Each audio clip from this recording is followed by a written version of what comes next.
Part 1. Lament.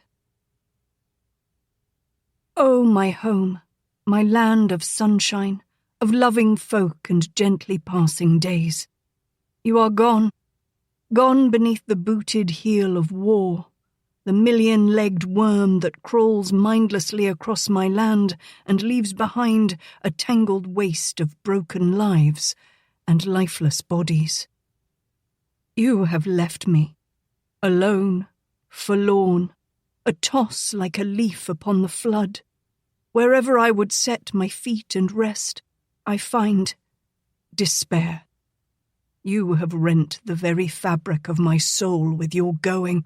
You have fled my grasp, and everywhere I turn I find the hated smell of war, that acrid scent of ashes, ashes, ashes in the wind. Chapter 1. September 23rd, 1863. New Orleans. The wide, muddy river lapped with deceptive laziness at the foot of the levee, while a heavily laden riverboat ponderously picked a path through a bevy of Union warships. 200 yards away, the main body of the fleet lay anchored midstream, apart from the city and its sometimes hostile inhabitants. Squat, ugly gunboats with decks nearly awash wallowed like swine amid their more graceful sisters of the open sea, the tall-masted, slim-hipped frigates. Several of each type stood with steam up and cleared for action should the occasion warrant it. A brownish haze hung over the city, and the humid air pressed the sweltering heat down upon the detachment of blue-clad soldiers waiting on the dock for the arrival of the sidewheeler. Its once bright trim of red and green, now faded and chipped. The steamboat resembled some lumbering beast grown grey with age as it threshed toward them with towering black horns, spouting smoke and flame. It wallowed ever closer until it cautiously nudged against the low quay where the Mississippi touched the port city. Great hawsers snaked out like giant feelers, and pulleys and blocks creaked above the shouts of labourers as the vessel shouldered closer against the jetty. In the last moments of their journey, the passengers had gathered belongings and pressed forward in anticipation of their landing. Each one seemed to have a specific end in mind and was working toward it with diligence, though it was impossible to perceive any definite goal in the churning crush of people. These were the eager to be rich, the scavengers, the harlots, the rogues of society, descending upon New Orleans to squeeze what wealth they could from her impoverished citizenry, and as much as they might from the Yankee invaders. When the gangway formed a bridge to land, they moved as one body to leave the vessel, rudely jostling and elbowing each other aside in their haste until they found their progress halted by a rank of Union soldiers who held them at bay. A second rank formed immediately behind the first, then the two lines of soldiers stepped apart, opening a corridor from the cargo deck to the gangplank. The first angry murmur changed to caustic jeers and catcalls as a single file of thin, ragged, unwashed Confederate soldiers began to pass through the aisle, shuffling along in unison, the only pace their fetters and chains would permit. Halfway down the once elegant staircase from the promenade deck, a slender lad stood where he had been stopped with the rest of the passengers. Beneath a battered slouch hat pulled low over his ears, wary grey eyes stared out of a begrimed face.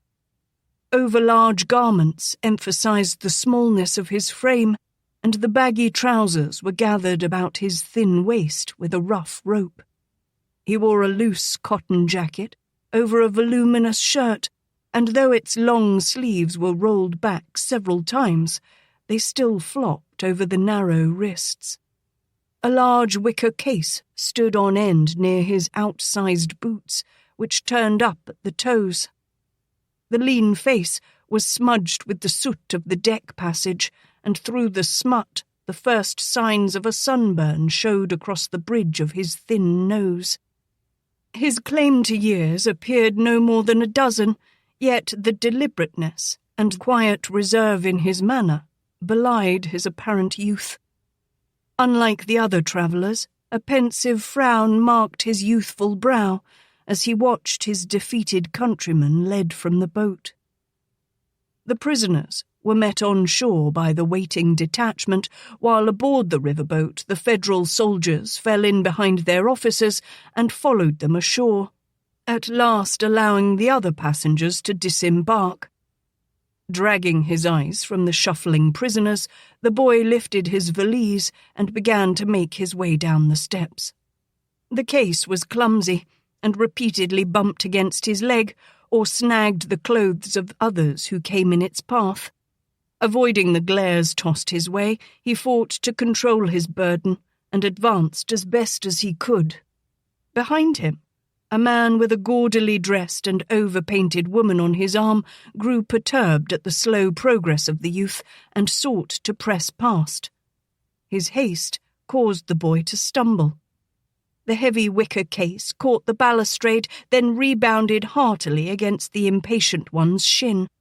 A vicious curse exploded from the man, and he whirled, half-crouched, with a knife, suddenly glittering in his fist. The startled lad drew himself up against the balustrade and stared with widened eyes at the long, slim blade that threatened him. "Gosh courage!" The man's French was slightly misaligned in the Cajun way and guttural with rage. Black, restless eyes glared in arrogance from a swarthy face while he scathingly perused the youngster. The rude man's wrath slowly dissolved, for he found nothing even remotely menacing in the frightened youth. Sneering, the man straightened himself to a height barely half a head taller than the boy and replaced the blade in its hiding place beneath his coat. "Be careful with your trash, eh, Buisson Poulain? You have almost sent me to the surgeon." Clear grey eyes flared hotly at the insult, while the youth's lips grew thin and white. He understood all too well the slur to his parentage, and longed to throw it back into the other's face. Grasping his valise more tightly, he gave the two a disdainful scrutiny.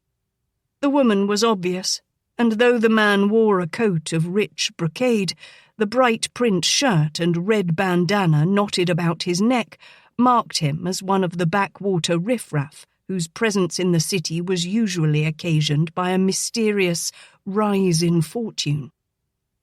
Pricked by the boy's sneer of contempt, the harlot huffily reclaimed her companion's arm and crushed it to her ample bosom. "I'll give him a couple of cuffs, Jack," she urged. "Teach the little piker to mind his betters." The man flung up his hand in exasperation and fixed the trollop with an impatient stare. "The name is Jacques Dubonnet, remember it," he bade her heartily. "Some day I will own this town. But no cuffs, ma douceur. There are those who watch." He gestured upward, where the Yankee captain of the side-wheeler leaned on the quarter-rail of the top deck. "And who remember too well. We do not wish to offend our Yankee hosts, cher. Were the whelp older, I might enjoy taking him on. But he is barely weaned. He is not worth our bother. Think no more of him. We go, eh?" The ragamuffin watched the two go ashore, his loathing apparent in his smut-blackened face. To him, the two were worse than the Yankees. They were traitors to the South, and to everything he loved. Conscious of the captain's stare, the lad lifted a quick glance toward the quarter-rail. The grey-haired captain gazed down upon him with more compassion than the boy was willing to accept from a Yankee, and he could not find it in him to give even a small gesture of gratitude. The officer was a distasteful reminder of the defeat the Confederates had suffered in the Delta. Unable to bear the weight of the captain's regard, he gripped his valise with determination and hurried down the stairs to the main deck.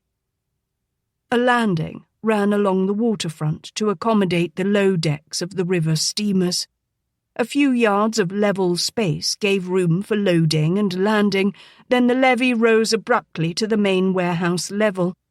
Its steep stone face afforded steps for people and ramps for wheeled vehicles.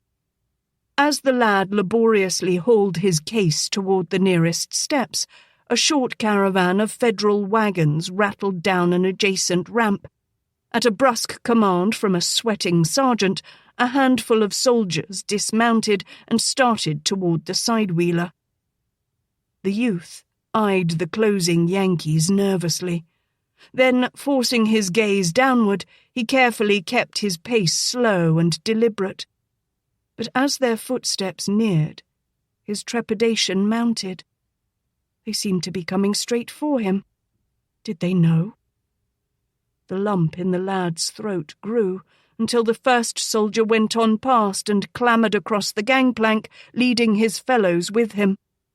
Glancing around furtively, the boy saw that the men were pairing up on heavy cases stacked on deck, then carrying them to the wagons. Just the same, the lad reasoned to himself. It's best to get clear of these Yankees as soon as possible. On reaching the top of the levee, he saw a huge stack of barrels, which he hurriedly put between himself and the packet, and then hastened toward the shelter of the warehouses. Black scars marred the cobbled wharf, fire-stained warehouses, a few displaying the new lumber of recent repair, were a harsh reminder of the thousands of cotton bales and hogsheads of molasses that had been set ablaze by the citizens of New Orleans in an effort to keep the blue invaders from seizing them. More than a year had passed since the river city had bowed to Farragut's fleet, and it was not a pleasant thought for the youth that he must now live in the midst of the enemy. Shrill laughter drew his attention to the hired carriage into which Jacques Dubonnet was helping his buxom companion. As the barouche swept briskly away from the dock area, the youngster experienced a genuine surge of envy. He had not the coin to purchase a ride for himself, and it was a goodly distance to his uncle's house with, no doubt, more Yankees along the way. The oppressive presence of Yankee blue was everywhere. He had not ventured into New Orleans since its fall, and he felt much the alien. The unceasing bustle of the waterfront exceeded what it had ever been before. Soldiers moved supplies onto boats or into warehouses. Gangs of black labourers abounded, and sweat flowed freely as the men strained in the steaming heat. A vulgar curse made the youth jump swiftly aside, and he waited as a six-in-hand of huge plodding horses, their foam-flecked sides heaving, drew a large wagon, piled high with casks of gunpowder, along the cobbled wharf. The skinner swore again and swung his whip against the broad back of the drays. Heavy hooves struck sparks from the stone as the animals struggled harder. Intent upon staying out of the team's path, the boy heedlessly stepped backward into a loitering group of Union soldiers. Their presence was first marked when a slurred voice called loudly, "Hey, looky here! An up-country brat come to town." The young Southerner turned and stared, half in curiosity, half in hatred, at the foursome, the eldest of which could have barely been called a man, while the youngest's cheeks were still covered with the light down of youth. The one who had spoken passed a nearly empty bottle to a companion and stood forth, his feet spread, his thumbs hooked in his belt. He towered over the slim lad who eyed him apprehensively. "What you doing here, yokel?" he called boldly. "Come to see the big bad Yankees?" No, sir." the boy nervously stammered, his voice breaking and dropping in key on the last word.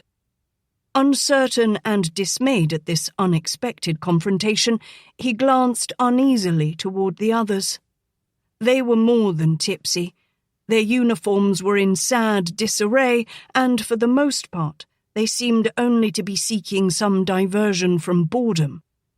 The lad could not be too careful, and sought to make them more cautious.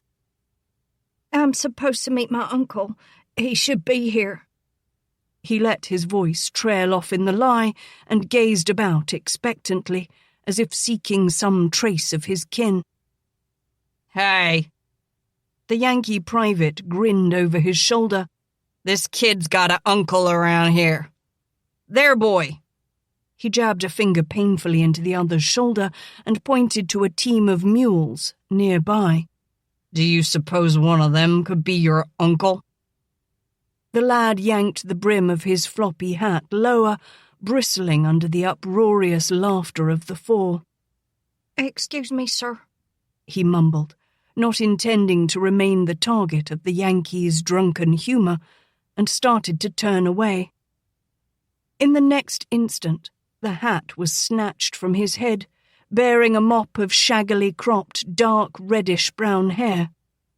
The lad threw his hands over his head to hide the uneven thatch, at the same time opening his mouth to vent his outrage. For some reason, he seemed to think better of it, and clamped his jaw tightly shut. Angrily, he grabbed for the taken item, only to see it sail high in the air. "Man, oh man!" the soldier hooted loudly. "That's some hat!" Another caught it and began to inspect it closely. "Hey, I think I saw an old mule downriver with a hat better than this. Maybe that was his cousin." As the boy reached him, the hat was sailed off again. The lad was incensed, and stood with small fists clenched, a snarl of rage baring gnashing white teeth. "You blue-bellied woods colt!" he shrieked, his voice piercing a high tenor. "Give me back my hat!" The first soldier caught it, and with loud guffaws upended the wicker case and sat on it, bowing the flimsy sides until it threatened to burst. His laughter exploded into shouts of pained fury as a well-directed boot found his bony shin and another his knee. With a roar, he came to his feet and seized the slight youth roughly by the shoulders. "Now you listen, you sow-belly brat," he snarled, shaking the lad and bending near until his whiskied breath choked the other. "I'm gonna turn you over. Attend, hut!" Immediately, the boy found himself sprawling free, almost stumbling over the case. He saw the hat fall to the ground and scurried to retrieve it, jamming it securely on his head before he whirled with doubled fists, ready to do battle.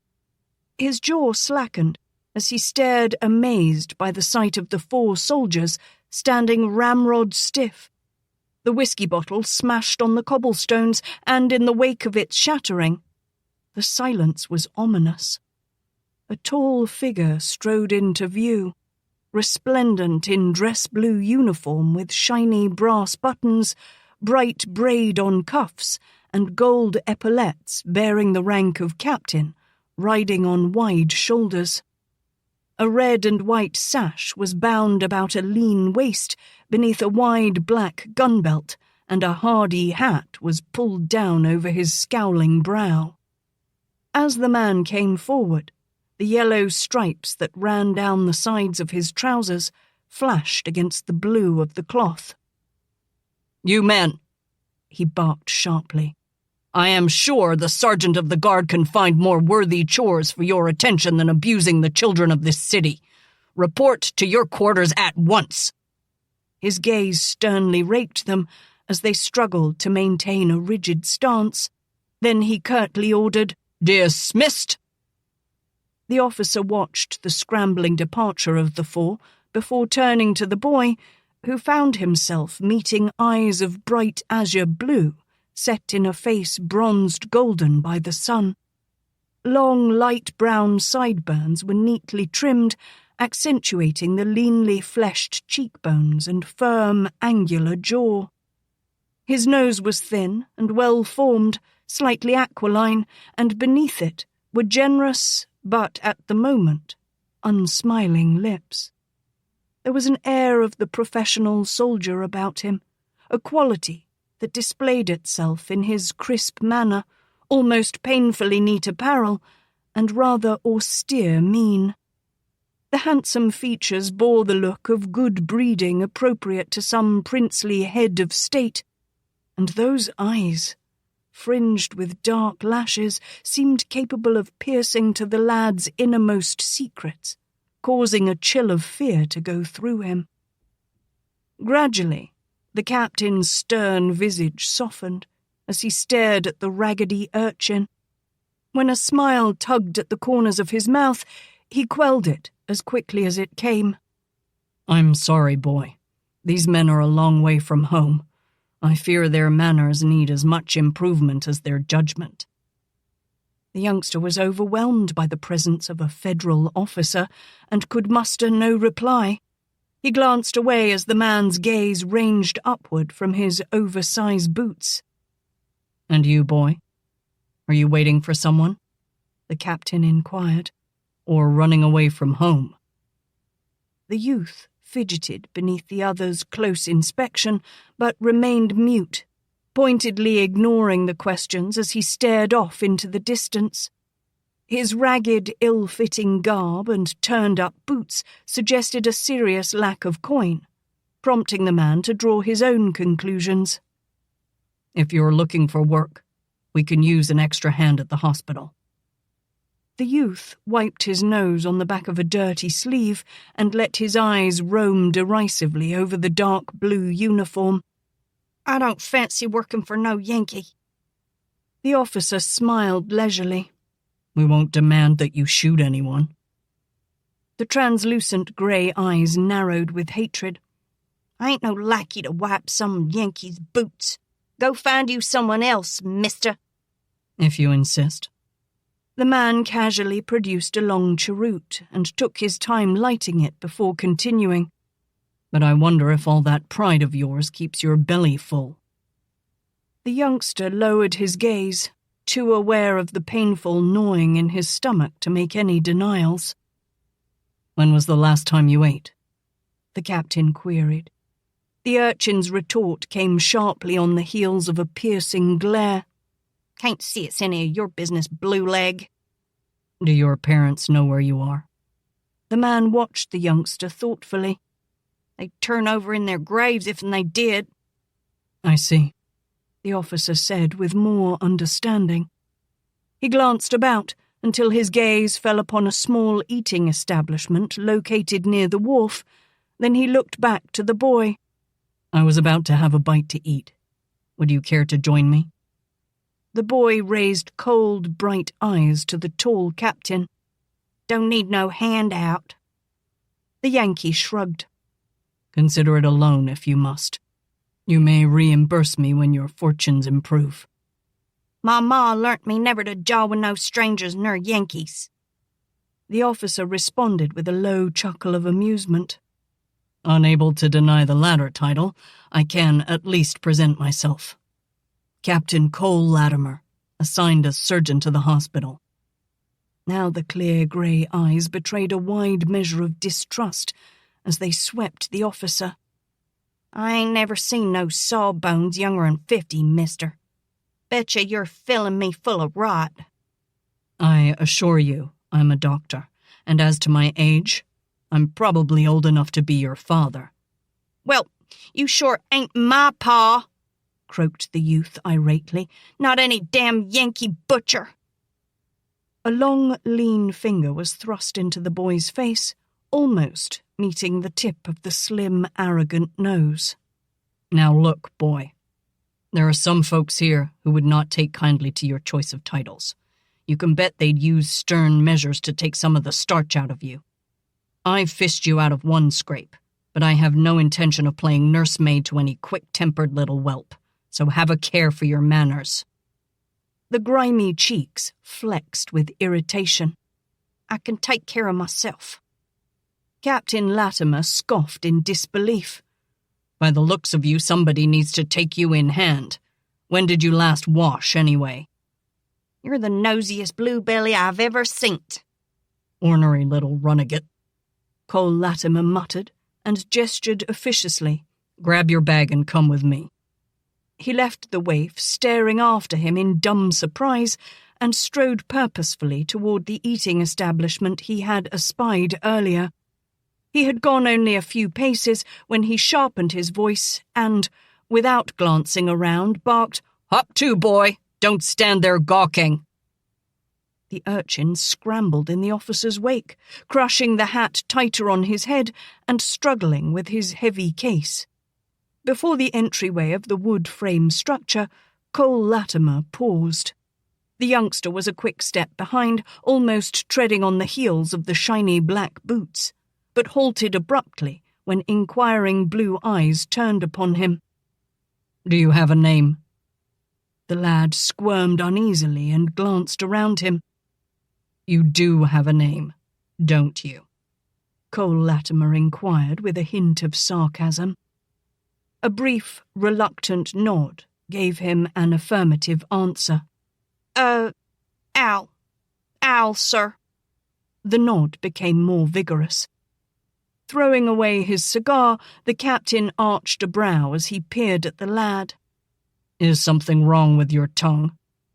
No, sir." Al stammered. Skeptically eyeing the battered hat, Cole reached to push open the door. "Remember your manners, Al, and find a place for that thing besides the top of your head." The boy made a sorry attempt at a smile, glared at the Yankee's back, and glumly followed him in.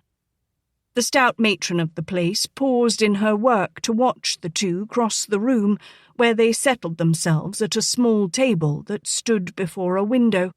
Her face betrayed no emotion as she contemplated the Yankee's crisp, neat uniform and the lad's ill-fitting garments. But when she returned to the task of chopping vegetables, a slight frown flitted across her brow. Reluctantly copying Captain Latimer's manner, Al pulled his hat off and slid into the chair indicated. In wry disbelief, Cole surveyed the unevenly cropped thatch of mahogany-brown hair, and his expression grew obviously pained. "Who cut your hair like that, boy?" he asked. He missed the bottom lip which trembled at his question and caught only the croaked answer. "Me." Cole laughed. "Your talents must lie in other directions." Silence answered him as the thin face turned to the window and grey eyes brimmed with threatening tears. Not noting the lad's distress, Cole beckoned the woman to their table, where she stood with arms akimbo. "Y'all get shrimp today," she drawled roughly. "Bisque or Creole? We got beer or coffee, tea or cow's milk. What's your choice, sir?" she asked, stressing the last word. Cole ignored the satirical inflection in her voice, having grown accustomed to the disdain Southerners bore him or any soldier in blue. He had arrived in New Orleans when General Butler governed the city, and the public animosity had been worse then. The general had tried to run the town like a military garrison, issuing orders and mandates that were supposed to solve any situation. Unable to understand or cope with the stubborn pride of the citizenry, he had failed miserably. Indeed, the city had been near a state of revolt when the general was recalled. Yet the man had been equally severe with his own troops, had even hung a few who had been caught stealing from civilians. New Orleans was not an easy city to manage, and certainly not by the weak-willed. Because Butler had been harsh in his measures, he had been doubly unpopular, but the Southerners would have hated any Yankee placed in the general's position. "I'll have the bisque and cool beer," Cole decided. And for the lad, anything he wishes with the exception of the beer." When the woman left them, the captain again studied his young companion.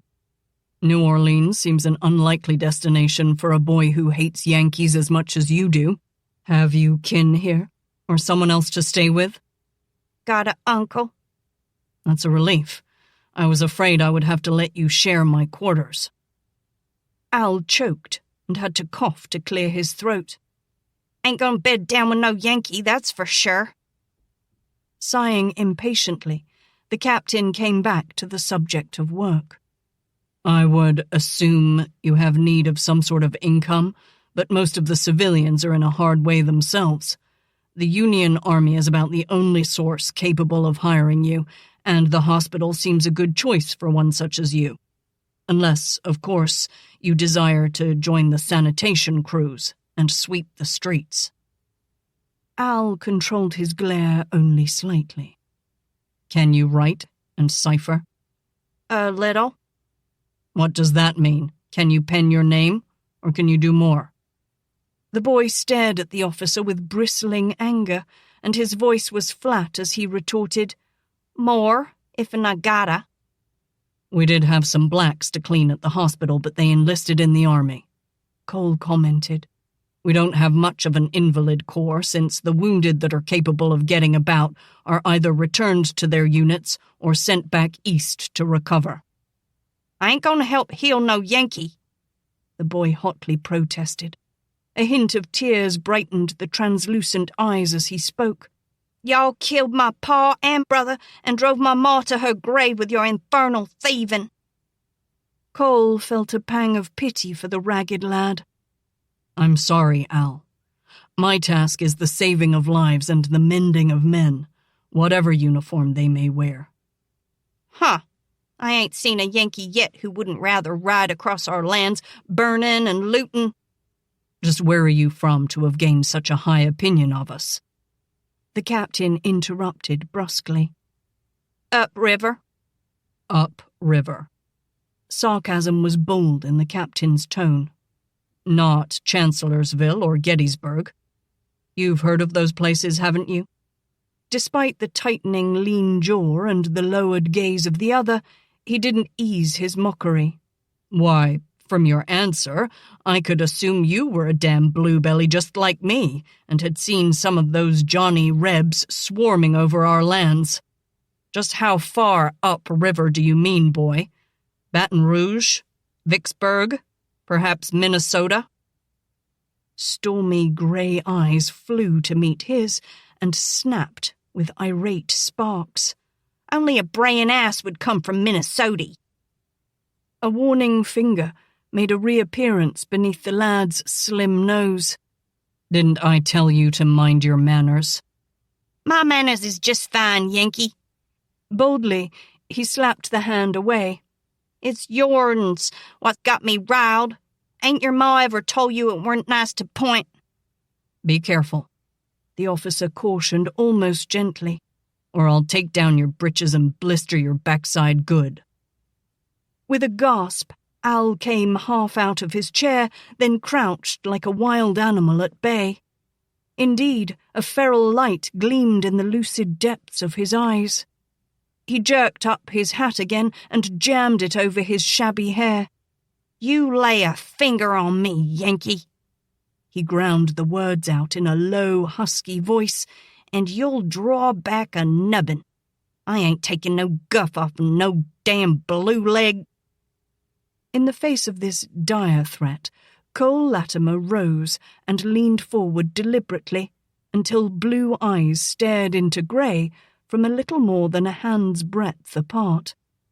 The captain's eyes grew hard and flint-like, yet when it came, his voice was soft and slow. "You dare me, boy?" Before the urchin could move, the hat was snatched from the ragged head and slapped onto the table. The grey eyes grew wide in sudden distress. Cole continued, his tone unchanged. "Sit down, shut up, or I'll do it here and now." The lad swallowed and could find no trace of anger to bolster his flagging courage. Quickly, he sat down and, with considerably more respect, cautiously watched the Yankee. Cole lowered himself into his chair and, studying the humbled one, spoke carefully and distinctly. I have never been an abuser of children, nor of women. The lad's gaze never left the captain's face, and he sat rigidly erect. But if you tempt me enough, I might change my ways. The suddenly uncertain boy searched for his best manners. Lowering his eyes before the man's regard, he folded his hands in his lap and sat, meekly silent. That's better. Cole nodded his approval. Now, how far upriver? The reply was barely heard. A few miles north of Baton Rouge. Captain Latimer's mouth softened into a lazy smile as the boy carefully avoided meeting his eyes. I shall hope in the future that you will revise your opinion of me, Al. The lad raised his gaze and appeared somewhat bemused until the officer explained, My home is farther upriver, Minnesota. Embarrassment joined confusion in a rapid play over the sprig's face. He was rescued from his predicament when the portly matron returned to their table, skillfully balancing a huge tray on one hand. With a total lack of fanfare, she placed large steaming bowls of the spicy bisque before them. Shortly, these were joined by a plate of warm biscuits and another of cornmeal-battered catfish, deep-fried to a golden brown. The woman had hardly retreated from their table before the boy began munching on a piece of fish and, as rapidly, spooning the rich broth into his mouth. For a long moment, Cole watched in amusement until the ravenous youngling became aware of the officer's attention. Suddenly abashed, Al laid down the fish and slowed his spooning. Captain Latimer chuckled lightly, then turned his interest to the tantalizingly delicious food. Though the boy had eaten heartily at first, he seemed to satisfy his hunger quickly and dallied with the remainder of his food, while Cole consumed his portions more leisurely, savouring each taste fully. When he finished the meal, the captain sat back and wiped his mouth on a napkin. Do you know where your uncle lives? A quick nod answered him, and Cole rose, tossed down several bills, and picked up his hat. He gestured for the lad to follow. Come on. If I still have a horse outside, we'll see about getting you to your uncle's. The youngster readily hoisted his case and hurried out the door after the tall man. He could hardly refuse the captain, and besides, riding was infinitely better than walking. Struggling with the valise and the weight of the heavy boots, he staggered behind his guardian. The unlikely procession of unwashed ragamuffin and impeccably groomed officer made its way to where a tall, long-legged roan stood tethered in the shade. Gathering the reins, Cole turned to consider the slim lad and his burden. Do you think you can stay on behind me and hold your gear? Yeah. The boy swaggered a bit. I've been riding since I was little. Get up there, then. I'll hand you the valise. Cole held the horse while the lad attempted to step into the high stirrup, but once in it, he had not the span to throw his other leg over the saddle. Since you were little, huh? With a start of surprise, Al felt a broad hand beneath his buttocks, hoisting him up.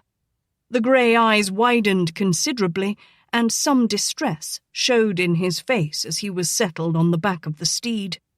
Angrily, he jerked around to snap at the Yankee, but the captain was already lifting the case. He set it before the youth with an offhand remark. I would guess that you've had an easy life until now, Al. You're as soft as a woman. The captain placed the reins without further comment and swung on to the horse, throwing his leg over the horn of the saddle. For a moment, they adjusted things. Then the captain asked over his shoulder, All set? At the answering, "Yep," Cole reined the beast around and rowed away from the dock. The roan was magnificent and well-trained, but unaccustomed to the extra load, slight though it was. The youth was proud, but had to fight the large case in his arms, the slippery back of the animal, and a reluctance to touch the captain. His efforts made the steed more skittish. Finally, Cole lost his patience and snapped curtly over his shoulder, "Al, get your butt settled and be still back there, or we'll both end up in the street." Reaching around, he caught the smaller hand in his and pressed it firmly against his side. "Here, grab a handful of my jacket. Now hang on with both hands and sit still." Gingerly, the youth took hold of the proffered garment and adjusted himself. The horse quieted some, and the ride was easier. The wicker case sat on end between them and was held in place by the boy's arms. The lad was satisfied. At least he didn't have to rub against that hated blue coat. Chapter 2. The city had been relatively untouched by battle. Along the river, the scars of strife were visible, but as they moved away from the dock, life appeared to go on much as it had before, unhindered by the presence of Union soldiers. Shops and narrow houses adorned with iron lace-trimmed balconies huddled close against each other. Well-tended gardens were visible in courtyards behind exquisitely wrought-iron gates, and trees grew in odd places. As the boys' directions led them away from the Vieux Carré, the avenues grew wider. Then small lawns became evident. Magnolia trees laden with large waxy blooms mixed their heady fragrance with that of jasmine, sweet shrub, and crepe myrtle. Further on, the lawns grew wide and spacious, and great houses spread their galleries beneath towering moss-festooned oak trees. Cole peered over his shoulder and spoke with some doubt. "Are you sure you know where you're leading us, Al? This is where the wealthy live." "Huh, what little wealth you Yankees leave." The boy shrugged and pointed. "I've been here before. It's just a little ways further. Down there." A few moments later, he gestured to a lane that led through a tall hedge, behind which loomed a brick house of considerable proportions. Brick arches shaded the first-floor gallery, and near one end of the porch, a curving wrought-iron staircase led to an upper filigree-adorned balcony that stretched across the face of the manor. Massive live oaks shielded the whole from the hot sun, and beneath their spreading limbs, the carriage house could be seen beyond the intricate iron gate that led into the grounds. Cole sensed the boy's rising eagerness as he turned his steed onto the curving brick path. Halting the animal before the wide gallery, Cole swung down and looped the reins through the iron ring of the hitching post, then reached up to take the case. As he set it down, Al bounced to the ground and fairly flew to the front door to pull vigorously upon the bell. Like any good servant, the captain was left to heft the bag and follow behind. Al cast an apprehensive glance over his shoulder as Cole joined him, and impatiently rang the bell again. A sound of footsteps came from within, and the door was opened by a striking young woman, slightly taller than the boy. As she looked at them in confusion, Cole swept his hat from his head and tucked it beneath his arm. A Yankee officer's presence on the gallery was bewildering, but not half as much as the pleading grimace she saw on the lad's face. "Ma'am?" Cole had seen nothing that resembled recognition in the beautiful visage and began to suspect the urchin's credibility. "This boy says he knows you. Is that true?" The woman returned her astonished gaze to the youth and appeared repulsed by what she saw. She wrinkled her nose in disgust. Gracious me, I surely should hope not. Suddenly she gasped. Al? Al! At the boy's startled expression, she choked off the name but was obviously flustered. She glanced nervously toward the captain, then back to the lad. Al? She tried out the name gingerly and was encouraged by the boy's responsive smile. Why, Al, it is you. We hadn't, expected you. My goodness, won't Mama be surprised? I declare she'll simply be a flutter when she sees you. The raven-haired beauty faced Cole again and gave him a charming smile. I hope Al hasn't done anything too terrible, Colonel. Mama always said Al had a mind of his own. Why, there's just no telling what he'll do next. Captain, ma'am. Cole corrected politely. Captain Cole Latimer. The boy threw a thumb over his shoulder and explained gruffly, The doc here give me a ride from the boat. The young woman's eyes widened in amazement as she shifted her gaze from the Union officer to the roan tethered to the hitching post. My goodness, you don't mean to say you rode together? Al coughed loudly and half turned to the Yankee. This here's my cousin, Roberta Craighue. Cole had already taken in the black hair and dark eyes, the summer gown of flowered peach muslin cut daringly low across a full bosom, and responded in the gallant fashion of a gentleman, clicking his heels as he bowed. I'm honored to make your acquaintance, Miss Craighue. Roberta's mother was French, and that amorous blood now rose under the manly perusal of this handsome Yankee officer. The war had curtailed many of the pleasures in her life, and she was approaching the spinsterish age of 22. She had become convinced that without male companionship, a girl could waste away to nothing. It seemed like ages had passed since she last received a gentleman caller, and she was hopelessly bored with her existence. But her spirits steadily revived as her prospects of making another conquest loomed brighter. What made it more intriguing was that he was in the ranks of the forbidden harvest, the hated Yankees. I can't say I've entertained too many Northern soldiers, Captain, she stated brightly. I've heard so many disturbing stories about y'all. Still, she nibbled pensively at her fingertip, y'all don't look like the sort of man who would go about the countryside frightening poor, defenseless women.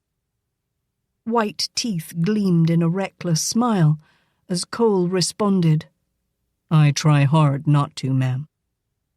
Roberta blushed with excitement, and her thoughts ran rampant.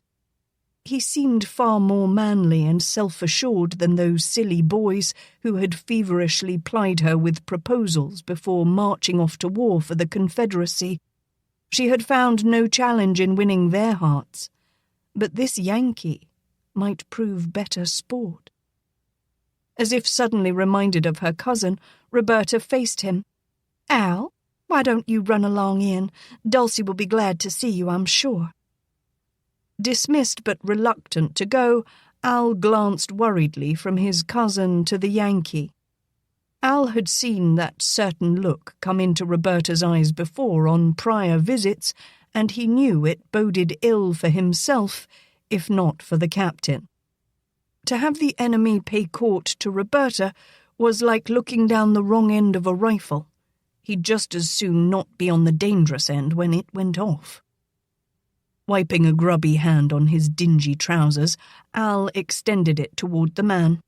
Thank you kindly for the ride, Captain. I expect you can find your own way back just fine.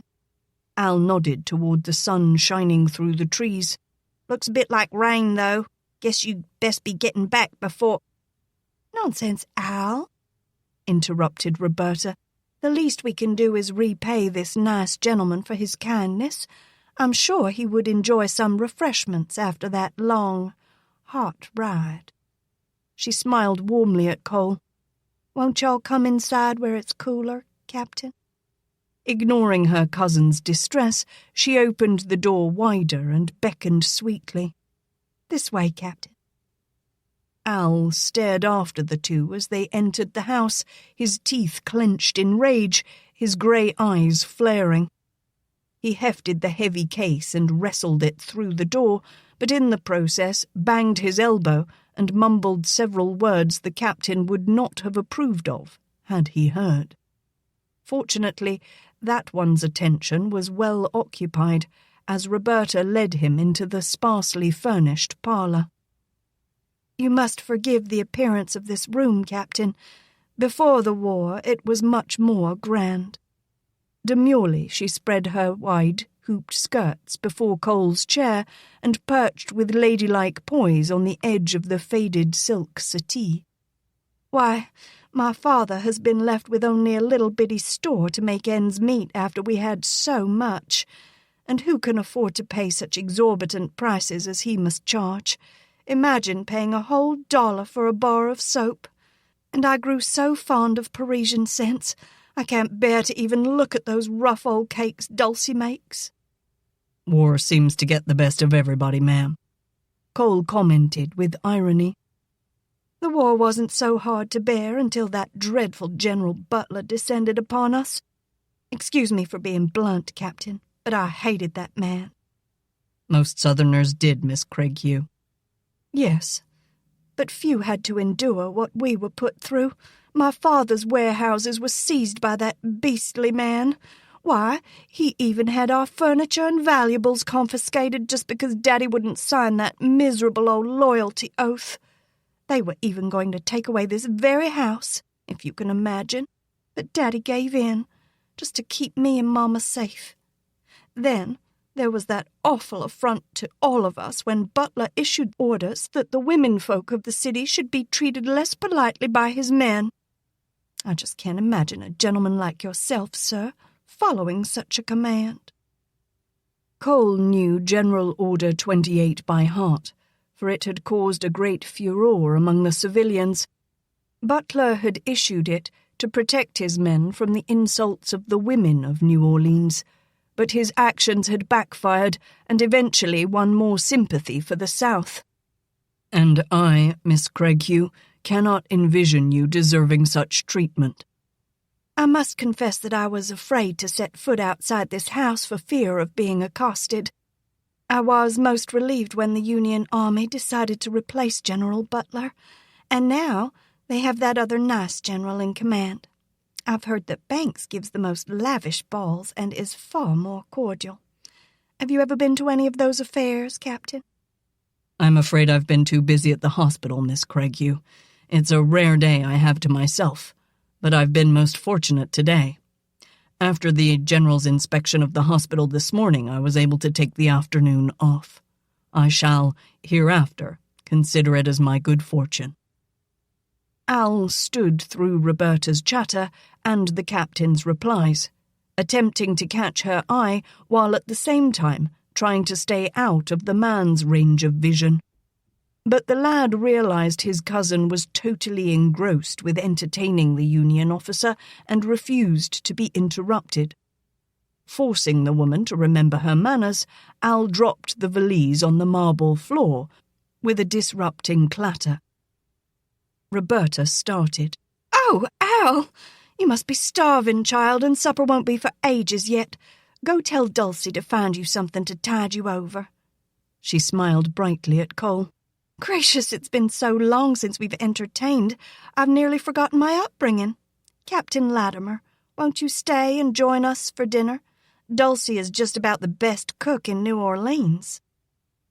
Al rolled his eyes in total incredulity. How could Roberta do such a thing? Surprised by the invitation, Cole was slow to reply.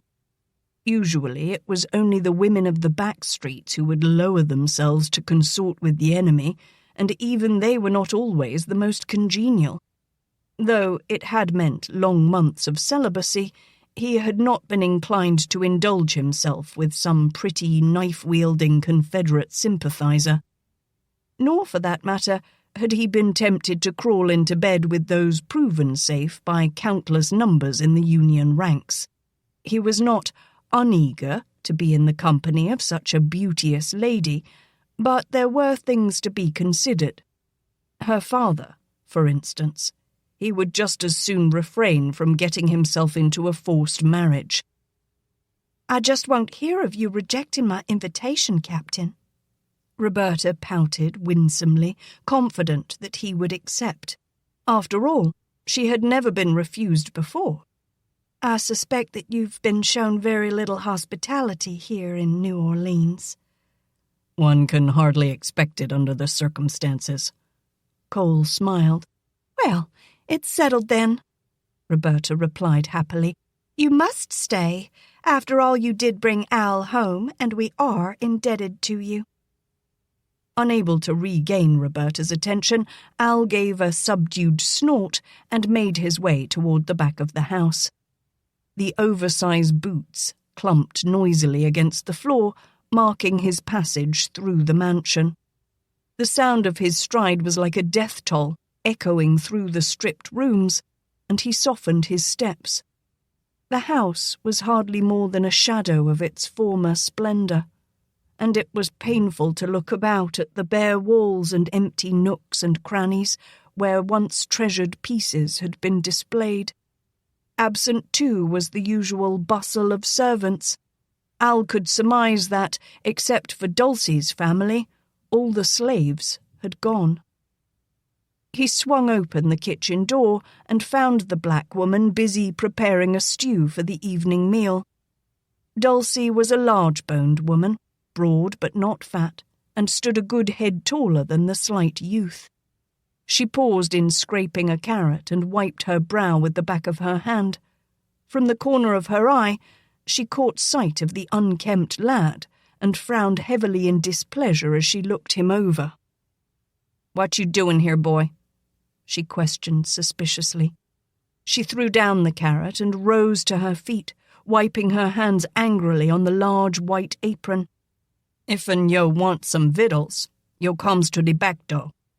Don't come traipsing through Master Angus's house like some Lord Almighty Yankee." Fearful that her voice might carry to the parlour, Al tried to shush the negress and gestured toward the front of the house. But seeing the open bemusement on the servant's face, he stepped closer and laid a hand on the woman's arm. "Dulcie, it's me, Al." "Lawsy!"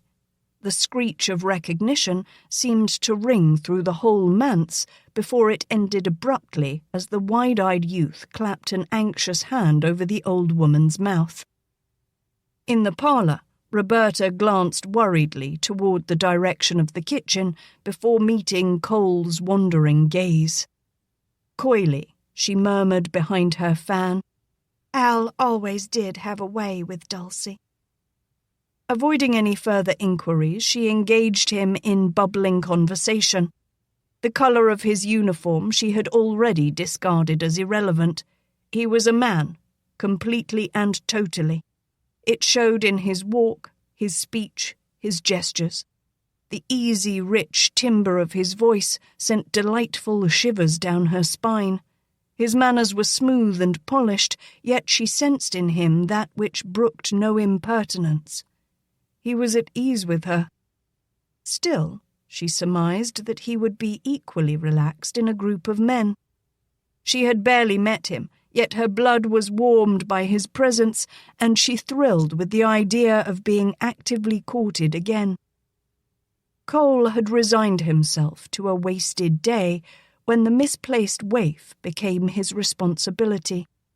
It was rare enough that his duties at the hospital permitted his absence for even an afternoon, and he found it difficult to resolve this splendid turn of events.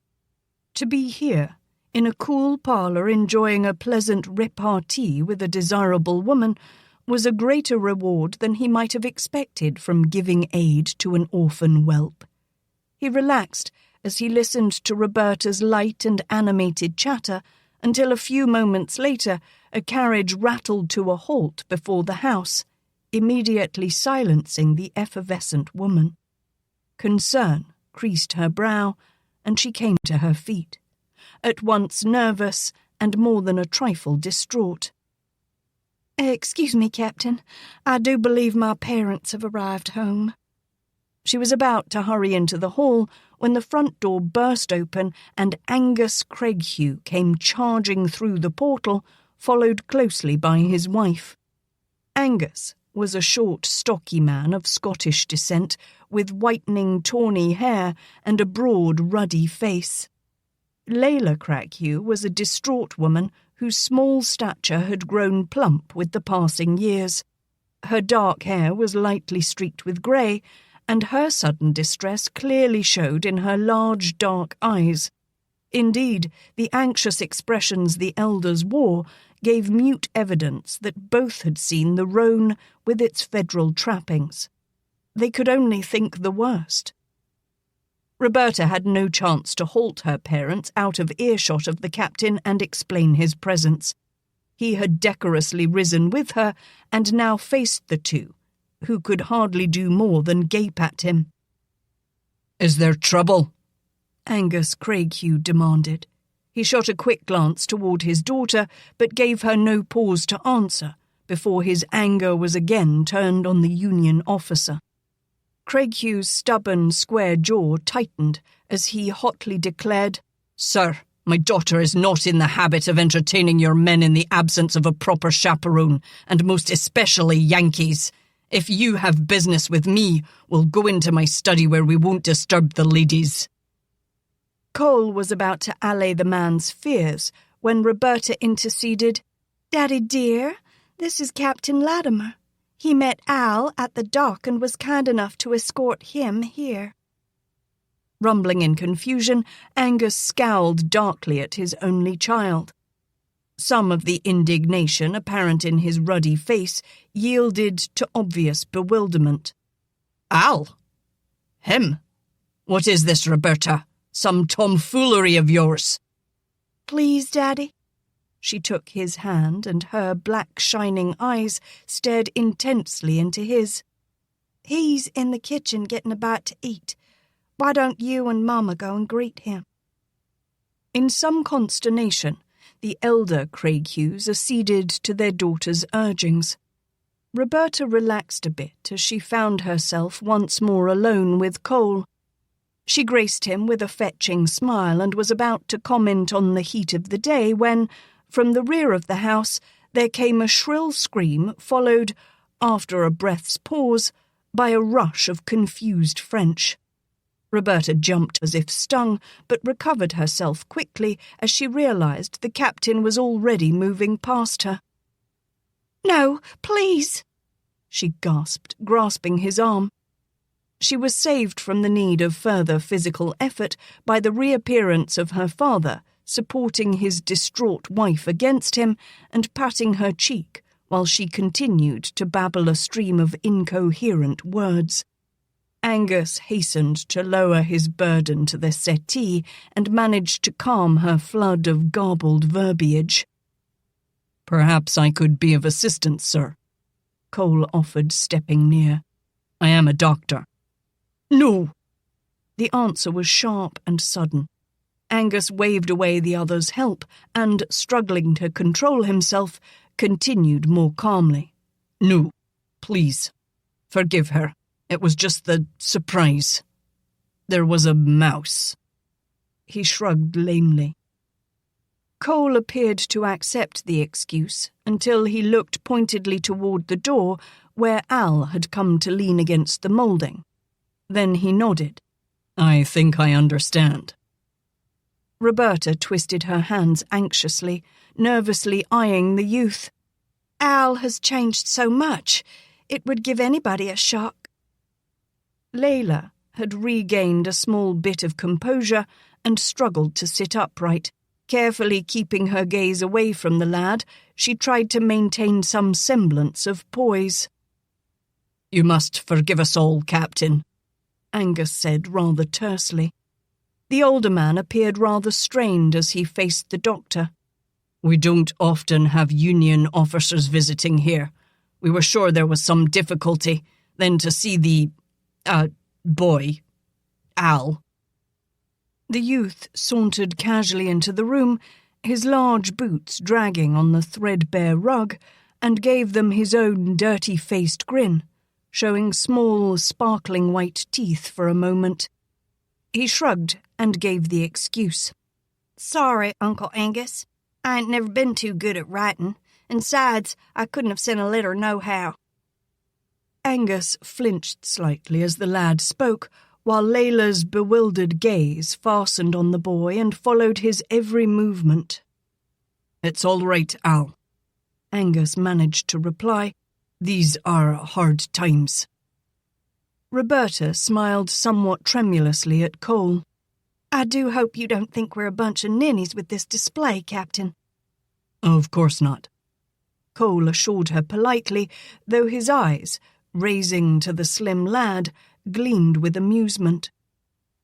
Angus moved between and stood where the Yankee could no longer survey the youth. "I hope you will accept our gratitude for bringing Al to us. No telling where the boy would have ended up had it not been for you." Al strode jauntily across the room, seeming to challenge some comment from the Yankee. Cole responded by giving the youth a twisted grin. "In truth, sir, he was having himself quite a tussle with some soldiers when I interrupted." "Oh!" Layla gasped, and seizing her fan, plied it with great verve. Angus momentarily directed his attention to his wife. "Are you all right, Mama?" "Oui," she choked and nodded stoutly. "I am fine." Angus turned his concern to the boy. "Was there some difficulty? Are you all right?" "Sure," Al swaggered and showed a small doubled fist. "Given a chance, I'd have whooped them bluebellies." His uncle gave him a strange look. "Well," he sighed, "I'm glad you're here safely and it's all over." Al smiled slyly. "'Tain't over." All eyes swung round to him, and except for the captain, no one breathed. The gamin grinned broadly. "Roberta asked the doc to stay for supper." Layla's fan rattled to the floor, and she slumped back in her chair with a forlorn groan. She could only stare in numb disbelief at her offspring. Angus's face darkened ominously as he, too, looked at his daughter. It was a long moment of awkward silence. Cole thought it best to relieve their distress. "I am on duty later tonight at the hospital, sir. I'm afraid I cannot accept the invitation." "Oh, Captain," Roberta mewed, ignoring her parents' displeasure. "Surely you will let us show our appreciation for you bringing Al to us. When will you be free again?" Cole was amused at her persistence and determination. "If no difficulty occurs, I will have an evening liberty Friday of next week." "Then you must come and share a meal with us Friday evening," Roberta urged sweetly, despite her father's warning scowl. Cole could hardly mistake the reluctance of her parents and turned his consideration to the other man. "Only with your permission, sir." The elder silently conveyed his disapproval to the daughter, but could only resign himself. Short of blunt discourtesy, he could find no way out. "Of course, Captain. We do appreciate your service to the boy." "The least I could do, sir," Cole replied politely. "It seemed the lad needed someone to take him firmly in hand. I am much relieved to see him with his kin." "Ha!" Al scoffed. "One less brat on your mind. You bluebellies make enough orphans and then have the gall to prance your rears into parlors laid bare by your thieving men." Layla's wavering voice whined fearfully, and she wrung her hands disconcertedly, looking plaintively toward her husband. Angus hastened to pour a strong sherry for his wife in hopes of offsetting her shock. He pressed the goblet into her trembling hand and waited until she took a deep drink, then looked at Al reprovingly. I'm sure that Captain Latimer had nothing to do with that, Al. Of course not, Roberta agreed, surreptitiously glaring at Al. The captain was the most exciting person she had met since the occupation of New Orleans, and she was not about to let her cousin make a mess of her best chance since this boring war had forced her into a spinsterish existence. Indeed, she intended to use all her wiles to bring about a relationship that would be completely advantageous to herself. Dipping her dark lashes coquettishly, she turned a smile upon Cole and warmed with pleasure as he perused her in that ageless way in which a man looks at a handsome woman. He was ripe for the plucking. A witness to this exchange, Angus stiffened and could not disguise his angry flush of colour when the other man looked at him squarely. Cole smiled pleasantly. Your daughter is very beautiful, sir. It's been a long time since I've enjoyed such gracious and fair company. Through Angus's blustering discomfiture, Al snorted like an angry calf, drawing the captain's quizzical attention. Cole could well understand the father's displeasure, but the boy's manner puzzled him. Their eyes held for a long moment, the grey ones cool and derisive beneath the probing orbs of blue. Almost arrogantly, the slim lad turned and strode to the settee where Layla sat. The glass of sherry stood on the table beside her, and in a contemptuous salute to the captain, Al raised it and, still glaring his hatred, deliberately drained the contents. Al. Cole's voice was subdued, and only the lad realized the threat in it. You are distressing your aunt, and I'm sure it would be nice if you remembered your manners. In the presence of ladies, a gentleman should remove his hat. Layla wrung her hands in renewed anxiety and glanced fearfully at her husband. She appeared on the verge of hysterical tears. Captain, it's quite all right. Angus was quick to insist, but Al's hand was already reaching toward the battered hat. Visual grey daggers pierced the Yankee before the thing was snatched off and sailed furiously across the room. Roberta gasped. Angus froze in horror before he found his voice. His bellow shook the rafters. What in the hell have you done? A low moan started from his wife, rising in pitch and volume. She threw wide her hands and then clasped them tightly together as if seeking divine help. "Oh, Angus! Angus! Angus! What has she done? Oh!" Angus quickly poured another glass of sherry and thrust it at his wife.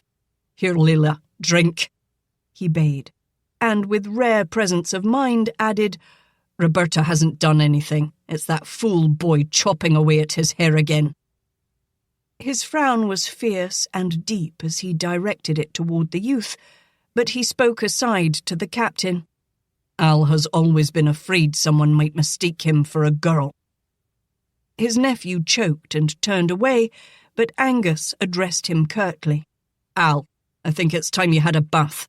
You can have your usual room, and," he pointed to the wicker case, "take that baggage with you." When the boy was gone, Angus shook his head in bruised wonder. The youth these days. I just don't know what it's all coming to. They have no discipline. He raised his arms and seemed eager to vent his tirade. They do just as they please. Cole meant to allay the man's fears. He appears to be a good lad, sir. Hard-headed, perhaps, stubborn, dirty, all true. Yet he should grow up to be quite a man. Several months would pass before Cole would come to understand the pained frown that Angus Craighue bent on him that moment. Chapter 3.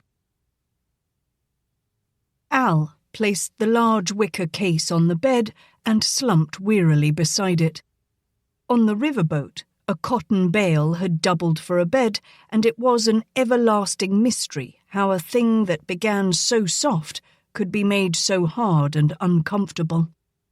What little sleep had come had been brief and fitful. The coolness of early morning had been the only respite, and as the day grew hotter and more sultry, it was necessary to remain alert, lest an uncautious moment destroy the best of plans. The game had been well played, and even the test of Roberta was passed. Al rose and moved to gaze out the window as the door opened and Dulcie's 2 daughters struggled to haul a small brass tub into the room. There was no way to determine if they had been warned, but it was best to avoid further commotion while the Yankee was still in the house. The girls could not suppress curious glances at the slim, forbidding back of the guest as they carried in water and prepared a tepid bath. But nothing was said, and after laying out towels and soap, they left the room, closing the door gently behind them. Grimy hands scooped into the bath and cupped the water, bringing it to the smudged face. A long sigh of pleasure escaped the weary lips as a flagging spirit was refreshed. With renewed attention, the grey eyes surveyed the room. A few pieces of furniture were gone, but what was left was familiar. The room seemed to welcome the wanderer like an old friend, evoking fond memories of old. They were needed to dull the stark ones of more recent origin. It was not home, but it was the best this one had sampled in a fortnight. The slim figure slowly turned to confront the cracked mirror that stood beside the tub. A rueful smile spread over the pensive face. As if with a will of their own, hands raised and thin fingers ran through the shaggy mop of deep russet hair. The boots were kicked off with vigour, the loose trousers quickly followed, and the jacket was tossed on top of them. The shirt reached almost to the knees, and nimble fingers feverishly loosened the buttons until that, too, was discarded with the rest. Alaina MacGaren stood before the mirror in plain, straight pantaloons and a child's chemise, her youthful breasts bound almost flat by the snug fit of the latter. Sweat-stained and dirty, the undergarments joined the growing heap, and finally, free of restraint, she enjoyed a long, deep breath. Her reflection reaffirmed the fact that the past year and its toils had made her thin to a fault. She didn't care to be reminded how starved she looked, but she could hardly bemoan the fact. It had lent well to her disguise. Though 17, she had masqueraded as a stripling lad beneath the very noses of the Yankees. Captain Latimer had not even been suspicious. Alaina, with some irritation, remembered Roberta's warm and congenial acceptance of the captain. Her cousin's flirtation would almost guarantee his return to the Craighue home. Yet, for Alaina, his visitations would pose definite problems. Without warning, she might be called on to resume her charade. Then, too, the subject of work had to be considered. After seeing the near poverty of the Craighues, she could not freely accept their charity. She was determined to provide for herself. But what the captain said was true. There were few civilians who could afford to pay her a wage. Besides, what better place for a wanted woman to hide than as a lad in the Union Hospital? The idea stayed with her and began to tickle her imagination. Under closer inspection, Alaina studied her image. How long could she pose as a boy at the Yankee Hospital? Was there something in her face that would betray her? The thin, pert nose that seemed almost an adjunct to her face with its sunburned brightness, and the lean, slightly squarish face with its high cheekbones could possibly pass for a boy's features, dainty though they were. Perhaps the large and sparkling grey eyes that slanted upward beneath long, silky black lashes were not even a liability. But the mouth, it was too soft, far too pink and delicate, certainly not boyish. Musingly, Alaina puckered, grimaced, and tightly smiled at her reflection. There, she thought, if I just hold my lips firm, it just might work. Alaina considered her features only for what hazard they might pose. In spite of her mother's best efforts, she had been much of a tomboy most of her young life. Then, these last years of overwhelming responsibility, a meagre diet, and hard work had all but smothered the customary changes to womanhood. In the face of this hindrance, nature, with infinite patience, bided its day. This was a time for survival, not girlish longings. With a hardness of mind born of necessity, Alaina gave her thoughts over to how best she might carry out her mummery. She entertained no concept of a day when these self-same, though now inconvenient features might cause a man to forget what other goals he had in mind. The sound of the front door opening and closing caught Alaina's attention, and she went to peek through the louvered slats of the French doors that led onto the balcony overlooking the front lawn. Captain Latimer came into view and strode toward his horse, settling his hat on his head. Reluctantly, Alaina admitted to herself that he was a splendid and somewhat exceptional figure of a man. Tall, ramrod straight, lean and muscular, he lent to the uniform a dignity and bearing that few men could. She would even concede that he was rather handsome, with his crisp, clean features and vivid blue eyes. But he was a Yankee, and that, in Alaina's opinion, was an unpardonable sin. She dismissed him easily as she returned to her bath. If Roberta was infatuated with him, this cousin was most certainly not. She could accept him no better than she could that arrogant lieutenant who months ago at Briar Hill had threatened to see her hanged for a spy. In fact, were the truth made known, Captain Latimer would probably seek the same end for her. Lowering herself into the bath, Alaina scrubbed hard and worked the homemade soap into the snarled thatch that covered her head. Cutting her hair had been the hardest part, but the long, softly curling tresses had become a liability she could ill afford. Hiding in an old barn by the edge of the river, she had lopped it short, lest a stray breeze or a brush in a crowd sweep the hat away and betray her. How innocently it had all started. In the beginning, the Confederate soldiers had only asked for food and shelter, sometimes a night or two of rest before they moved on. Her mother had dutifully taken them in, and Alaina had continued on after Alaina MacGaren's death, hoping somewhere some woman might be as kind to her brother Jason, now the only other survivor of the Louisiana MacGarens.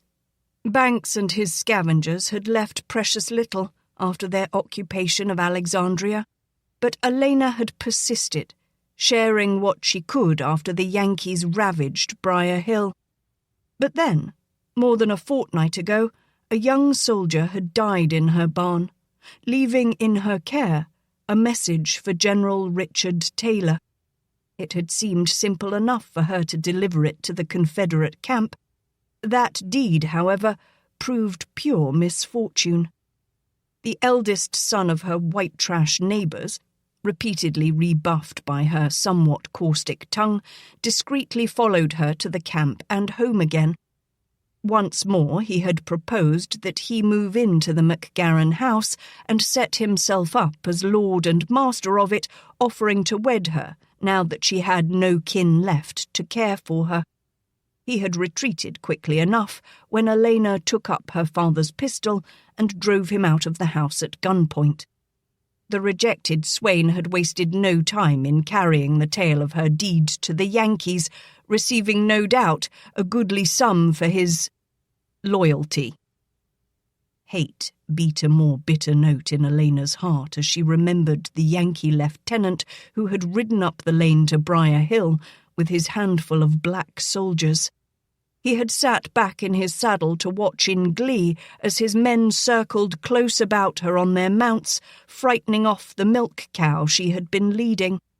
But when he had grown bored with her defiant stare, the lieutenant had brusquely commanded his men to search the outbuildings for Confederate soldiers. Then, loosening the flap of his holster as a warning, he had directed her ahead of him into the house, and there, after barring the door behind him, had made a proposition in such crude terms as to be grossly insulting. Alaina had replied in curt, cool disdain that her agreement would be conditional upon it being so cold a day that a certain unlikely locale would freeze over. The gallant lieutenant had cast aside his innate gentility and tried to force himself upon her in the parlour. Her screams had brought Saul crashing through the back door, and in the face of the huge black servant's rage, the chicken-hearted coward had fled like a cur with its tail tucked between its legs, calling his men after him and vowing to see her hanged, and that damned black right along with her. They would be back, the lieutenant had promised quite vocally, and with reinforcements. Then, just before he departed down the lane, he drew his pistol and shot the cow between the eyes. If his threat had not stirred enough fear, that unwarranted cruelty had brought cold terror to Alaina's insides. Ruthlessly, he had taken pettish revenge, not caring who might suffer. The pain of leaving her home still haunted Alaina.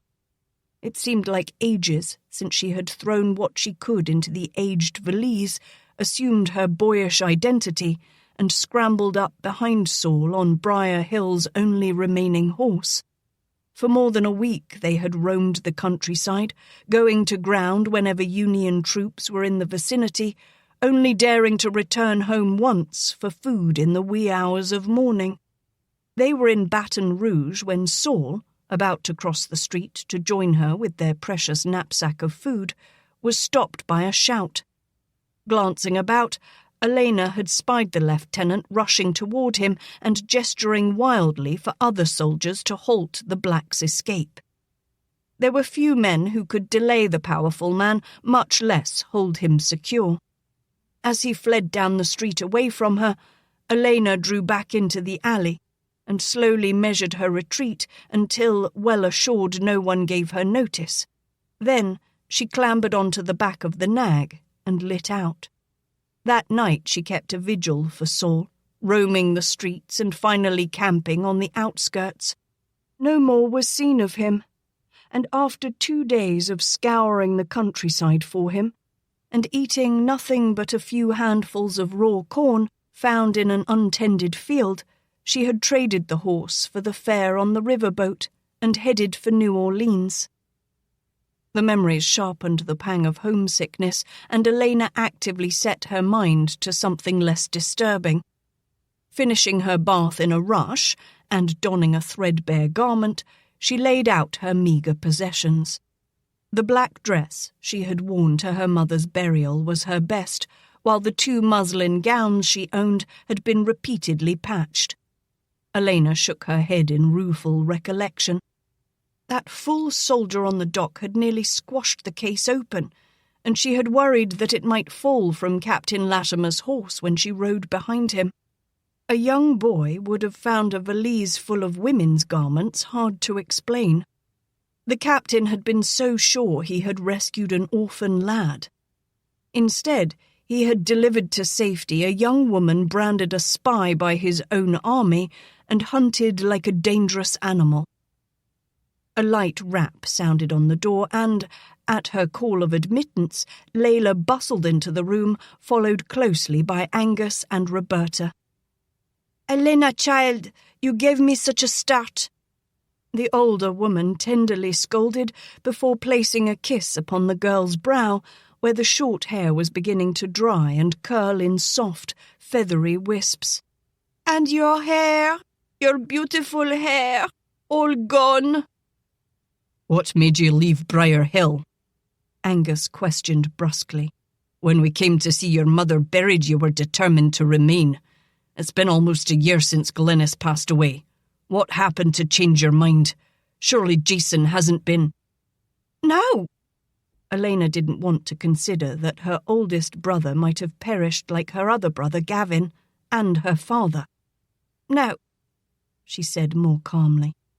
"It's just that when the Yankees occupied Alexandria, they rode through our crops and tore down the sheds, enlisted our slaves in their army, slaughtered the cattle to feed their gluttony, and took the horses for mounts, leaving nothing to make ends meet. Saul managed to hide one old nag from them, but I traded that to get here. Why, they even dragged away the mules. But whether to eat or to ride, I'm not sure." Pacing the floor, she continued relating the story, gesturing and at times wringing her slender hands when the memory disturbed her greatly. "There's no way of knowing what happened to Saul. If the lieutenant caught him, he might be either dead or in jail." "But what do you intend now, Lainey, darling?"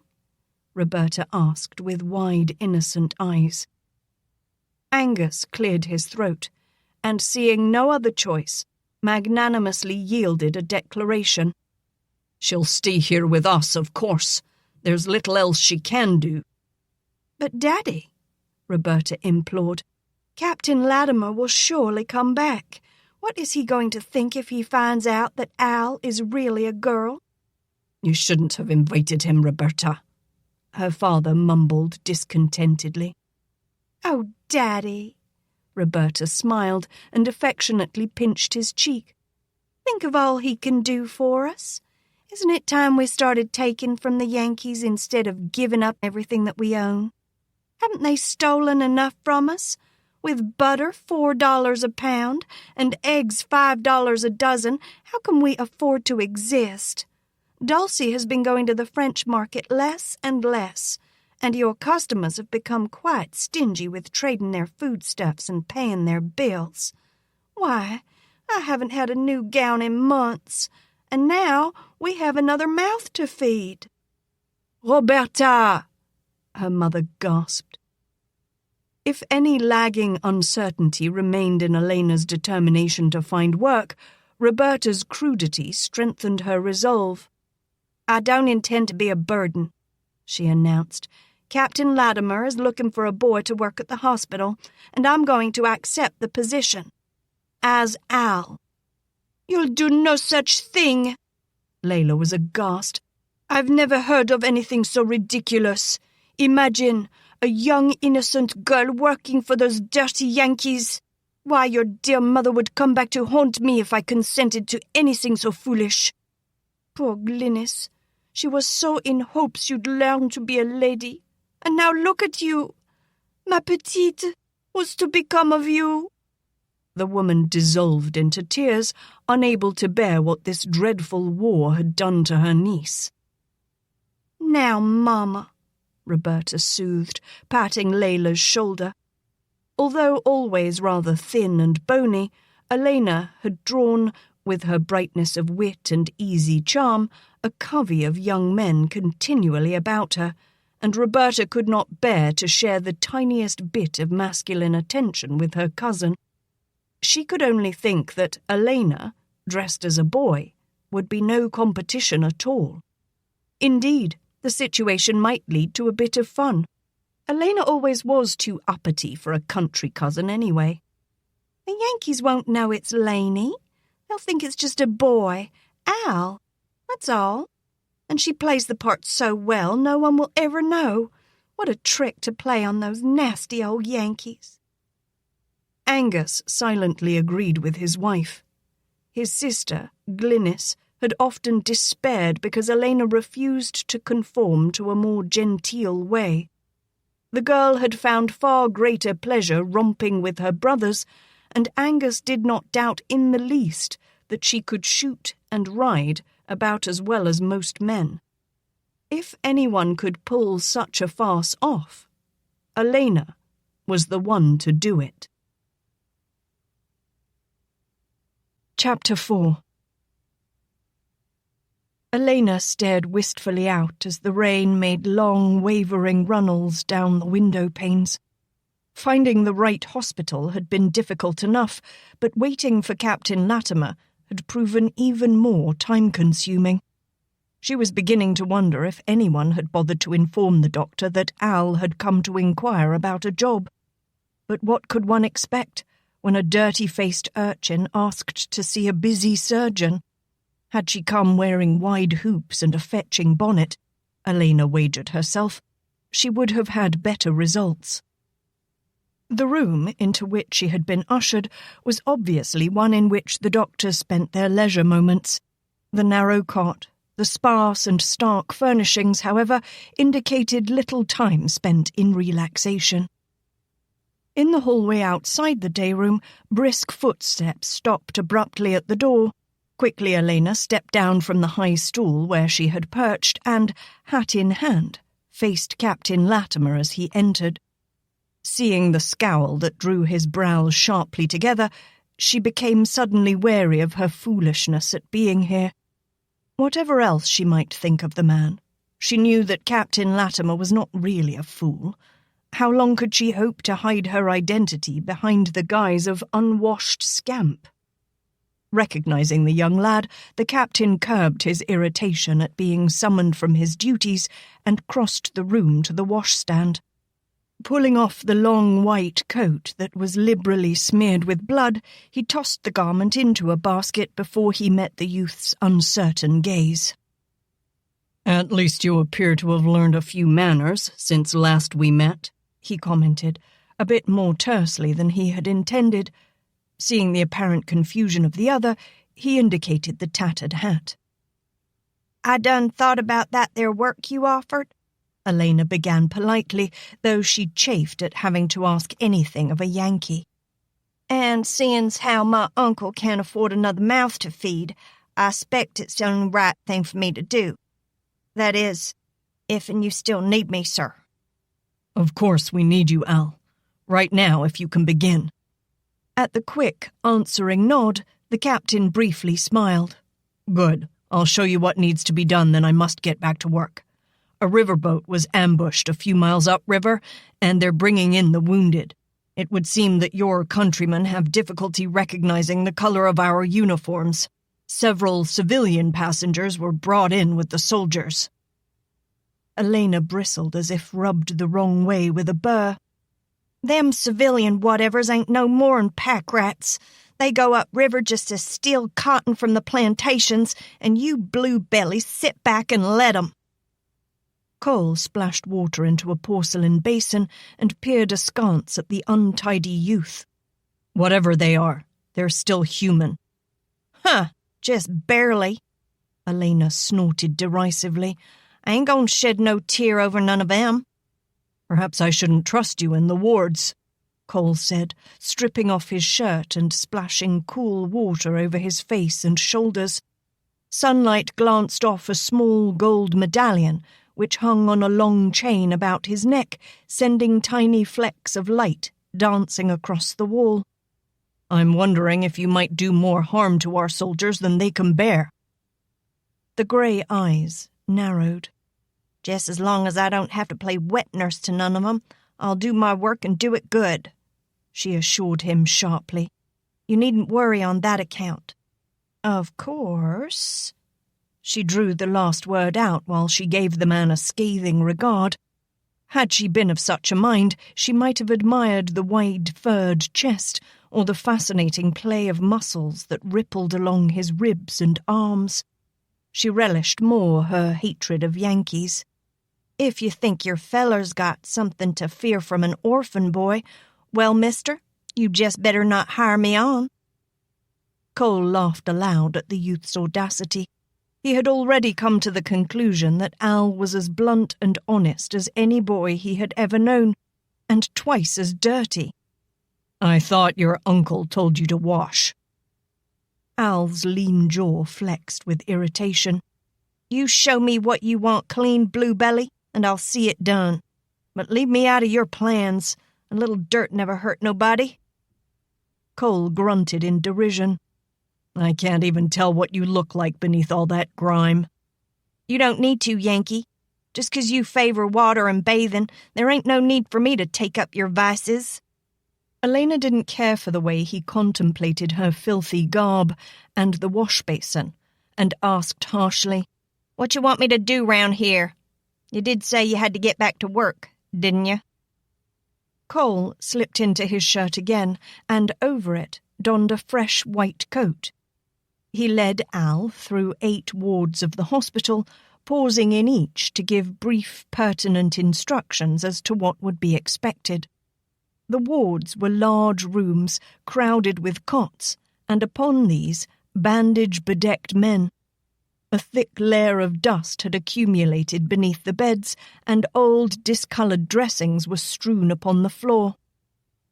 We ain't discussed wages yet, Alaina pointed out. How much you gonna pay me? Same as any good Union soldier, Cole replied.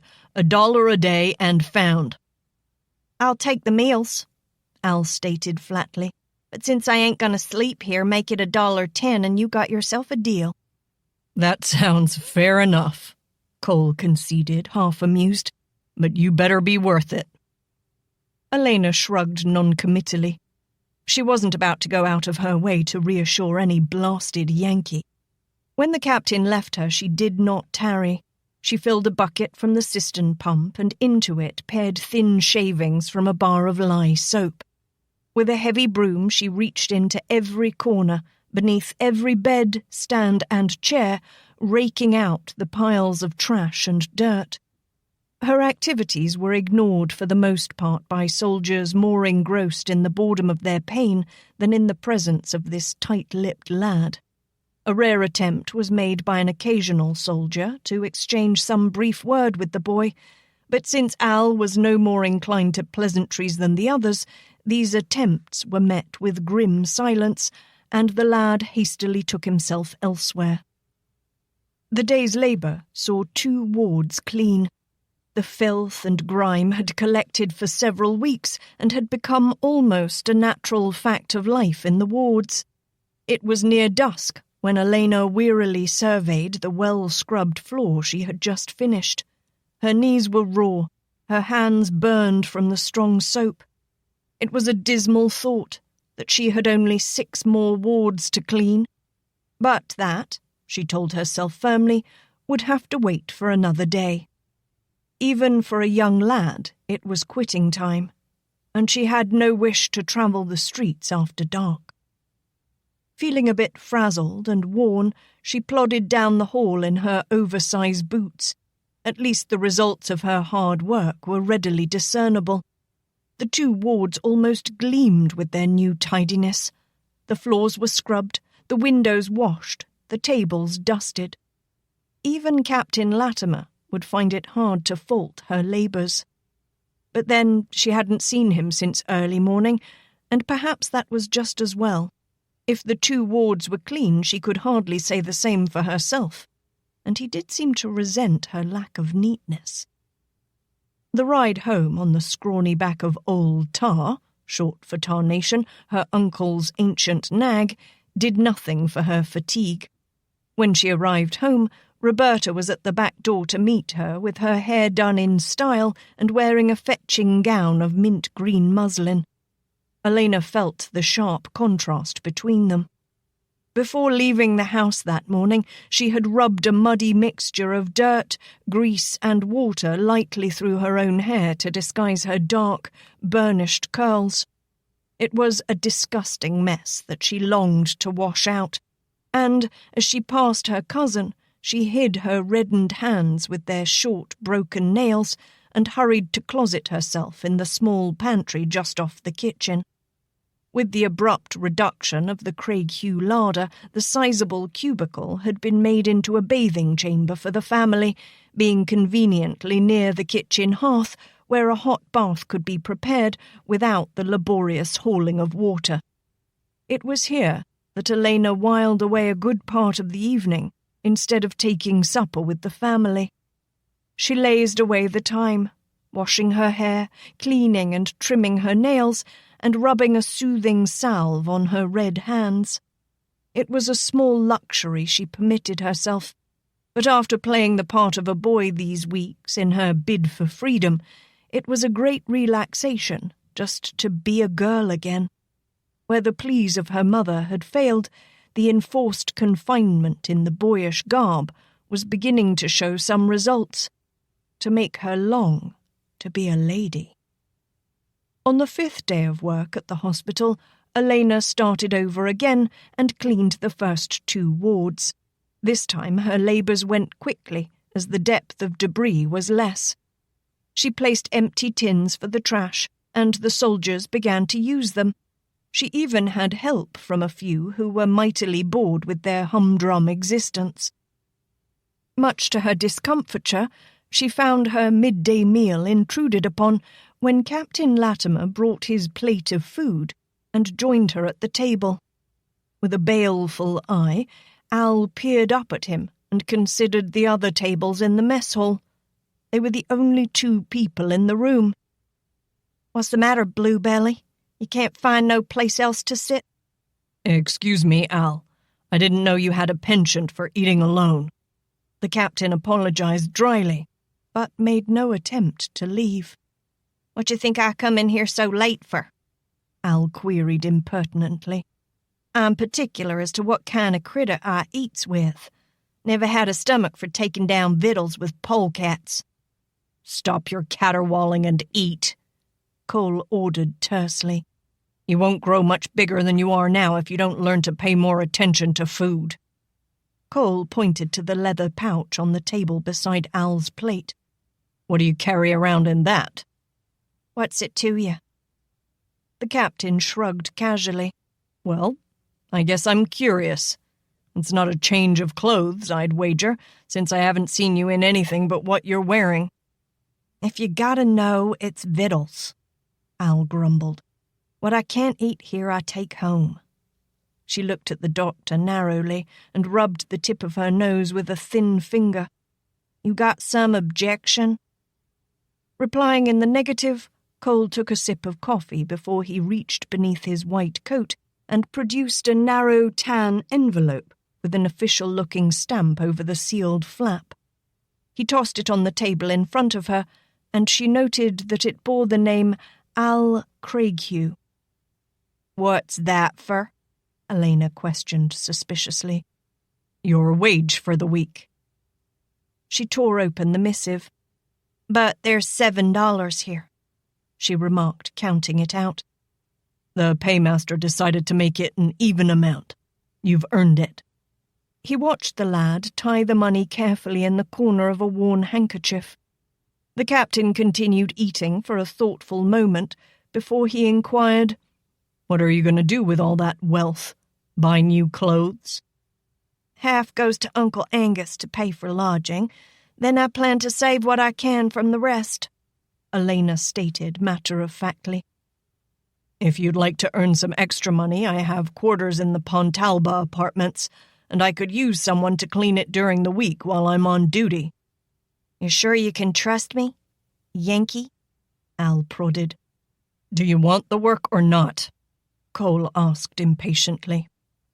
"How fur a piece is it to your whatchamacallits?" "Apartment." Cole supplied the words and the information.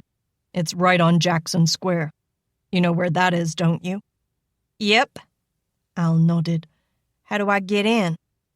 "With a key," the captain responded with sarcasm and fished into an inside pocket for the mentioned object, giving it over.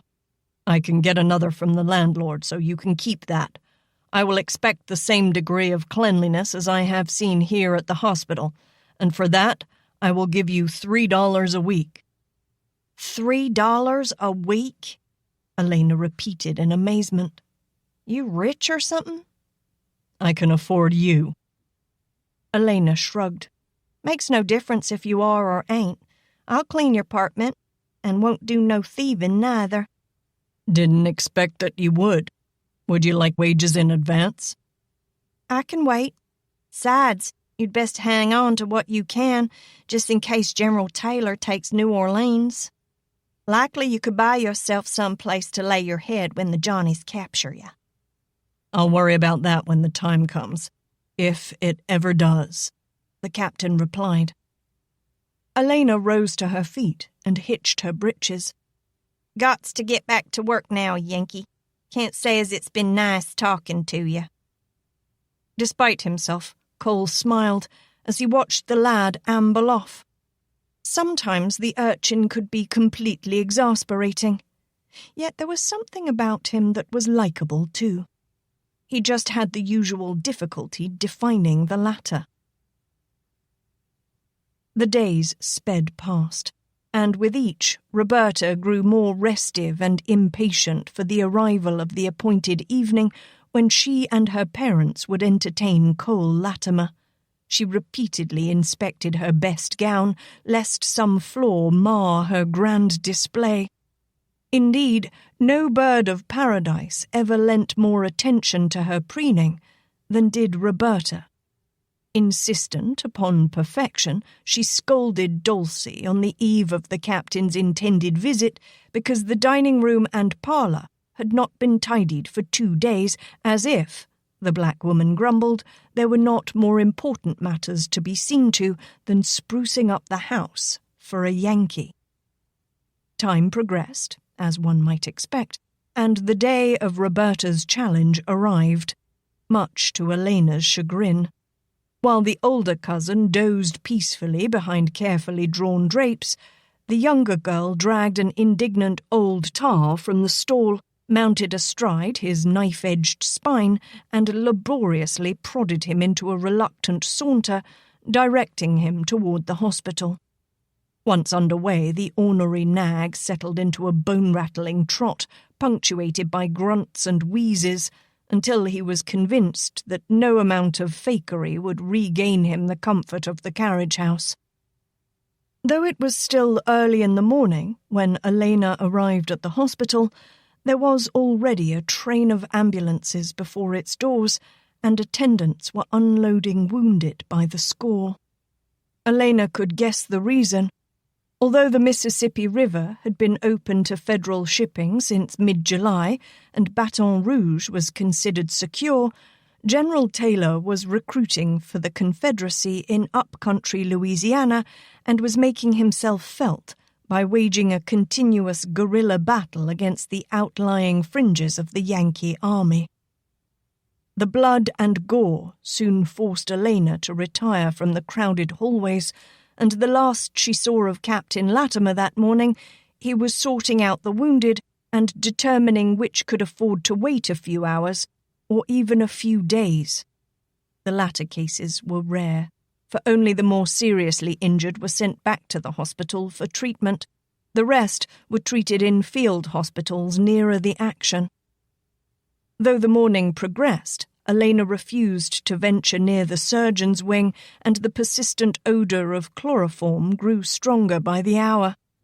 How the captain could manage to be the sparkling guest Roberta expected that evening, Alaina could not begin to guess, and, since she had determined not to be present at dinner, she would have to wait and hear the results at some later date. In the late afternoon, it became difficult to carry out her chores, for she could no longer avoid the wards where the newly arrived wounded were being treated unless she totally disregarded her duties. As she worked, she often had to glance away as a running or gaping wound was uncovered and her stomach heaved at the stench of putrid, rotting flesh. But when an oozing stub of a limb was brought into view, the sight proved too much, and she fled outside through the nearest door with a hand clutched over her mouth, helplessly retching. Her exit was badly timed, for Cole had taken a moment of rest outside and was there to witness her humiliation as she discarded her lunch behind a convenient bush. Too mortified to meet his amused gaze, she accepted the handkerchief he dunked in the watering trough. With trembling hand, she dabbed the cool, wet cloth to her brow and face, then after a moment found the courage to peer up at the captain. "Feel better now?" he asked solicitously. Alaina's pride had been pricked, and she was hardly in the mood to forgive the captain for being at hand to watch her abasement. "You owe me $3, Yankee." "Of course." Unable to stop grinning, Cole counted out the bills and handed them over with a teasing gambit. "I would say you take to cleaning better than you would doctoring. I don't think I've seen anybody quite as squeamish as you." "You got something to say about the way I clean your apartment?" Alaina questioned angrily. Cole shook his head. "No." "Then I'll thank you to keep your comments to yourself, mister." With that, Al stomped back into the hospital, almost threatening to let him find someone else to clean his blamed apartment.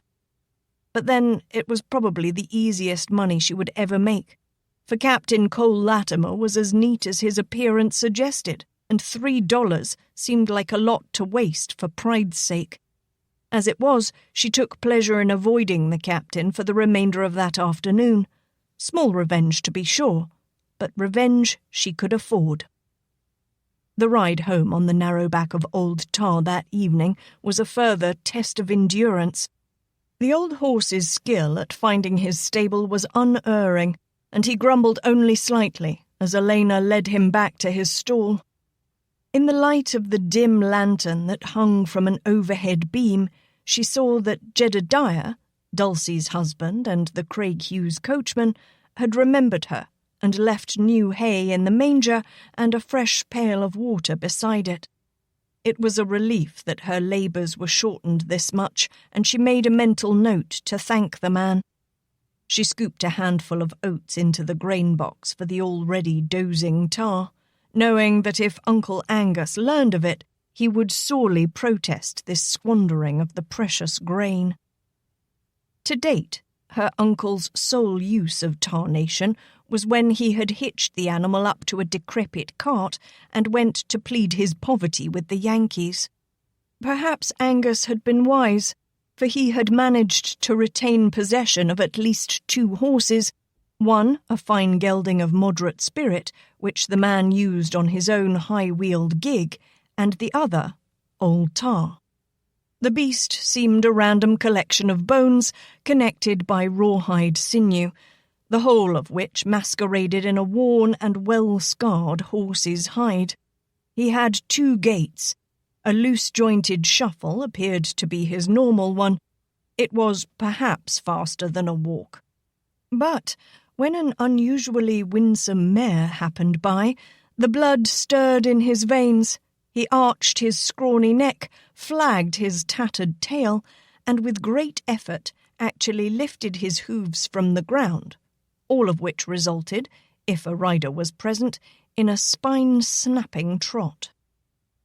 In her dirty, ragged garb, Alaina felt much akin to the unhandsome steed.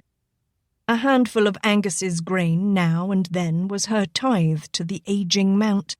She tried not to strain the Craig Hughes larder either, and made it her habit to eat her meals at the hospital, stowing portions of the more delectable fare in her leather pouch for use in the kitchen or, occasionally, a late snack. It was her rule to pay Uncle Angus at each week's end. His Scottish frugality displayed itself as he murmured a few embarrassed words on the hardships of war before tucking the coins away in his purse.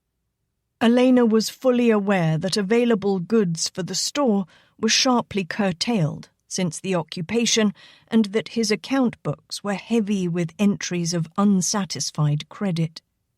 It gave her a sense of freedom knowing that she did not further burden his resources. The lantern was doused, and through the darkness Alaina groped her way along the flagstone walk from the stable to the house. A thoughtful extravagance on Dulcie's part met the weary late arrival in the form of a candle stump, left aglow in the kitchen, and water simmering on the hearth for a bath. Hopefully she would not be expected to work the later hours very often, but with the overload of wounded this day, there had been no chance to escape the rapidly mounting chores, and no sympathetic ear to listen to her complaint. Doctors apparently had little compassion for the healthy and able. In the converted pantry, the boyish garb fell into an indiscreet pile on the floor, given no more notice by the one who gradually lowered her aching body into the water. Alaina moaned a soft mewl of delight. After the long, tiring day, when she had to drag herself through the last hours of work by keeping the thought of a bath uppermost in her mind, she intended to enjoy it now at her leisure. Slowly, she lay back and closed her eyes, letting the heat seep into her tired limbs. Only a moment of this revelry had passed when the rattle of the doorknob made Alaina sit up and snatch for a towel. Without so much as a knock, Roberta came boldly in, beautifully clothed in a red crepe-de-chine dressing gown. As she paused and shaded her eyes against the lamp, the wide sleeve fell back, displaying exquisite white ruffled lace at her wrist. "I thought I heard you come in." Modestly, Alaina tucked the linen towel over her bosom, not wishing to contrast herself with Roberta's roundly proportioned form. Her cousin began to pace fretfully, a difficult task considering the narrow space left by the tub. "Do you have any idea what kind of day I've had?" Roberta demanded. "Why, it's been terrible. Terrible! I declare, Lainey darling, I just don't know what this world is coming to." It had all the appearance of being a long session, and though Alaina objected to this intrusion, her voice was casual and chatty. "Your situation sounds dire, Robbie. I thought you were having a guest this evening." "I am not!" Roberta whirled in high agitation. "Oh, Posh, I wish these damned Yankees would get their war over with." "I think they're trying their best," Alaina retorted, growing a little annoyed herself. Sometimes she wondered where her cousin's loyalty really lay.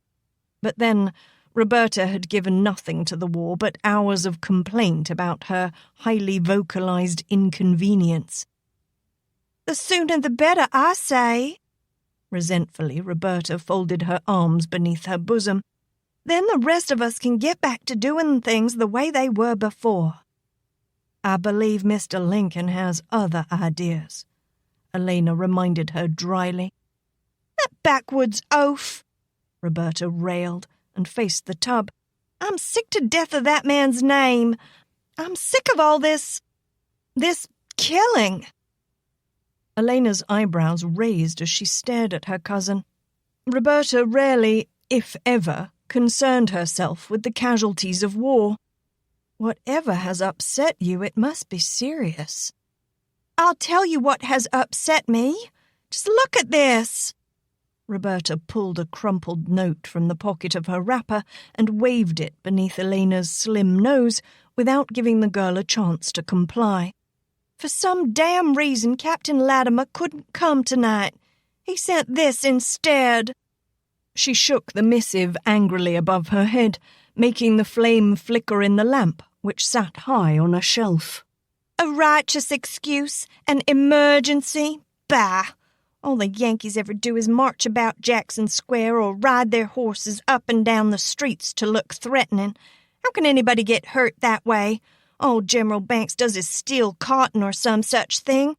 Why, there hasn't hardly been anybody killed since cockeyed Butler hanged William Mumford, and no one has come down sick with yellow fever since that terrible old Yankee got so scared he would catch it.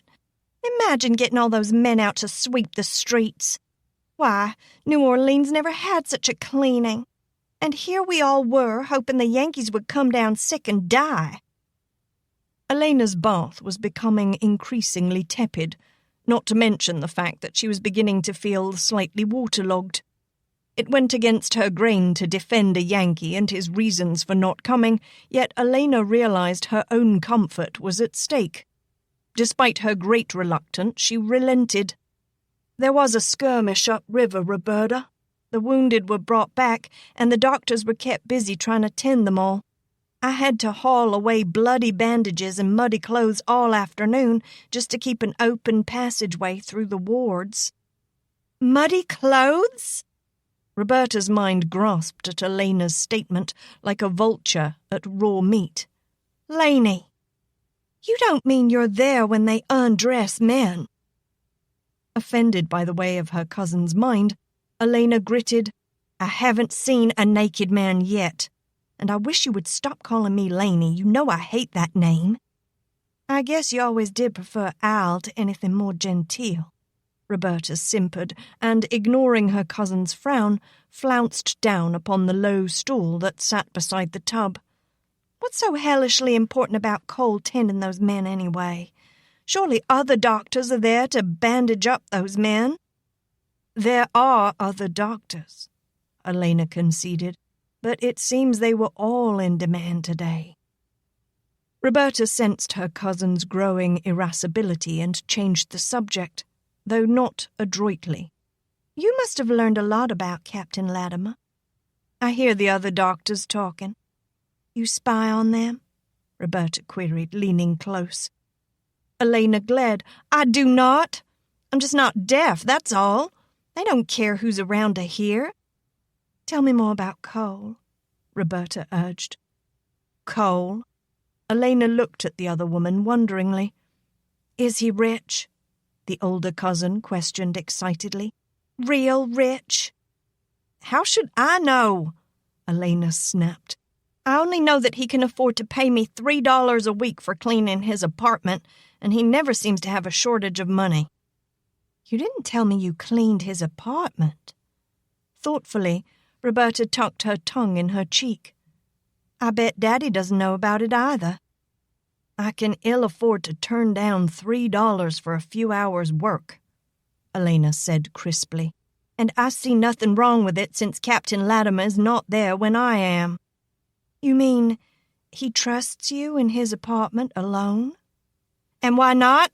I've never stolen a thing in my life." "But he can't be sure of that." "He was confident enough to give me a key." "A key?" "To Captain Latimer's apartment." Roberta's interest rose with every passing second. "How do you manage to work all week at the hospital and then clean his apartment, too?" "I do it after work the nights he has duty. He doesn't live far from the hospital, so I don't have to go far out of my way." "And where does the captain live?" Roberta sweetly inquired. Alaina looked at her suspiciously. Smiling pleasantly, Roberta warned, "If you don't tell me, Laney, I'll inform Daddy you're cleaning that Yankee's apartment. I don't think he'll approve. He might not let you work there after he finds out." "I don't know what you have in mind, Roberta," the younger girl snapped, "but I really don't care. If you want Captain Latimer so much, take him." "Where does he live?" Roberta questioned eagerly.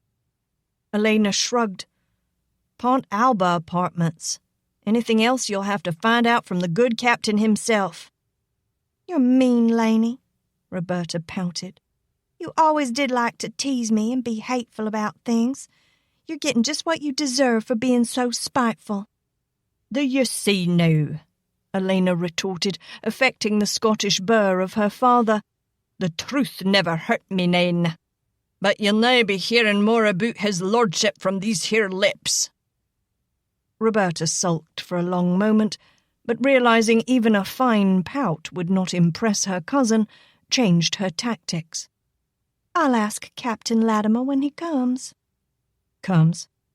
Alaina straightened in the tub and grasped the linen cloth more firmly when it threatened to fall from her bosom. "You mean Captain Latimer is coming here, despite this evening?" Roberta was the epitome of angelic goodness now that her tirade was spent. "Didn't I tell you, Laney? He wrote that he'd try to make it next week if the invitation is still open." Her voice took on an edge of command. "Now you be sure and tell him next Friday is just fine. Daddy said it would be." Alaina wrinkled her nose as if she smelled something sour. "What do you see in that Yankee anyway?" "Everything," Roberta laughed gaily. "But most of all, a way out of this miserable hole." She leaned forward, her dark eyes a sparkle. and spoke as if she confided a deep, dark secret. Did I tell you that he addressed the letter to me and signed it simply, Cole? She hugged her knees and rocked in sheer joy. Not until now, Alaina murmured wryly. She propped her elbow on the rim of the tub and leaned her chin in her palm. She could almost spell out what was coming next. The way he looked at me, Roberta sighed, her eyes half closed with the blissful memory. And right in front of Daddy, too. You saw that, didn't you, Alaina? She ignored the girl's perplexed frown and rushed on. Oh, he's a bold one, that Cole. And I tell you, Laney, I'm going to wrap that long-legged Yankee right around my little finger. She rose with a delicious giggle and kicked the ruffled lace at the hem of her nightgown before she danced out of the cubicle. Would you mind closing the door? Alaina called in exasperation. Roberta leaned in with a smile on her face. Right around my little finger, she crooned, crooking the mentioned member to make the point. Waving her fingers coyly, she pulled the door shut, leaving Alaina at last to her bath. Alaina climbed from the now cool water and ruefully regarded her own water-wrinkled fingers. Right around my little finger, she mimicked with sarcasm. Right around... She suddenly scowled and stamped her bare foot, hissing to herself, Jaybird Yankee. Chapter 5. It was not difficult for Alaina to avoid the busy doctor, yet far too often, for total peace of mind, she found herself forced into his companionship. A certain animosity flourished between the boy, Al, and the man, Cole, and more than once Alaina felt the bite of the captain's reproof. Though it gave her some assurance that he had not yet guessed her secret, she wondered if all he saw was the soot on her face, for it was there his criticism thrived. He could not know, of course, of the effort she took to smudge her face every morning, or of the treatment her short mane received. The dirt and grease had proven an excellent replacement for the old battered hat that he had forbidden her to wear in the hospital, but it only aggravated his ambition to see the urchin clean.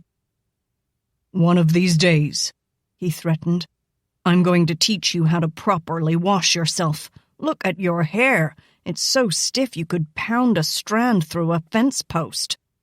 "Betcha you was born with a chunk of soap in your mouth," Alaina retorted with a fervour to match the doctor's. "I ain't never seen a body so attached to washing as you."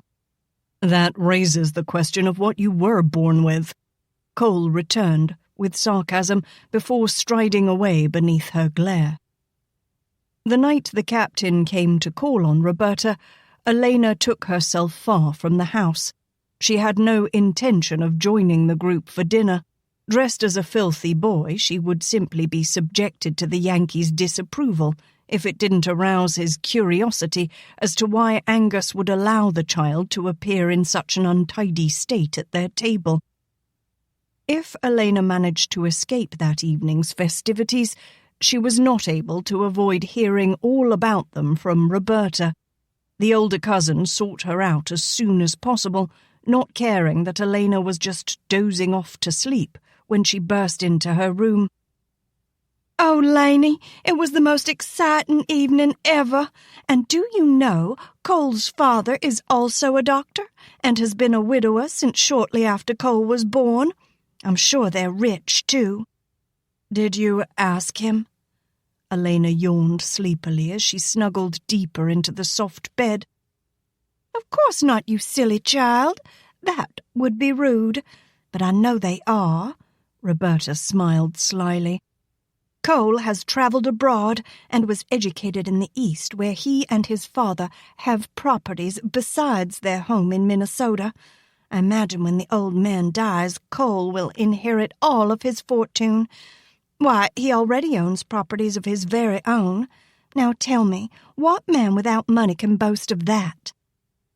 Alaina peered up at the ceiling thoughtfully. He boasts? Oh, Laney, you're exasperating, Roberta snapped. Of course not, but I know how to ask subtle questions to find out things. I think I'll ask him if he's rich, Alaina mused aloud. That's what you really want to know, isn't it? And why not? Roberta questioned defensively. A girl must look out for her own best interests these days. And I'm tired of wearing these rags the war has left me. I'm going to find me a rich man who can afford to buy me all the things I want. Alaina stifled another yawn. It's late, Roberta, and I'm tired. I nearly fell asleep by the bayou waiting for that critter to leave. Can we talk about this some other time? I have to get up with the sun. Roberta sighed as if in sympathy with her cousin. Poor Al, you do have your hardships. But then, I know, it's nothing more than what I deserve. Irritably, the girl fluffed her pillow and punched a small fist into it. And Captain Latimer seems to have been sent here for the special purpose of destroying my sleep. By now, Al made the rounds of her wards in 2 days, cleaning and scouring and scrubbing, as if only to show one Captain Latimer that she was worth every cent of her wage, despite her own untidy appearance. The wounded soldiers began to welcome the break in the otherwise endless monotony. Al began to exchange quips with them, sometimes biting remarks returned in anger, but as the soldiers became known as individuals instead of faceless enemies, the tones softened. Questions of home and family were asked, of origins and leanings, political and otherwise. Some soldiers struggled to retain some humour in this dismal place. With these, Al exchanged light banter. Others were dismayed at their wounds and disappointed with the pain and effort of life. To these, Alaina gave a challenge, a dare to live. To those who were deeply injured, she grudgingly gave pity and sympathy, and an odd sort of bittersweet tenderness. She ran errands for those who couldn't go for themselves, sometimes purchasing a comb, a shaving brush, or a bottle of lilac water for a girl back home. The packet of letters she carried to the post became a daily thing, and the appearance of the youthful lad with his bucket, brooms, and mops was awaited with eagerness by those who were trapped in the wards. It gave the day a brightness, a spark so small yet brightly seen and cherished. The dull grey silence of the wards had yielded to a youthful and oftentimes rebellious grin. The musty, cloying odour of moulding debris became the pungent scent of lye soap and pine oil. The moans of pain were now more often hidden beneath a muffled chuckle of laughter or the low-voiced murmur of shared experiences. For Alaina, it had begun as a simple chore, a job, a task, a way to earn money. It soon became for her a time of conflict. Her sympathies were firmly with the struggling Confederacy, yet against her will she found herself liking some of these men, many within a year or two of her own age, and several much younger. Bold and brazenly righteous, they had marched off to do battle much like her own father and brothers, thence to lie on narrow beds of pain and helplessly wait either healing and its rewards or death. There had been times at Briar Hill when death seemed what every Yankee deserved. Now she found it an agonizing experience to watch one of those same struggle through their last moments of life. She knew them. They were human. They ached. They suffered. They died. More than once she was forced to seek privacy, where she stood with trembling hands clasped desperately across her mouth in an effort to hold back the sobs, while tears flowed unchecked down her cheeks. Her attempts to harden her emotions failed.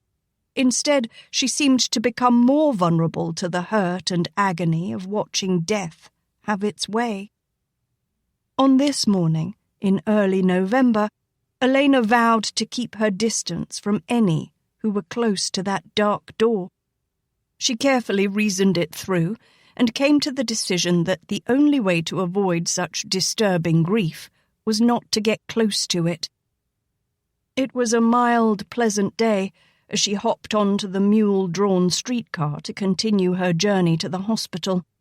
Roberta had begged her father for the use of the gelding and carriage, leaving Angus no alternative but to hitch old Tar to the rickety buckboard and take himself to work and Alaina as far as the store. From there, she walked to St. Augustine's Church, where she caught the streetcar, and finally swaggered past the orderly at the hospital door. "You're late," Cole commented offhandedly as he brushed past her in the hall. "Yeah, well, it ain't easy to pay for a ride on the money you Yankees pinch out," she called to his back as he strode briskly down the hall. She opened her mouth to throw another retort, but quickly snapped it closed when Dr. Mitchell, the Surgeon General, stepped abruptly from one of the wards. He looked at the suddenly red-faced youth, then frowned down the hall toward the tall, ignoring back of the captain. "Do you have a complaint, son?" the grey-haired officer asked kindly. Alaina tried to swallow her discomfort. "No, sir."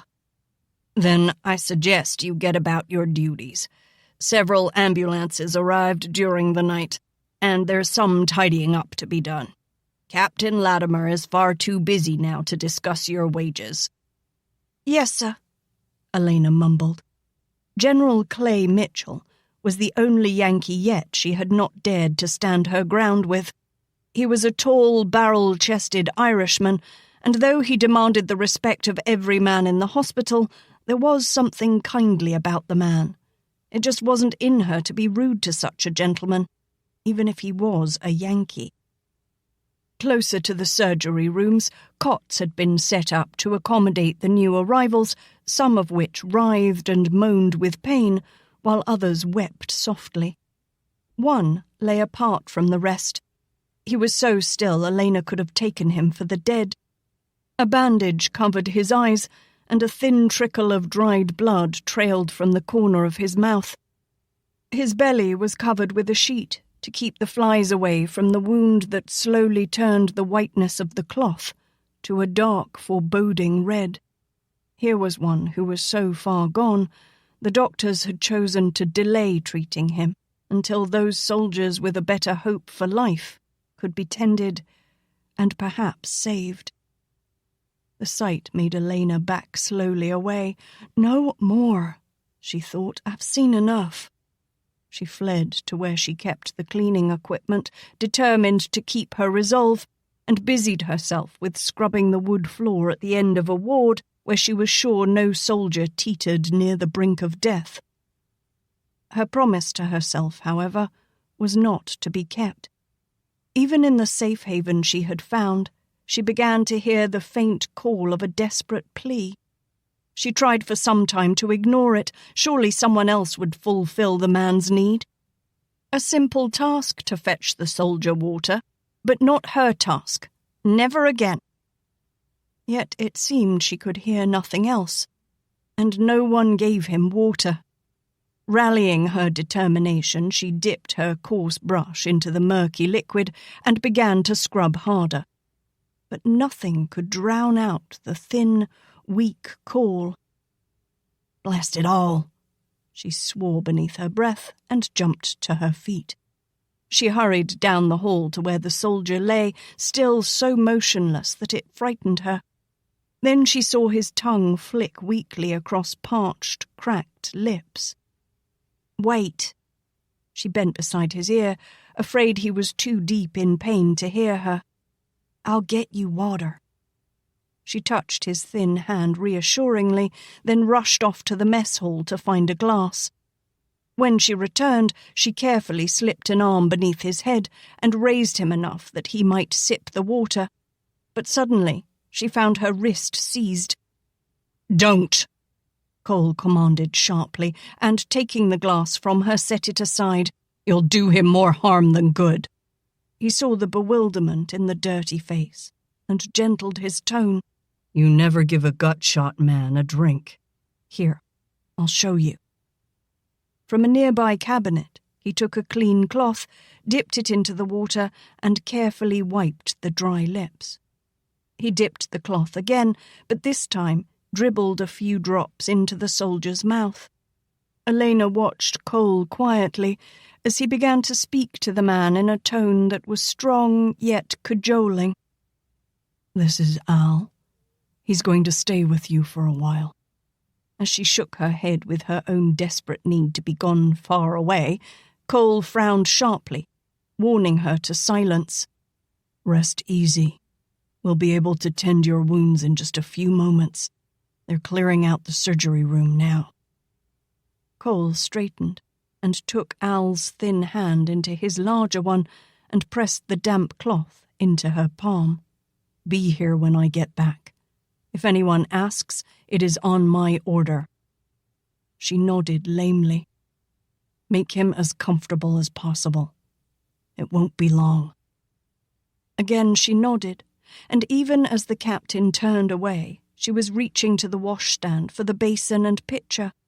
Ever so gently she washed away the dried blood running along his cheek, and with long, cooling strokes, wiped his brow and cleaned around the bandage covering his eyes, shooing the flies that were forever gathering. "Al," the faint rasp made her lean down to him. "Yeah, right here," she half-whispered. It took an effort on the soldier's part to utter the next word. "Thanks." Alaina was suddenly glad she had taken a moment for mercy, and she bit her lips to still their trembling before she managed in her boyish vernacular, "Any time, Yankee." Cole paused in the doorway of the officer's day room as the medical sergeant called his name. Sergeant Grissom hurried to catch him. "There be a young lady to see you, Captain. She's waiting in the vestibule for ye." "I haven't time," Cole began tersely. "She says it's urgent, sir. Claims it can't wait." Cole frowned harshly. He was mystified by such a summons, but he had work to do. "Is she injured?" Sergeant Grissom grinned. "I would say most definitely not, Captain." "Then is someone else injured?" "She did not say that, sir." "Well, see if one of the other doctors is free to attend her." The sergeant raised bushy eyebrows. "She said it must be you, Captain, and she's been waiting near come an hour." Cole sighed and pulled out his pocket watch. "I have only a moment to spare. Tell the lady I will be down directly." Cole hurriedly doffed his blood-stained smock. His uniform was also marred with darkish blotches, not the proper dress to meet a lady, but there was no help for it. He hadn't time to change. Buttoning the top of his blouse, he strode quickly down the hall. Roberta rose from a bench in the foyer and bestowed a brilliant smile upon Captain Latimer as he came across the vestibule toward her. "You seem surprised to see me, Captain." She lowered her lashes demurely. "I suppose it does seem forward of me coming here like this." "Indeed not, Miss Craighue." Cole took her hand solicitously. "I was just now told a lady was waiting. Had Sergeant Grissom mentioned how beautiful the lady was, I might have taken a moment more to prepare myself. But you must understand I have been quite heavily detained." "You need not impress me with the cause, sir." Roberta did not try too hard to suppress a rather pretty wrinkling of her nose as she glanced daintily away from his blood-stained blouse. She was well aware of her expressions, having spent many hours practicing them in front of a mirror. "I came here hoping I could be dreadfully presumptuous, Captain." "Continue, Miss Craighue." He smiled his consent. "Your voice is the sweetest I've heard all day, and I try not to question my rare moments of good fortune." "You are most gallant, Captain." Roberta tilted her wide-brimmed hat slightly so the captain could admire her fine, aristocratic profile. She knew the beauty of her long, down-turned nose and high cheekbones, the red, sultry curves of her lips. I was just passing by in my carriage when it came to me just how hard you work. No time for relaxation, it would seem, or even a leisurely meal. A man does have to eat, doesn't he, Captain? And you can hardly be blamed for taking a few moments to do so. I know of a divine little place in the Vieux Carré where they serve the most delicious shrimp. Would you care to join me, Captain? Though she was all smiles and coy looks, she held her breath, awaiting his answer. She had secretly planned for this all week, and she would be crushed if he disappointed her now. "I must humbly apologize, Miss Craighue. I have wounded left to attend to. Otherwise, I would be most anxious to enjoy your company." Roberta hid her annoyance. This was no mewling schoolboy she could lead about on a string and expect him to obey her whim. She tried another ploy. "It wouldn't be a terribly great distance for you to ride out and join us for supper this evening." Cole smiled at her persistence. "What would your father say about my coming, Miss Craighue? I have the distinct feeling he'd just as soon not have his daughter consorting with a Yankee." The corners of Roberta's mouth turned upward coquettishly. "Why, Captain Latimer, you don't impress me as a man who bothers himself with what fathers think." Cole laughed, his eyes glowing as they lightly caressed her. "On the contrary, Miss Craighue, I do worry about what fathers may think. As to your invitation, I would rather avoid the surprise and not come unannounced." "Now, don't you worry about that. I know how to handle Daddy. Dulcie is cooking up a nice bouillabaisse, and you won't want to miss it." A lazy grin twisted his handsome lips, lightening her heart. "If nothing further develops, I should be free later this evening." Roberta was coolly poised, despite her elation. "I shall look forward to this evening then, Captain. Now, I really must let you get back to your duties."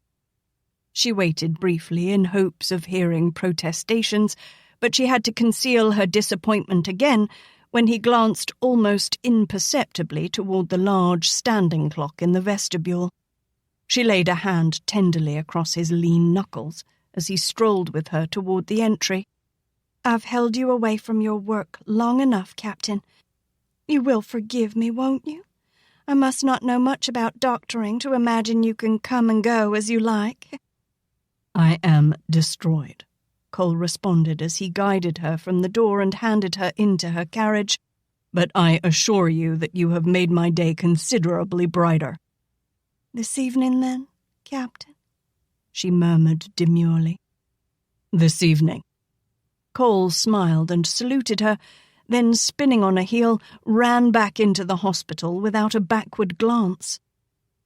Roberta watched him go, and the thought of that lean form guiding her across a ballroom floor was almost overwhelming.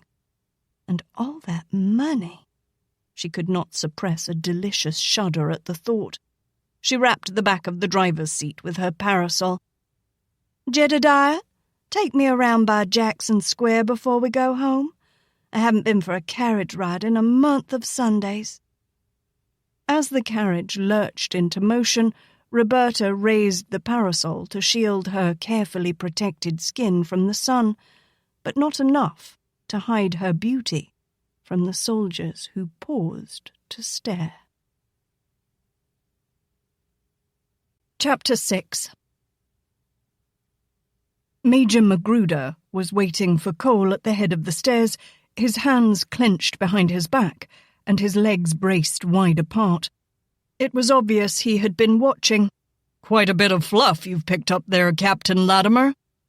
"Miss Craighue," Cole informed him, and raised an eyebrow at the man's apparent curiosity. "A Southern wench, I presume?" "Wench, hardly. Southern, yes. Al's cousin, and I would be more selective in what is chosen for adjectives when the lad is within hearing. He has a way of setting one back on his heels." Cole smiled at the idea of the short, rather heavy-set major, nose to nose with the small, wiry Al. "Humph," Magruder said. "Uppity little beggar for tidewater trash." "Not tidewater trash, Major," Cole corrected. "He comes from a farm upriver somewhere. Lost his parents in the war." "You're quick to defend the rebels," the major sneered. "Next thing you'll be feeling sorry for Lee." Cole faced the major squarely. "I sympathize with all men when they are hurting. It is for that reason I became a doctor, and I consider my oath most sacred." "Humph," Magruder said again, and followed Cole into the day room where the younger man poured water into a basin and began to scrub his hands. "You should get some combat experience, son." He dampened his own hands from the ewer and ran wet fingers through his greying hair while considering himself in the mirror. 14 years I've spent in the military. Went with the army down to Mexico, 8 years a lieutenant. He glanced aside at Cole's rank. "And here you are, a captain after 2.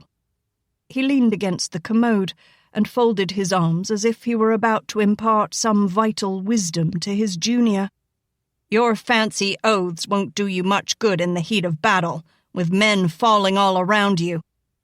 You pick the ones you can do some good for, and ethics be damned. You give a swig of laudanum to the rest and put 'em in the shade. If they're still alive when you get back to them, then you try to patch them up." Cole shook his head in rejection of the advice. He was aware of his own lack of experience in the field, but held strong doubts that he would accept such a callous attitude should the event present itself. Magruder straightened. "I was looking for you to invite you to join us." When the captain glanced up in mild surprise, the major shrugged. "It was Mitchell's suggestion, not mine. The rest of the doctors are going to Sazerac's for a bit of celebration. You've heard of the Confederate defeat at Broad Run, haven't you?" "Defeat? Huh. I've also heard of Old Rosie's at Chickamauga. What would you call it? Tactical retreat?" "We only celebrate the victories," the major sniffed. "Before this war is over, we'll pay those damned Rebs back tenfold." "Only one thing is certain now." Cole spoke through his hands as he splashed water on his face. "Whichever side wins, there's a lot more bloodshed to come." "Squeamish, Captain?" Magruder smirked, raising a brow. Cole reached for a towel. "No, Major. I just see it as a damned waste. That's all." Then you refuse to celebrate with us? Magruder waited much like a hawk for the captain's answer. Right now, I'm going to take the blinded boy into surgery and see what I can do for him. Then, if there's anything left of the evening, I plan to join Miss Craighue and her parents for dinner. You're wasting your time on that, boy, Magruder chided. He'll be gone before another day is out. You might as well leave early and enjoy the ladies' company. Cole hung the towel and took out a fresh smock. Be that as it may, Major, I am still committed to my oath. The least I can do is try. Suit yourself, Captain, but you'll only cause him more misery before he dies. Besides, it's a task requiring at least 2 doctors. An orderly pushed open the door. We got the last one in the surgery room, Captain, and the chloro is started. Cole nodded and turned to Magruder as the door swung shut. Dr. Brooks has already agreed to assist. Brooks? That old rebel? You'll have to watch him close. He's more likely to slit the boy's throat. He took the same oath I did. Cole's voice was firm. And he takes it every bit as seriously as I do. He rested a hand on the doorknob and continued thoughtfully. He's not a rebel, you know. In fact, he lost quite a few friends when he spoke out against secession. He opened the door. Now, if you'll excuse me, Major, I have to get on with it. Magruder followed him out in a less than pleasant mood. It always aggravated him when the young fools wouldn't listen to his advice. He caught sight of the cleaning boy through the doorway to the surgery ward, a wet rag in his hand and a worried frown on his skinny face. It sharpened Magruder's irritation to know that good Union dollars were supporting the irresponsibility of the filthy little brat. "Get on with your work," Magruder ordered gruffly. "You've had enough lagging for one day." Cole glanced over his shoulder at the frowning man and resisted snapping back a retort. To Al's questioning gaze, he jerked his head, and the slim lad went hurrying off. "You seem to have a penchant for picking up lost strays," Magruder smirked. "From now on, resist the temptation to bring them among us. That little beggar's not to be trusted." Cole smiled benevolently. "I don't know about that, Major. I've never had any qualms about turning my back on him." He shrugged. "Couldn't do much damage if he tried. He's hardly bigger than a mite." "Ha!" Magruder scoffed. "The little ones do the most damage. Hit you where it hurts." Cole laughed at the other's unintended humor. "I shall keep that in mind, Major." Nearly 3 hours passed before the stretcher bearing the blinded soldier was carried from the operating ward. "Be careful," Cole warned the orderlies. "He has more stitches than a quilt and is far more delicate." Dr. Brooks dried his hands on a towel. "Do you think you got everything?" Cole sighed and dragged off his bloody smock. "We'll know soon enough. At this point, we can only hope and pray that peritonitis doesn't set in." "'Twas the boy's good fortune you were here to tend him. I've seen less gifted and less patient doctors in my time." Cole shrugged away the compliment. "If you're going to make the effort, you might as well do the best you can." Dr. Brooks pulled out his watch and noted the time. "Nearly 6. I'll give a last check about the ward upstairs and then go fetch some victuals. I don't suppose a young man like yourself would care to join an old fool for supper." "I've already promised this evening to a young lady." Cole smiled. Brooks chuckled.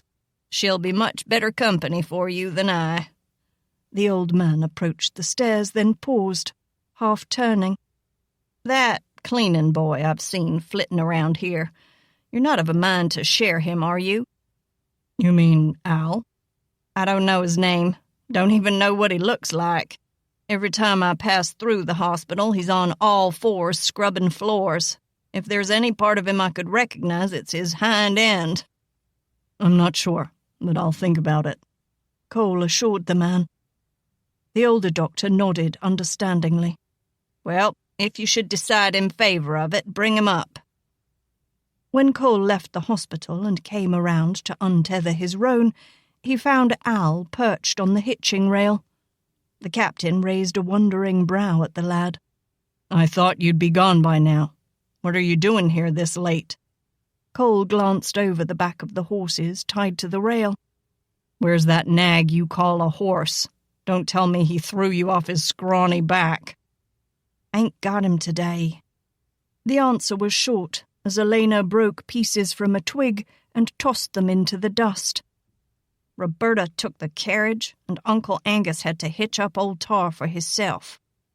"So you're left to find your own way back?" "Ain't as bad as that.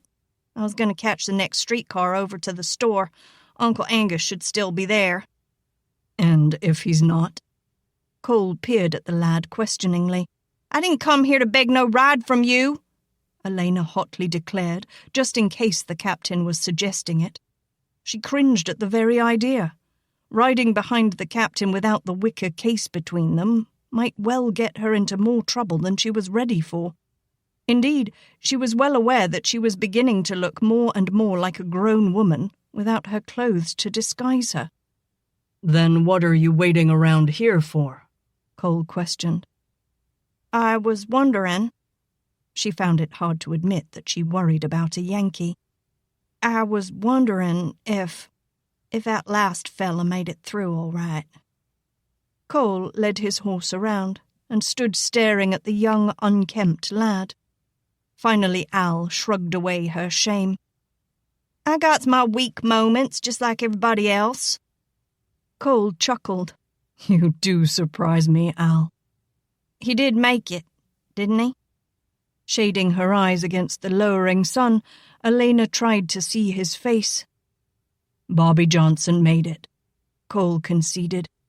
If he survives the next few days, he just might make it home. That's all I was wanting to know. Al straightened herself to slide off the hitching post, but in the process felt herself losing the heavy boots. In an attempt to keep them on, she raised her legs. It was surely not the most graceful descent she had ever made in her life, but it might have been the quickest.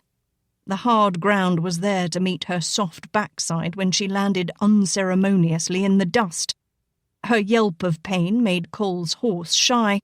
Suddenly, seeing that she might be trampled on by the huge beast, Alaina quickly forgot her agony and scrambled up, leaving her boots behind. It was all too much for Cole's control, and he burst into amused laughter, winning Al's outraged glare. "You sorry Yankee! You'd just as soon let that mule stomp me into the ground." "Now, Al," Cole chuckled, trying to stem his urge to levity. "I was just watching you dismount that hitching rail. You were the one who frightened Sarge. Don't blame me." Alaina ruefully rubbed her bruised posterior and wished she could groan her misery in her own natural tones. "You're going to be sore," Cole offered his wisdom freely. "If you would accept a Yankee doctor's treatment, I've got some liniment in the day room I could massage."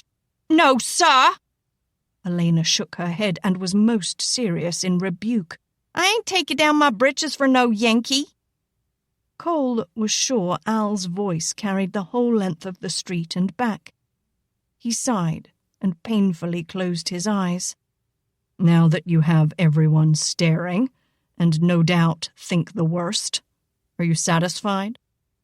Al cackled gleefully and hooked her slim thumbs in her rope belt. "Gotcha, didn't I, Yankee? For once, I gotcha. And you know something?" She sauntered arrogantly close. "I'll laugh when they hangs ya." "Major Magruder warned me about you," Cole remarked dryly. "I should have listened." "Yeah, well, I don't like him none neither." "If you care for a ride home," Cole said tersely, and wondered why he should trouble himself. "I'm going that way shortly. You can wait at my apartment while I change my uniform." Alaina looked at him narrowly. "You going out to see Roberta?"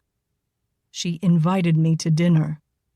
Cole leisurely raised an eyebrow. "I need not ask if you mind. Your feelings are apparent." Irritably, Al folded her arms across her bosom.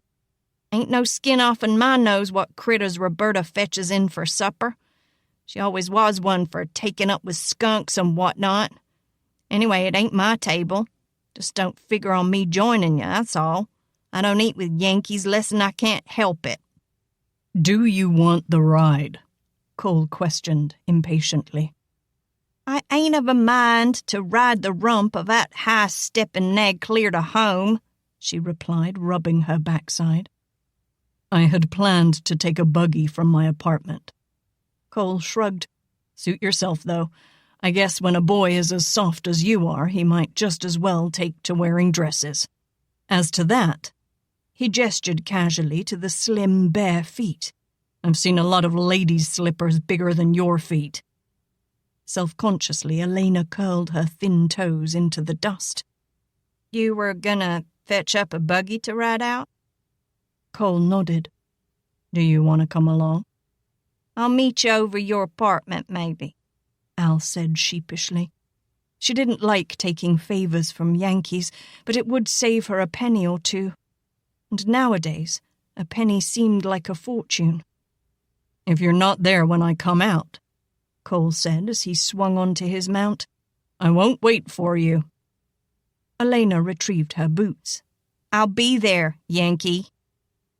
And so she was, and early enough that she waited some moments across the street for him to appear. Keeping an eye on his apartment window, she strolled around the square until she was pushed roughly aside by several soldiers who brushed boisterously past. Through the gathering darkness, she glared at their backs. then turned to stare angrily at the words General Butler had added to the dedication on the base of the statue of Andrew Jackson. The Union must and shall be preserved. Just like a Yankee to rub it in, she sneered. Hearing the rhythmic clip-clop of horses' hooves and the rattle of carriage wheels, she turned and, recognizing the captain in the buggy seat, waved and hastened toward him. He drew rein beside her.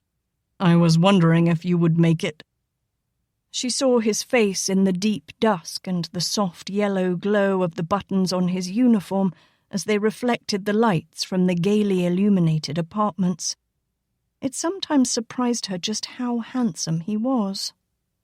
"You sure this is free?" Cole pulled a long, slim cigar from his blouse and leisurely rebuttoned the brass.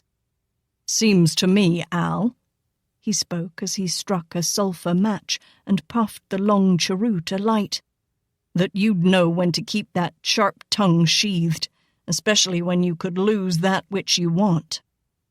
Al indignantly protested. "You was the one what offered, did I beg ya? Did I, huh?"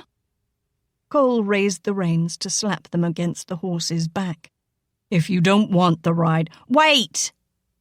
Alaina bit her lip as Cole leaned back in the seat and grinned. She yielded. "I wouldn't mind a ride." He tossed his head. "Hop in." She took a step toward the back of the buggy where she intended to hike herself up on the luggage boot, but Cole's terse inquiry halted her. "Where are you going?" When she shrugged lamely and gestured to the back, he slapped the seat beside him. "Right here where I can keep an eye on you. From now on, I think I'll heed Magruder's advice." Hesitantly, Alaina eased into the seat beside him. She didn't like sitting so close, not when he smelled so fresh and clean, and she had the awful odor of rancid grease in her hair. Self-consciously, she tugged down the floppy brim of her hat and sat mutely silent for most of the way home. The contrast between them was excruciatingly painful when she allowed herself to forget that he was a Yankee and remembered he was a man and she, a young woman. Chapter 7. The evening was laden with the sound of tree frogs and chirping crickets, of blended voices drifting up from the parlour below, and of masculine laughter, deep and rich. A cool, languid breeze gently swayed the branches of the huge oaks, rustling their leaves and sweeping the fragrance of sweet shrub through the open balcony doors of Alaina's bedroom. The soft, silvery radiance of the moonlit night touched the delicate but pensive features as the girl stood in the open balcony doors. She was a prisoner in her own room, trapped by the presence of the Yankee below. And she was lonely, so miserably alone and forlorn she felt the sharp ache of it deep within her chest. Never before had she known such confinement, and the tinkling brightness of Roberta's laughter made the very walls close in about her. It threaded its way with merciless mockery through her head, turning the room into a torture chamber. Alaina rolled her head against the door moulding and, with misty eyes, stared back into the tall mirror that stood in her room. She found no comfort in what she saw. Despite Captain Latimer being in the house, she had managed to bath in the pantry, then had slipped through the bushes, skirting the house, and stealthily climbed the gallery stairs to her bedroom. The solitary figure in the silvered glass looked more like a young woman than her usual attire allowed her, but the dark, softly curling hair was unsuitably short, and the loose, threadbare nightgown far from flattering. Alaina's gaze roamed to the armoire that held her meagre belongings, and she knew a strange yearning to dress in something pretty and feminine, to be treated as a woman, to be able to smile and laugh with her own girlish gaiety, instead of having to curb the softer looks and lower her voice to a deepness that made her throat ache. This guise of stripling lad was the charade she must play, yet it was becoming increasingly difficult to don those wretched clothes and assume the personality that was more repugnant each morning. Bit by bit, the masquerade was robbing her of her womanhood. An illusion increasingly haunted her. In her mind, she saw the tall, lean form of Captain Latimer sweep past, and on his arm a woman clothed in deep red silk. His face was animated and alive as he paid court to the lady, and on his knee he vowed his love. The woman's hand reached out, as if bestowing knighthood upon the handsome head, and his lips touched the slim fingers and traced a path along the bare white arm. The vision widened, and the full red lips he kissed became the visage of her cousin Roberta. Alaina wandered out onto the balcony, seeking the cool evening breezes and fleeing the apparition in which Al could have no part. Doubts drummed with heavy blows upon the already crumbling walls of her confidence. She could never hope to be the woman Roberta was, a woman who attracted men wherever she went. She was destined to be just plain Al, scrawny, boyish, unattractive. Painful as it was to accept, scrubbing floors seemed her future, while Roberta need do nothing more than smile helplessly and have the whole world offered to her.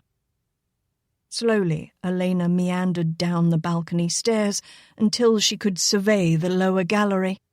A shaft of light streamed from the parlour, illuminating the lower steps, and she dared go no further for fear she might be seen.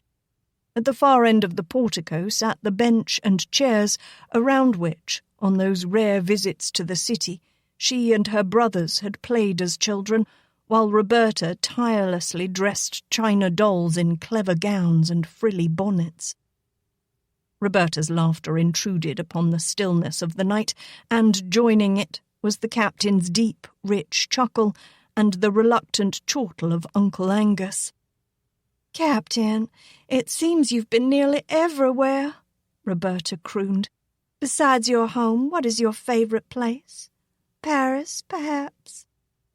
Leaning down, Alaina peered through the parlour window and watched Cole as he responded with a gallant declaration. "There were none in Paris more beautiful than the one before me now, Miss Craighue." Alaina raised her eyes heavenward and made serious consideration about praying for his soul. It was Angus's rather heavy clearing of his throat that prompted the captain to rise to his feet. "However, as much as I've enjoyed your charming company," he took Roberta's hand decorously, "the hour is late and I must be going." He bestowed a light kiss on the soft, pale hand, and self-consciously Alaina gripped her work-reddened hands between her knees. She was too caught up in watching Captain Latimer's departure to think of escaping. "I hope you will come again," Roberta murmured demurely, slipping an arm through Cole's and walking him to the front door. Alaina drew herself into a small knot as she realized the captain was opening the door and stepping out. Roberta followed, and it was not so dark that Alaina could not see her cousin stroke his chest and lean into him provocatively, pressing her bosom closely to that blue uniform. "You will come again, won't you, Cole?" Elena's cheeks burned as she found herself in the next moment an unwilling witness to the doctor's passionate response. Roberta was crushed against that hard chest. His mouth came down upon those red lips with a fervour that made Alaina breathless just watching. She had never before in her life watched a man kiss a woman in such a fashion and felt much the intruder. Yet, at the same time, a strange excitement began to pulse through her veins. Suddenly, the thought of being kissed in the same manner by Cole Latimer made her warm and dizzy. When he touched Roberta's breast, it was her own that tingled until the nipple rose taut beneath her nightgown. "You'll come tomorrow," Won't you, Cole? Roberta whispered the plea. You won't let me sit here all by my lonesome, will you? I have duty, he breathed as his lips travelled along her cheek. Duty. Roberta's appeal was soft and muted.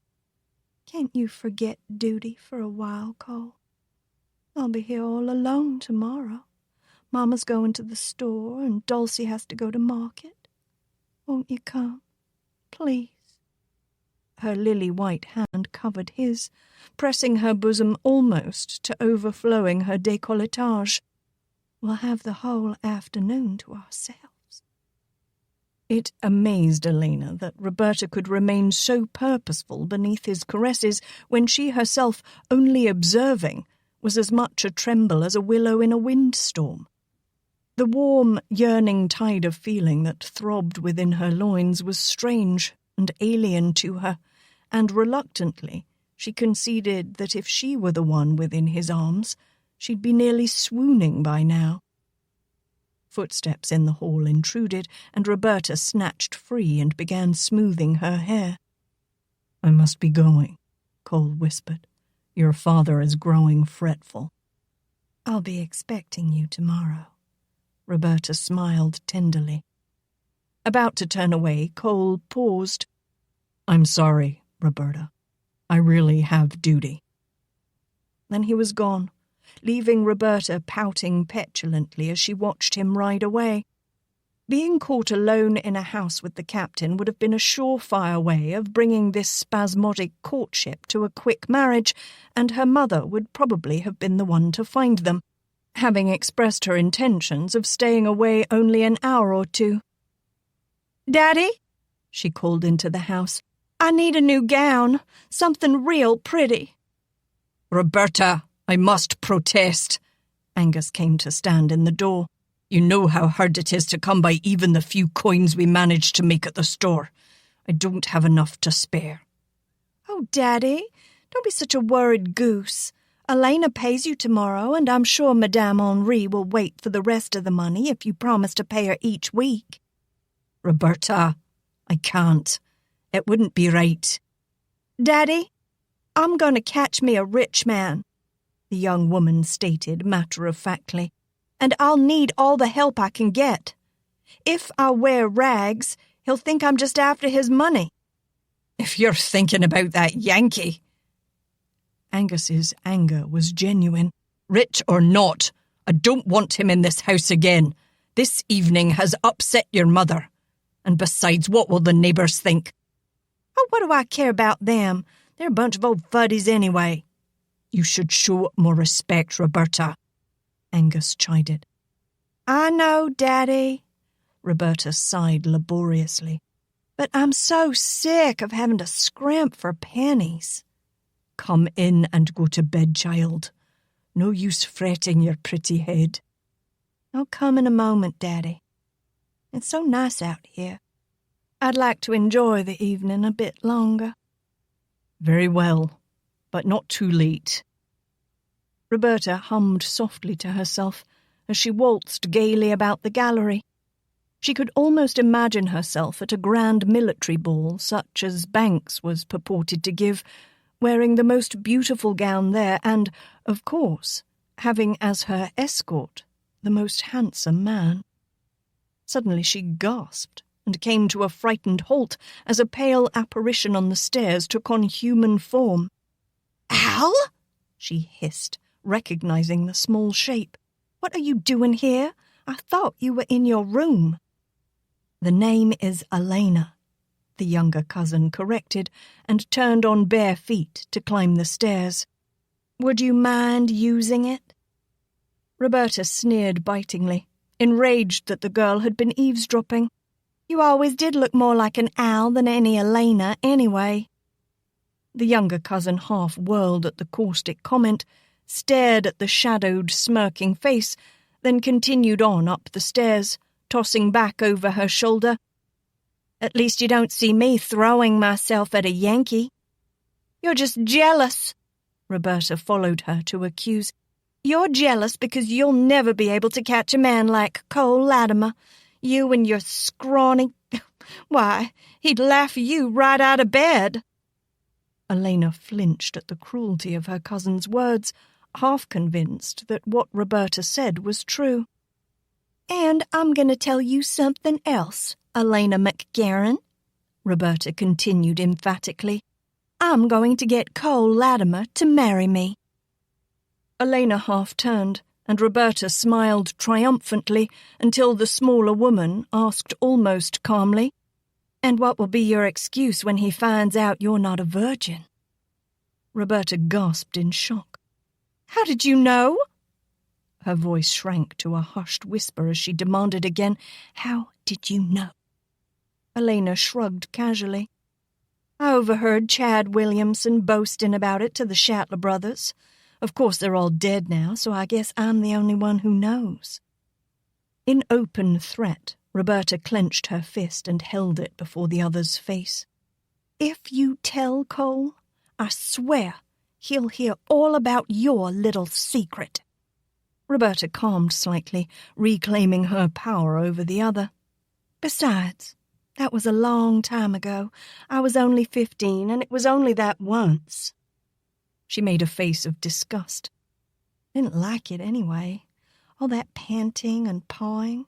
I was completely exhausted afterward, and I couldn't sit down properly for a week." "Captain Latimer is a doctor. Perhaps he'll realize—" Roberta cut her short.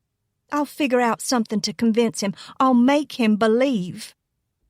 Alaina entered her room, throwing back over her shoulder, "I don't think he's inexperienced with women." Roberta was a quick step behind her.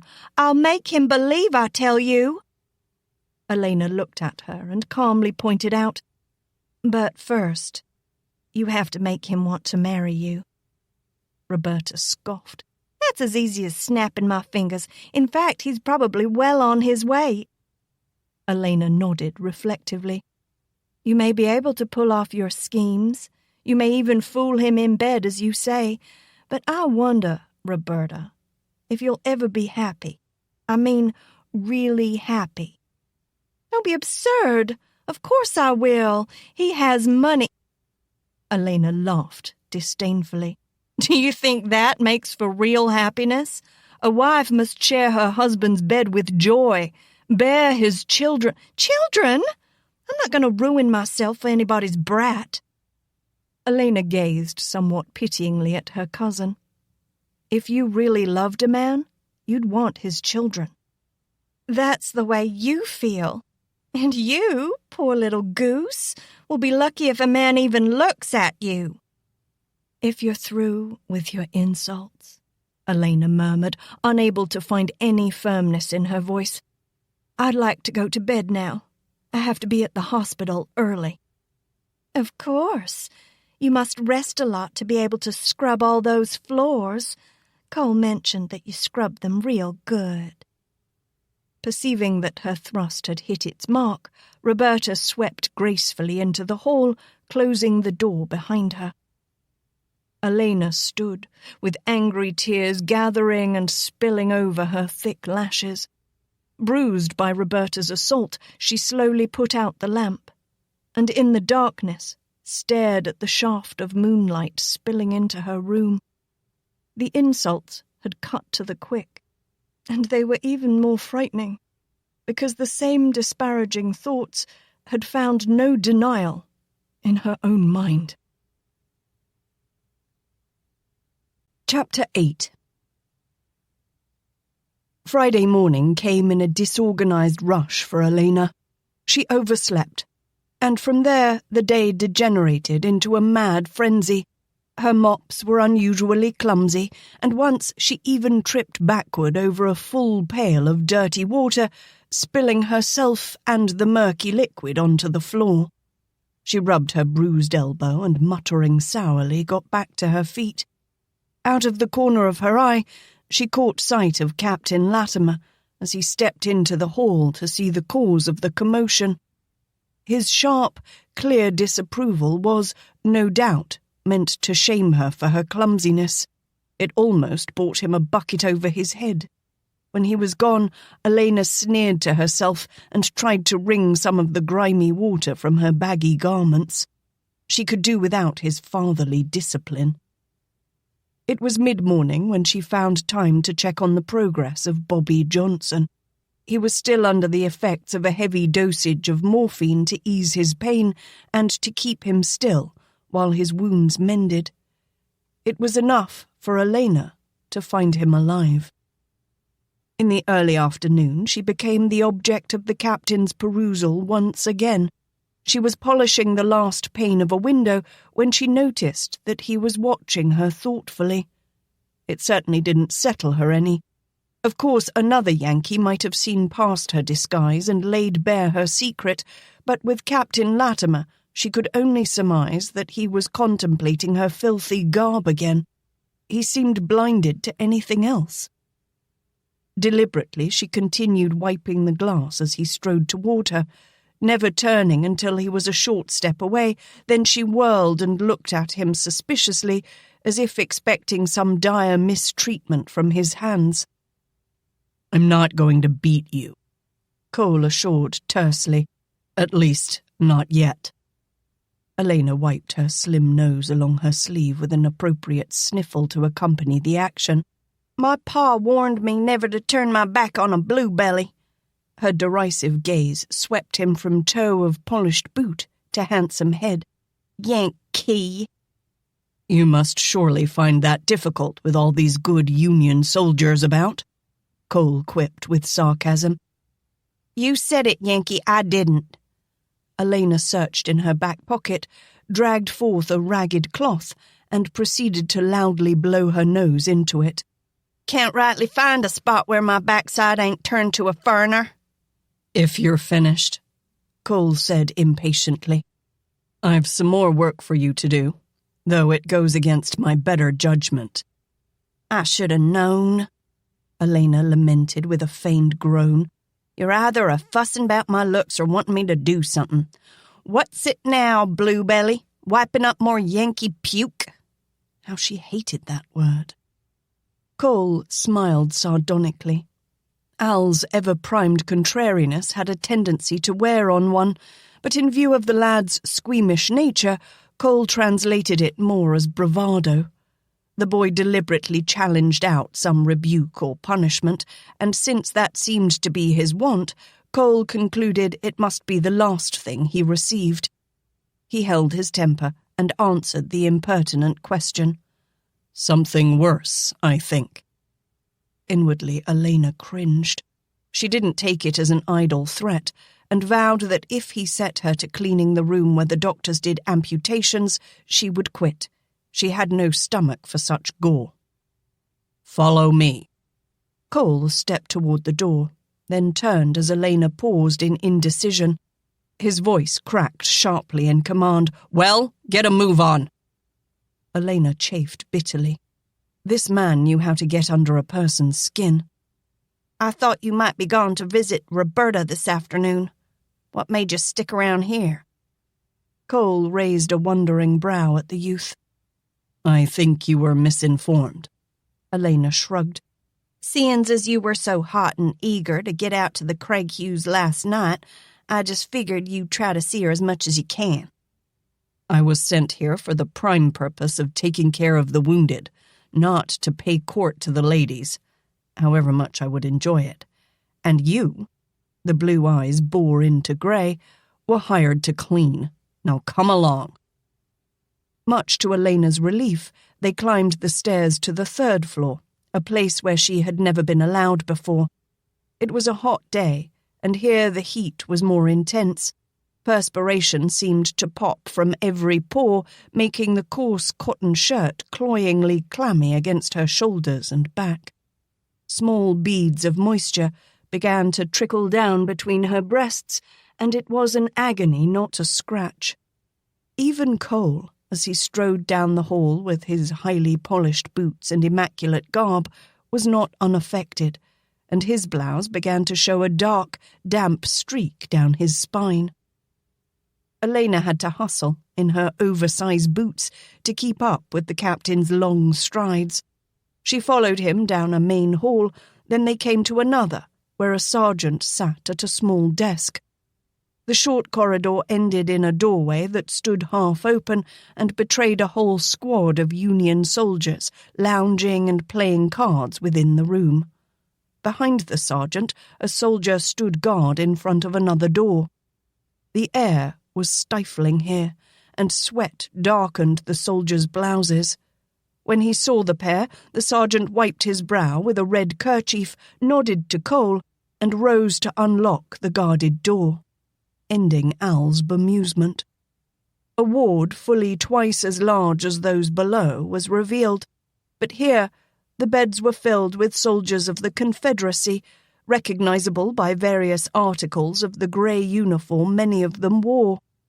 Some lay still and quiet, staring upward in a daze, while a few moaned on their beds of pain. A hoarse rasping came from a young soldier whose cot was near the door. As they entered, he struggled to turn his head on the pillow, and even as a lame smile quivered across his thin lips, he was seized with a fit of painful coughing. Alaina knew too well that these men were prisoners, mending here before they were sent on to Ship Island or Fort Jackson. "This is Al," Cole announced to the men. "He's going to tidy your quarters." He reached back to draw the slim figure forward, but Alaina snatched angrily away. "Get your hands off me, Yankee," she barked. "Just keep to yourself and we'll get along fine." A tall, lanky Reb hooted with laughter. "Ooh-wee, Captain, you sure got yourself a mean kid there. Where'd you manage to catch him?" "In a scuffle with some of our soldiers," Cole responded dryly. "My mistake was thinking he was outnumbered. I didn't know then that I saved the others from certain disaster." From the back of the room, a burly man growled, "Hey, pup, why you working for them Yankees? Didn't your ma teach you better?" Al shrugged. "She tried, but I gotta eat somehow." The man leaned back in his bed and tucked in his chin thoughtfully. "'Pears to me that they ain't feedin' you enough. Last time I saw a little bitty runt like you, he was on his mammy's knee. Maybe you're too young to know that respectable people would rather starve than clean up bluebelly rot."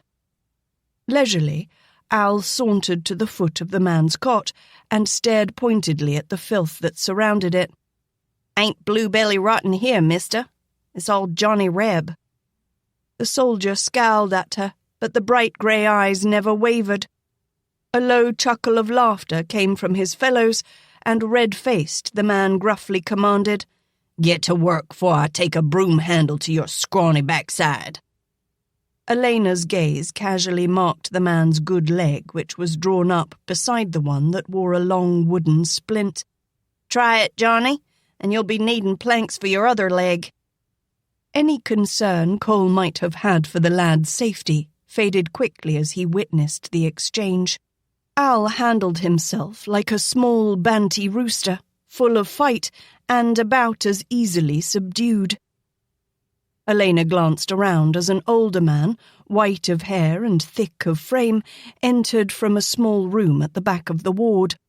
It was with more than a little alarm that she recognized him to be Dr. Brooks, the Craighughes physician and friend. "Captain Latimer," he called, "if you have a moment, I would like your opinion on a matter."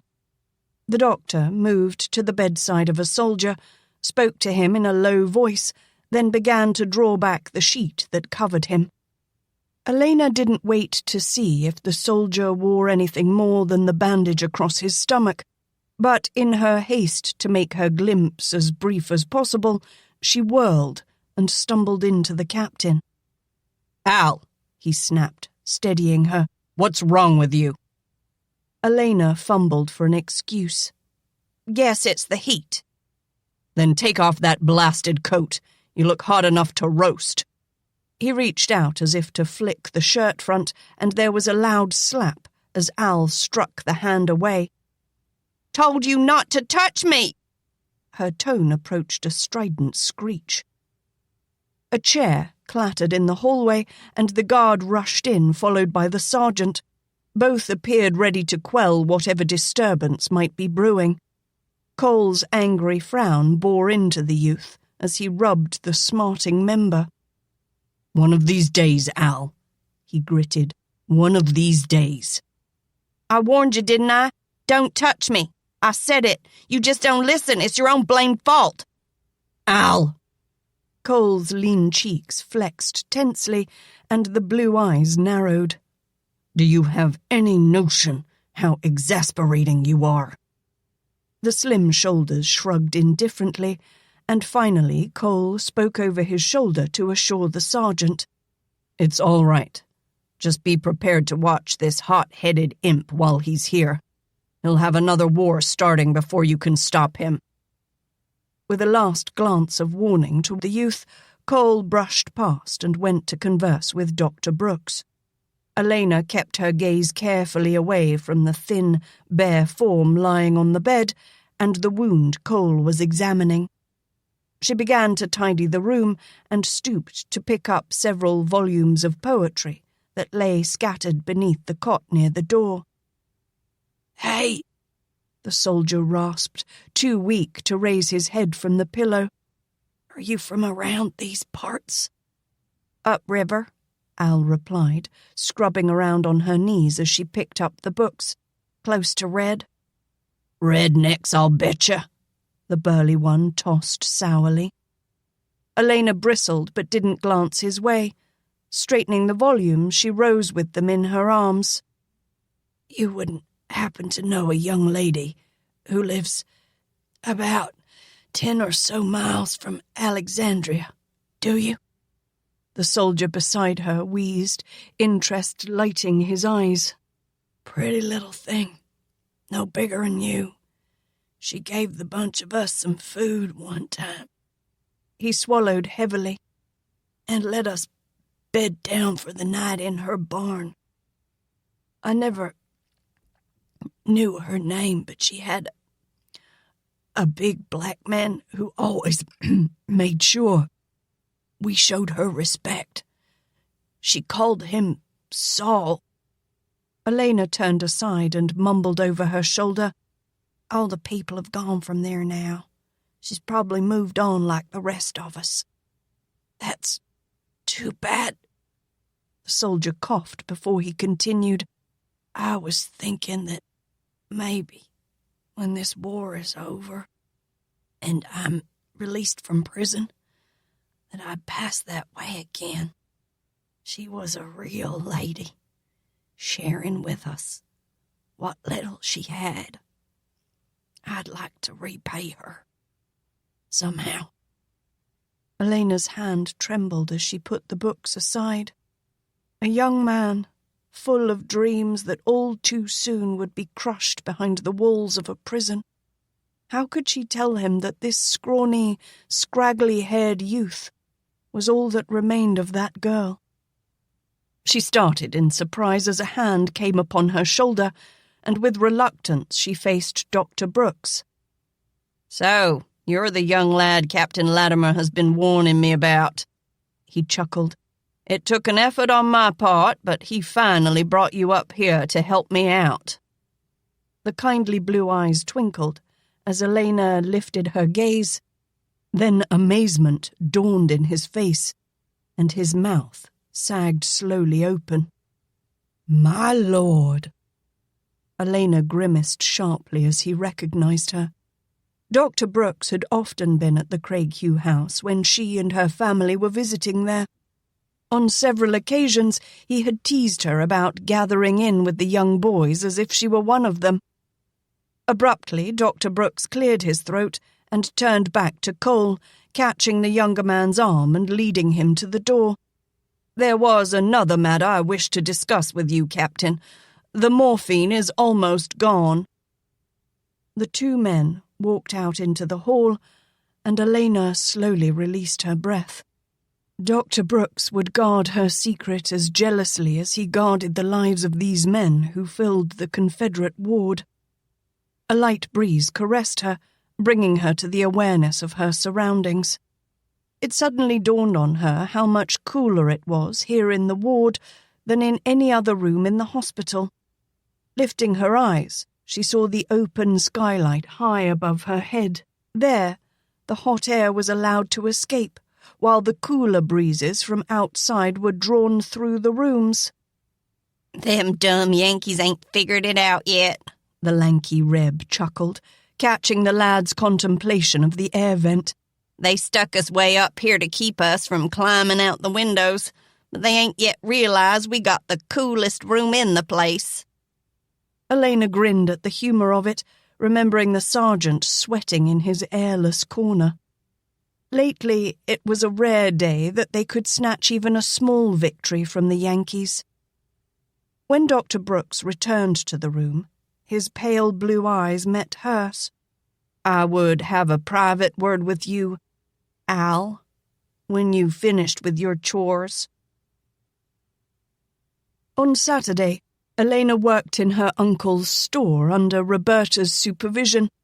Since most of Al's chores were finished by that Friday night, the captain granted the boy the day off. When this was found out, Roberta contrived to trap Alaina into volunteering her services at the store, since she had been asked to work as well. Through much of the day, Roberta made it her personal duty to see that no undue frivolity resulted, while she bent the quickness of her mind to the accounting books, bringing the figures up to date. Sitting at her father's large store desk, more often than not, she became the interest of Yankee soldiers who wandered in. She derived great pleasure when these same brushed roughly past the tattered boy who swept and cleaned and neatened the stock. Sunday was a day for church and socializing. Since Alaina could hardly groom herself and accompany the Craighughes, she found a few hours when she could be free of Roberta's scrutiny and ceaseless baiting.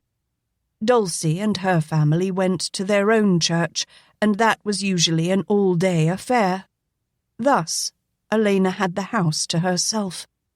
In her leisure, she bathed, perfumed herself, put on her old but best muslin gown, and, for a small space of time, enjoyed being a woman.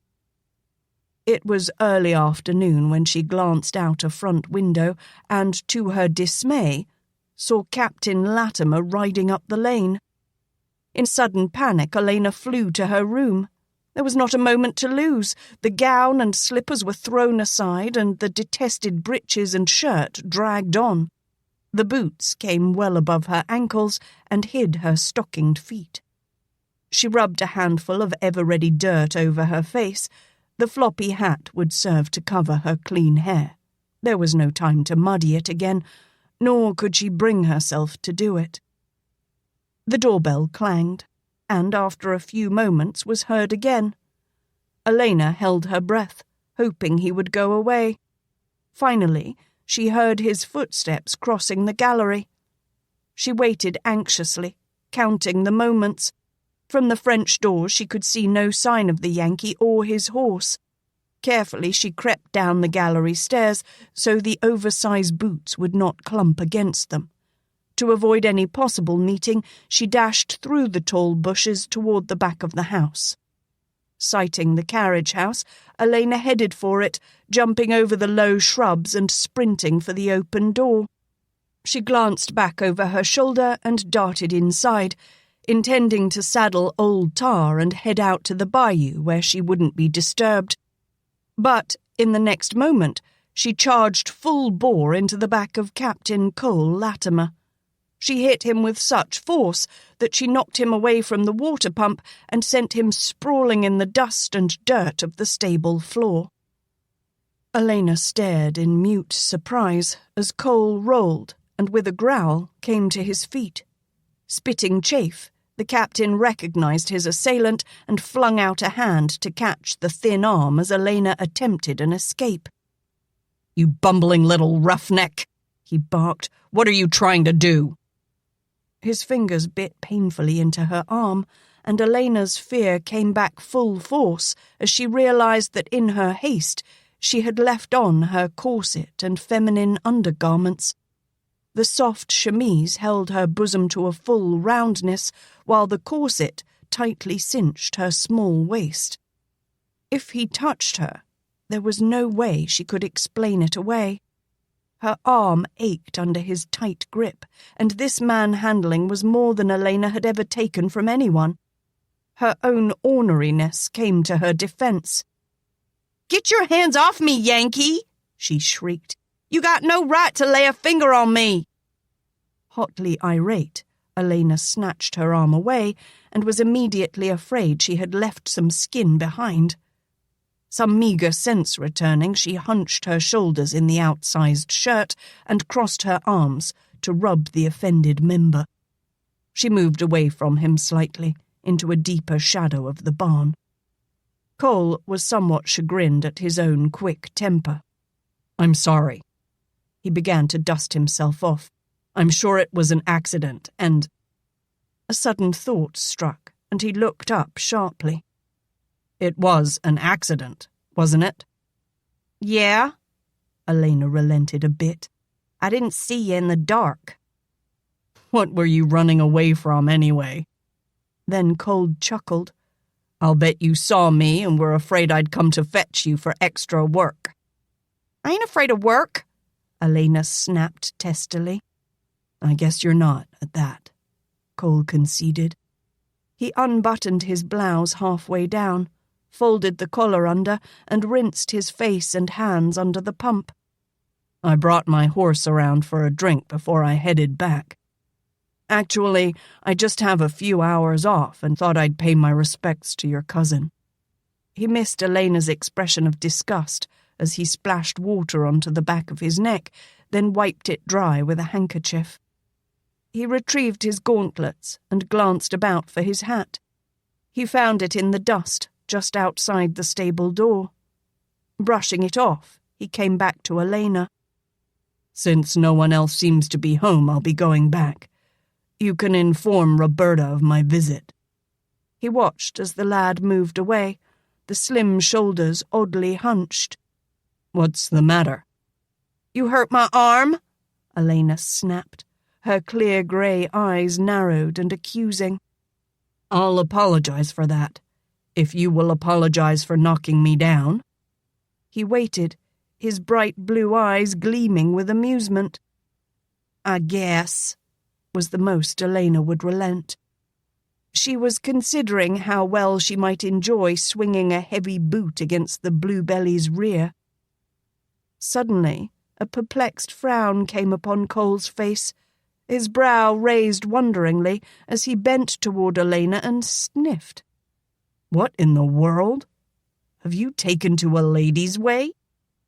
Elena's heart gave a frantic leap and lodged in her throat until he continued, "You smell as if you bathed in a tub full of perfume." "Oh, well—" Alaina stumbled in search of an explanation, then gave a small, reluctant shrug. "It's Roberta's. She said I stunk too much and dumped some of her rose water on me." Cole began to chuckle. "I begin to understand why you ran away from me." He gathered his horse's reins, set his hardy hat jauntily upon his head, and rebuttoned his blouse. "Rest assured, Al, your secret is safe with me. But all the same, I wouldn't come to the hospital smelling like that, if I were you." Alaina bestowed upon him an unappreciative glare. She followed him to the front of the house, but only because she wanted to make sure that he left. They were rounding the corner of the house when the Craighughes carriage halted before the stoop.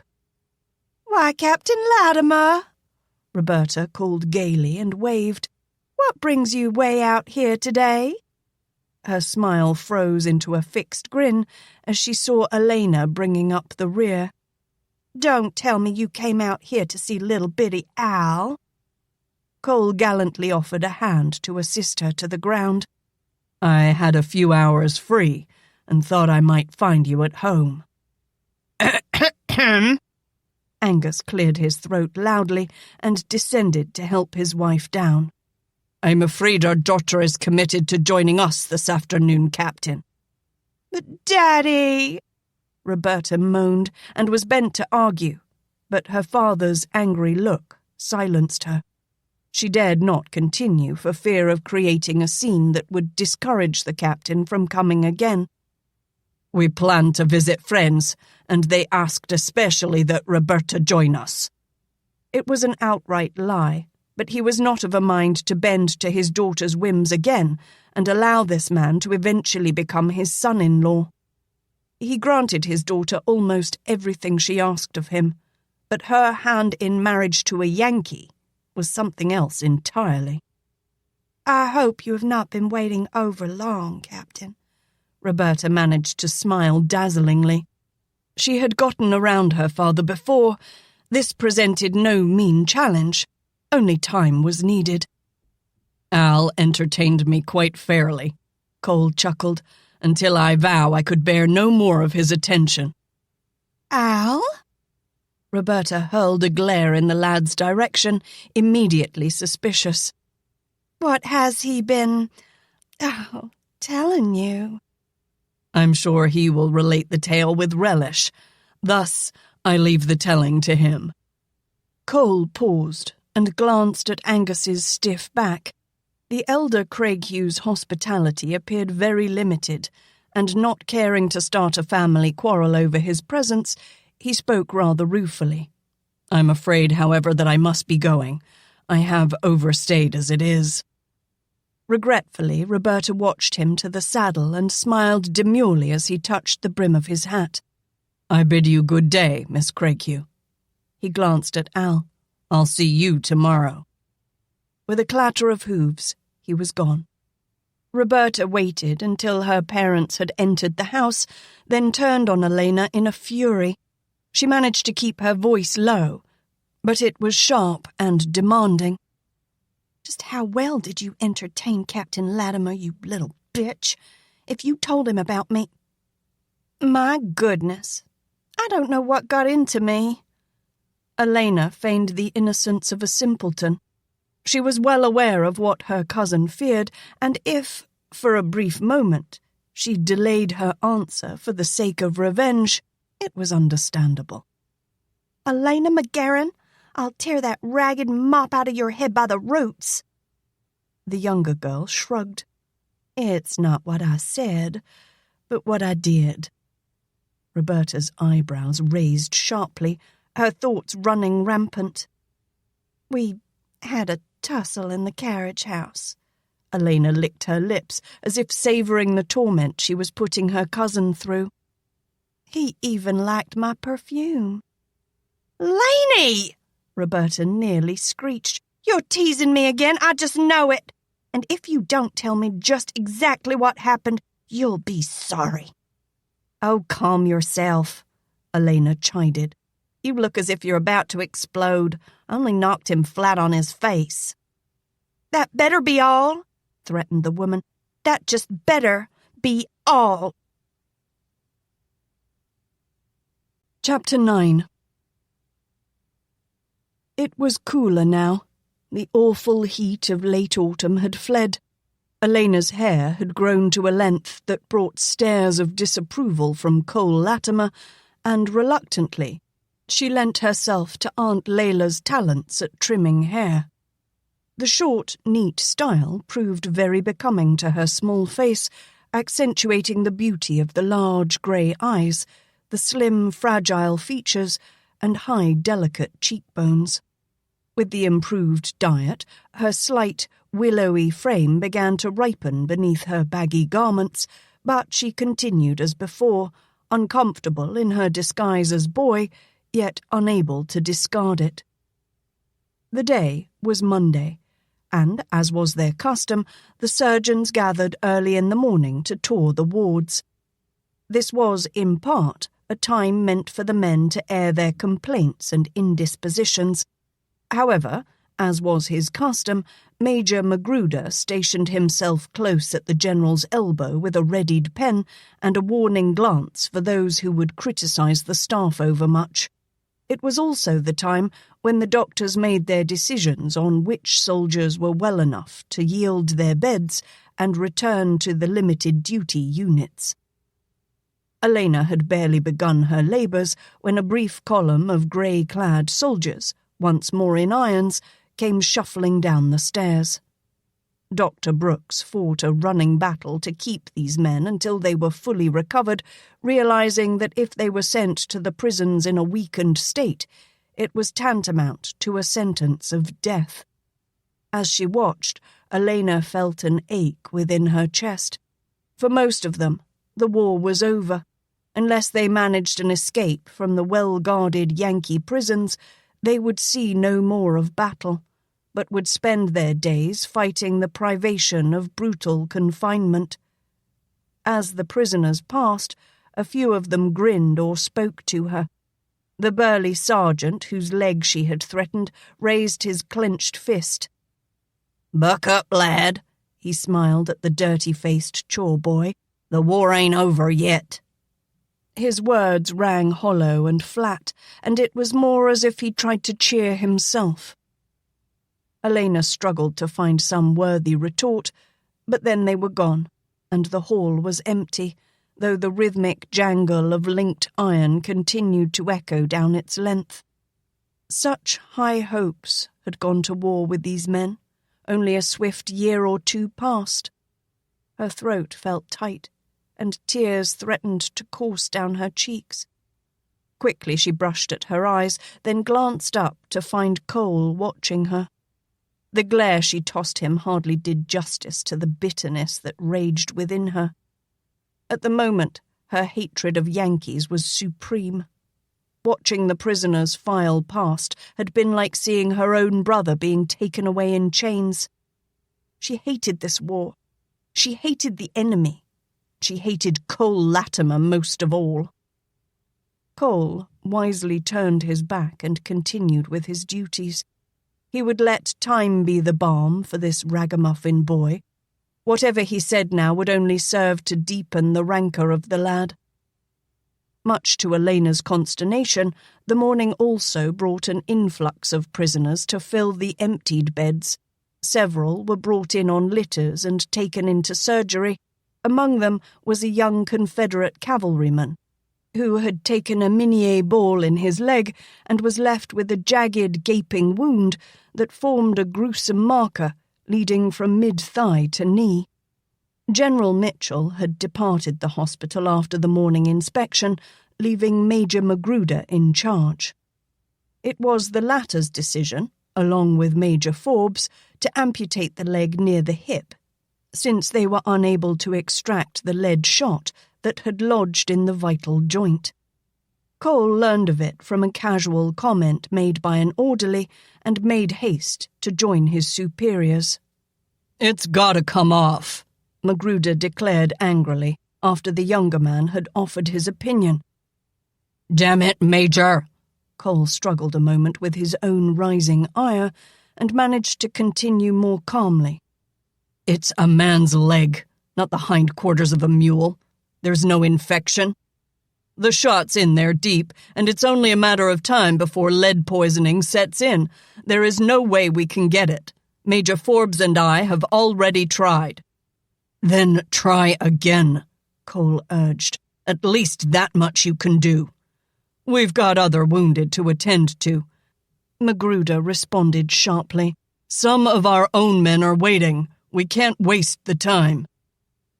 Cole became incensed. "There are none who can't wait. A minor wound here and there, that is all. Gentlemen, this man may very well need his leg after the war. Are you butchers to be so callous about it?" "Butchers!" Magruder's reddened face betrayed his outrage. He had never cared for this upstart who seemed to consider his own opinion higher than those of more rank and experience. The man was obviously unaware of the many matters even now pressing. The sheer weight of administration alone was awesome. This only roused his hatred of the captain until it coiled like a savage viper within his belly. He would not stand for this interference and questioning his judgment. "Captain, if you do not desist, I'll put you on report for insubordination," he threatened. "Your sympathies for the enemy will be the end of your career. Now, I order you to get out of here. We have work to do." Abruptly, Cole left the room, nearly overturning Alaina, who had been scrubbing the hall floor nearby. The argument had been impossible to ignore, and she gave no excuse as she glared at the captain for a second time that day. "You're just going to stand there and let 'em do it, ain't you?" "Go fetch Dr. Brooks," Cole snapped sharply, "and quickly." Alaina needed no other urging. Despite the heavy boots, she sprinted across the hall and flew up the stairs, to return in a brief moment with the puffing, wheezing doctor. Snatching the old man's arm, Cole drew him into the room where Magruder stood ready to start the amputation. "Gentlemen, if you proceed further," Cole interrupted curtly, "I believe you will have to answer to Dr. Brooks and be held accountable for the inhumane treatment of a prisoner." Major Magruder threw down the scalpel and incredulously demanded, "Do you threaten me, Captain Latimer?" "No, Major," Cole replied almost gently, "but neither do I believe that the Surgeon General will tolerate such treatment of a prisoner of war." "You take too much upon yourself, Captain," Major Forbes warned. Cole calmly folded his hands behind his back. "Perhaps I do, sir. But I can only hope that if a similar decision ever has to be made on my behalf, someone will take into consideration that I greatly value my legs." Magruder snarled. "If you have so much love for this Johnny Reb, Captain, then you and your good Southern friend can try to save his damn leg, though it can well mean the man will lose his life for it." Cole Latimer did not refuse the challenge. With Dr. Brooks's assistance, he set to work. Alaina kept reappearing at the door where the captain worked, anxious to know if the young soldier would survive. When Cole finally emerged from the room, he found the ragged lad close by. The clear grey eyes anxiously questioned, and it was a long, thoughtful moment before Cole replied, "He'll live." "And the leg?" Alaina asked, fearing the worst. Slowly, Cole smiled. "He has that, too." Cole saw a quick flash of white teeth in a happy grin and was sure the lad moved toward him a step. Then the usual scowl returned to mask it all. Al gave a short, embarrassed nod and hastened back to her duties, leaving Cole much bemused.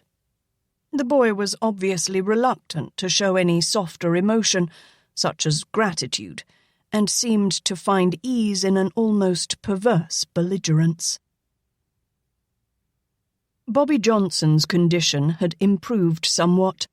The dosages of morphine were being continually eased, but whenever Alaina paused beside his bed and tried a comment or two, the young soldier only rolled his head away and refused to answer her. It was early on a storm-drenched morning when Alaina found him struggling with pen and paper, trying to write a letter. As she dusted, she worked herself around to where she could see what his efforts had produced. Dark splotches of ink marked the sheet of paper, and the lines of writing ran together uphill and downhill. "They ain't going to be able to read that," she offered. The writing stopped abruptly. Then slowly his hand crumpled the paper. With a sudden sob, Bobby threw the wad, bouncing it off the wall. "Hey, Yankee, you're making a mess for me to clean up." The retort came sharp and bitter. "You Johnny Rebs made a mess of me that nobody can clean up." Alaina snorted. "The graveyards are full of worse messes than you, and it ain't just bluecoats neither." The soldier rocked his head listlessly on the pillow. "I'd rather be dead. I'll go home now for my wife to bring me meals all my life. I can't ask that of Janine. What woman wants a blind man for a husband?" "Seems to me, Yankee, she'd be mighty happy just to have you home." "My name isn't Yankee," he barked. "Yeah, I know. It's Bobby Johnson. We met outside the surgery ward." A long, quiet pause intervened. "Are you Al?" "Yep." Bobby Johnson heaved a sigh. I guess I've had too much time to feel sorry for myself. Alaina stared down at the young man, yearning to console him but afraid to get involved. Still, she was led to do the kinder thing. I ain't much for reading, but sometimes I got's nothing better to do. Would you like me to read to you? Sometimes? That would be nice. In the next several days, Alaina rushed about to finish her work so she could sit beside the young soldier to read to him. He began to respond to her quick humour and even conceded dictating a letter to his mother and another to his wife. It was not until she had read the last page of a short novel and folded the book that Alaina glanced up and saw a troubled look on Bobby Johnson's face. What's the matter? You didn't like it? She asked, somewhat disheartened. I liked it, Bobby replied slowly. But I noticed, as you read, that your voice softened. I would guess that you've been well schooled, despite your attempts to hide it. Alaina knew a sudden cold chill and held her breath, realizing she had blundered badly.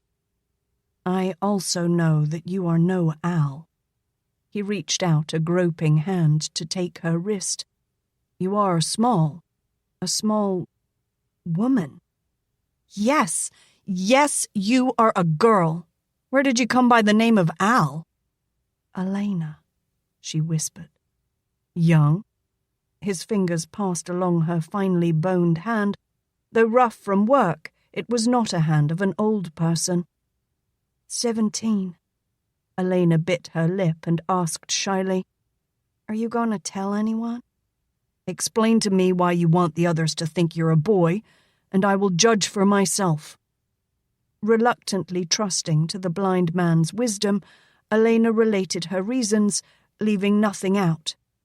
I am not guilty of spying, she murmured, but as you say, you are my judge now. My freedom depends on what you decide. A long, dreadful, and anxious moment passed. Then, I always enjoyed the tale of Oliver Twist. Will you read it to me? Tears of relief rushed to Alaina's eyes, and in distraction she began to smooth his sheets. My uncle has the book in his study. I'll bring it tomorrow. She started to move away, then paused. You won't tell Captain Latimer, will you? Not unless I see a need, he assured her.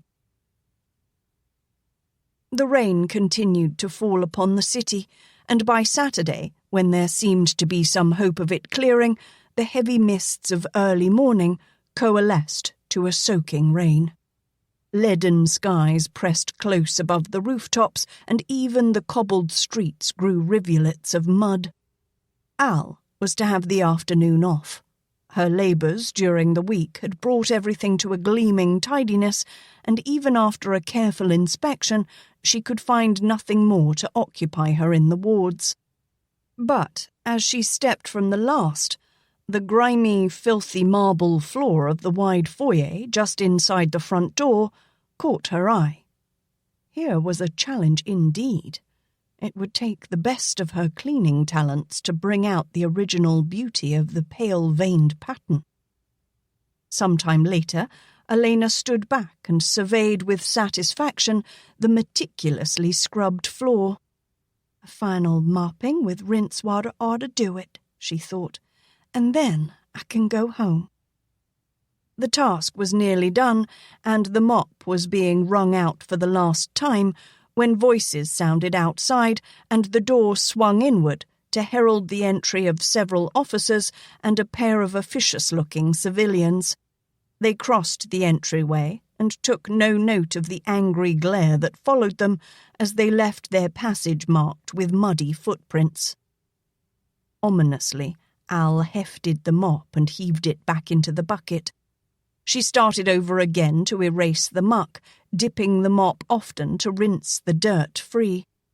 Little progress had been made when the door was flung open again and another pair of mire-caked boots advanced across the floor. The mop froze in mid-stroke, and Alaina loudly complained, "Hey, come on, Yankee. Can't you wipe your—" "Out of my way, you little fool." Alaina was roughly pushed aside and went sprawling as her feet became entangled with the mop. Jacques Dubonnet strode arrogantly past, unconcerned that his boots threw dark, wet slime across the clean marble floor. Several steps past the urchin, he paused and half-turned, demanding, "Where is a duck?" His last word ended abruptly with a wet schlop as the sopping rags of the mop took him full in the face and twined about his head. Dubonnet flung up an arm to rake away the mess, then gasped as he was drenched from head to foot with the filth-thickened contents of the pail. He spluttered in outrage and reached beneath his coat for his slim blade, snatching it forth. In the dim light, the sharp edge winked evilly. Alaina stepped back, still holding the bucket, and began to chuckle at the dripping Cajun. Then suddenly she was engulfed by two huge black arms that came from behind her, pinning her own to her side. She struggled to free herself and let loose a series of definitive expletives that would have made a mule skinner pause in awe. She kicked wildly in the black's grasp as she saw the twisted snarl frozen on Jacques' face. The small man crept forward, turning the knife threateningly in his hand. "Here now, what's going on?" Cole's sharp bark came from the stairs, and he hurried toward them. He had been about to leave and wore his regulation uniform and the hardy hat which came down across his scowling brow. Furtively, Jacques slipped the knife out of sight, but the black made no attempt to release his captive. Alaina's arms had grown numb beneath his merciless grip, and the bucket slipped from stiffening fingers and clanged to the floor, rattling noisily as it rolled away. Cole halted a short pace away. "Put the boy down," he demanded, and gestured to the black. "If there is a need, I will discipline him." The giant man only stared at him, and the captain sharpened his voice. "Put him down, I say." As the Negro made no move to obey, Cole lifted the flap of his holster and laid his hand on the butt of his pistol before Jacques spoke to the black in a tongue unknown to Alaina. The giant smiled and spread his arms wide, spilling her to the floor. A grunt of pain was jolted from her, and she sat where she landed, gasping for breath. Jacques' eyes suddenly narrowed as he looked at her more closely. "I know you from the riverboat," he snarled. "You build a great debt to me. Next time, I collect all that is due, eh?" As Alaina struggled to rise, Jacques peeled back the sodden jacket from his shoulder and whirled angrily to the captain. "You see," he gestured to a blood-soaked sleeve, "I am wounded. I came here for a doctor, and this little, many-fathered snipe—" Her jaw squared ominously. Alaina drew back a fist and lunged forward, but Cole grabbed a handful of her breeches, drawing a yelp from her as he caught some bruised buttock as well. Despite her struggles to get free, he dragged her back, still holding her firm. Warily eyeing the irate youth, Jacques continued, "He attacked me with a mop and bucket." He scraped disgustedly at his befouled brocade vest. "Look, my clothes, they are ruined." Alaina snorted, snatching her backside free of Cole's restraint, and tossed both men a glare. "He needed a washing." "That whelp will pay," railed Jacques, stepping menacingly toward Alaina. Cole moved between the two and caught the man's arm as he tried to reach for the youth. "I doubt the boy can afford your kerchief, let alone the rest. He will be disciplined, rest assured." Alaina glared as Cole snapped, "You're here to clean up messes, not make them."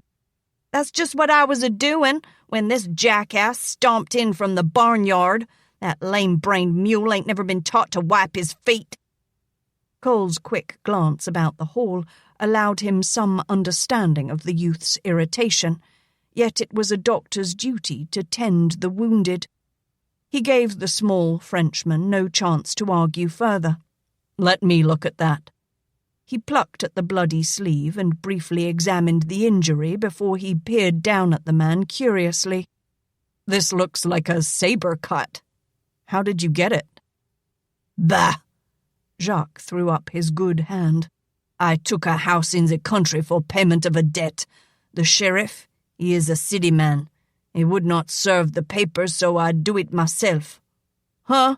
Madame Hawthorne? She is crazy old woman. She would not take them. She hid a sword behind her skirt, and when I tried to give the papers so—" he stuck out his wounded hand indignantly. "She'd take a swing at me. Zing!" He laughed derisively. "Now the sheriff will have to arrest her. I show that old lady, eh?" "You black-hearted—" Alaina cried hotly, but a sharp glare from Cole silenced her. She sulked, glowering at his back. "I was just leaving," Cole announced brusquely, "but I suppose I can delay a moment." He half turned to the urchin and promised direly, "I'll talk to you later. Now get this mess cleaned up." Alaina bristled like an enraged porcupine. She snatched up her mop and, with eyes narrowed, watched the captain escort Jacques down the hall. The black followed them, tossing a wide grin back at her. "We'll clean that and put some carbolic on it." Cole's comment drifted back. "It's not deep. A simple compress should do." Alaina's work was done in a rush, and the tools put hurriedly away. She had no mind to wait for further castigation, but grabbed her hat and hurried on her way. Captain Latimer had threatened her much too often. This time, he might just carry out his promise. A bit of indignation still showed in Alaina's tight lips when she arrived at the Craighughes. With more energy than was warranted, even for one so petite, she slammed the kitchen door and ignored the window panes that rattled threateningly in their wood casings. She was hardly in the mood to exchange banalities with Roberta, but since their argument, her cousin had made it a habit to wait near the back entrance for her. With Angus at the store, and Layla frequently helping him, Roberta had nothing more than trivia to occupy her. She rose late, whiled away the hours attending to her person, and long before the dinner hour began to dress with exacting care. By the time Alaina arrived home, every strand of hair had been artfully curled, the long white fingers carefully manicured, and a fresh and pretty gown donned. It was no different this early afternoon. "I declare, Al," Roberta had begun to enjoy using the masculine sobriquet, "I never know if it's you or some errand boy coming to the back door. You do play your part so well." "Yeah? And I'm going to take to toting me a gun, too," the younger woman retorted with virulence. The boyish slang only added emphasis to her wrath. "Just might kill me a few polecats afore I'm done." Roberta was momentarily stunned into speechlessness. It was Dulcie who quickly turned from the hearth where she had been stirring a squirrel stew and demanded, "What yo gone and done now, chile? Ain't yo enough trouble without killing yourself some Yankee critter?" Alaina kicked off the heavy boots and sent them sliding across the brick floor toward the pantry. "I've been mauled, bruised, and threatened. I've spent the morning on my knees scrubbing floors, only to have some dirty, sneaking river rat go traipsing across it. Got my backside abused and manhandled by that long-legged Yankee." Roberta gasped, truly scandalized. "He's liable to be the first one I punctuate," Alaina warned, wagging her finger toward Roberta. "Just you watch. And then I'm going to take my gun to that reprobate Jacques Dubonnet and make him crawl on his belly all the way back to Mrs. Hawthorne so that lady can finish what she started." Roberta was aghast. She had never seen her cousin in such a temper.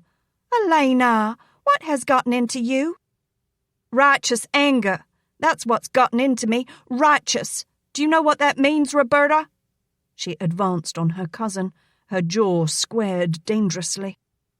Mumbling incoherently and shaking her head, Roberta stumbled back into a ladder-back chair where, with jaw aslack, she stared agog into those blazing grey eyes. "It means I have just cause," Alaina railed at her quivering cousin. Then she straightened, almost calmly, and strode arrogantly about the kitchen. She threw up a hand dramatically. "Just cause! Yes, I can plead that at my trial." "What trial is that?" Dulcie squawked, planting her hands firmly on her broad hips and thrusting out her jaw. "What you gone and done, Miss Alaina? Yo tell me right now."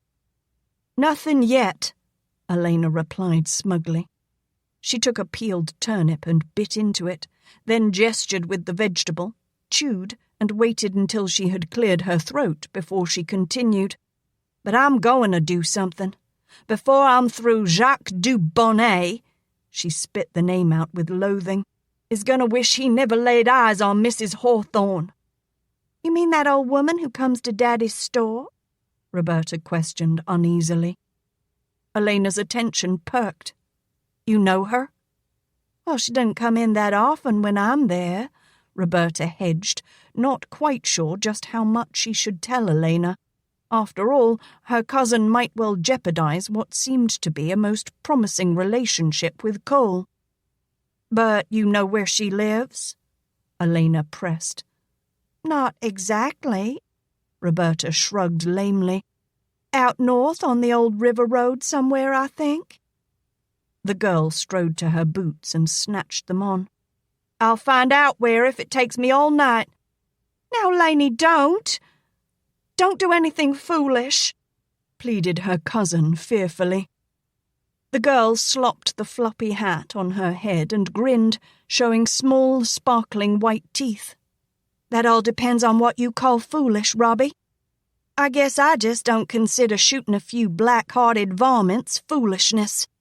She shrugged nonchalantly. "It all depends on them." Before she left the house, Alaina went to the armoire in her room and lifted out her father's army pistol. None of the Craighughes knew she had it. She had carried it into the house in her valise the first day she arrived. It was a long-barreled Colt .44. That was almost too heavy for her, but she knew how to use it, and with accuracy. She tucked it carefully within her leather pouch and pulled the strap over her head and arm. Despite her threats, it was not in her plan to use the weapon, but, just in case, she added the powder flask, caps, and ball box to the pouch. It gave her a sense of assurance to feel the weight of the piece solidly against her hip. It was more than an hour after Alaina dragged old Tar out of the stables and rode off on his back that Roberta faced Cole Latimer across the threshold of the Craighugh home. "Why, Captain Latimer," Roberta beamed, having fully recovered from Elena's tirade, "I thought for sure you had forgotten about little old me." "I'm afraid this is not a social call, Roberta," he stated as gently as possible. "I would like to see Al, if he is here." "Al?" Roberta was crushed. She had thought that Alaina, disguised as a boy, could give her no competition in her efforts to win Cole, but she had not reckoned that this warring animosity between the two would draw Cole's attention away from her. She covered her irritation with a winsome pout and coyly fluttered her lashes. "Why, Captain, you mean to tell me that all you came for was to see that runty little boy? And here I was, thinking you had come calling on me. I'm dreadfully put out." "I'm sorry," Cole said apologetically, "but the boy threw a bucket of dirty water over a wounded man today at the hospital." Roberta's gasp of horror was genuine. "What I have to say to Al won't take long. May I speak to him?" "Why, Al's not here, Captain." Roberta smiled hesitantly. "He was, but he left some time ago." Did he say where he was going? I must get this straightened out before he comes to work Monday. I can't allow anything like this to happen again." Roberta pondered a brief moment whether it was better to claim her own innocence and tell all, just in case Alaina really carried out her threats, or appear ignorant of the girl's whereabouts. The trouble with lying was that it might get back to Cole. "I tell you, Captain, that boy was in such a temper." Roberta wavered in her telling when she thought of what Alaina's reaction might be, but bravely proceeded. "He plumb scared the life out of me and Dulcie. Why, he was a-threatening to shoot some varmint named Jacques, and I swear to it, he went off looking for trouble." Despite himself, Cole felt responsible for the boy. "Which way did he go?" "Why, off down the river road." Roberta stepped out onto the gallery and lifted her arm in the same direction Alaina had taken. "You go down there about a mile, then turn north a mile or two. You can't miss it. A big old board house with a steep roof and only a single porch across the front. It has an iron hitching post like a black boy with a ring in his hand." Cole was about to turn away when she laid a restraining hand on his arm. "You will be careful, won't you, Captain? Al is a pretty good shot, and he did mention he was thinking of putting a hole through you." "Hot-headed little scamp," Cole muttered beneath his breath. Jacques had said that he intended to return to Mrs. Hawthorne's with the sheriff. It would be just like Al to get into more trouble than he could handle. Chapter 10. The rain had stopped much earlier, but had left the streets and dirt roads a muddy hazard.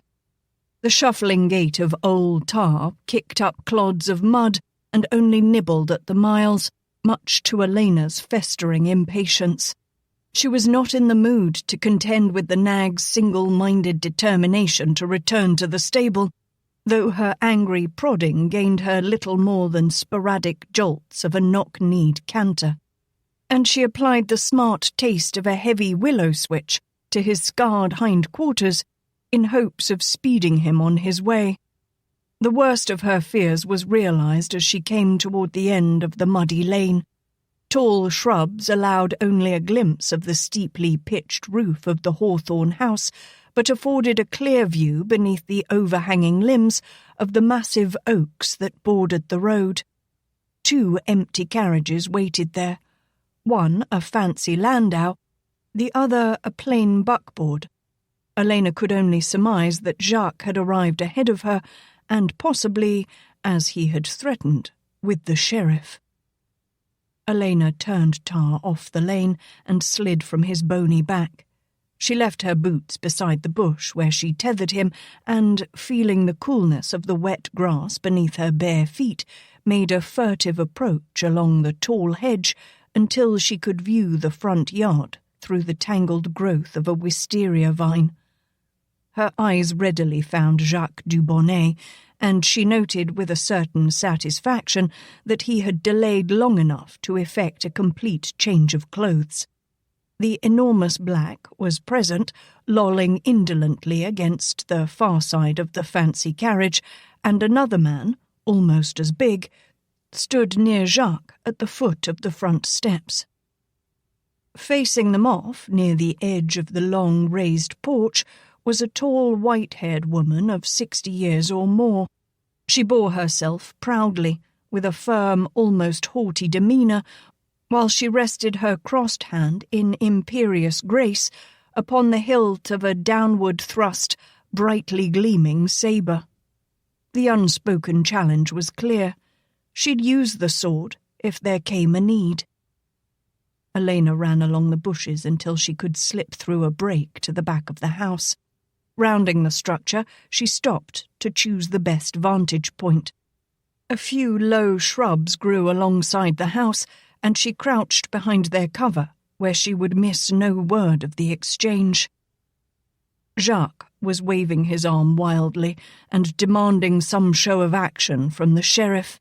I tell you, I have the paper that say I purchased this property from the bank," he declared, withdrawing a packet from inside his coat and, snapping the back of his fingers sharply against them, ranted on, "I have it all here, Sheriff. Now I insist you arrest this woman." The slow, pondering deliberation of the law officer seemed to infuriate the smaller man, for when the sheriff only stared at him, leisurely mouthing a cud of tobacco, the Frenchman railed, "Will you do something?" "Well now," the sheriff drawled, "I've been trying to hear what this old lady has to say for herself, but you just ain't giving her much chance, Mr. Barney." "Du bonnet," Jacques corrected irately. "And what do you think she to say, Sheriff, that will discount this?" He shook the packet beneath the other man's nose. "I demand you do the thing, or I am forced to highest authority." The sheriff grumbled, and, peevishly tugging his hat off, stepped closer to the long porch where the woman stood. "Ma'am, I'm sorry, but I have my duty, just like the man said." "Of course, Sheriff," the woman replied in a firm but oddly pleasant, rasping voice. "But I wonder if Mr. Dubonnet has made you aware of my skill with my husband's sword. As yet, I haven't had a chance to use it on a gentleman of the law." "Ma'am," he shook his head sadly, "I sure would prefer it if you'd just come along peaceful-like." The aged chin raised proudly. "I must respectfully decline, of course. I knew your mother well, Sheriff Bascom. She was a fine woman." Mrs. Hawthorne paused for effect, then twisted the well-set prod with vicious intent. "Were she alive today, I'm sure she would be highly distraught if she learned that you dispossessed me without due cause or course." "Well, ma'am, I... The sheriff stuttered into silence, and his face went red. "You must enforce the law," Jacques cried, striding forward a short space. "I have paid the good money to the bank for this place. I will not be denied. Arrest the old hag." "The debt you rave about, young man, was paid a good 6 months ago," Mrs. Hawthorne doughtily informed him. "I have a receipt." "Receipt, bah!" Jacques said. "You have declared the existence of such a paper, but I have seen no such proof." The woman continued calmly, as if she had not been interrupted. "A letter of receipt duly witnessed from the bank." "It doesn't exist," Jacques exclaimed as he dared to step nearer. Mrs. Hawthorne smiled ruefully. "In either case, sir, you will be a bit more frayed if you set a foot on that step." Shaking his head irascibly, Jacques muttered a few unintelligible words. They meant nothing to the sheriff and Mrs. Hawthorne, but they struck a chord in Alaina's memory of the moment just before the black released her, when Jacques had uttered a similar-sounding verbiage. And, as before, the black was moving on command, sidling to one side behind the carriages, to where he could take the woman by surprise. Digging into her pouch, Alaina quickly withdrew her father's pistol, and, with trembling fingers, checked the loading and slipped fresh caps into place. The Negro was almost even with the end of the porch now, and was stealthily working his way around the sheriff's buggy, while Jacques continued to argue with the woman. Alaina stepped out from behind the bushes, bracing her small feet wide apart, and squared her sights on the black's wide chest, with both hands clutching the handle of the pistol, then carefully drew back the hammer. The black froze as he heard the double click and slowly searched with his eyes until he saw the threat. True worry furrowed the broad, glistening brow, and tiny beads of sweat stood out as he gaped at the thin lad and the huge pistol. Alaina gestured with the gun, and the black carefully complied, stepping sideways toward the others as she moved forward. Jacques, at first seeing nothing more than his servant's return, irately spouted several more commands in the tongue of unknown origin. Then the ragged lad came into sight, and he sputtered into gawking silence. "You!" He regained his voice with force. The sheriff whirled, and Al calmly nodded a greeting. "Afternoon, y'all." "What's the meaning of this?" barked the sheriff. "Put down that gun, boy, before you hurt somebody." "Might at that." Al puckered her lips thoughtfully. "If'n y'all don't back up a ways from the porch and give Miss Hawthorne a breathing space." Jacques hastily followed the youth's directions, having already tasted of that one's contrariness. But the sheriff ignored the scruffy sprite and lifted a foot to place it on the lowest step. "Now, Mrs. Hawthorne." The report of the pistol numbed the ears, and a large splinter flew from the plank beneath his foot, leaving a wide gash of fresh wood. The sheriff stumbled back a few steps as the pistol was immediately recocked, and the black halted in a forward stride when it again took his chest as a point of aim. The Negro obligingly lowered his foot and relaxed, while the sheriff gaped at the lad, well assured that the youth had lost his mind. Then his face darkened, and furiously shaking a fist he railed, "You little half-witted bindle stiff! I'll break that pistol over your backside before I throw you in jail. I am an officer of the law, and—" His words were cut short by a shout and the thundering approach of horses' hooves. Horse and rider came toward them, and much in the manner of a flamboyant cavalry officer, Captain Latimer swung off his still prancing roan. "What goes on here?" he demanded as he looped the reins through the ring of the iron hitching post. Dragging off his gauntlets, he strode forward, taking in the scene that greeted him. "Well, now, I just don't see where it's any of your business, mister." The sheriff spat a stream of black juice onto the grass and peered at the Yankee with a less than grateful frown. Cole tucked the gauntlets beneath his belt and casually rested a hand on his holster. "May I remind you, sir, that the entire occupied area is under martial law? By definition, that suspends all civil authority and affairs. You can be held responsible for what transpires under your offices without the approval of the military governor." The sheriff swore softly beneath the prodding of his memory and gestured toward the lad. "I came out here to do my duty as an officer of the law, and that young whelp took a shot at me." Alaina shrugged innocently as the captain turned and raised a brow at her.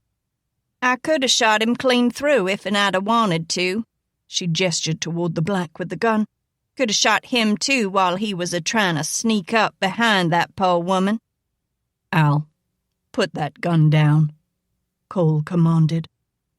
Undismayed, Alaina laid the still-cocked pistol on the porch and rested an elbow on the planks without removing her hand more than a few inches from the well-worn grip. For the moment at least, she'd let him handle the situation. "I repeat," Cole remonstrated, facing the others, "just what is going on here?" Jacques burst out in a rush of outraged explanations. "That old woman, she don't pay her debt. The bank put the house up for sale. I bought it. Here are the papers, all legal." "Do you mind if I look at those?" Cole asked. "You will see." Jacques handed them over with open satisfaction.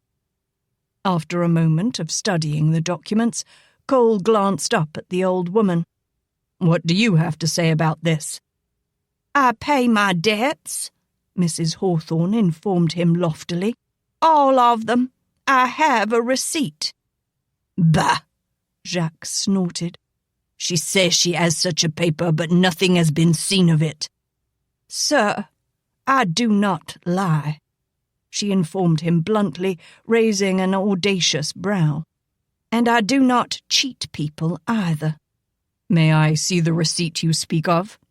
Cole requested. Mrs. Hawthorne gazed down at him coolly. And why should I trust a Yankee, sir?"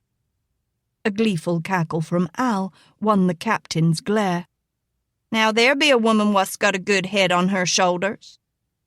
Mrs. Hawthorne accepted the compliment with a gracious nod. "Thank you, child. I've often thought the same thing myself." Al gestured casually.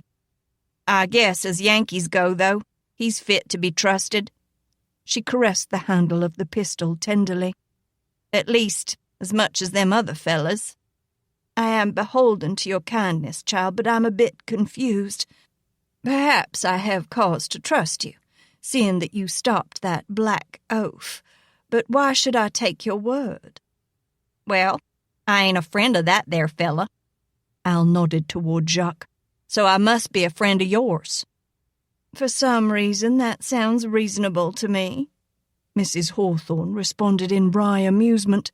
She lifted the sword briefly toward Cole. "You know him that well?" "Yeah, I know him." The information came reluctantly. "He's a sawbones at the Union Hospital." Faced with a choice, Mrs. Hawthorne paused a moment. Then, as if coming to a decision, she reached into the bodice of her dress and handed over a sheet of paper to Cole with a rueful comment. "Considering my age, I thought it was the safest place to hide it." "Yes, ma'am." Cole won a private battle not to smile and unfolded the letter to study it for a few moments. "This seems to be well in order, Sheriff," he commented, scanning it once more briefly. He half turned to the man. "Perhaps the bank is in error." "No!" Jacques shouted and shook his own papers. "I have purchased these property." "If that be true, the bank owes you a reimbursement, sir, for Mrs. Hawthorne's receipts seem well in order. It's a statement that this property is free of debt and promises a clear deed. It is dated well before any of your papers." "Sheriff?" Cole turned, leaving Jacques to sputter into silence. "There seems to be adequate cause to believe an error has been made." "You damned right, Yankee!" Jacques spat venomously. "You and this filthy little bastard have made it. You have interfered with Jacques Dubonnet." The Frenchman clenched his fists in rage. "And Jacques, I promise your blue coat will be your death." The captain bent a chilly stare on the Cajun. "My usual task is protecting life, sir." His voice was low and silky smooth, and even Alaina held her breath. I could make an exception for special cases, however. Jacques struggled between his desire for revenge and a knowledge of the pure foolishness of any such attempt at this moment. Finally, he controlled himself and retreated to his carriage. "I will be at the bank when it opens Monday to clear this thing," he promised, bowing deeply, then jabbered to his man, who mounted to the driver's seat. "We will have some talk then, Monsieur le Capitaine." He seated himself and, with a wave of his hand, signalled the black to take him from this scene of defeat. Cole faced Sheriff Bascom. "If Mrs. Hawthorne will permit, I shall present this paper to the bank sometime next week and evoke an explanation and redress." "Make him sign for the paper." Al's sharp nasal tones cut through the abating tension. "Make the captain sign a whatchamacallit thing like you got from the bank." Cole turned sharply and met the impertinent stare. Almost gently he warned, "Don't press me." Petulantly, Al leaned back against the porch. "You'd best give him the paper, Mrs. Hawthorne. That Jacques fella could just come back after the captain is gone and take it for himself." Al shrugged. "It'll be the safer thing to do." "Thank you for that bit of confidence," Cole said with chiding mockery.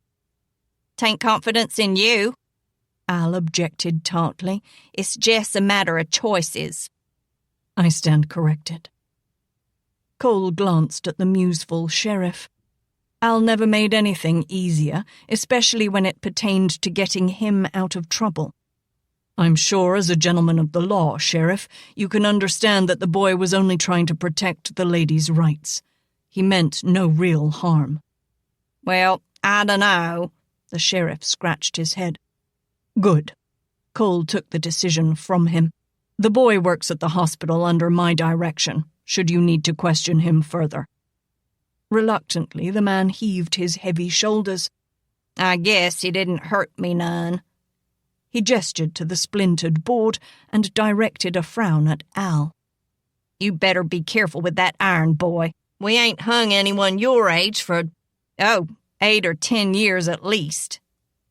He turned aside with a grin and winked at Cole, then nodded to Mrs. Hawthorne. I'll be checking back to find out how this all comes out, and if I visit again, it won't be with the likes of Mr. Dubonnet a-tagging at my heels. Good day, ma'am. Doctor. The sheriff stepped up into his buckboard and clicked his horse into motion. I'll have your signed receipt now, Captain, Mrs. Hawthorne stated, and I will be anxiously awaiting word from you as to what you have found out. Yes, ma'am. I'll see to it as soon as I can. After the necessary papers were signed, he glanced around at Al. Can I see you home before you get into more trouble? What do you think you are, my guardian angel or something? I can take care of myself, and I don't need your help getting home. I got tar. Perhaps I should return to your uncle's and assure your cousin that you've come to no harm. It will be a while, even if you manage to get that beast headed in the right direction. Al's eyes narrowed. You do that, Yankee. Cole drew on his gauntlets. I'm glad I have your approval. He laughed as he swung into the saddle. Just don't do nothing what'll get you hitched in the family, Al called. Cole pulled the steed around and grinned mockingly. You needn't worry, Al. I can take care of myself. Ha! Alaina snorted derisively, then frowned as she watched him ride out of sight. Come in, child. The woman's rasping voice intruded upon her thoughts. And have some tea before you go. It's rare enough these days that I have visitors, much less those of a friendly nature. For the first time since she arrived, Alaina could take a moment to consider the woman. The face was wrinkled and ancient, yet a bloom of rosy colour still touched the cheeks, and there was a sparkle in the soft brown eyes that age could not dim. What name may I attach to you? The woman asked. Al. Al? Nothing else? An elegant brow raised. The rest don't matter none. That's a matter of opinion, child. Well, you can just call me Al for right now. All right. Al. She stressed the name oddly as she gave the younger one a casual scrutiny. Now, tell me, for what purpose did you traverse this narrow dirt lane? As the road ends at the levee, I can only assume you came to see me. Yes'm. That polecat Jacques came slinging his mud onto my clean hospital floor and was spouting off about bringing the sheriff out here to arrest you. I just figured I owed him one. That was a fine piece of cutting you did on his shoulder, ma'am. Thank you, my dear, Mrs. Hawthorne graciously replied, and considered the sword. I hated to soil it on such vermin, but I'm sure Charles would have understood. Charles? My husband. I'm a widow now. She waved a hand toward the carefully tended, exquisitely flowered garden across the lane. He's buried yonder with my daughter Sarah. They died of the yellow jack before the war. I'm sorry, Alaina murmured. Oh, don't be. Both had a good life, and it is my belief that they're enjoying a better place now. She held the door wide. I hope you like tea. I can't abide that chicory they pass off as coffee nowadays. Alaina followed her into the house, and the woman led her through a cool hallway. Without pausing, Mrs. Hawthorne asked over her shoulder, Has anyone ever explained the decorum of hats to you? Alaina swallowed, and, dragging the offending article from her head, mumbled, "Yes'm." "How old are you?" "Old enough to know a little, and guess some more, ma'am." "I believe that." She gestured for Alaina to take a chair at a tea table in the parlour. "Sit there, child. I'll be only a moment. The water is hot. I was preparing tea when those awful men arrived." Alaina looked down at the tapestry seat of the chair that she had been bidden to take, then glanced around until she found one that her soiled clothes would not damage, and exchanged them. Gingerly sitting on the edge, Alaina surveyed the room with more appreciation. Everything seemed in order, nothing missing, no telltale rectangles on the walls where paintings once had been. The furniture was intact and in good condition, a rarity these days to be in a parlour that no Yankee had savaged. Mrs. Hawthorne returned bearing a tray, upon which reposed a most handsome porcelain tea service, and, with a clatter of china, set it before Alaina and began to fill a cup. The woman seated herself in a tall-backed chair across from Alaina and stirred a teaspoon of sugar into her cup while she carefully perused her tattered guest. Uneasy beneath the woman's regard, Alaina sipped her tea. When she again raised her gaze, Mrs. Hawthorne's stare was just as intense. "Why do I have the feeling you're playing games with me, child?" Alaina swallowed with difficulty and managed to ask innocently, "Ma'am?" "Your clothes. Why are you running around masquerading as a boy?" Alaina opened her mouth to answer.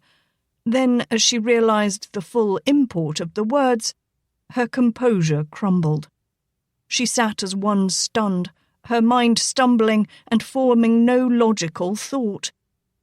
Mrs. Hawthorne smiled and tasted her tea. "I suppose I have an unfair advantage. Before I married, I taught at a school for young girls. None of them managed to fool me for very long either." She sipped her tea again and nodded her head. "You're good. You're very good. I think your liberal use of dirt," she wrinkled her nose in mild distaste, "disarms most people. But there's a softness in the way you step and the way you handle yourself." She laughed briefly. "And I've never known a man who cared about a chair or wasn't clumsy with a teacup. Now," she leaned forward, her soft brown eyes glowing with expectant curiosity, "will you tell me why?" The sun had dipped low in the sky when Alaina crossed the Craighughes' backyard. Once she had been able to gather her wits about her, she had felt no hesitation about Mrs. Hawthorne and tirelessly recounted the tangled chain of events that had led to her present circumstance, while the woman listened with rapt attention. It was an afternoon preferable to one spent under Roberta's heckling.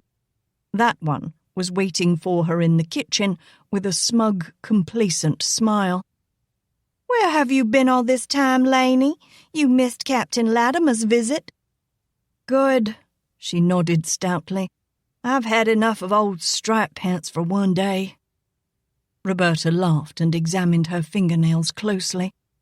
"I declare, Laney, there just doesn't seem to be anything at all feminine about you.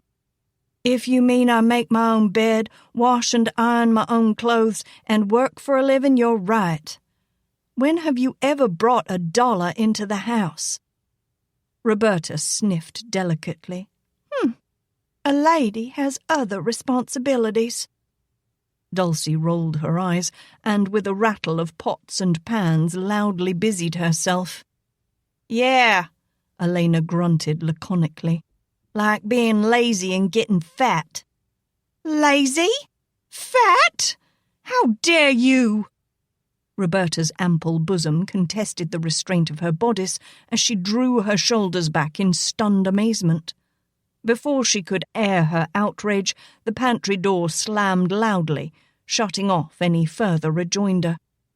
As Dulcie giggled over her labours, Roberta glared at the woman's broad back and petulantly stalked out of the kitchen. She was passing the parlour door when her father looked up from his news sheet and gazed at her over his glasses. "Who was that?" Roberta paused in the doorway. "Oh, Lainey just came home." Layla glanced up from her embroidery. "Sometimes I think Alaina works far too hard, Angus. Here she's been out all day again. That poor girl." Angus returned to his paper. "The work will do her good. Teach her some responsibility." Roberta was a trifle piqued. "Maybe I should find some work too, Daddy." "Not you, my dear." Angus favoured his daughter with a doting smile. "You're a different kind of lady." Satisfied with her parents' indulgence, Roberta leisurely retired to her bedroom to dream about life as a Yankee officer's wife, and for several pleasurable moments Alaina was able to savour the cleansing heat of her bath before the door swung open. She glared back over her shoulder, an angry word ready on her tongue. But when she saw it was only Dulcie with a clean towel draped over her arm, her irritation eased. The woman set a large block of homemade soap on the table beside the tub, then bustled about, humming to herself as she picked up Alaina's cast-off clothing and smoothed the frayed nightgown the young girl would wear. Alaina puzzled at the woman's manner, but found no explanation for it until she took up the bar of soap and began to wash. From the soap wafted a scent strangely familiar, not unlike the perfume Roberta owned and jealously guarded. Alaina raised her gaze in amazement. "Dulcie, you didn't." "I sure enough did. Miss Roberta has been raising such a ruckus about the soap I've been making. I just figured she'd squall only a mite more if'n I showed her there ain't no difference, 'ceptin' a little sweet-smelling rosewater betwixt my soap and all them fancy bars her pa used to bring home for her." Regretfully, Alaina laid the soap back, picking up another smaller piece. "You'd best save it for Roberta. Al would have some tall explaining to do if the Yankees noticed he smelled like a flower garden." It had been bad enough when Captain Latimer had caught her smelling like one. Dulcie grunted obstinately. "I sees it a crying shame that Miss Roberta gets all them fancy clothes and parfum, and you ain't got nothing but the dirt in these here boys' clothes. Mr. Angus been skimping pennies, and most times taking the money you'll make scrubbing them Yankee floors just so he can get that child some cloth for a new gown." "What money I give him," Alaina murmured, "is barely enough to pay my keep." "You ain't round here enough to cost Master Angus the time of day," Dulcie protested. "And most times you look like some tired-water orphan. When is you gonna stop traipsing round in them boys' clothes and start acting like a lady?" Alaina heaved a sigh. "I don't know, Dulcie. Sometimes I think never." Alaina had left the cleaning of Cole's apartment for Sunday, knowing the captain was scheduled for duty until the late afternoon.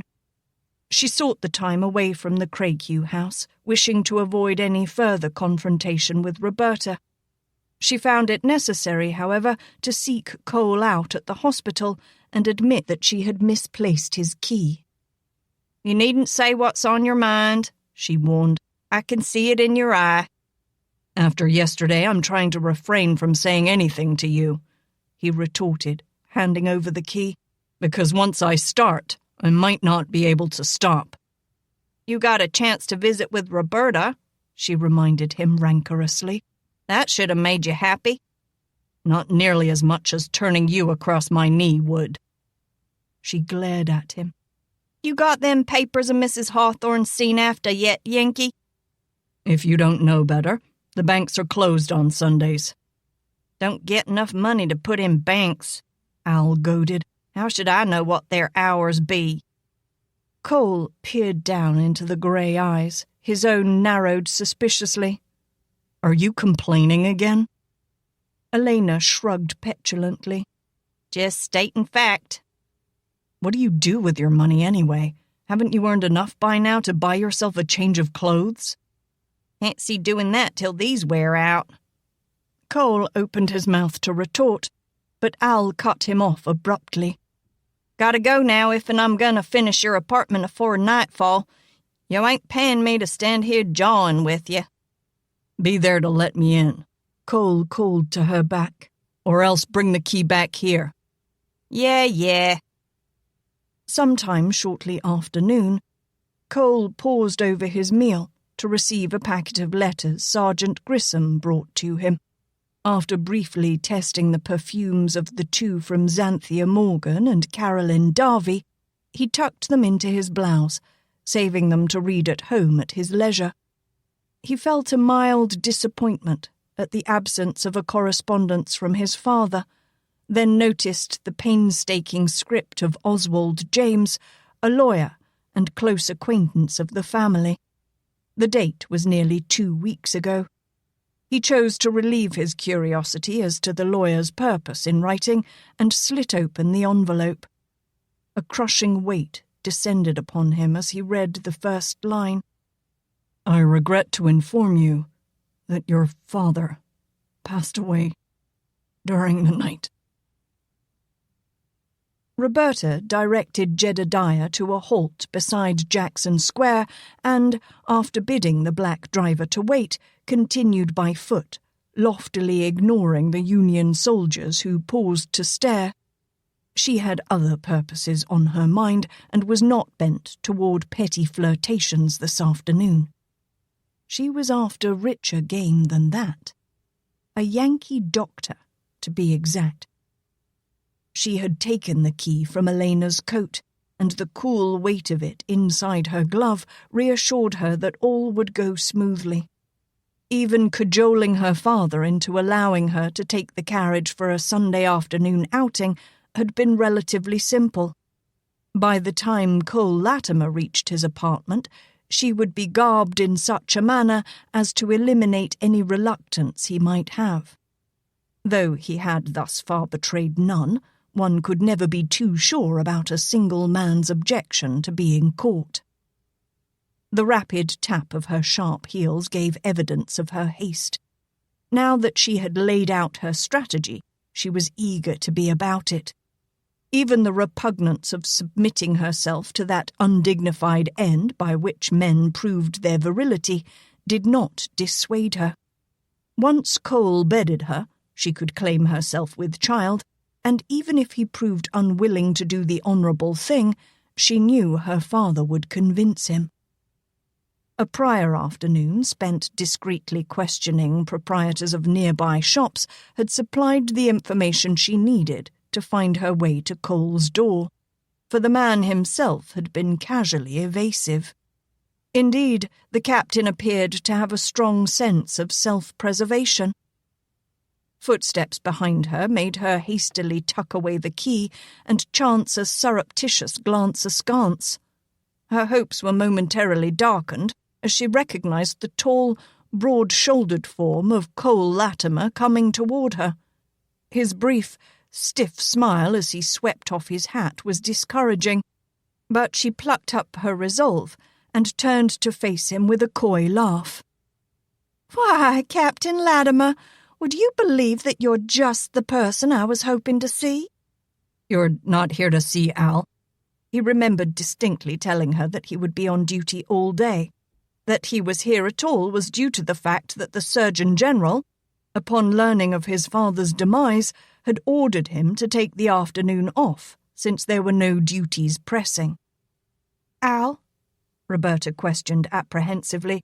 Her plans were going astray faster than she could remedy. "Why, I thought that runty little boy had gone fishing or something."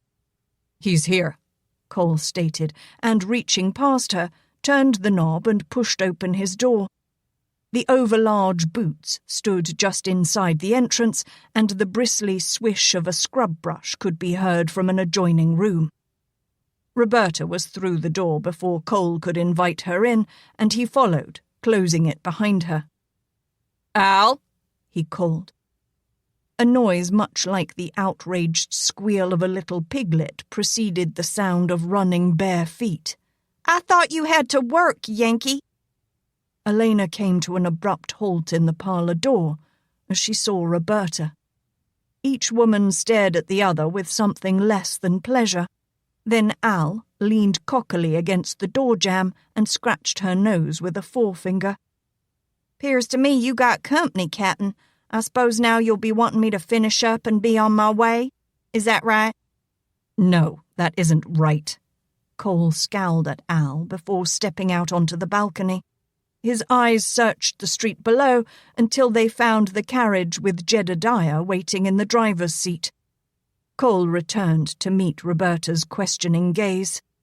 "Not wishing to jeopardize your reputation, I'll let Al escort you back to your carriage." He put up a hand to plead his case as she opened her mouth to protest. "Forgive my manners, but I just received word that my father passed away, and this afternoon I fear I'd be poor company at best." "Your father?" Roberta asked. "Dead?" At his answering nod, her mind caught on to the fact that there was now no one who stood between Cole and all that money. Alaina nudged her cousin's arm gently. "Come on, Robbie. I think the captain wants to be alone." She turned back to the man hesitantly. "I'll come back and finish up what I started, then go home. Maybe I can do the rest tomorrow, or maybe the next day." Roberta was highly miffed at being led from the building like a naughty schoolgirl. Alaina refrained from comment and was greeted enthusiastically by the black driver. "Miss Al," he chuckled. "Lawsy, I sure glad it was you Miss Roberta was a-comin' to see. I've been sittin' here ponderin' what I was going to tell Master Angus should his child come to harm by all these here scalawag Yankees." "Take her home, Jedediah, and don't stop for anything. I'll be along directly." "Yes'm." The black grinned broadly. "Don't stop for nothing. You'll hear that, Miss Roberta?"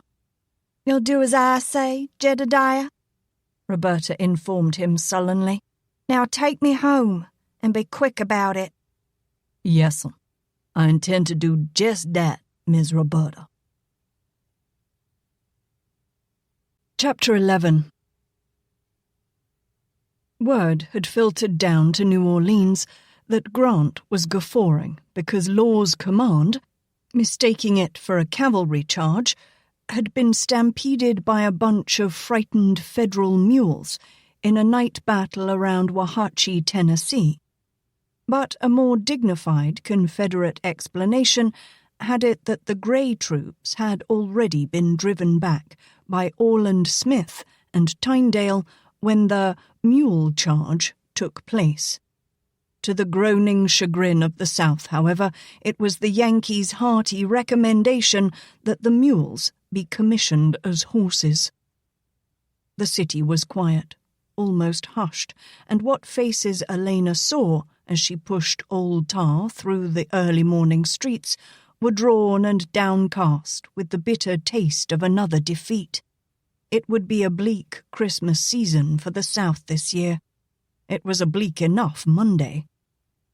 In the hospital stable, Alaina found an empty stall where she could tether Old Tar and clandestinely appropriated a few handfuls of sweet clover hay from an overfilled manger nearby.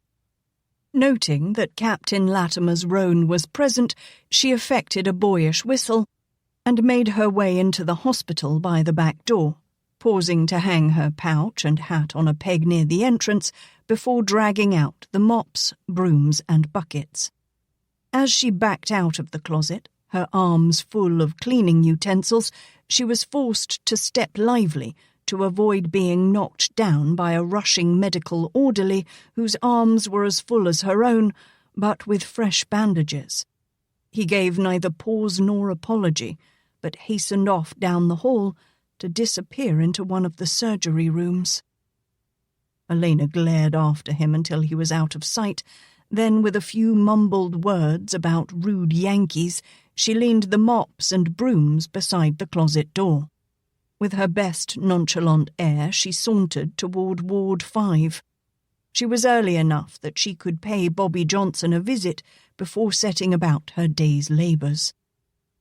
The greetings of the Union soldiers were strangely reserved this morning and contained nothing of the usual coarse humour.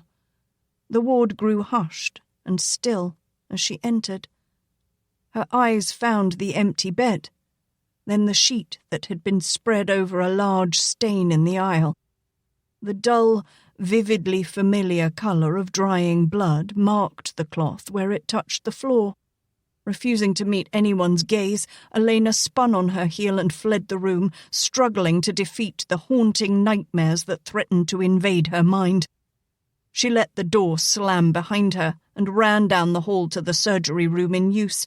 She knew Al could not enter, and leaned against the wall beside the door, panting to ease the ache in her chest. Then Cole's angry voice came from inside, startling her. "Who was on the late duty last night?" "Major Magruder." Alaina could put no face to the voice that answered. "I'm not going to let you blame this one on me." The named one quickly set forth a heated defence. "I made my rounds and everything was as it should be, especially him." Alaina raised on tiptoe to peer through a clear spot in the etched glass of the door. Cole and Dr. Brooks were working over the midsection of the man on the table, while the orderly reached between them with white pads that came away bright red. She could see the patient's chest rise and fall in shallow breathing. Near his head, the medical sergeant sat on a tall stool and let an occasional drop fall from a small brown bottle onto a cloth mask that covered the mouth and nose of an otherwise heavily bandaged face. "Slower," Dr. Brooks admonished the sergeant. "Why, especially him?" Cole questioned as he plied the curved needle and catgut. Magruder replied from his corner, where he rested casually against a cabinet, making no effort to assist. "When I made my 10 o'clock round, he was caterwauling something about his wife and baby." Cole glanced up from his work briefly, his lips twisted in an acid grin. "And what did you say to him, Major?" "I simply told him to shut up and try to act like a man." Magruder paused, then continued as if he felt a need for more excuse. "He was disturbing the rest of the ward." The two working doctors straightened. Dr. Brooks, to watch Cole closely, and the younger man, to fix Magruder with an accusative glare. Alaina could see between them for the first time, and caught sight of the long, oozing wound where torn, ragged edges gaped wide across the patient's lower belly. Her stomach heaved, and she stumbled back to lean against the wall, steadying knees that had suddenly turned to jelly. Cole's voice came to her as if through a long tunnel, tightly controlled, but with an undertone of savage satire. "Major, how can you expect a mere boy to act like a man? He is man enough to have a wife." Magruder's own anger, or perhaps fear, began to show. "Anyway, I told you he was a waste of time from the very beginning." At that moment, Alaina wanted to hear the sounds of a Yankee major being brutally beaten, but much to her disappointment, when Cole's voice continued, it was low and almost gentle, though muffled as he bent again to his task of repair. "Who found him?" The major volunteered the information. "The sergeant at his 4 o'clock check." "What happened to the 2 o'clock check?" Again it was Magruder who answered. "I checked each bay briefly and saw nothing out of order." Cole's voice came in crisp, curt tones. "One of the other men said he was awakened by someone calling out shortly after midnight. Johnson's bed was empty then, but the man heard nothing more and went back to sleep. You missed a man lying on the floor in the middle of a ward?" "I tell you, I saw nothing," Magruder protested. There was silence thereafter, except for an occasional command or an exchanged word as the operation continued. Strength refused to come back into Alaina's limbs. Had she been able to find even a small measure of it, she would have fled. Then the door beside her swung open and Captain Latimer's shoulder held it so. "Let him rest there for a while before you move him," he instructed the orderly. Dr. Brooks came to stand beside him.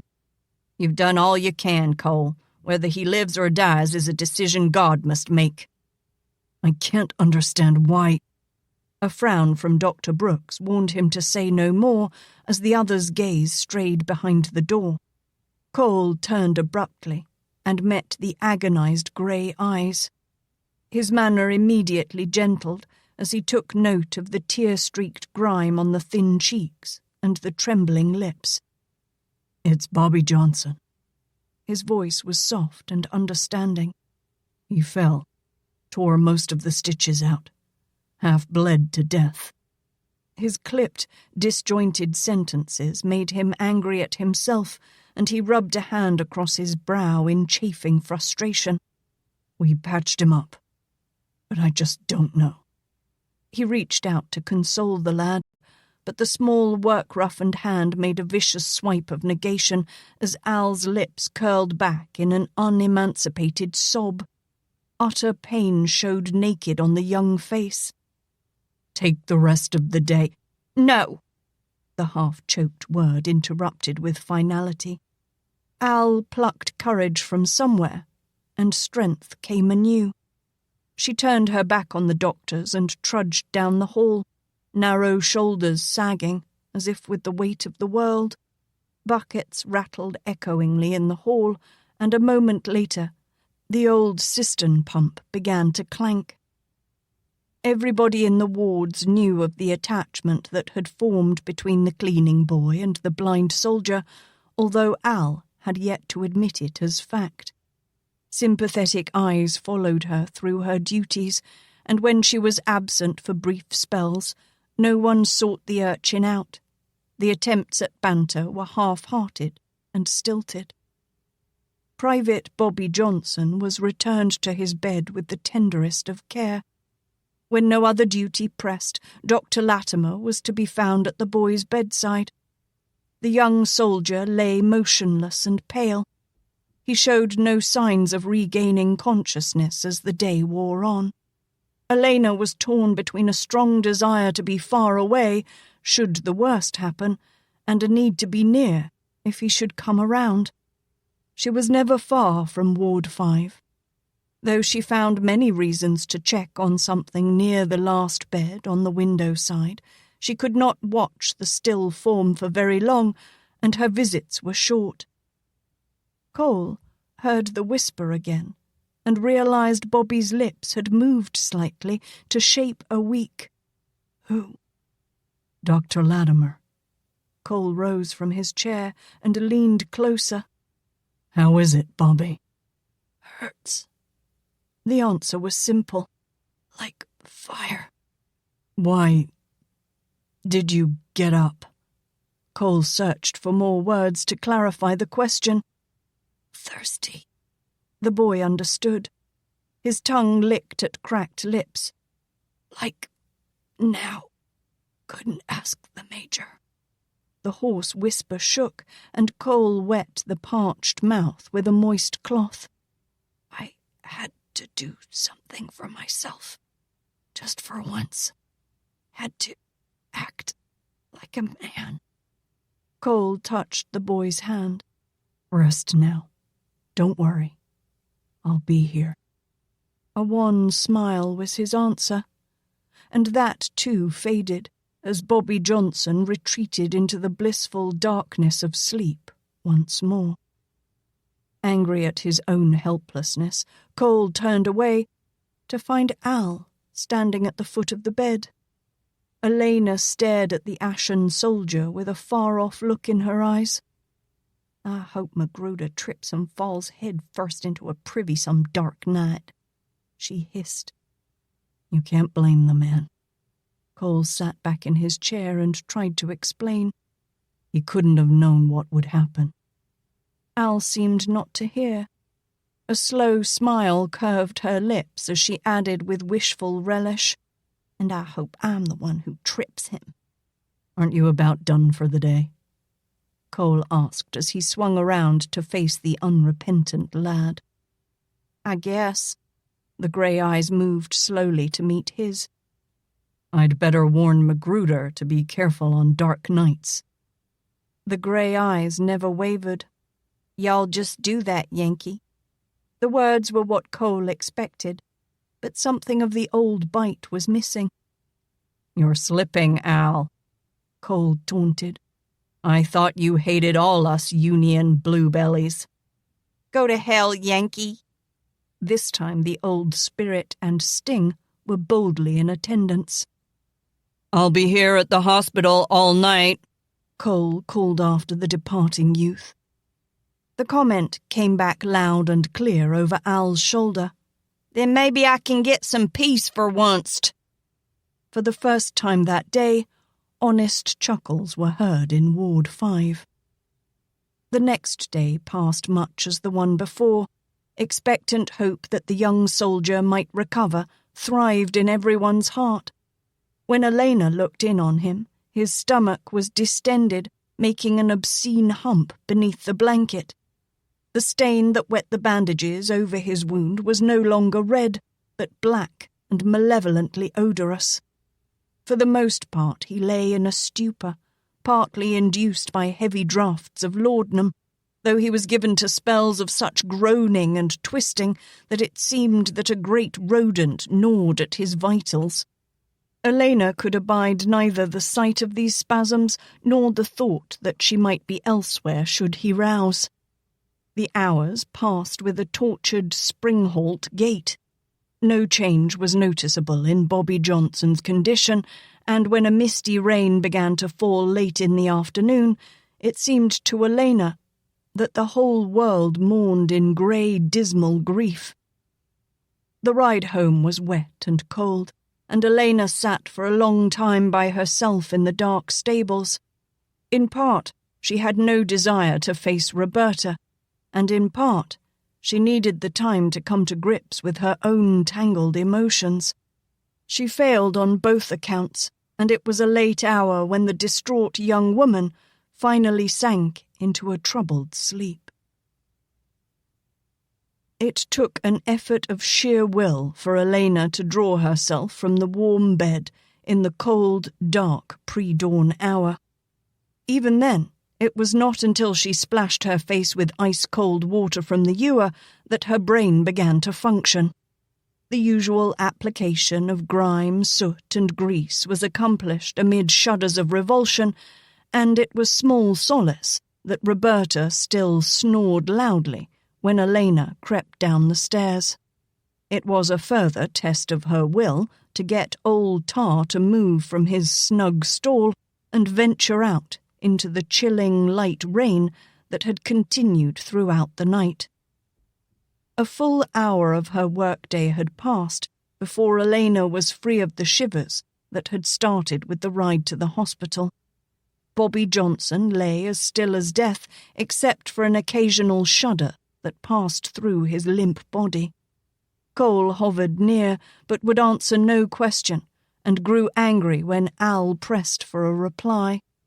The day stumbled along on leaden limbs toward the noon hour, when, though her appetite decried the effort, Alaina choked down a few bites of food. It was mid-afternoon when she descended the stairs from the Confederate ward and caught sight of the orderlies carrying a blanket-draped litter out of Ward 5 toward the gruesome, brick-lined vault that was loosely referred to as the morgue. She did not have to be told the news, for a quick glance into the ward confirmed her fear. Dr. Latimer sat slumped in the chair beside Bobby Johnson's empty bed. Though the sense of loss made a gnawing pain in the pit of her stomach, Alaina's eyes were strangely dry as she paused beside a uniformed officer who also watched the departing detail in silence. A moment later, Cole Latimer came from the ward, a grim, angry frown set on his face. He brushed past the slight figure that stepped forward with upraised hand to question him, then strode down the hall and into the day room. Alaina slumped in misery as he disappeared from sight, then stiffened as a broad, blunt-fingered hand came to rest on her shoulder. "I warned him, of course," the officer stated. "He made a mistake." "'Tain't so." Alaina glared up into the offending one's face and angrily shrugged off his grasp. "Captain Latimer's the best surgeon here." "Such loyalty," Magruder mocked. "I'm sure the captain would appreciate your comments, but I meant that the doctor has allowed himself to become too deeply involved with a case that could have had no other end." He shrugged his shoulders to free them of concern. "I warned him." Alaina set her jaw and gazed down at her oversized boots. The agony would have been less for herself had she been able to harden her own heart, but then she might have found herself more akin to Magruder, incapable of any of the softer emotions that made living worthwhile. "Why don't you take the rest of the day off, boy?" the Major suggested magnanimously. "I'd just as soon keep busy, thank you." Her rejection was curt. "Suit yourself." Major Magruder smiled thoughtfully and gazed in the direction of the day room. "The captain tried the same thing after receiving word that his father died, but he drove himself too far. Who knows but what it might have cost a life?" He strode off before Alaina could give hot retort, and perhaps it was just as well there were no privies close about. Al was unusually quiet the rest of the day. The bed in Ward 5 was soon filled with another Union soldier. Somehow, she could not bring herself to look in. Instead, she chose to tidy the officers' day room, a much-neglected place, since most of the doctors were far too busy to utilize it.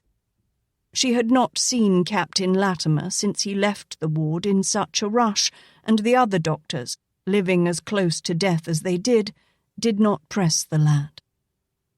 Without knowledge of her secret, however, their reasoning was slightly astray. Alaina's confusion ran far deeper than any of them guessed. She had a natural dislike of Northerners, which had been focused by the war to a deep hatred. Now, she knew her enemies by name and by face. They were no longer anonymous bluejackets, bright with braid and shiny buttons. They were men and boys, smiling and sad, happy or angry, laughing, joking, hurting, crying, dying, just the same as the friends she had waved goodbye to, just the same as her own beloved father and brothers. Human, and with bodies that proved so terribly frail when pelted by fragments of metal. She had to rummage deep to find the memory of her hatred, and deeper still, to feel it stirring as of old. Distractedly, Alaina rubbed an oiled rag along the arm of a chair, trying to sort out her own feelings. She could offer no solace to the mother or wife of Bobby Johnson, but fervently hoped that someone, somewhere, had laid a kind hand on the breasts of her father and brother in their last moments. She felt the start of tears in her eyes, but sniffed them away as she heard footsteps in the hall. A young private passed the doorway, then halted and came back to peer in. "There you are, Al. Dr. Brooks wants to see you in his office when you finish work." Before she could question him, the orderly was gone. Alaina gave a last quick dusting to the chair and packed her rags, mops, and buckets away. It was nearly quitting time anyway, and she might as well see what the doctor wanted. It was the first time he had ever summoned her. The climb to the 3rd floor was less tiresome now that the weather had cooled. Trying to gain some respite from her feeling of disloyalty, she paused a moment to banter with the soldiers in the Confederate ward, then sauntered on down the hall toward Dr. Brooks's small office. The door was open, and she managed an urchin's grin as she entered. The elderly man hastily rose from his chair and came across the room to meet her. "Did you want something, Doc?" she asked in her rough, boyish vernacular. He did not speak, but passed behind her. Alaina heard the door closed and raised an eyebrow at the click of the latch. Turning, he came back and, taking her arm, led her to a chair. "Forget that kind of speech for now, Alaina. We're alone, and no one can hear. Here, child, have a seat." Alaina complied, then watched in great confusion as the man puttered about his office. Several times he opened his mouth to speak, but failed, and grew angrier with each attempt. Finally, he came forward, snatched a thick volume of papers from his desk, and thrust them at her. His manner was now apologetic. "We receive these each week, Alaina. The armies exchange them by special messenger." Somewhat at a loss, Alaina lowered her eyes and began to read. Confederate States of America, compiled by Headquarters Staff, General Lee's Army of Virginia. Subject, Casualty Report. A. Complete listing of 1 wounded, 2 killed, 3 missing in action, 4 deserters. Note: this section for the Union-occupied areas of Louisiana, Mississippi, and Alabama. A cold, tight feeling began to form in the pit of Alaina's stomach. She had only one brother left, Jason, and she had seen these same reports twice before. With fearful slowness, Alaina raised her gaze until she met Dr. Brooks's worried frown. She clenched her jaw tightly to keep it from trembling, then hastily flipped through the alphabetical listing until she came to the M's. Her finger traced down the left-hand column until she saw what she dreaded. MacGaren, Jason R., Captain. Missing in action, presumed dead. October 4th, 1863. The rest blurred before her eyes. October the 4th. More than a month ago. Jason! Jason, eldest child Jason, tall, strong Jason. Beloved older brother Jason. She remembered the time when Gavin, the younger brother by 3 years, had put burrs under her saddle. It was Jason who had snatched her from the bucking horse. Jason, her hero. Poor dead Jason. "Alaina! Alaina!" The words broke into her trauma. She realized the doctor was rubbing her hands between his own. "Are you all right, child? You are so pale." Wearily, Alaina nodded, wondering vaguely why no tears came. She braced back in the chair, withdrawing her hand and, as if it had become something vile and tainted, pushed the volume from her lap. It fell to the floor unheeded. Her lips curled back, her nose wrinkled, as if some odorous stench invaded her nostrils. "Alaina, have hope," Dr. Brooks commanded. "It just indicates that he's missing, not dead. Have hope, child." "It's the same," Alaina half snarled, half sobbed. "It's just the same as before. First it's missing, then later a letter saying his body is buried somewhere and he's officially dead." Dr. Brooks could not deny it. He had seen too many of these reports. They were usually made before the heat of battle cooled, and rarely were all the dead accounted for. He could only shake his head sorrowfully and try to comfort her. But the sobs were coming, dry and racking. "He didn't really want to leave us. It was just the thing to do. All the men went." Alaina tipped her head back, and the tears streamed down her face in a sudden rush. She cried out in agony as the pain of it hit her full force. Oh, damn the war! Damn the fighting! Damn the killing! When will it end? Oh, Jason! Jason! Her head fell forward, and Alaina covered her face with her hands, sobbing freely. Dr. Brooks pressed a soft cloth into her grasp and gently patted her shoulder, wiping his own cheek with the back of his hand. "In God's good time, Alaina," he murmured softly. "When men have played out their foolish charades and grown sick with the slaughter, then it will end. He gives us free choice and full reign on our lives, and we do with it what we will. I beg of you, my child, don't blame God for man's folly." Alaina leaned her head against the comforting shoulder and let her anguish flow. Dr. Brooks raised her gently from the chair and half led, half carried her to a small couch. He pressed her down upon it and sat beside her, resting a hand on her shoulder, while she wept out her grief. When her trembling finally subsided, she fell into an exhausted slumber. The windows were dark and the hour late when Alaina opened her eyes again. Dr. Brooks rose from his desk and came to her side. "Are you ready to go home now, child?" Alaina rubbed her puffy, reddened eyes and nodded wearily. "I'll have my carriage hitched and brought around for you." "No." Her reply was sudden. "No, thank you, Dr. Brooks. I have old Tar. Besides," she smiled tremulously at the old friend, "a ragamuffin lad has no place in a fine buggy." The doctor heaved a sigh. "As you wish, Alaina." He studied her for a long moment before reaching out to take her hand. "You're a rare one, Alaina MacGaren.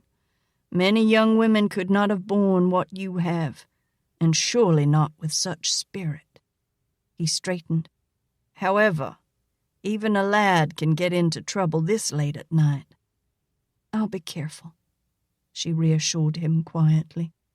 She caught a glimpse of her reflection in a window and paused, seeing her eyes swollen and red. She glanced up at the doctor and ventured a timid question. "Is Captain Latimer still here?" "No. Cole left early this afternoon," he replied. "Magruder accused him of letting his grief for his father interfere with his good judgment. I think the major still smarts from the leg incident. This time he openly accused Cole of being careless with Bobby Johnson's life." "But that's not true," Alaina declared. "It was Magruder." "I know that, of course. Magruder had to blame someone else, though, to be sure that he was not accused himself." The doctor waved his hand with an angry flourish. "When I last spoke with Cole, he made mention that his plans were to go out and let propriety go to hell." A short time later, Alaina mounted old Tar and turned him toward the river. She had no wish to return to the Craighue residence just yet. Uncle Angus and Aunt Layla had made plans to attend a political meeting this evening, and she had no desire to contend with Roberta's sniping comments. Instead, alone and lonely, she meandered along the water's edge. The slow lapping of the water and the oily ripples of the Mississippi made it seem deceptively gentle. Yet it had the strength of the fall rains behind its current, and the river had been known to change its course overnight, ripping a new flowway where none had been before. The rain had stopped some time ago, and a bright 3/4 moon now hung high above the flitting clouds, shyly showing its face and sending 1,000 tiny fragments of light shimmering across the molten surface of the river. Alaina forced her mind away from the morass that seethed with her own problems. She dismounted and sat on the bank, wrapping her arms around her knees and resting her chin upon her forearm as she stared at the silent black hulks of the distant Union ships. Rage and fury roiled within her anew. Bitter tears stung her eyes. "Traitor!" she spat into the river. "You brought the Yankees to our door. Shameless hussy, have you no honor? No loyalty?" From the Stygian depth no answer came, but through Alaina's mind there flowed apace a long marching column of blue and grey figures, each with some horrible disparity, as if the artist had not completed them. Some missing arms, others legs, or sometimes an eye or half a face. Unfinished caricatures, leftovers of the war, half men, or less. It was a nightmare, the essence of which she could find in any hospital, Union or Confederate. Strangely, from the darkness of the river, a shadow took form. Alaina blinked until she recognized it as a large tree drifting toward her down the river. As it came close to the bar, it struck the shallows, then rolled heavily in the current. Suddenly, an arm flashed in the moonlight, and Alaina came to her feet, realizing this had nothing to do with imagination. There was sputtering and thrashing as a hapless man struggled for a fresh grip on his tumbling raft. Quickly Alaina glanced about her. Very shortly the man would be moving well beyond her reach, and there would, then, be little she could do to save him. The log swirled in an eddy and started to roll, threatening to dump its passenger in the water again. The man flung an arm wide and gave out a weak call before his head went under. The words were lost to her, but the sound of the voice set her to action. Snatching off her heavy cotton jacket, she ran along the spit of land to its farthest point and splashed into the water. She swam out, fighting the strong current that sought to drag her under as it swept the log and the man toward her. Taking a deep breath, she dove under the swirling liquid and felt the water thread through her fingers as she plunged deeper. The trunk passed over her, and she shot up, desperately clutching for the man. She broke the surface of the water beside him. There was no time for amenities or breath for them left in her lungs. She caught a handful of his hair and channeled all the strength she could muster into her strokes, pulling him with her, not fighting the current but riding with it. Her feet sank into the oozing mud of the bottom, yet still she supported the man's head above water while she gasped precious air, then floated him into waist-deep water. Her strength was nearly spent, and it was all she could do to tug him onto the bank. Another log lay on the edge of the river, and with dogged perseverance she managed to drag him over it until his head hung down the other side. A cough, followed by a violent retching, brought up the brackish water he had swallowed and assured her that life still resided in the limp body. She reached out a hand to lift the lolling head and stared agape. It was Cole Latimer. Her mind stumbled. She had saved a Yankee, blue as a jaybird and wearing nothing more than his long johns. Now a vision assailed her, one of Jason, lying twisted and gazing forever sightless under this same dimly lit night sky. Her eyes misted, then sobbing and shivering, with anguished frustration and the chill of her wet garments, Alaina collapsed to her knees beside him. She wept and cried and gnashed her teeth. But no easing came, only a dull, persistent thought of what must be done. With an effort, she regained her composure and wiped at her wet cheeks, brushing away the tears that mixed with the water dribbling from her short hair. "You mule-headed, gator-bait Yankee," she croaked tearfully. "You sure picked a rotten cold night to go swimming." She rolled him over until he sat braced against the log. He groaned and groggily dropped his head back against the waterlogged wood. A trickle of something dark and sticky to the touch began to course down his brow from his hair, and a quick search with her fingers found a large lump beneath his scalp. Someone laid a good one on you, Yankee. 'Pears to me you got yourself stinking drunk to boot, and in this neck of woods, that's pure foolishness. I thought you said you could take care of yourself." The problem now was what to do with him. She had lost the key to his apartment, and it was obvious he was without his. Besides, she could hardly parade a Union officer in his underwear through Jackson Square. No telling what the ramifications would be for them both if she did. There appeared to be no alternative other than taking him to the Craighughes. It was her uncle's usual custom to remain at the political rally until a late hour, sometimes returning when dawn was almost upon them. If that were the case tonight, she might be successful in smuggling the doctor past Roberta. There would be some tall explaining to do in the morning, and Uncle Angus would be furious, but she would leave the matter of soothing him to Roberta, who was far more effective at it anyway. Alaina ran back toward the spit of land where Tar waited, tied the laces of her boots and threw them across his bony back, then led the animal back to the captain. By now, he was shaking uncontrollably from the chill of his wet underwear. The only dry article she had was the large cotton jacket, and she laboured for some moments putting it on him, though her own teeth chattered apace with his. Taking his arm across her shoulders, she got him to his feet, then staggered precariously beneath his weight. It took a tremendous struggle on her part to steady his tall, broad-shouldered frame. It was a further labour of patience to get him mounted on the back of old Tar, who snorted in high disgust at this abuse. Any grace Cole might have achieved once astraddle quickly disappeared as he slumped forward over the beast's neck. Alaina groaned in angry exasperation as Tar bolted away, nearly losing his rider.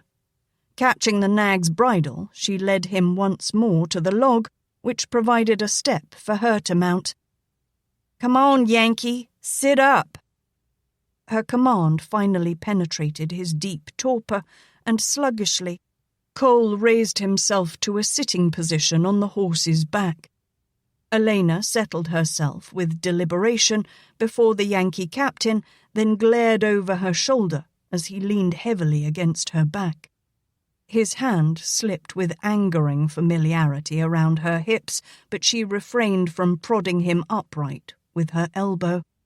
In his condition, if she knocked him off the horse, she might never get him mounted again. They travelled the back alleys and unused roads until they reached the Craighugh house. No lights shone from the mansion itself, and only a dim lantern glowed from the stable. Alaina could well surmise that Roberta had gone to bed, having no one except the servants to keep her company. Urging Tar onto the lawn to deaden the sound of his hooves, Alaina rode him directly into the stable. She slid off his back and, with unswerving tenacity, dragged the captain from the horse's rump. Fearfully, she clamped her hand over Cole's mouth as he mumbled a recognition, peering at her with reddened eyes, and testily shoved him against the wall near the door.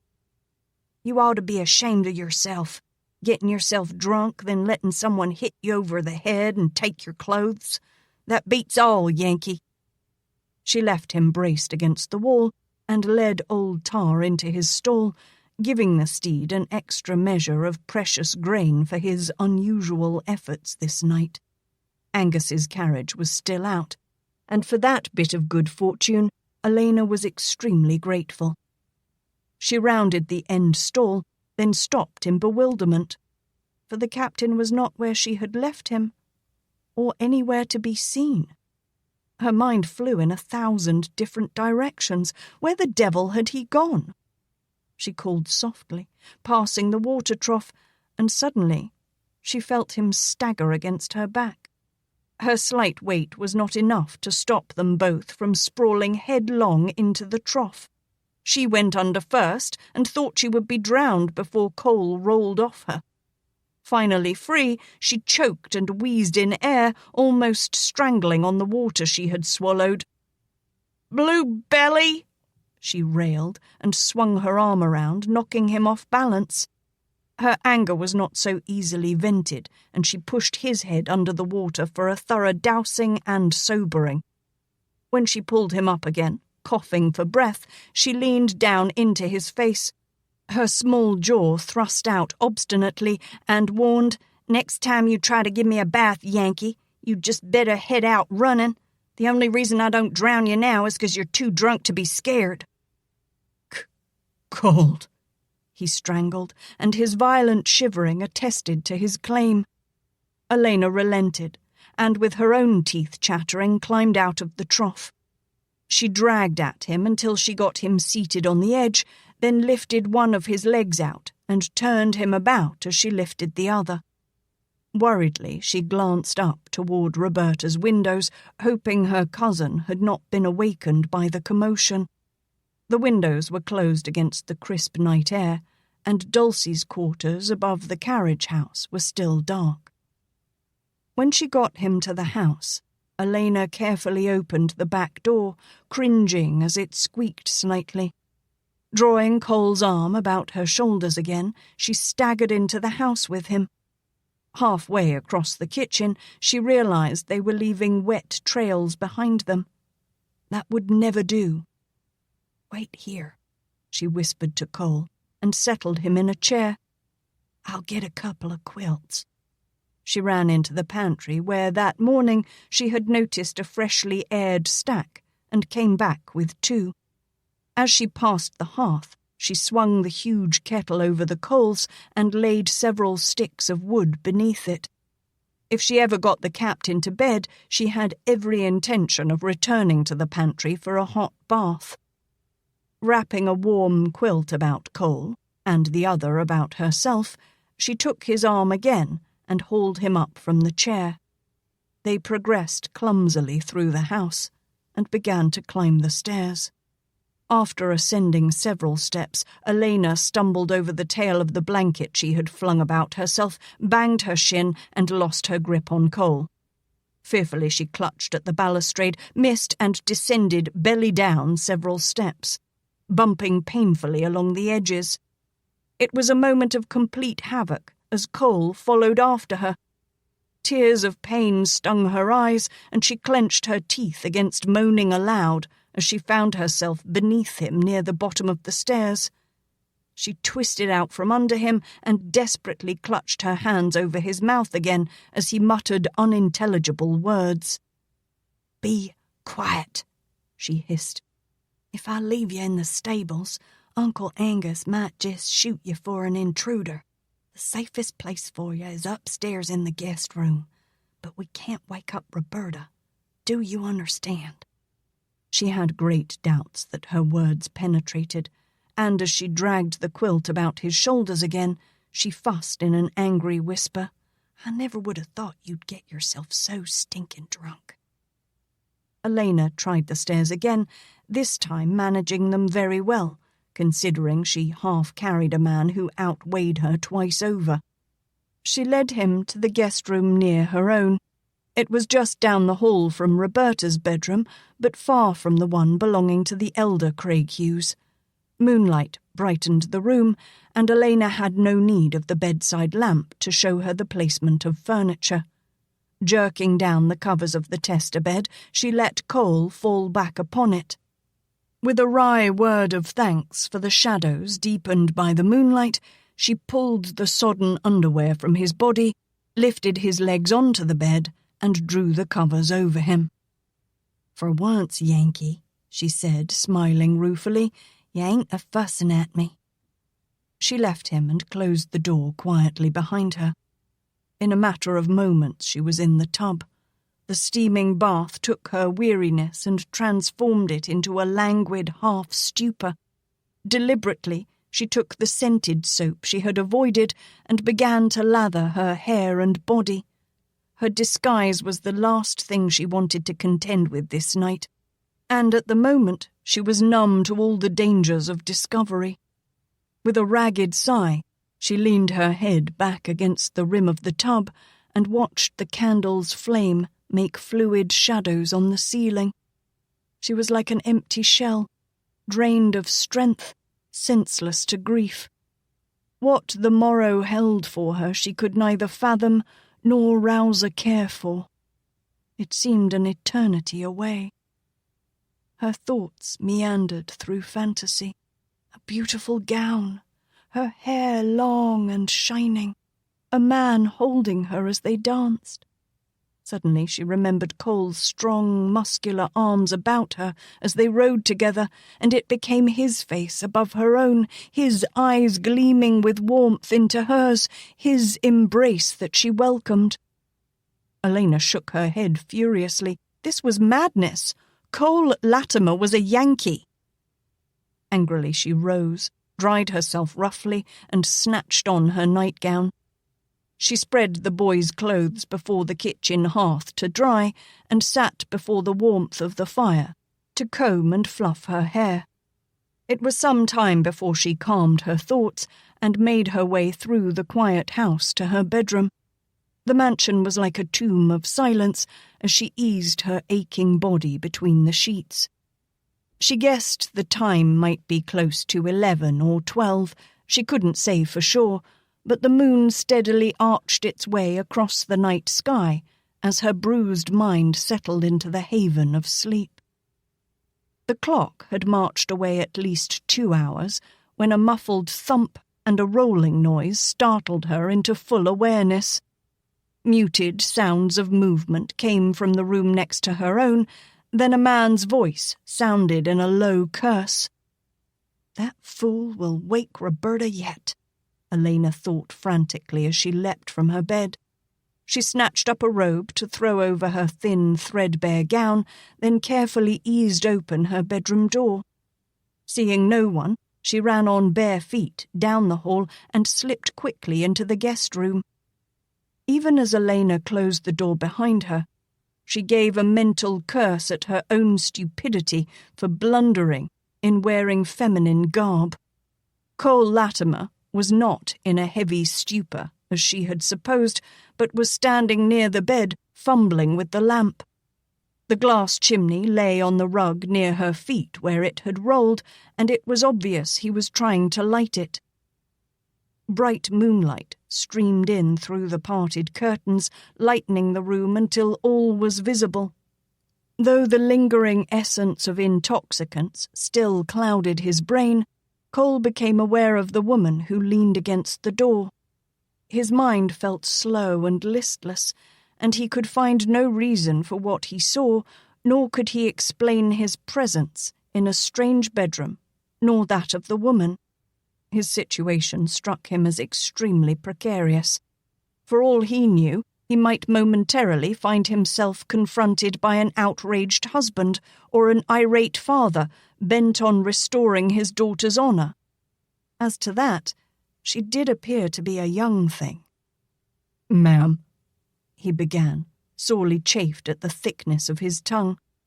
"I fear I have intruded." Alaina realized escape was impossible and knew she would have to brazen it out. Yet it was fortunate that she had come. The Craighughes could return any time now, and if they encountered a naked Yankee roaming through their house, the ensuing furore would be disastrous for all concerned. Cole's confusion was apparent, and Alaina played upon it, her quick wit shaping a plan.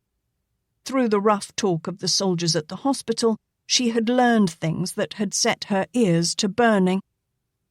Her soft laughter broke the silence of the room.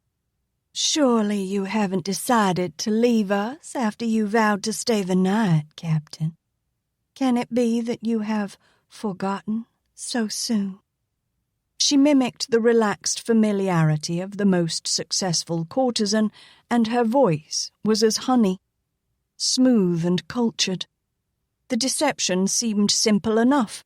She could play this part as successfully as that of ragged urchin. Yet she was thankful for the shadow that shrouded Cole's nakedness, for the game might have dissolved in her own embarrassment and flight. Though he could not fathom how he came to be in such a place, Cole's benumbed mind accepted the obvious situation.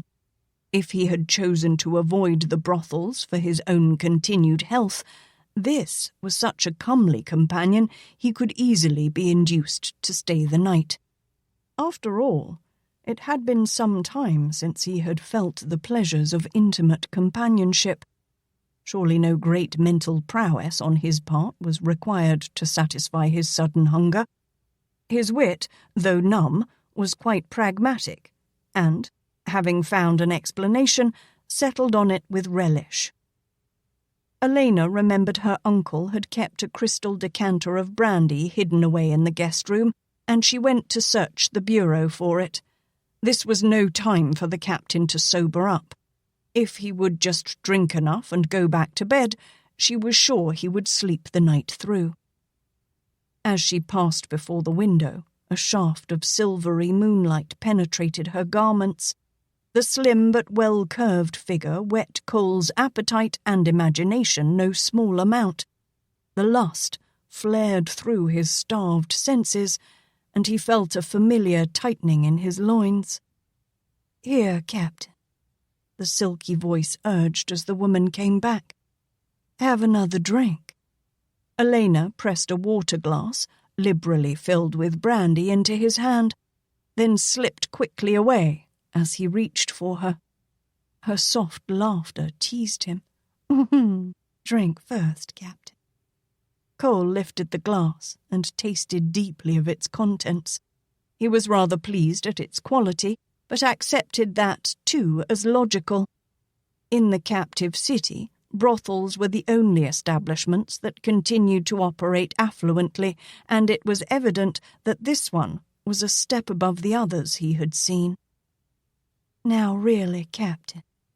She rested a hand on his furred chest and pushed him back lightly. "You should return to bed. There's a chill in the air, and you'll surely catch your death." Cole tried to focus on her face, but it was only a vague blur. "I've an errand to do downstairs, but it won't take long. Then I'll be back." Alaina mentally grinned at her own cleverness. There was no errand, of course, but in his drunken state he'd be happily dozing soon after she left him. The idea was not to Cole's liking. It had been a long time since he had been closeted with one so fair, and though he could not see her face distinctly, her fragrance and those silken syllables stirred his ardour, until he burned with eagerness. He finished the brandy in an impatient gulp, hardly feeling its warmth with the heat that already throbbed through his veins, and set the glass aside. "You rest yourself a moment, Captain," Alaina coaxed softly, moving away. "I really must be about my errand." Cole cursed his stumbling gait, but caught her arm as she reached the door. Alaina looked up at him in surprise, not daring to speak. Her heart pounded turbulently within her bosom. He seemed so tall and immense as he loomed over her like a threatening dark avenger. "A kiss I would have," he murmured thickly, "lest I grow weary of the wait. Come." He pulled her hard against his chest. "Give me a sampling of your wares that I might better anticipate your return." Had it not been for the insistent pressure of his body washing away any feelings of confidence, Alaina would have sighed in relief. But this man was far too bold to allow even a small measure of comfort. Moments before, she had thought herself knowledgeable about men, but now, as Cole laid his hand upon her buttock and pressed her to him, she became acutely conscious of her innocence.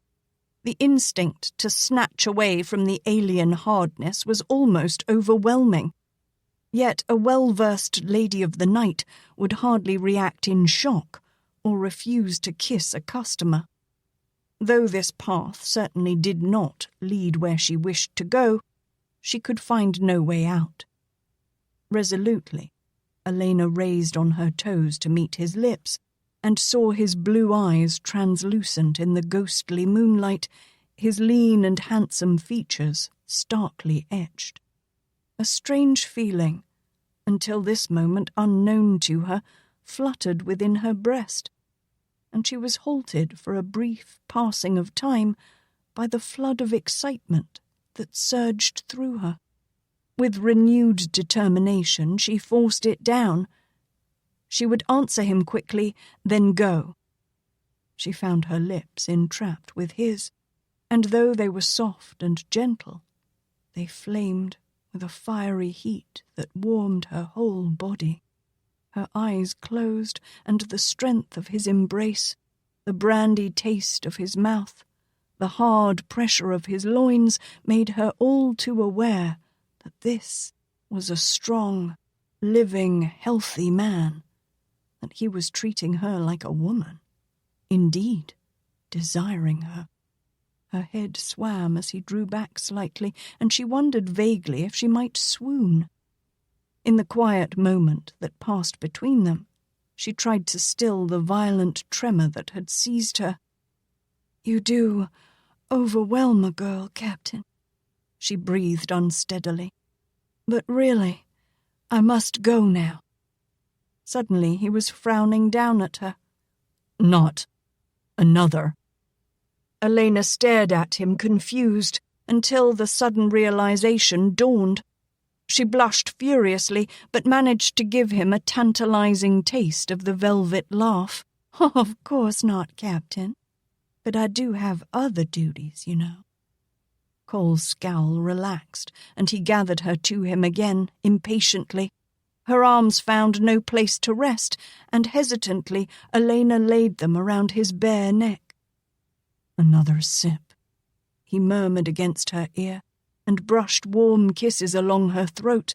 "Then perhaps I will let you go." The fool, the back of her mind smirked. He had chastened and dragged her about these past few weeks, finding no trace of womanhood. Well, she would give his besotted mind a taste of that unseen twit.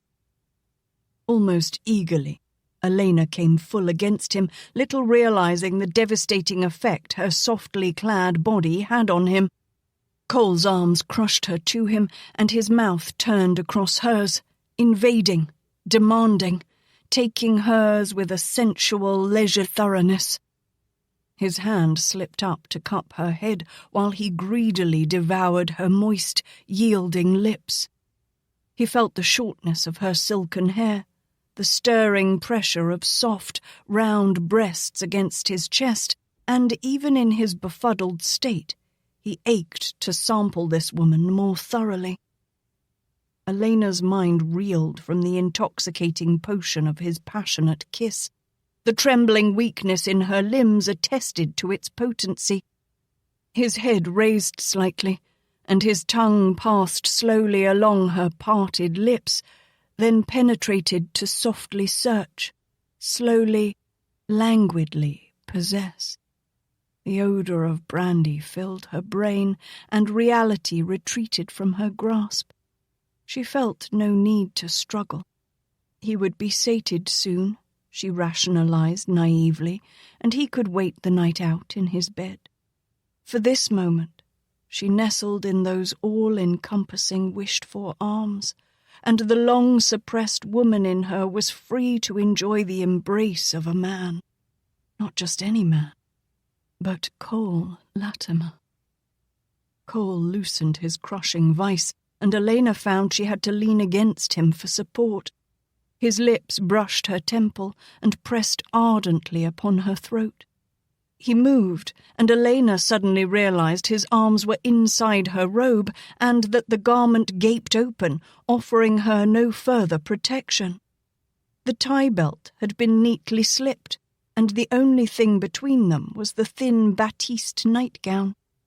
His thigh rubbed familiarly against her own, while his hands dipped low to caress the soft hollow of her back. Reason flooded back to Alaina. Turning slightly, she slipped her arm downward, inside of his, then with her elbow, she held away his arm. She twisted the other way until her shoulder pressed against his hard chest, freeing her own hands to counter his. Before she could react, his hand moved upward and cupped her breast, his fingers teasing the soft crest beneath the cloth, as his head dipped downward toward it. Smothering a shocked gasp, Alaina stepped away from him, at the same time catching both his hands, pushing them against his chest and patting them gently, as if to make them stay there. "Captain Latimer, your eagerness astounds me. To the bed, Captain, and have another drink. Rest assured I will fly to you in but a moment's passing. But for now, I must go." A half-frown, half-smile crossed his face. "I have no knowledge where your duties call you, girl, but I dare say they will wait. But right now?" Alaina saw the hard, flint-like gleam in his eyes. "I must have you." His arms swooped her up, and in a single lunge they were on the bed. Alaina started violently as her gown came up and her bare thigh brushed the scorching heat of his manhood. They had not stopped bouncing on the mattress before she rolled and came to her feet on the far side. She had every intention to keep right on going, but her breath was jerked from her abruptly as he halted her flight. The skirt of her robe was firmly twisted in Cole's grasp, while the top cut into her shoulders. Desperately, Alaina shrugged and yanked one arm free, meaning to leave the whole of it behind. But the wicked garment whipped tightly about her other arm and held her prisoner where she stood.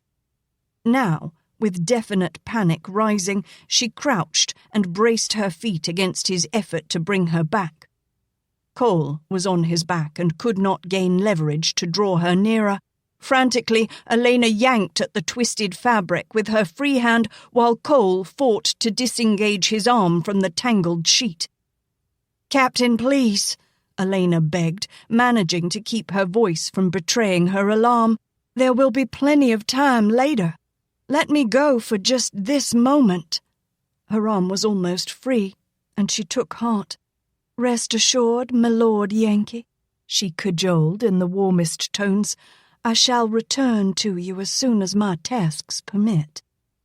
The robe slipped. She was free. But so was he. His arm flashed out, catching her above the elbow with a strength she had not thought was possible in those lean, well-scrubbed hands. Though she pried at his fingers, she could not escape, and purposefully he drew her toward him. The betraying robe, having spent its effort to the utmost, fell to the floor. Slowly, Alaina was pulled downward until she lay upon him, her tensed thighs twisting to escape the pressure of that bold blade of passion which seared her through the web-like thinness of her gown. His head dipped, and through the straining cloth, his lips toyed hungrily with the soft peak of her breast. The single tie at the neck snapped, and the top split open, spilling the full glory of her bosom before him. His mouth, hot and moist, traced a molten path across the soft, heaving mounds, and Alaina's breath caught as he lazily caressed the nipples with his tongue. Shuddering excitement passed through her, and the strength ebbed from her limbs.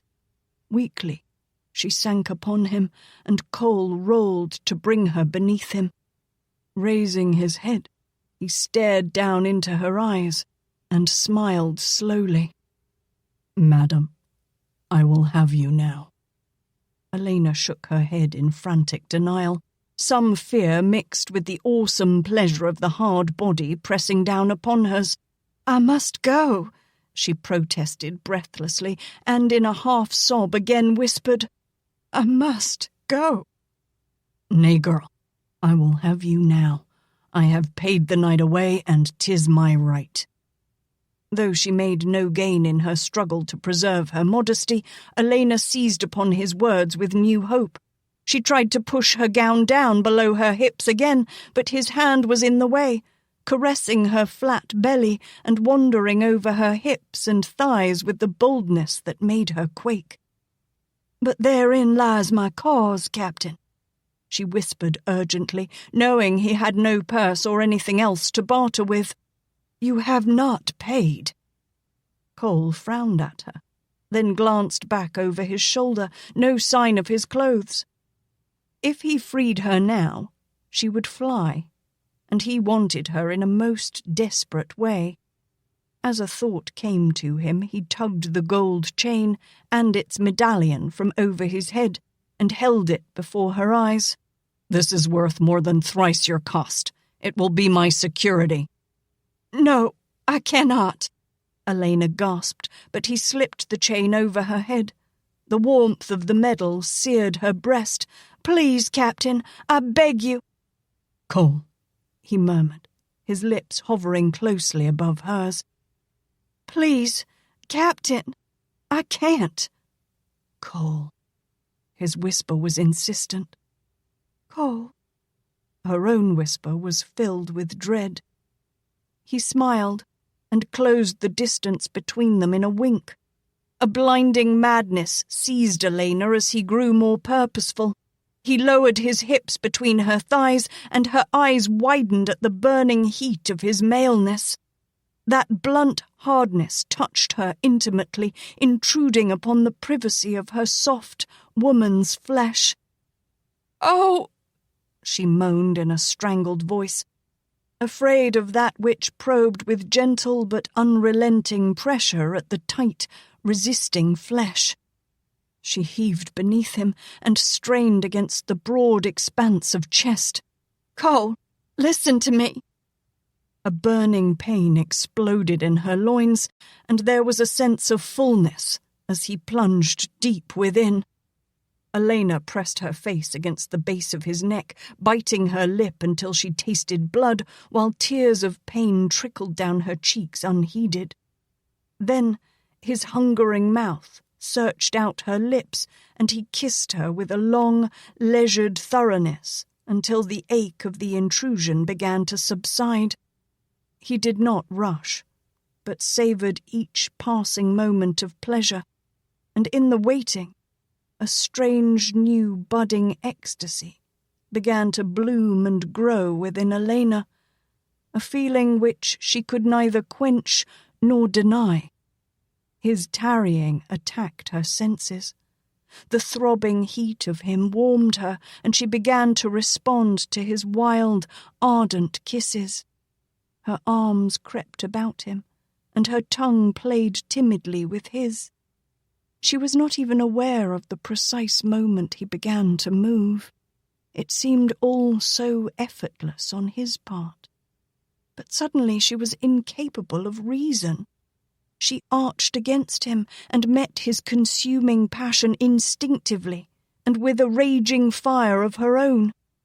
Each thrust, now forceful and hard, brought her to a new plateau of pleasure, and each level was so completely filled with bliss, she was sure she could go no higher. Yet higher did she go, and higher, and higher. Her world tore itself free of restraint and soared onto almost unbearable joy. His hoarse, ragged breathing echoed the pounding thunder of his heartbeat, and the fierce, wild fervour swept them on and on. They were two beings blended together in a whirling eddy of passion, yet set apart from the world and soaring on effortless wings. He groaned aloud, and her lips returned to possess his. Somewhere she had lost the fumbling uncertainty of innocence and was driven by licking flames of desire. Lips and bodies were merged in a fiery fusion that touched to the depths of their souls and left them spent cinders that drifted on the wind and settled ever so slowly back to earth. Much later, everything drifted back into place. Cole knew a much-needed release for his mind and body, and though there was no strength left in his limbs, he sought to hold fast to this moment in time, lest he lose some portion of it to the oncoming forces of sleep. But its relentless pursuit wore at him, and he felt himself drifting away, losing contact with reality. Alaina's mind came together from the nether ends of the universe where it had fled, until she was again aware and knew that she lay nestled against a warm, hard body. His arm was flung across her, and his breath stirred the wispy curls upon her brow. "Cole," she murmured, half awake. Then, in the next millionth of a second, Alaina MacGaren realized full well what she had done. She, herself, that bright-born daughter of the Confederacy, had brazenly bedded a Yankee officer. A shriek of anguish tore itself from her lips before she could strangle it. She threw off the sheltering arm with a snarl and, coming to her knees, struck Cole's shoulder with the heel of her hand, rolling him onto his back. But the best she got from him was an incoherent mutter. He had tumbled deeply into that same heavy slumber she had earlier sought for him. Choking on angry sobs, she clasped the torn gown over her bosom and snatched up her robe. At the door, she glared back through brimming tears to where he lay sprawled naked on the bed, then, weeping bitterly, dashed from the chamber, not caring that she left the door half open behind her. Her own room offered shelter and familiarity. Within her bed, she burrowed deep beneath the covers, curled into a tight ball, jamming a pillow tightly over her ears. There, in absolute exhaustion, she sobbed out her dismay, and much sooner than she would have guessed, the sweet peace of slumber overtook her. Roberta had roused when a shriek penetrated her sleep, and she had groggily opened her door, just as the portal down the hall was flung open. The pale glow of Alaina's gown had been sheathed momentarily in moonlight as the girl paused in the doorway of the guest room. Then the younger cousin had fled weeping to her own room. The muffled sobs drifted back, arousing Roberta's curiosity no small amount. Roberta lit a lamp and made her way to the door her cousin had left open. Her hand flew to her throat as she saw the long male form lying on the bed. His face was turned away, but his furred chest rose and fell in heavy slumber.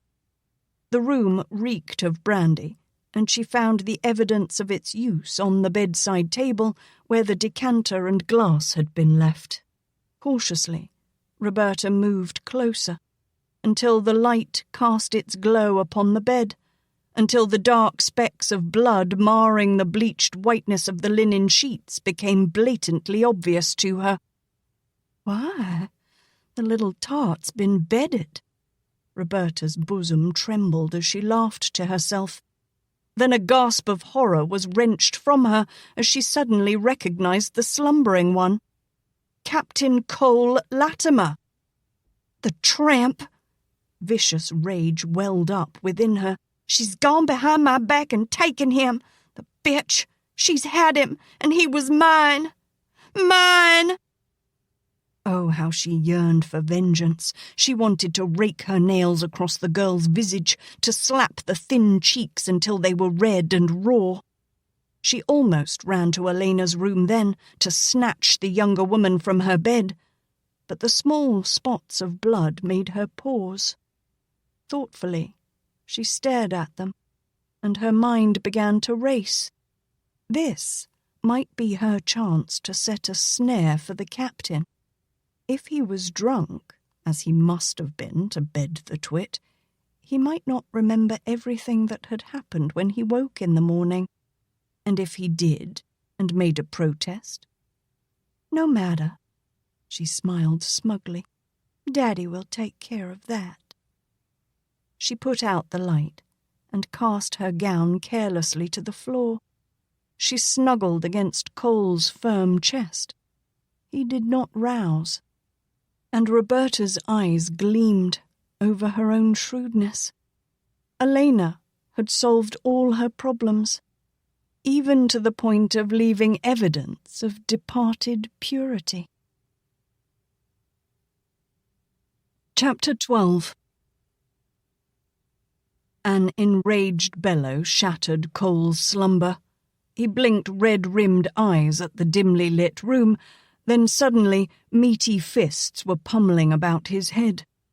More than a little stunned at this attack and completely disoriented, he threw up his arms to protect himself, lest the blinding pain within his brain split it asunder.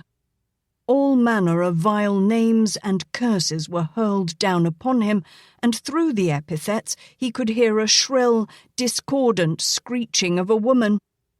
The whole of it was most effective in jangling the raw ends of his nerves, but that was not the end of his torture, for the man's fingers clawed feverishly at his throat and began to squeeze. "Daddy, don't!" the woman's voice wailed and grew more piercing. "Listen to me, Daddy, please!" Of a sudden, Cole was fed up with this nonsense. With the back of his arm he flung off his assailant. Angus, being not well known as a teetotaler and having imbibed considerably at the rally, tottered halfway across the room before he regained his balance. He stared in wide-eyed rage, yet some ray of reason penetrated his brain. He gave up the idea of killing the Yankee with his bare hands. By damned, he would get his gun. Cole watched the man dash from the room, then slumped wearily against the pillows, pressing the heels of his hands against his temples as he sought to ease the throbbing ache that bloomed there. Gingerly, he felt at the long lump on his head, wincing as he touched a particularly tender spot. From beneath sandpaper lids, his eyes came upon Roberta, who clutched nothing more than a quilt over her nakedness. It was a full moment before everything began to dawn. Muttering a curse, he sat up and glanced about him. The stained sheet caught his eyes, and his mind rebelled. What the hell had he done? He had no time to find a logical explanation, for Angus Craighue came charging through the door, clutching an oversized Colt revolver. The man stopped a pace away from the bed, and, seizing the piece in both hands, struggled to pull back the heavy hammer. "Say your prayers," Angus bellowed, his dewlap aflap. You child molester." "Just a damn moment," Cole barked, his own rage mounting. He came to his feet, the sheet snarled around his hips. He didn't have any idea how all this had happened, but he sure as hell wasn't going to get shot lying down. He couldn't very well deny what he had done during the night. The blood on the sheets gave evidence of that, and from his muddled memory came the remembrance of a woman warm and vibrant beneath him. But there his confusion mushroomed. He found difficulty fitting the shape to Roberta. Her dark eyes lowered shyly before the onslaught of his stare, and the evidence was overwhelming even to him. "Angus, no, you can't," Layla pleaded. "Think of our daughter's reputation. The Yankees will have it spread abroad before light, and they'll hang you besides." Roberta struggled with the blanket in an effort to maintain her modesty, but finally made herself heard. "He promised to marry me, Daddy, and I love him." Cole looked at her sharply, wondering what stupidity he had babbled in the night, but Angus's frenzy was renewed. "A Yankee?" "Angus, calm down," the usually flustered Layla cautioned. "Remember your dyspepsia. You'll be in bed for a week." "A Yankee," Angus moaned and waved the pistol precariously. "I love him, Daddy, and I want to marry him." Both men stared at Roberta, much agog, but the father, never having denied his child before, could only consider that this was the least he could do for her, to see the marriage performed post-haste. "Get your pants on," Angus commanded sharply, pointing the pistol at Cole threateningly. "Make yourself decent for the parson." Cole glanced about him, and the pandemonium in his head burgeoned. No sign of his uniform. "It seems I am without proper attire." Angus's reddened face darkened to a raging purple. "Where have you hidden them?" "Ask your daughter," Cole suggested calmly. The older man's eyes seemed to protrude as he strangled on several combined curses. He had to mightily restrain himself from falling on the Yankee and beating him to a pulp. The strong uncertainty of whether he could accomplish this was all that held him at bay. Irately, he looked to his daughter, who stammered and shrugged in confusion. "Al's breeches are in the pantry," Layla stated as her husband turned to her for wisdom. "Otherwise there are no other clothes but yours." "Never!" It was more a reluctance to have the girth of his belly and the shortness of his stout legs contrasted to the Yankee's tall, lean torso that made Angus voice a strenuous objection. "Al won't mind," Layla said sweetly, then glanced hesitantly toward the captain. "After Jedediah fetches the parson, perhaps he might stop by the captain's quarters for more suitable clothing. Al will be needing his clothes in the morning." "I fear if I am without my clothes, madam, I am without a key to my apartment." Cole was not in the mood to be charitable or accommodating. I'll take care of that, Mama," Roberta offered. "Why don't you go get Al's breeches and I'll talk to Jedediah?" His brow furrowed. Cole watched the daughter follow her mother out. Something nagged at him about the way her long, dark hair flowed around her shoulders. He remembered a time of struggling, as if from the bottom of a dark pit, or up from a pool of water. Al, and the stable. Cole rubbed his aching head. It just wouldn't come together. There had been a woman in the dark, then an eager body beneath his, answering his passion with a vivacity that had brought him searing, unforgettable pleasure. Why couldn't he equate that woman with Roberta? When Layla returned, she handed in Al's damp breeches, and disdainfully Cole took the proffered garment. "Now get dressed," Angus demanded. Despite the threatening gun, his throbbing head, and the fuzziness in his brain, Cole managed to don the pants. Besides being uncomfortably wet, they were short, snug across his hips, and blatantly flaunted his manhood. "They'll do," Angus said, waving away Cole's doubtful expression with the bore of the Colt. "Let me assure you, sir, we're not having too many witnesses to this affair. Not if I can help it." Jedediah was sent to rouse the parson, and even managed to beat the latter back, despite having to travel to the Pontalba apartments and back again. But Parson Lyman had never been known as a speedy man. Indeed, he was much of a procrastinator, and had it been Angus Craighue out to fetch him, he might have pleaded a timely wait to get himself organised. But since the message was carried by Jedediah, and that one seemed somewhat in a dither, Parson Lyman thought it best not to delay too long. Still, dawn was lightening the eastern sky before he arrived to perform the service. By that time, Angus was chomping anxiously at the bit, and Cole was modestly garbed in the uniform Jedediah had been sent for. It was a full-dress uniform, one Cole reserved for formal occasions or inspections, but, whatever its use, it served him better than Al's breeches, which he left hanging reflectively on the urchin's doorknob. The ritual proceeded with rigid formality for all but Roberta, who waxed gleeful and ecstatic. When the final words were spoken, sealing them in wedlock, it was she who threw herself in Cole's arms and presented a generous kiss upon his lips. Having gained her end, Roberta forgot the means and, in high spirits, clutched Cole's arm and stayed close to his side. Into the midst of her gaiety intruded the sharp, heavy rap of a fist upon the door. Dulcie, sniffling in her apron, answered the door and ushered a cavalry sergeant into the parlour. The man nodded a brief, curt greeting, then catching sight of Cole, gave a sharp salute. "Your hat, Sergeant," Cole reminded him tersely. His head still hurt, and he felt in dire need of a good night's sleep. "There are ladies present." The sergeant's neck reddened above his yellow kerchief, but he swept the offending item from his head before he spoke again. "Begging your pardon, Captain," the trooper pressed on. "We have orders to search every house we can.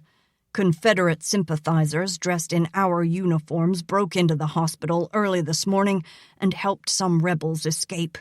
No telling where they might be hiding out, sir." Cole's brows raised sharply. "Was anybody hurt?" "The CQ sergeant and the guard. The band was led by a man dressed as a doctor, and they took only those prisoners who could walk. It looks as if they got away clean, sir." "I have spent the night here, Sergeant, and I have not been accosted by any rebels. However, it would be advisable to search the carriage house and stables. Somebody might be hiding out there." "Yes, sir." The sergeant paused a moment and grew uneasy. "Well?" Cole demanded. "All officers and men have been recalled and are to report at once to their duty stations, sir." "See to your duty, Sergeant," Cole instructed, "and when you are ready I'll leave with you. I believe I am without a mount." The man saluted stiffly, spun on his heel, and hurried out, his saber sling slapping against his thigh. "I think it's just too disgusting for words." Roberta angrily stamped her foot. "Just married, and here you are running off to that stinking old hospital." Cole half turned and raised a brow at her, but said none of the things that came to mind. He excused her ire as disappointment, but there was a war going on, and she would do well to acknowledge that and remember he was not his own free man. "Mama," the daughter pleaded, turning for support to that one. "Captain Latimer must go, Roberta." Layla spoke firmly. "Daddy." Roberta's voice was plaintive now. Angus would stand much relieved to see the Yankee gone and could yield his offspring no solace. "Work before pleasure, my dear," he prattled, then bit his tongue as the parson shamed him with a look of mild reproof. Red-faced, Angus cleared his throat sharply. "Let the captain be on his way." "Oh," Roberta wailed. "You're all against me." She whirled and fled, sobbing with such volume that even from her room her cries could still be heard. Alaina came sharply awake, her exhausted sleep shattered by the harsh weeping. The sounds of masculine voices and movement in the front yard disturbed her further, and she ran to the window to look out. Several Yankee troopers had dismounted before the house, and a sergeant was gesturing about the grounds as he barked instructions. Her first frightened thought was that Cole had found out who she was and had summoned them. Someone had thrust Al's ragged garments in her room, and she found the breeches hooked on the doorknob. She donned them quickly, smearing dirt over her face and through her hair. She hastened to the head of the stairs, but paused as Dulcie, coming into the foyer, threw a meaningful frown upward, jerking her head toward the parlour. Accepting the warning, Alaina jammed the floppy hat on her head and made a cautious descent. On the threshold of the parlour, she leaned casually against the doorframe and tried to keep her eyes away from Cole. He was resplendent in his uniform and most handsome, despite the scowl that drew his brows together. She was very curious as to how he had gotten his clothes. "What's all the fuss about?" she asked innocently. "Al, don't you ever bathe?" Cole snapped in exasperation. Alaina snorted. "Might catch your kind of vermin if'n I did." "Mind your manners," Angus barked, betraying his own lack of patience. "There has been enough disaster heaped upon us this morning without tempting more." Disaster? Alaina scanned the faces present, paused on Cole's tensed features. What disaster? All I did was bring him here after— You what? Angus railed, coming out of his chair. You brought that Yankee here, to my house. Do you know what you've done? Alaina shrugged helplessly, glancing briefly toward Cole, whose attitude of stiff restraint made her all the more confused. Worry puckered her brow as she tried to explain. He must have got himself drunk and robbed, then dumped in the river. I just fished him out. I didn't know where else to bring him being in his johns and all. She looked at Cole and fussed. Don't you know they's some streets what ain't safe, even for a highfalutin Yankee captain? Angus growled in rage and stepped menacingly forward, but Layla caught her husband's arm. Go easy, Angus. The child did nothing more than we might have done. Bah! A Yankee! Angus groaned. You could have let him drown. In his mind, Angus fixed the source of all his woes. His eyes burned with his wrath as he glared at Alaina, who scuffed a foot uncertainly against the rug while he continued to berate her. You brought that Yankee to this house the first time too. He fed on his own righteous rage. If it weren't for you, you little tramp, this marriage would not have— Angus! Layla gasped in horror at her husband's conclusion. Angus mumbled in frustrated disgust and stomped out of the room, making his way with ponderous tread to his bedroom. Marriage? Alaina was even more bewildered now. What marriage? Who? You? She stared at Cole, a sick feeling of horror welling up within her. Carefully she asked, You been leading some gal round on a string? Not until this morning, Cole muttered. Layla's cheeks flamed with hot colour as she tried to explain.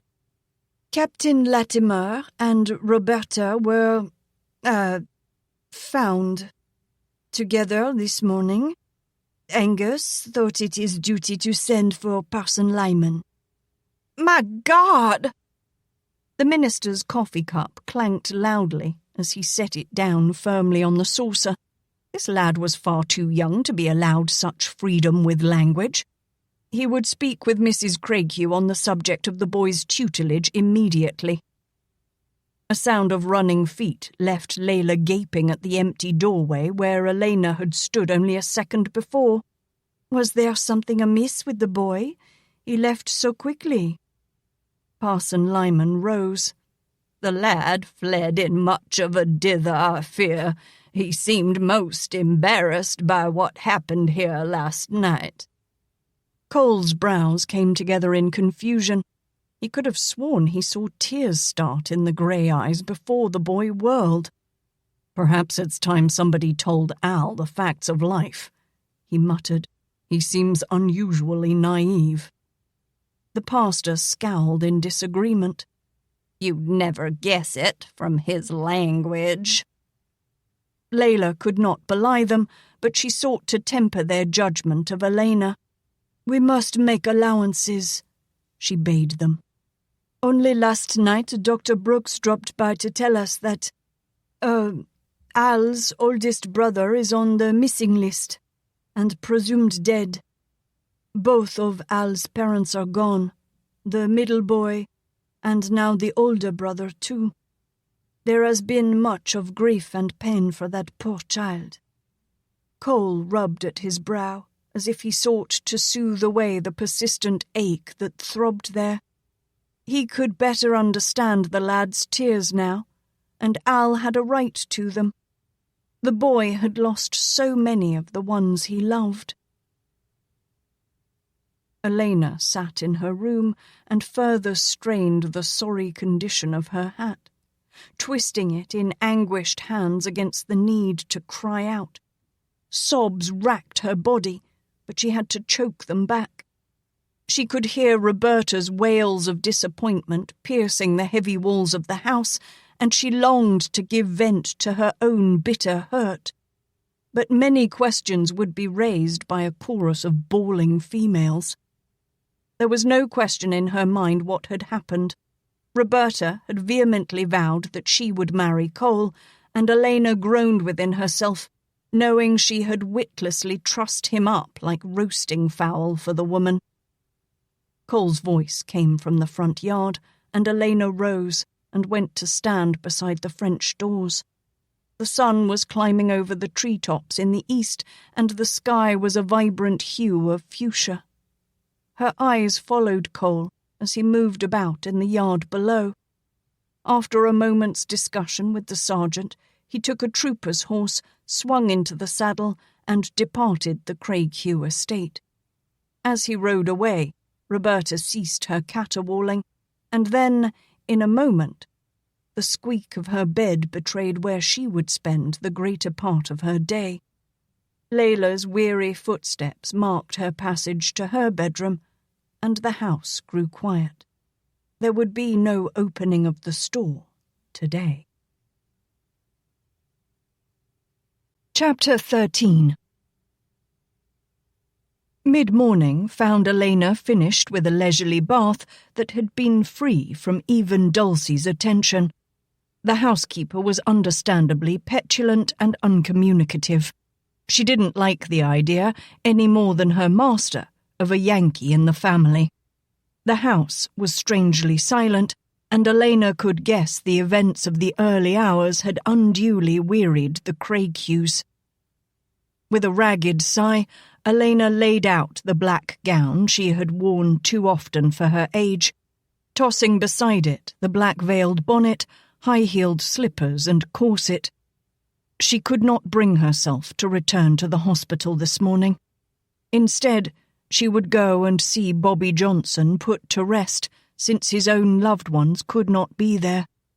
At his graveside, she would pass a silent tribute and a moment of mourning for her brother. Then, as before, she would put the sadness behind her and carry on. She made so bold as to have Jedediah bring about the Craighus' carriage and fine-spirited horse, for there was small chance the family would be using them before noon. Several blocks away from her destination, she left Jedediah with the buggy and, lowering the dark veil over her bonnet, walked the rest of the way alone. At the cemetery, a long row of whitewashed brick ovens stood ready to receive the caskets. It was in these three-tiered kiln-like tombs that the dead were laid to rest. Alaina halted near the end of a row of tombs, her heart suddenly lurching within her bosom. Cole Latimer stood with the burial detail, and the sight of his tall, lean form made her feel suddenly faint. Though other men were close about him and similarly dressed, she saw only him, for he had become as familiar to her as anything she could name. But there was no reason for dismay, she chided herself. If he noticed her at all, he would never associate her with Al beneath the covering of her veil, nor with the woman he had made love to in the night, for he believed that to be Roberta. Yet the quaking in her limbs could not be stilled. Biting a trembling lip, Alaina gathered courage from an unknown source and mingled with other black-garbed women, many with young children at their skirts. She wanted to remain as inconspicuous as possible while the burial proceedings were conducted. There was a long line of simple pine caskets, all neatly draped with Union flags. For some fallen soldiers, this was only a temporary resting place until their kin could claim the bodies, or the war was over. The chaplain finished his prayers over the first coffin, and the detail, at a command from Captain Latimer, pushed the box into the chamber, then moved to the next. Under the present stricture, the only way Cole had been able to attend Bobby Johnson's funeral was to volunteer to be in charge of the burial detail, definitely not one of the more popular chores. He was still several ovens away from the private's coffin when he glanced around and saw a small, slim woman pause before it. She wore the black of mourning, and after bowing her head in a brief prayer, she tenderly placed a small nosegay of flowers on the head of the bannered box. In some puzzlement, Cole watched the trim figure quickly withdraw into the shadows of a huge oak, where she remained as the procession drew nearer. Though he rowelled his memory with cruel spurs of will, he could put no face or name to the woman. Yet there was an elusive familiarity about her, something about the way she moved, with a bold, almost boyish grace. As the burial detail made ready to put away Private Johnson, Cole turned, intending to exchange a word with the strange woman. But the chaplain, seeing the direction of the captain's eye and the comeliness of the figure it rested upon, tugged at his sleeve to hurry the proceedings along. "Come now, Captain," the man chided. "Duty first, you know. These men deserve our attention for this moment. Time enough for condolences later." As the chaplain drew Cole back, Alaina let out a breath slowly in relief. Her present costume was enough to disguise her from a distance, but she was not willing to yield Cole the benefit of close scrutiny. The flag was removed and neatly folded. Cole replaced the flowers, and the pine coffin, with its meagre remembrance of beauty, was slid into its niche. Cole excused himself, but by the time he pushed through the men, the slim, black-garbed woman was well down the path and was hurrying farther away. He hastened his long strides, compelled to follow by reasons unknown even to himself. Alaina glanced anxiously over her shoulder, and her heart thudded anew as she realized he was coming after her. She waited until she passed the gate of the cemetery. Then she lifted her veil and let her feet fly. Indeed, she was so intent upon reaching the carriage before Cole caught up with her that she failed to see the small, dark-haired man in her path until too late. "Mon Dieu!" Jacques Dubonnet cried angrily, stumbling back from the collision. "Watch where you go!" Somewhat dazed, Alaina put a trembling hand to her brow to steady her reeling head. It was then that Jacques noticed the petite and curvaceous figure in black and was struck by the enchanting beauty of her face. He repeated the expletive, this time in a tone of admiration, and his gaze warmed with interest as it moved boldly over her soft curves. It was rare to meet a beautiful woman who, by her diminutiveness, made him feel so large and manly. "Mademoiselle," he bowed, sweeping his low-crowned hat from his black head. "Permit me to introduce myself." It was as far as he got. Glancing frantically over her shoulder, Alaina saw Cole rapidly approaching. She had no time for Jacques Dubonnet in any case. She brushed past him and fled around the corner. Reaching the carriage, she climbed in and breathlessly bade the black man, "Hurry, Jedediah, on your way! Captain Latimer is behind me!" Jedediah slapped the reins against the horse's back and shouted, "Get up, mule! Yankees are coming!" They were careening onto another street when Cole came around the corner. His only glimpse of the woman was the black bonnet, its veil fluttering out behind her like a taunting gonfalon. Frowning, Cole turned back and found Jacques Dubonnet gaping at him. It was a full moment before the Cajun regained his tongue. "We meet again, doctor?" He thrust out his chin toward the departing carriage. "You know la petite mademoiselle?" Cole arched a brow. "Do you?" The Frenchman laughed. "It seems we agree on one thing, monsieur? She is quite a piece of sweetmeat, eh?" "I presume you have been informed of Mrs. Hawthorne's clear title to her property?" Cole deliberately ignored the man's comments and withdrew a cigar from his blouse as he watched the reddening face of the man. "No one at the bank could explain how it happened. An oversight, they said." He flicked his thumbnail against the head of a sulphur match, touched the small flame to the cheroot, and leisurely puffed the rolled tobacco leaf alight. But upon further investigation, I learned a most interesting coincidence. Similar occurrences have happened through the bank, with the decision favoring one Jacques Dubonnet because no other proof has been available. Strange, isn't it? His eyes lifted to the small man. If Mrs. Hawthorne had not taken the precaution of watching after that piece of paper, she would have found herself evicted from her home, and you would have owned it for a pittance of what it was worth. He shrugged casually. Of course I don't have proof, but I would say offhand that you have been most fortunate in finding a friend at the bank. A sneer came to Jacques' lips. Like you say, monsieur, you have no proof. As Cole slowly smiled, the man curtly touched the brim of his hat, glared, then abruptly turned and stalked away. Cole cast a glance over his shoulder to the corner where the widow's carriage had disappeared, then thoughtfully returned to the cemetery. For some reason, that slim form interested him greatly. When all chance of pursuit was lost, Jedediah slowed the headlong pace, and Alaina collapsed back into the seat, closing her eyes as she tried to slow her pounding heart. The lesson had been bluntly slammed home, that whatever it was about her that had caught Cole's eye, she had undoubtedly whetted his curiosity. In the future, she would have to be far more careful where she went as a woman. Where to now, Miss Alaina? To the hospital, Jedediah.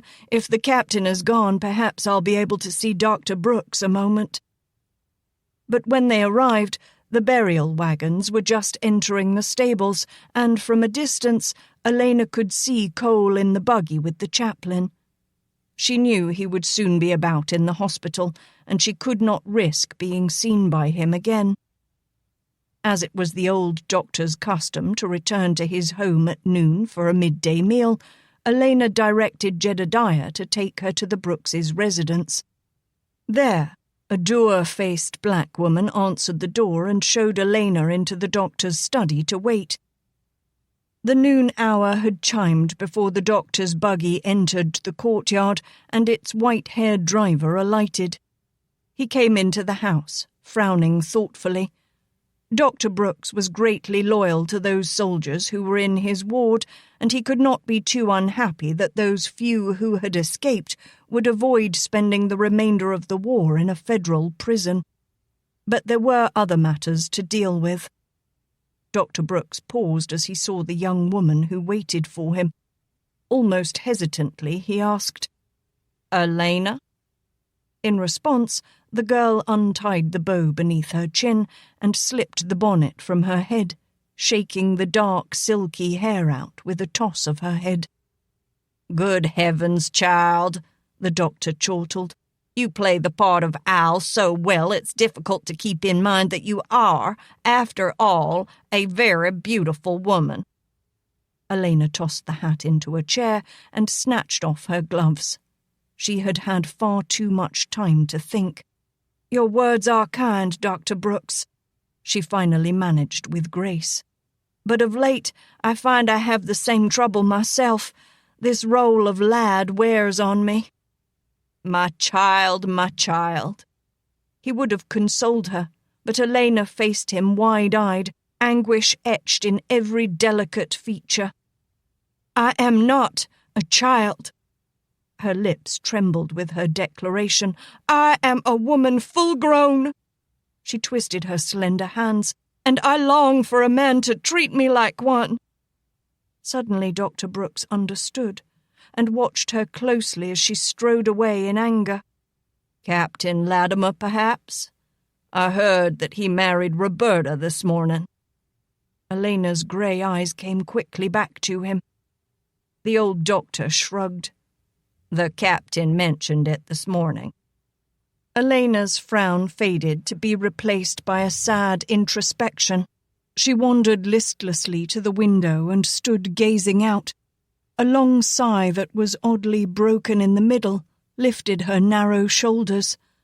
Futilely she folded her arms, and her voice was barely heard in the quiet room. "What am I to do?" She did not pause for an answer. "I see Roberta and other women dressed in their finery and with long, glorious hair." She considered her own work-reddened hands before she raked the slim fingers through the short-cropped hair. "And I must hack mine to a boy's length and wear these widow's weeds or lad's rags and never let myself enjoy the very thing that I am."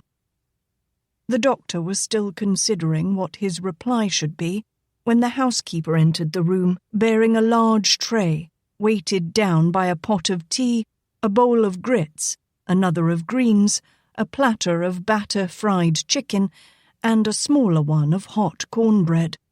The delicious aroma wafted up to tempt the young girl who had taken nothing to eat since the previous midday. Gratefully accepting a plate from the black woman, Alaina forgot her consternation for the moment. Her youthful spirit rebounded. She slipped into the chair graciously held by the doctor and, as they ate, gave a brief recounting of events that had occurred after she left his office the previous evening, leaving off any mention of her intimate involvement with Cole. "Uncle Angus blames me because I brought Captain Latimer into the house. I fear my welcome at the Craighughes has worn severely thin. I must seek other employment and residence.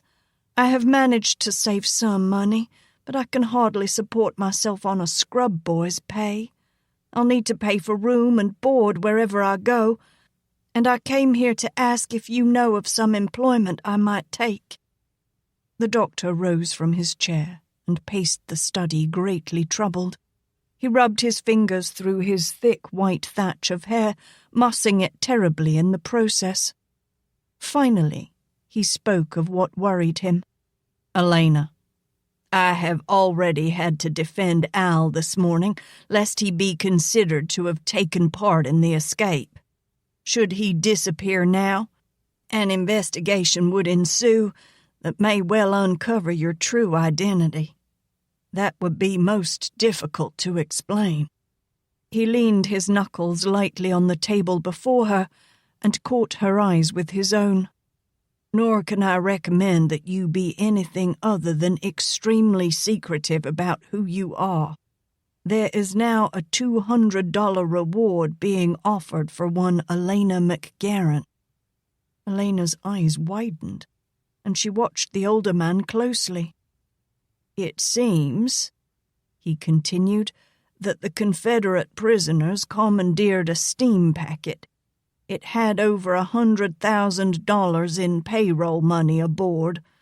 The half-dozen Yankees set to guard it were killed, and those who fled from the hospital forced the captain to put them ashore upriver. The steamer arrived back late this morning, and plans are already afoot for a pursuit." "But why—" Dr. Brooks raised a hand to halt her questions. "There was a dark-haired woman of small stature who waited with horses on the far shore. One of the rebels was heard calling out to her, and the name he used was none other than Alaina MacGaren." Alaina sat as one stunned, staring unseeing across the room. The doctor held his silence, letting the full import of the tale settle in her mind. When at last her gaze rose, he met it. "Your masquerade cannot be dropped.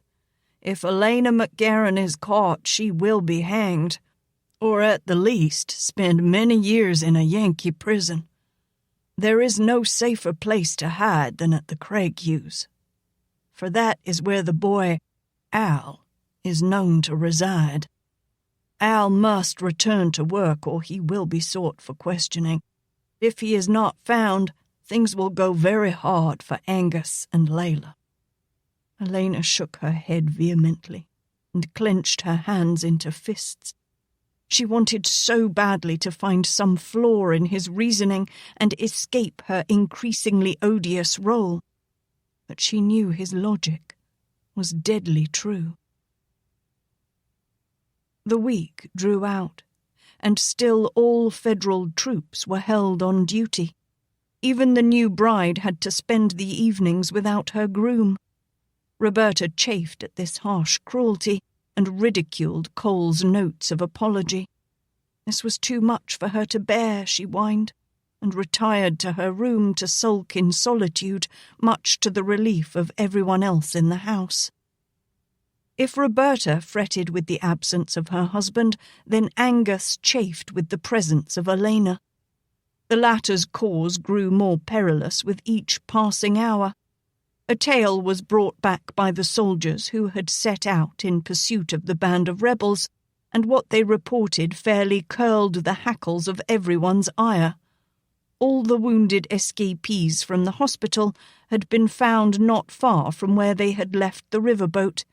They had been shot in the back and left where they had fallen. All 16 of them. Items of blue uniforms were scattered over the carnage, and the uniform of a medical captain was with the rest. The woman, the horses, the money, and the men who had lured the wounded soldiers out of the hospital were nowhere to be found. The trail could not be followed beyond where it plunged into a dense swamp. It was almost an afterthought that Captain Latimer's roan was found wandering near the dock where the riverboat had been seized. A hue and cry was raised among the southern citizenry, where a week ago Alaina MacGaren had been touted as a genteel heroine of sorts. Now she was branded as a vicious traitoress and even debauched as the common harlot of a mysterious band of brigands and pirates who, with unbiased cruelty, laid waste the stores of honest men, both blue and grey. From the Outlanders, the reward was raised to a staggering 1,000 Yankee dollars in gold, and from the residents the quiet promise of enshrinement as a hero of the city, all for the one who would point a finger and bring Alaina MacGaren to justice. The Briar Hill plantation was confiscated by the Federals, and notice was given that it would be sold. Until then, it would be boarded up to preserve it from those who, in hatred of Alaina MacGaren, might be bent on destroying it. On street corners, angry citizens gathered and carefully watched passers-by with open suspicion. It was fortunate they sought a striking young woman, and not a drowsy lad on an ancient nag, when Alaina made her way to the hospital through the early morning mists. The general air was one of tension, and irate murmurings could be heard wherever a group collected. The feeling did not abate in the hospital, and even the wounded Yankees were aroused at the callous butchery that had occurred. Alaina had just laid out her mops and buckets when a fully uniformed and armed corporal sought her out and insisted she accompany him. She was led at a brisk pace to the 3rd floor again and was fairly panting when he stopped before a guarded door. "Wait here," he bade the scrub boy tersely, then knocked on the panel. The door was opened a crack, and the corporal leaned in to converse briefly with someone on the other side of the door. "Come along." He gestured to Al and, pushing the door wide, ushered her in. A gasp came from Alaina, and the sudden panic in her eyes was not in the least feigned. She had never seen as much brass, blue, and braid as was contained in the long room. Cole sat at the near end of a lengthy table, and his face was taut with concern, even though he gave her a reassuring smile and nod. Beside him sat Dr. Brooks, and the old gentleman's face was pale with his own anxiety over Alaina being summoned. He and she bore the weight of a secret that could destroy them both, Captain Latimer and untold others. Alaina was agonizingly aware that much rested on her performance in the next few moments. She remembered what Mrs. Hawthorne had said and wiped her nose on a sleeve with a loud sniffle. As she was offered a chair, she seemed to stumble toward it in awed bewilderment.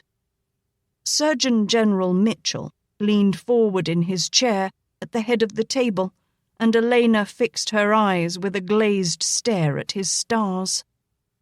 "Rest easy, boy," the general uttered in a kindly tone. "This is not a court or trial. It is merely a panel investigating this affair." Alaina nodded jerkily and wiped her nose again, scratching an ear with her other hand. "We need to ask you a few questions. Dr. Brooks has informed us of your recent loss. I can only give my own humble condolences." The nose met the sleeve again, and the wide, frightened eyes never left the oversized gold stars on the general's shoulder. "I am led to believe that you rescued Captain Latimer from the river the night of the escape." "Yes, sir." The words burst out in a torrent as she plunged into her statement with an over-anxious rush. "He was a-floating on a tree down by the railroad levee, kept going under when the branches caught on the bottom. When I got him ashore, he was in the altogether setting for his long skivvies, of course, and—" "Slow down, boy," the general admonished with the barest hint of a smile. "We'd like to get this all straight. What time did you see the captain in the river?" "Must have been afore 11, Alaina mused, chewing a fingertip as she rolled her eyes upward. "Yeah, that old clock was striking 11 when I got him in the house." She stared at the star again and let her voice slowly pick up speed again. "You see, him being in his skivvies and all, and what with the captain getting me the job and all, I didn't have much of mind to haul him across the square, in his skivvies and all, I mean, so as I took him home with me. It were afore 11, maybe 10 or so." She nodded her own acceptance of her logic and pursed her lips in sudden surety. "And Captain Latimer spent the entire night at the Craighue house?" The general pressed for his point. "Oh, yes, sir. You see, sir, that there is the problem. I mean, he spent the night with, Uncle Angus. He fetched his old pistol and, well, I was asleep some of that, you know, and, well, the captain got himself hit on the head and maybe it sort of scrambled his, Alaina waved a hand in a circle around her ear and glanced askance at Cole, who had leaned his elbows on the table to rest his head in both hands, while Dr. Brooks was seized with a fit of coughing. Most of the rest of the officers present were steadfastly studying the ceiling. "And, well, anyway, he got hitched to my cousin Roberta, and, well, yes, sir, I rightly guess y'all could say he was there all night. I guess." She let her voice taper off in growing uncertainty. "That's all, Al." The general toyed with a stack of papers in front of him. "You can go now. And thank you." She rose to her feet with a mumbled, "Welcome, sir." The corporal opened the door for her exit, and it was not until she was alone in the day room that her knees gave way. She sat trembling in a chair for some time, trying to compose herself. She had succeeded to a small measure and was just lifting the mops and buckets again when a shadow fell across her, and she looked up to see Cole. Slowly she put down the utensils and straightened. "I guess I got you in a lot of trouble." "No." Cole stared at the urchin and let out a long breath as he ran a hand through his hair. "I had already told them as much as I remembered. They only needed your verification." "Huh?" "You did fine. Look, put that stuff away. I want you to run an errand for me. I don't know when I'll get out to Mrs. Hawthorne's again, and—" He pulled an envelope from his blouse. "She may need this, though our friend Jacques will not be troubling her again. They have found the man who was responsible, and he is henceforth without employment, at least by any bank around here, and her deed has been verified by the bank. It's with her letter here." He looked at Al closely and tapped his knuckles with the packet. "Do you think you can make it out there without getting lost or something?" Alaina worried the button on her cotton coat. "I guess I really got you in a lot of trouble." "No, damn it," Cole snapped. "I got myself in a lot of trouble. And stay away from the river. I may try it myself this time. He turned his back, then halted a pace away. "And you can take the rest of the day off." He went down the hall quickly, and Alaina did not hesitate, for at least with Mrs. Hawthorne she could wash her face and act halfway human. Chapter 14. Now, more than ever, Alaina felt the stricture of her masquerade. Her name was on everyone's lips, and how cruel the brunt of the lie that shamed the family name. Alaina MacGaren wanted by both the Union and Confederacy. Each side desired to see her hanged. The least of her punishment, if she were caught, would be banishment to Ship Island or Fort Jackson. But there, all too loyal Southerners were sent, and she would fare worse by their hands if they thought she had helped murder the escaped Confederate prisoners.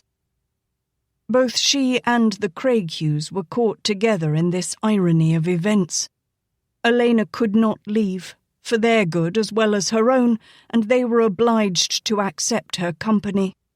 After all, she was blood kin, and they did know her innocent of the deeds. Still, Angus found it impossible to stay for very long in the same room with his niece. Layla could only shake her head sadly, being the only one in the family who even pretended any sympathy for Alaina. Layla could not bear to see the young girl hurt. But even she worried what Alaina's presence in the house would mean to the rest of the family. They had suffered enough since the occupation. She dreaded giving up anything more. To their neighbours, who knew they were akin to one Alaina MacGaren, the family openly deplored the girl's actions. They could not take the chance of denying Alaina's guilt. If everyone else thought she was a renegade, then so must they. It was the 8th night that Cole had been at the hospital, and for the 8th night in a row, Roberta had retired to her room to wail herself to sleep, making it virtually impossible for anyone else to find the peace of slumber until she had. Sipping from a glass of buttermilk, Alaina strolled musefully across the foyer and paused at the door of the parlour to glance about the empty room.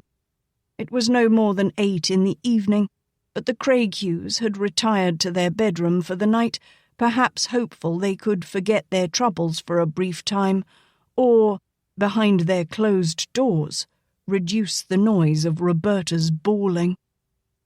Alaina stopped, her bare foot poised upon the first step of the stairs as the clip-clop of a horse's hooves leisurely rang on the cobbled drive.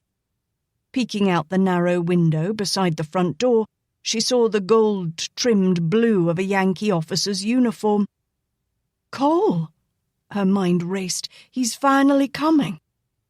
Alaina quickly checked her appearance in the ornate mirror hanging in the foyer. The boy, Al, wrinkled his nose back at her, much in repugnance, and for an added touch, Alaina held the glass to her lips, raising it high until she had a wide buttermilk moustache to sport. Grimacing at herself, she mussed her hair, then sauntered to the front door. Casually, she opened it and leaned against its frame to watch the captain dismount and hitch his horse to the post. "Thought you'd deserted us," Al commented brashly. "And by all that yowling Roberta's a-doing, I guess she figured the same." Cole glanced at Al sharply, pulled the saddlebags off his horse, and threw them over his shoulder without comment. Alaina was in such a mood to extend his discomfort to the limit. "That caterwaulin's been going on for 8 days now, night and day." She shrugged lamely. "Ain't seen you that much at the hospital to be sure you was even around. Why, you might have gone someplace. Maybe upriver, even clear to Minnesota." "Wipe your mouth," Cole said tersely, striding past her to enter the foyer. Alaina backed around to lean against the wall, eyeing him speculatively as he laid the saddlebags in a chair. "Can't rightly see why you'd come back to that bawling." She nodded in the direction of Roberta's bedroom, where the wailing loudly continued. But then, I ain't sure just how you managed it all after I put you to bed that night. You was drunk as an old coot. Why, you nearly drowned me in the watering trough before I got you in the house." Cole peered obliquely at the tousle-haired youth, recalling for himself a small memory of that event. "Seems to me you were intent upon drowning me." "Aha! So you do remember."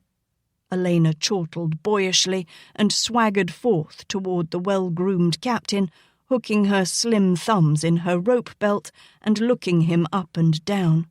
"Weren't so high and dandy that night, you weren't. In fact, as I recollect, you looked pretty damn stupid for a Yankee sawbones." Cole chafed beneath the lad's gloating pleasure. "You haven't wiped your mouth," he reminded curtly. Alaina drummed her fingers against her hips. "What I'm wondering is, would you have rather stayed in the river now that you find yourself hitched and all?" "Don't be absurd," Cole snapped. Alaina caught the uneasy, almost imperceptible glance he cast toward his bride's chamber, from which flowed Roberta's droning whine. "You can relax," she assured him impertinently. "Robbie's almost finished. Can't go on much longer." Cole patted his pockets as if he had forgotten something and glanced about him. "You ain't looking for an excuse to leave, are you? I told you can relax." Cole shot the urchin a glare. "Don't you ever stop talking." His rebuff brought a cackle of glee from Al. "Kinda touchy, ain't you?" Cole opened his mouth to retort, but before he could utter a word, Roberta's bedroom door was snatched open and the woman appeared. Catching sight of only Alaina above the balustrade, she frowned. "I thought I heard voices." Then she saw Cole.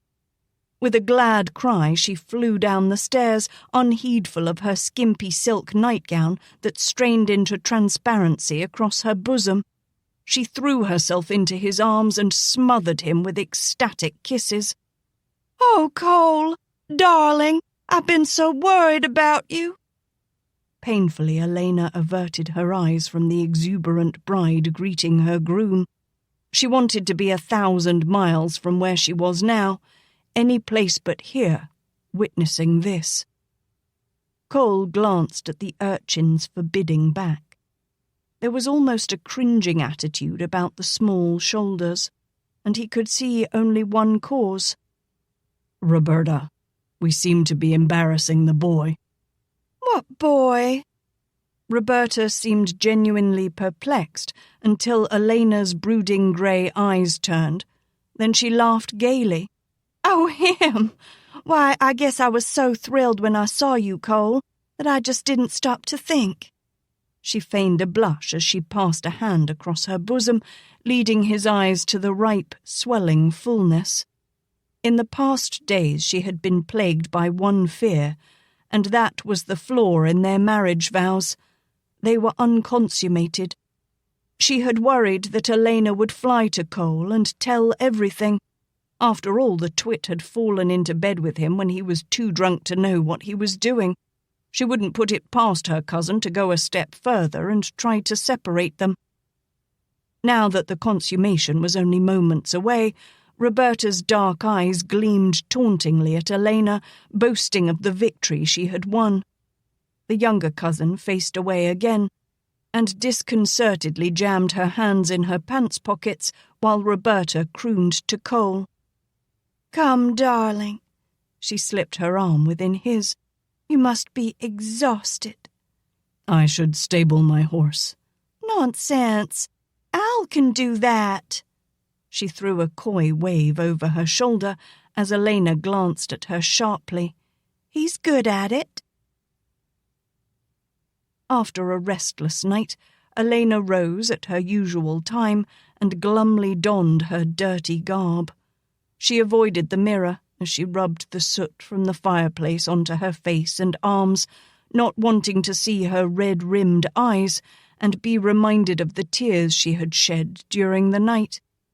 Like a coward, she had buried her head beneath a pillow for most of the night, fearful that some sound might venture from Roberta's bedroom and remove any doubt as to the activity of the newly wedded couple. Solemnly, Alaina made her way down to the kitchen, her heavy boots dragging. The aroma of hot biscuits mingled with the surprising but deeply appreciated smell of strong, savoury coffee hit her as she pushed through the door. Her amazement mounted still further when she saw Cole sitting at the table. She had thought that he would sleep late this morning and not return to the hospital immediately, but he was already dressed and ready to meet the day. At least that was her first impression, until she drew nearer. He had not even glanced up when she came into the kitchen, and as she pulled out a chair across the table from him, she saw that he was so preoccupied with his thoughts that he was stirring an empty cup while he stared unblinkingly into the crackling fire that blazed in the hearth. Her questioning eyes turned to Dulcie, who shrugged in bewilderment. Cole had obviously brought the coffee, and he seemed in the greatest need of it. Thinking to be helpful, Alaina fetched the pot and poured the black liquid into his cup. She had never seen him so engrossed in his musings before, and she couldn't help watching him. But in the next instant, Cole was torn painfully from his trance as his stirring overturned the cup, spilling scalding liquid into his lap. He yelped and shot to his feet, wiping furiously at his lap with a napkin, while Alaina gaped at him. "What are you trying to do, you young fool? Make a damn eunuch of me?" Cole shouted. The wool of his uniform was still steaming, and in considerable discomfort he was nearly dancing. Unable to think of anything better, Alaina grabbed a bucket of cold water and threw it on him where the coffee had spilled. It was a full moment before Cole released his breath. He glared at Al menacingly, while Dulcie beat a tactful retreat, her hand clutched over her grinning mouth. It was a rare day one could douse a Yankee and get away with it. "I'm sorry," Alaina shrugged lamely, drawing herself up into an even smaller form. "I didn't know you was going to do that. You just looked like you needed some coffee." "I don't think I can bear any more of your favors," Cole growled, jerking open the buttons of his blouse. "All right." Elena's own ire rose at his apparent ungratefulness. "Next time I'll leave you in the river." "I might fare better," Cole muttered, and winced as he picked at the wet fabric covering his groin. "Hell, I've been burned to the core." Elena's cheeks took on a vivid hue of red. "Guess it's time for me to be leaving." Cole flung up a hand to halt her. "You're not escaping so easily. Go upstairs and ask Roberta for my saddlebags. There's some salve in them." "But she's probably sleeping," Alaina whined in protest, not wanting to venture near their bedroom, "and she hates to be woke up." Cole bit his tongue as a caustic comment threatened. After the first initial submission, Roberta had proven herself dully unresponsive in bed. Indeed, he had gotten the impression that she rather loathed exerting herself. She was certainly different from that warm and intoxicating creature his muddled mind remembered from that night. A heavy frown came onto his face, and seeing it, Alaina fled, not daring to protest further. She had angered him enough for one day. There might be serious consequences if she persisted. At her timid knock on Roberta's door, a sleepy voice mumbled from the other side. "Who is it?" "It's me, Al. The captain sent me after his saddlebags." In the next moment, the portal was snatched open, and Roberta stood in the doorway, wearing a thin silk gown. Her eyes narrowed as she questioned suspiciously. "Why didn't Cole come for them himself?" "Got hisself burnt," Alaina stated bluntly. She gestured impatiently. "He wants them saddlebags if you're of a mind to fetch 'em." "Really, Al, must you use that vulgar language when there's no need?" Roberta chastened, portraying no concern for the depth of Cole's injury. When there's a Yankee in the house, I ain't taking no chances. The older woman smiled superciliously. I believe I forgot to thank you, Laney, for bringing him home. Who knows but what you didn't save me a considerable amount of time and effort? Alaina glared. You got them saddlebags handy. Roberta stepped back into the room, and Alaina kept her eyes carefully averted from the bed while the woman searched about for the saddlebags. When she found them, Roberta came back to the door and handed them over. You made it so easy for me, Laney, I just couldn't resist, and Cole will never know the difference. Just to make sure of that, I'd better warn you. If you think you'll be able to tell him without having the Yankees know who you are, then you greatly underestimate me. Al. You can relax, Robbie, Alaina admonished mockingly. Since I don't want it spread about any more than you, it will be our deep, dark secret. Then we understand each other. Roberta raised a brow as she queried, And you'll stay away from him? Not likely, Alaina answered flatly, and turning, hurried toward the stairs, flinging back over her shoulder, We not only work at the same place, but now we live in the same house. The noise of her boots on the stairs drowned out the comment Roberta hurled, and in a quick moment Alaina returned to the kitchen.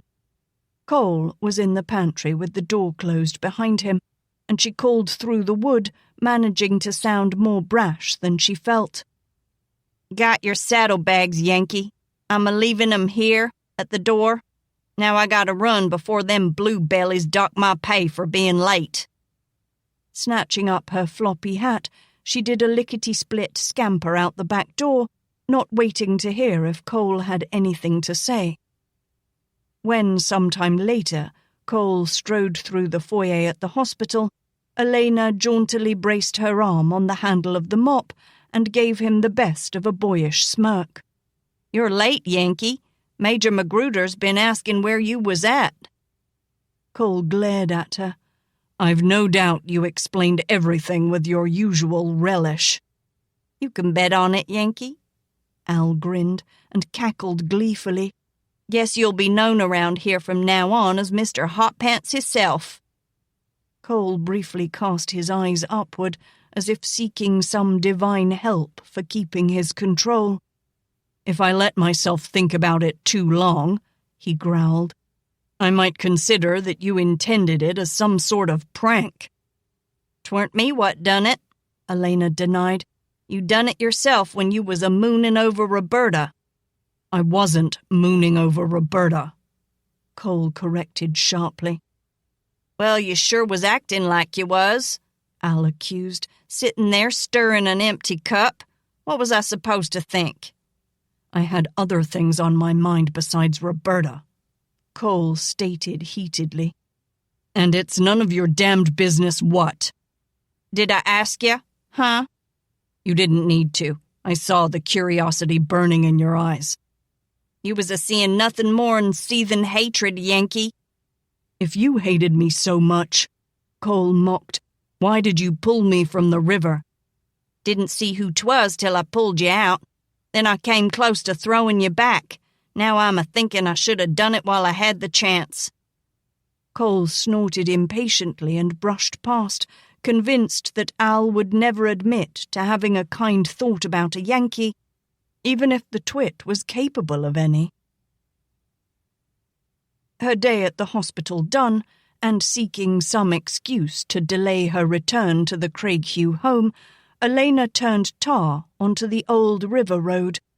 But it seemed that she was not meant to escape Cole's company, however much she tried to avoid him. She was nearly to her destination when a thunder of hooves behind her made her turn in the saddle, and as she recognized the roan and its rider, she groaned aloud. Yankee, she barked as Cole drew near. Ain't you got a home to go to? What you coming out here for? This is the first opportunity I've found to talk with Mrs. Hawthorne. Do you mind? He asked sardonically. The whole reason I was a-comin' out here was 'cause I thought you'd be home with Roberta," Al complained. "Ain't she expectin' you?"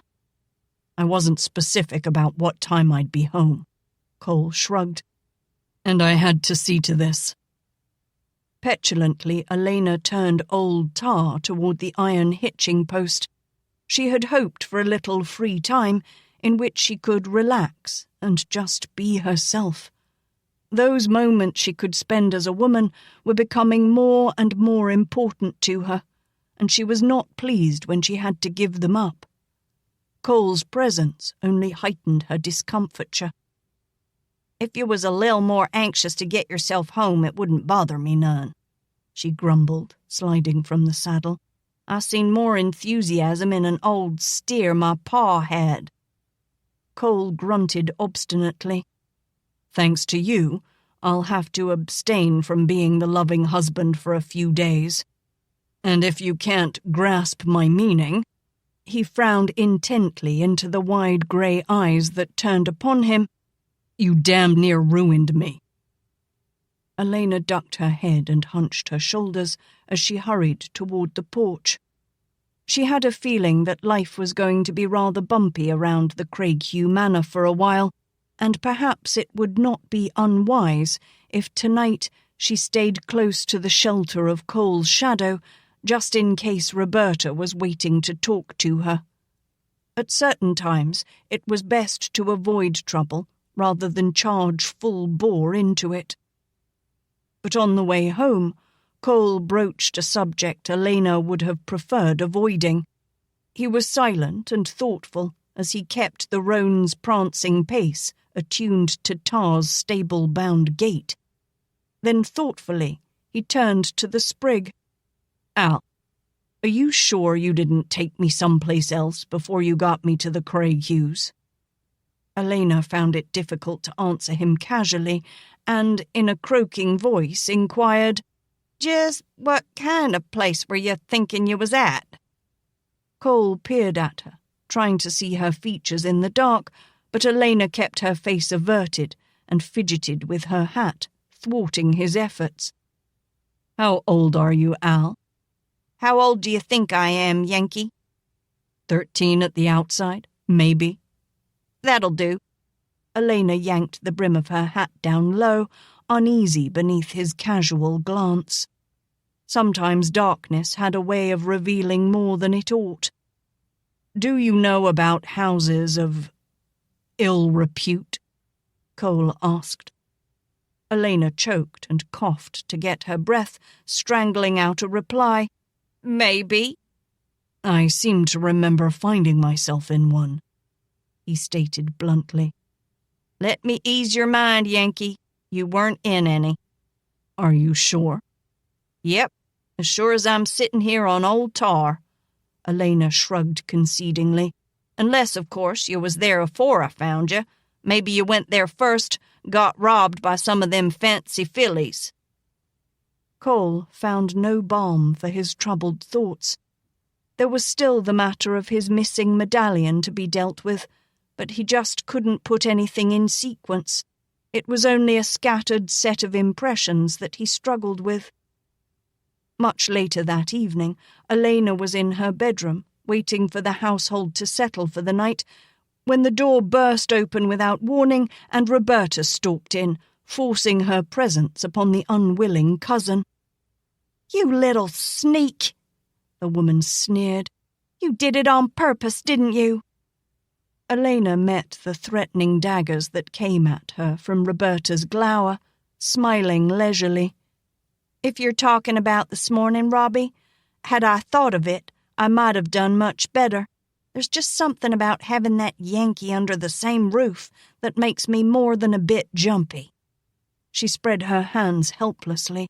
"I can't even take a bath until he's gone or in bed. And that reminds me." She hurried about the room, gathering her nightwear. "I'd better get my bath now that he's tucked away for the night." "Alaina!"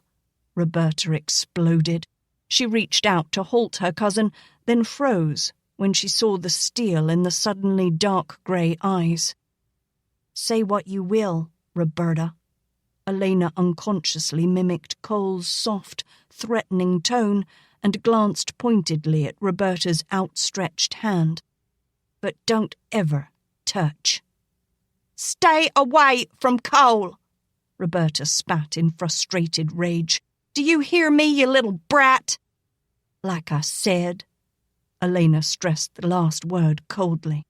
"I don't see how that's possible now."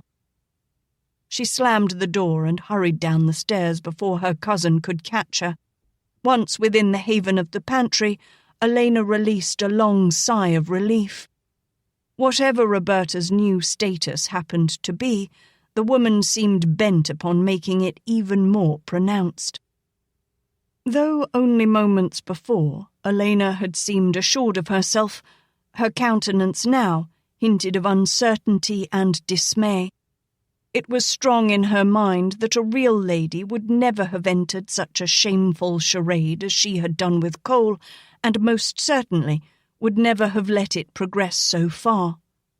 But Cole's inability to distinguish between the two women he had most recently made love to savaged her pride and fed her anger, possibly more than Roberta's trickery.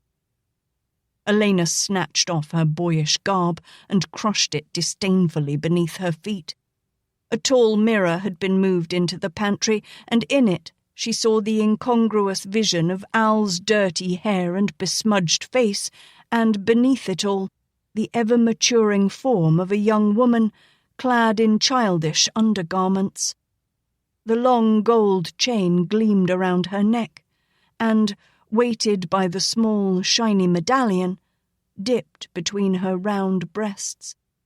With trembling fingers, Alaina lifted it and went closer to the lamp to inspect it. A coat of arms was in bold relief on one side, its main element being 2 winged ravens. She turned the piece and stared.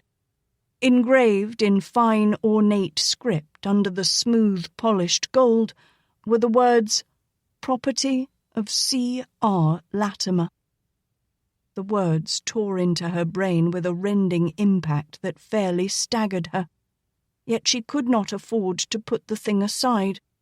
If Roberta was the one who had taken the key to Cole's apartment, which Alaina highly suspected now, no hiding place in the house would be safe from the woman's snooping. If worse came to worse, and she found herself with child, the babe would have need of a father, while the mother rotted away in prison. Cole would deserve to know what he had begotten, and with whom. The medallion would remove any doubt that the babe belonged to him. This much Alaina would claim for herself, the confidence that her child would be somehow cared for. She wouldn't ask for more. Sunday morning saw the Craighue family in church, and though Cole had worked until the wee morning hours, Roberta vehemently insisted that he join her. She did not dare leave him alone in the house while the younger cousin was there. His absence allowed Alaina some time to relax, but even that was harshly reduced when the family returned early with Roberta squalling angrily.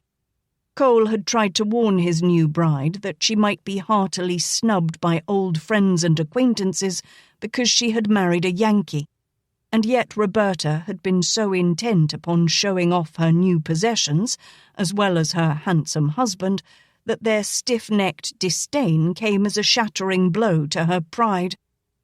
"I'll never go there again," she vowed, slapping down her hat on the kitchen table. Now, Roberta," Layla soothed, glancing hesitantly toward Cole, who calmly went about lighting a cigar from the hearth.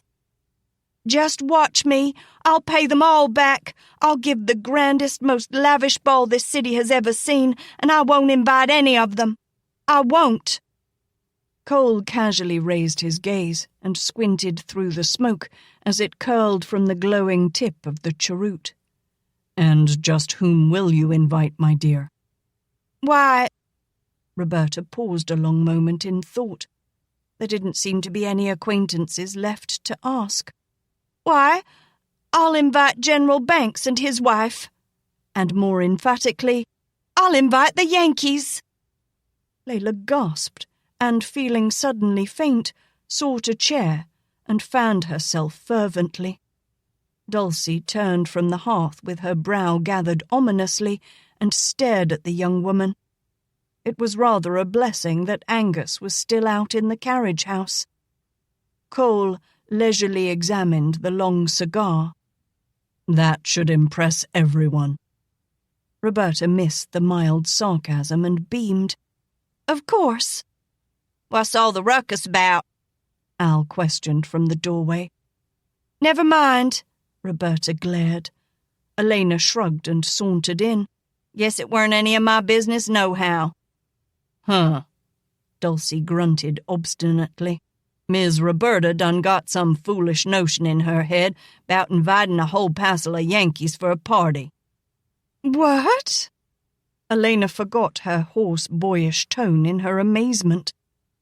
Cole half turned to look at her curiously, and she quickly fetched a cup of coffee to sip. The first taste burned her tongue, and she winced and abruptly set the cup on the saucer. Meeting the grey eyes, Cole smiled lazily and silently saluted the urchin with his cigar. Cole, throw that thing in the fire, Roberta demanded caustically, having witnessed the brief exchange. It makes me nauseous. Nauseous? Angus stepped through the kitchen door in time to hear his daughter's statement and looked at her aghast. Can it be that you're already with child? Roberta's jaw dropped in surprise, while Alaina fought to keep a firm grip on the cup and saucer. It was not Roberta's condition she was concerned about, but her own. Dismayed, she glanced at Cole, who was smiling his amusement. He would not find it so funny, Alaina thought miserably, if he were faced with the sight of Al growing pot-bellied with child. Daddy, you're so indelicate, Roberta chided. She saw Alaina move to the door and couldn't help needling in exaggerated concern. Why, Al, you look plumb peaked. Don't tell me you're feeling sick, too. Yeah, Alaina managed dryly. But it's the idea of you asking all them Yankees here what makes me ill. What Yankees? Angus demanded, providing an escape for Alaina as he turned square-jawed to his daughter. That one suddenly appeared less confident of her lavish party. Chapter 15. Cole Latimer's presence in the Craighue household brought with it a rich abundance long forgotten by all, except perhaps Roberta. The meals improved considerably, and Dulcie no longer had to scrounge for such items as salt or sugar. Even Angus mellowed a small degree as a good supply of bourbon and brandy once more filled his cabinet. From one of the old families in the city, Cole purchased a buggy and several fine horses, and the next day a large ration of grain was delivered to the stable. Cole proved far less stingy with its dispersal than Angus had been, even in good times. The gelding gleamed with a new lustre, and even old Tar lost some of his mulish mien. Roberta's biggest and loudest complaint now was that when she had the money to purchase them, there were few really extravagant gowns to be had. Still, the day was rare when she did not venture out and return with at least a new hat or a pair of fancy slippers, which, immediately upon Alaina's arrival, were tried on and shown off. It was through her own restlessness in the long hours of the night that Alaina realized Cole also suffered from insomnia. While Roberta slumbered peacefully, he was given to prowling the house, as if he sought something more than the sweet succour of his marital couch. Indeed, his mind was greatly troubled. Roberta accepted his caresses with the absolute minimum of response and, once committed, seemed in a hurry to get the whole thing over with. She had nothing of the fire and spirit with which his memory betrayed him. Even the show of passion she had displayed before their marriage cooled now that she bore his name. "My goodness, Cole!" Roberta had gasped in shock after his tongue passed possessively across her lips. "You don't think a lady would kiss like that, do you? It's revolting." Cole frowned. "But there was a time when you enjoyed it." Roberta was aghast. "I never—" Cole ran a hand behind his neck, kneading the tense muscles there. He found little ease with Roberta, even in the most casual conversations. "Whatever happened to that medallion I gave you anyway? I miss wearing it." "Medallion?" Roberta repeated blankly. Cole opened a window. "You know, the one I gave you that night." He scowled darkly, irritated with his own inability to remember that time clearly. Pieces and parts of that half-dream were beginning to come back to him, yet there was no orderly sequence, and as now, he could find no reasonable explanation for what he recalled. It seemed he had slipped the medallion about her neck because he had been without money. But that was not logical. He could hardly claim that Roberta sold herself for a golden trinket, however much she enjoyed spending his money. "At least, I think I gave it to you." "You must have lost it," Roberta shrugged. "If it's in the house, I'll find it for you." The next day, when Alaina came home from the hospital, she found her room torn topsy-turvy. Every nook and corner had been thoroughly searched, her mattress and bed covers ripped from the bed and left in a heap on the floor. She could only stare in mute amazement at the chaos. "She could have been more tidy at least," Alaina hissed testily, having no doubts as to the identity of the culprit and what the woman had sought.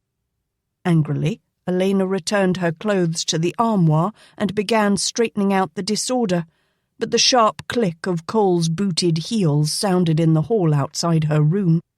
Before she could reach the door to slam it closed, he passed the open portal. A long silence followed his abrupt halt. When he stepped back to the doorway, there was an expression of amazed incredibility on his face. "Al, this is a disgrace. You ought to be ashamed." Alaina slowly closed her eyes in frustration, fighting an urge to scream at him and call him the blind, stupid ninny she was sure at the moment he was. "Just 'cause you buy 'em army rations for us to fill our bellies with," she railed, "there ain't no call for you to start running the household.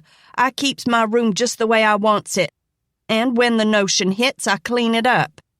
I ain't gonna have some blue-belly brass buttons watching over me every stinking minute he's around. Now get out of here." She slammed the door in his face and stood trembling as she listened to his footfalls moving on down the hall. With shaking fingers, she clutched the medallion that drooped between her breasts. It was the only thing that Roberta could have been after. That meant Cole was beginning to recall more of that night. Given enough time, he might remember all of it. And where would they be then? And where would her child be, if indeed she had conceived?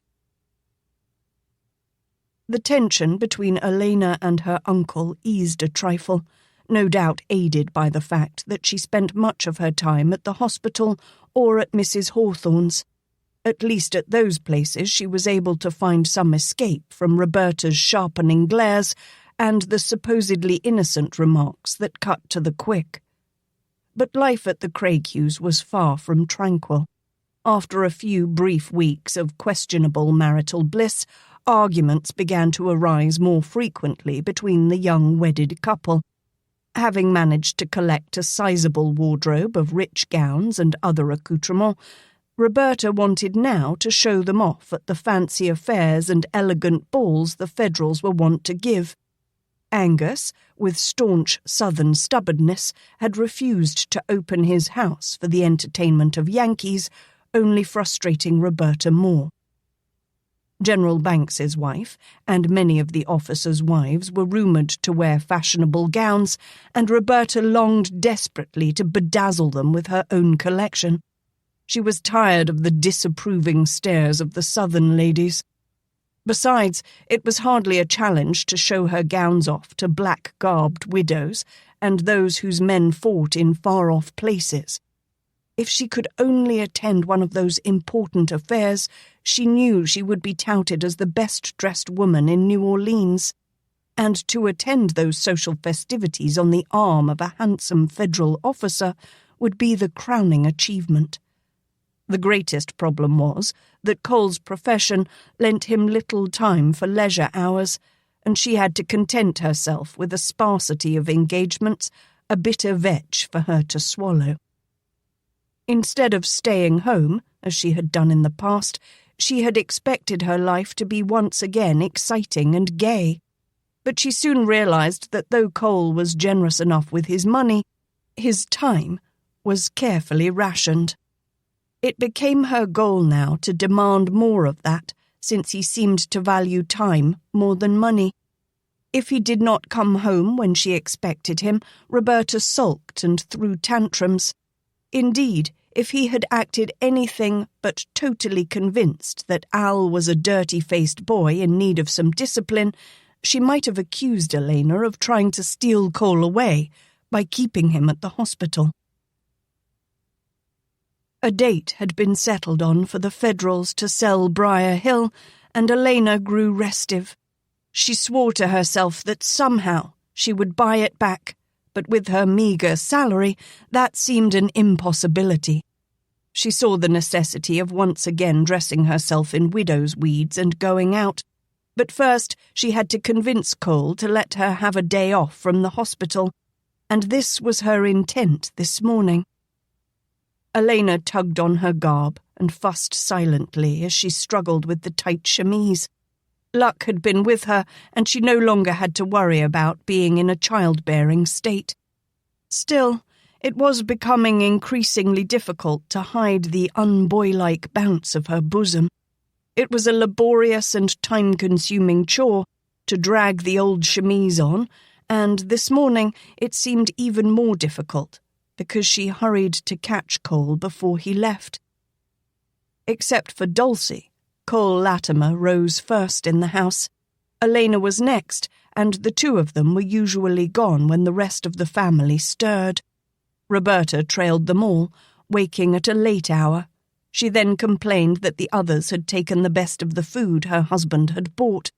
Indeed, it had been the source of several arguments when Dulcie drew on the enriched larder as if it belonged to a common cause. It had taken a firm statement by Cole that such was definitely the case before Roberta grudgingly yielded the point. Casually, Alaina entered the kitchen, her bosom sufficiently subdued and heavy boots scuffing on the wood floor. Cole sat at the kitchen table, eating the hearty breakfast Dulcie had prepared for him. After Cole's assertion that what he had provided was to be shared by all, Dulcie reluctantly began to reconsider her opinion of Yankees, and now allowed that there were some possibilities for this one. Though she was still somewhat reserved in her friendliness toward him, the silence that greeted Alaina was one based almost on mutual respect, which, from Dulcie, had been grudgingly won. Alaina plunked herself down on the woodbox beside the warm hearth, giving Dulcie a morning greeting. After a long moment, Cole's eyes slowly raised, and he lowered his fork to the plate as he found the lad watching him curiously. Dulcie glanced wonderingly back and forth between them, trying to determine what was amiss now. "Something on your mind?" Cole asked, and waited expectantly until Alaina shrugged. She spun a chair about across the table from him and straddled it, laying her arms across the top and resting her chin low in such a way that only the pert nose and sparkling grey eyes showed between the sleeve and the bedraggled mop of filthy hair. Her answer came in a muffled rush of hasty words. "I got all my work caught up, and being as that's the case, I was wondering if I could have the day off." Cole frowned at the dirty-faced sprig. "What have you to do that's so all-fired important?" Quickly, he held up a hand to halt the answer. "Don't tell me. I know. You're going to take a bath and need the whole day to get all that dirt off." Dulcie's shoulders shook with an ill-suppressed chuckle, but she quickly busied herself slicing more ham as Alaina's brows dropped dangerously low. The grey eyes narrowed and grew a shade darker. The boyishly garbed girl sniffed and rubbed the smudged nose against her sleeve. "I got things to do." Her gaze roamed the ceiling rafters rather than meet his amused regard. "I could get me a new pair of boots." She scuffed the floor absently. "I saved some of my money, and I got a couple of other things to buy. I got a friend or two to look up. Anyway, I ain't hardly had a day to myself since I comed here." "New boots?" Cole drew back as if in amazement. "New clothes? A washcloth and soap, perhaps? Here, let me see if you're ill." He reached out a hand to feel Alaina's brow. "Keep to yourself, Blue Belly," she warned crisply, avoiding his touch as she would a fiery brand. "I ain't sick. I just ain't going to work today, that's all." "I guess you've earned it." Cole pushed back from the table and rose. "I've got to be going." He drew his buckskin gauntlets from his belt and slipped them on as he crossed to the rear door. There, he paused to look back. "If you do take a bath, drop by the hospital before you get dirty again. I'd like to see how you look when you're clean." He ducked out the door and missed the import of what was hurled after him. The tone of the snarl was enough to guess it was not a compliment. A young bank clerk was deeply engrossed in copying entries into a ledger when he realized the sound of high heels clicking on the marble floor had ceased in front of his desk. He withdrew his pen from the page and raised a bespectacled gaze to confront the intruder. His breath slowed in his chest, for the figure that stood before him was shapely and trim to that degree which men talk about but rarely have the fortune to view. The garb was all too familiar throughout the South, that of the mourning widow, the dark grey or black, and the severe cut. What he could see of the smallish face and wide, dark-lashed eyes through the black veil made him wish she would raise the gauze and allow him some assurance that the beauty of the face would complement or exceed the fairness of form. Immediately his manner changed from one of piqued annoyance to that of ingratiating servitude. "May I help you, madam?" "Sir, I was informed I might seek assistance from you." The voice was silky smooth, and so soft and fluid it fairly sent shivers down his spine. "Of course, madam." He rose and hurriedly sought a chair for his comely guest, then resumed his own seat. "And what may I do for you this morning?" Alaina carefully lifted the veil and managed an expression of helplessness. There was a need to exercise great care lest she give away her identity. The clerk forgot all matters of importance as he gazed directly into those grey, translucent depths. "My father passed away, sir, and left me a small inheritance." She affected a most genteel drawl. "I have been considering moving away from New Orleans, perhaps to some outlying district, perhaps even upriver, and I wonder if there might be some properties soon to be sold that would be appropriate for a widow of limited means. I do have to be careful with my money, for it is the very last that I have. You must understand, I can't afford anything too expensive." She smiled engagingly. "Now, I'm wondering if you know of a place, say north of here, that is to be sold? I heard some talk about a deserted plantation almost clear to Alexandria. It seemed like it was on a river. I do love the river, don't you? Any river. Oh, yes. Yes, surely, madam. He nodded eagerly. Clearing his throat, he took on a manner of importance. Now, let me see. He sorted through a sheaf of papers. There was a place that came available not too long ago, but you wouldn't want that one. My goodness, sir. Why not? She fluttered her lashes, appearing innocently confused. Is something wrong with it? Why, no, but it belonged to the family of that woman renegade, Alaina MacGaren. A surge of excitement raced through her, and she had to wait a moment before she could speak calmly. I wonder how much a place like that would sell for. Is it terribly expensive? Oh, not really, madam. The man chuckled. This sweet young thing could use all the assistance he could offer. Why, she was barely 20 at the outside, and in these cruel times, a woman would do well to depend on a strong man. This one is being put up by the Yankees for auction, and the minimum they're asking is only $5,000. Ugh, Yankee dollars. Alaina gulped, and her hopes shriveled into despair. Only 5,000 Union dollars? At that rate, and considering her salary from the hospital, she just might be able to afford the hitching post. This place is going on sealed bids, and the closing date is, let me see, April 12th, ma'am. The results will be posted at all banks in Union-held territory around this area. My goodness. Alaina let the dismay sound in her voice. I don't think I can afford that. Is there anything cheaper, perhaps? The teller's face fell somewhat. No, ma'am, nothing at all. The rest are to be auctioned, and you'd have to take your chances there. I will have to talk this over with my uncle, Alaina murmured as she rose on trembling limbs. She gave a weak smile. Thank you for your assistance, sir. Feeling sick at heart, Alaina moved away from the man's desk. The sum of money was so far above her means it seemed like a dream. In fact, the only person she knew who might possibly have that much money was Cole Latimer, and she could think of no way to even broach the subject to him.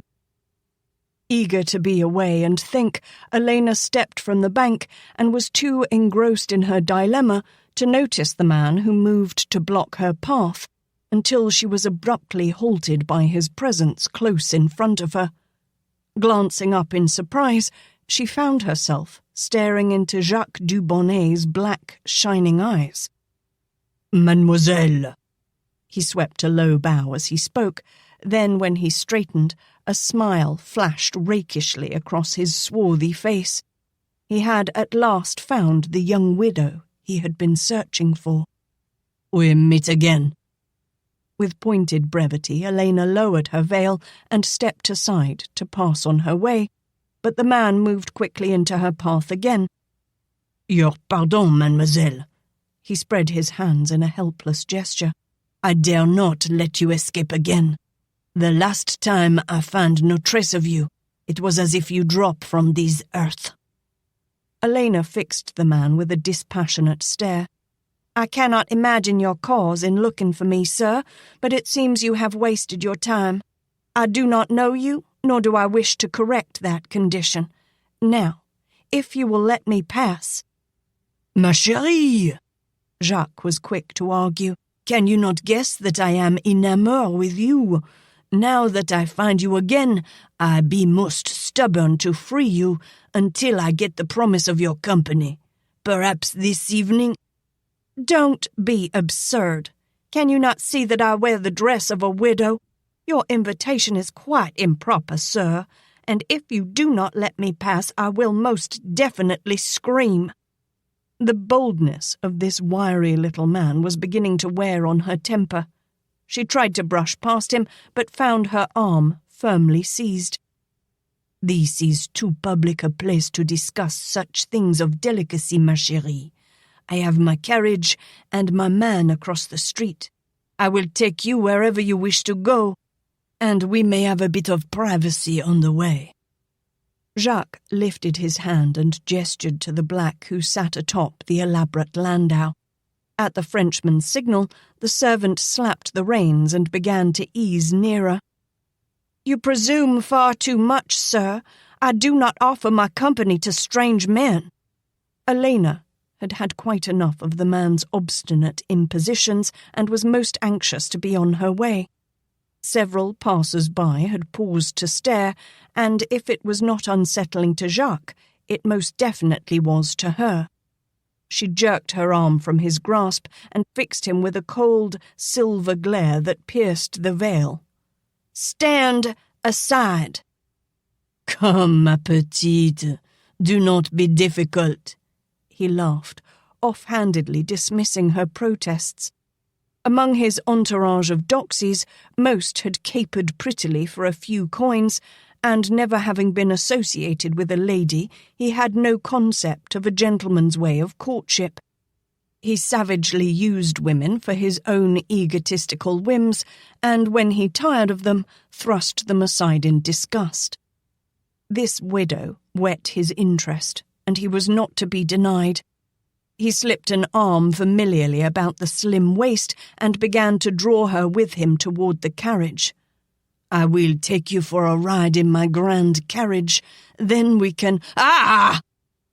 This last was torn from his throat as the sharp, dainty heel came down full force on his instep. He jerked his pained foot away from her and caught her arm again, but only briefly. He staggered back, his ears ringing from the sharp slap carried to him by the flat of Alaina's slender hand. He had not guessed such strength could come from one so small. But this was enough. His own rage clouded his judgment. No wench abused Jacques Dubonnet. He found his balance and stepped forward to grasp her roughly, intending to repay her well for his smarting face. In the next moment, a gasp was wrenched from the man as he was seized roughly by the scruff of the neck and lifted back with enough force to spill the hat from his head. The small man clawed for his stiletto, but the hand at the nape of his neck blocked his access to it, and Jacques suddenly felt the slim blade pressing between his own shoulder blades as the coat was twisted backward. He knew the well-honed edge and feared that the thin blade might snap or taste his blood. His toes barely brushed the sidewalk and held rigid. He could not twist to see who it was who held him. The huge black halted the landau and, bracing his arms to jump down, made to join the fray. But he froze as the gaping bore of a Remington 44 came around to stare with singular intensity at his broad chest. Slowly, carefully, the black resettled himself in the driver's seat. Cole Latimer set the gaudily garbed man to his feet with a shove. "It seems, Monsieur Dubonnet," he drawled leisurely as his blue eyes took on a flinty hue, "that I ever find you assaulting women or children." Jacques straightened his coat with a jerk and retrieved his hat. Dusting it off with his cuff, he fixed Cole with a baneful glare. "You have interfered with me thrice, Captain Docteur." He placed his hat jauntily on his dark head. "I am not one to overlook such a debt for long." Cole let the hammer down easily and slid the pistol into the holster, deliberately leaving the flap open. He tipped his hat to the black-clad woman. "Are you all right, madam?" The face was barely visible behind its heavy veil.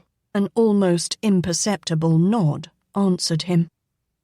"Do you wish to press for redress from this man?" The bonneted head slowly indicated a negative. "Then I shall assume this affair over and done with." Alaina chanced a reply. "You have my undying gratitude, Captain." The low, velvet, soft voice stirred something in Cole's memory, but he had no time to dwell on it, for Jacques sneered, "Avec care, Capitaine Docteur." I'm not used to interference. The next time, it will be different. Cole pressed the flap of his holster shut. And you, Monsieur Dubonnet, you take care of yourself. It has been my experience that bullet wounds are much more difficult to repair than saber cuts. Jacques gave a derisive snort, then glanced around. I think, monsieur, we have both lost the cause. He pointed down the street toward the fleeing figure of the trim widow.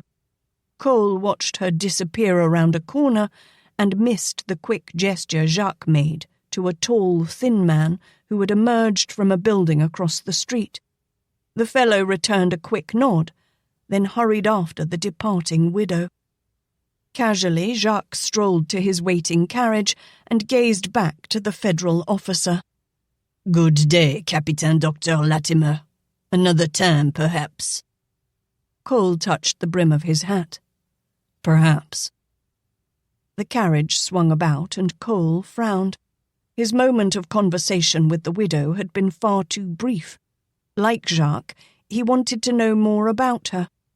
And that voice!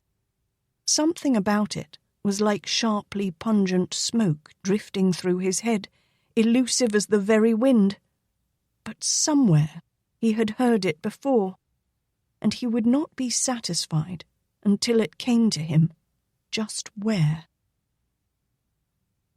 Alaina slipped into the Créqueux house, unaware that she had been followed by a man who would later report to Dubonnet that the widow lived in the same house where the federal doctor was known to reside. This information was thoroughly confusing to the Cajun and thwarted any plans he might have had to seize her. But even more baffling was the fact that she was not seen leaving the house again, though the tall man spied upon it for several weeks thereafter. Lifting her skirts, Alaina hurried up the stairs, only to be confronted at the landing by Roberta. Despite the late afternoon hour, the woman still wore a nightgown and wrapper. "Where have you been in that garb?" the older cousin demanded sharply. Alaina brushed past her, slipping off the bonnet. "I went to the bank to ask them about Briar Hill." "You what?" Roberta screeched and stormed into the bedroom after Alaina. "You endanger us all for that pitiful farm? How dare you?" The younger woman whirled, and her eyes darkened into pools of stormy grey. "That pitiful farm, darling," she said in a low, flat tone, "was my home. It is the place my family laboured to build. In its soil rest the weary bones of my mother. When you speak of it to me, it will be best to use a more reverent tone, lest some terrible fate befall you." "You dare threaten me? Were it not for you, we'd have no cause to worry now. You ought to be careful that we don't turn you out." "If not for me, darling, you'd never have wed precious Cole," Alaina bitingly reminded her. "Isn't that worth some danger?" The glaring heat from the dark eyes was enough to convey that Roberta resented the harsh jarring of her memory. "Some day Cole and I will be gone from here." Alaina turned away and spoke over her shoulder as she pushed off a dainty slipper. "That Mrs. Mortimer who was here yesterday when I came from work? I overheard you talking to her about Washington. Is that where you're planning to take Cole?" Roberta smiled smugly. "You do have big ears, darling. When you entertain Yankees in the house, I have to keep my ears open." The corners of Alaina's mouth lifted briefly in a substitute smile as she faced the woman. "Call it self-preservation." "Mrs. Mortimer is the wife of a Union officer," Roberta corrected. "As I said, a Yankee. She's going to talk to her husband about sending Cole to Washington. Perhaps he'll even be on the president's personal staff. He has the intelligence. My, you sure are ambitious for him. Have you talked it over with him?" "There's no need right now. He'll be informed soon enough." "How good of you. No doubt he'll be forever indebted to you for helping his career along." "Don't be sarcastic," Roberta snapped. "I'm doing it for his own good. At least it's more than what you would have done for him had you been able to carry out your schemes to take him for yourself. The best you could have given him was a passel of brats to hang on to his coattails." "You're right," Alaina agreed, flinging up her hands dramatically. "As always." Chapter 16. The captive city on the Mississippi reflected the fortunes of the Confederacy and, to the chagrin of the occupying troops, the misfortunes of the Union. Last September had found the city cheering when the news of the Union collapse at Chickamauga came, and October found the citizenry almost arrogant in the hope of rescue when Lee crossed the Rapidan on his way north again. November opened, and Lee went into winter quarters at the same spot he had departed a month earlier. The city grew silent, and its people sullen. Then Grant sent Bragg's army fleeing south from Chattanooga, and Longstreet failed to crack the Union front at Knoxville. New Orleans gave up its dream of early reunion with the Southern cause. Christmas and the beginning of the New Year had been dreary and celebrated only in the privacy of homes, if at all. The year grew darker still in the second month, as Sherman raided deep into Mississippi while the Eastern armies still lay dormant. The Yankee frigate Housatonic was sunk by the small submersible Hunley, and though the deed was meagre in import, it was great in heroism, and thus was seized upon for its brightness.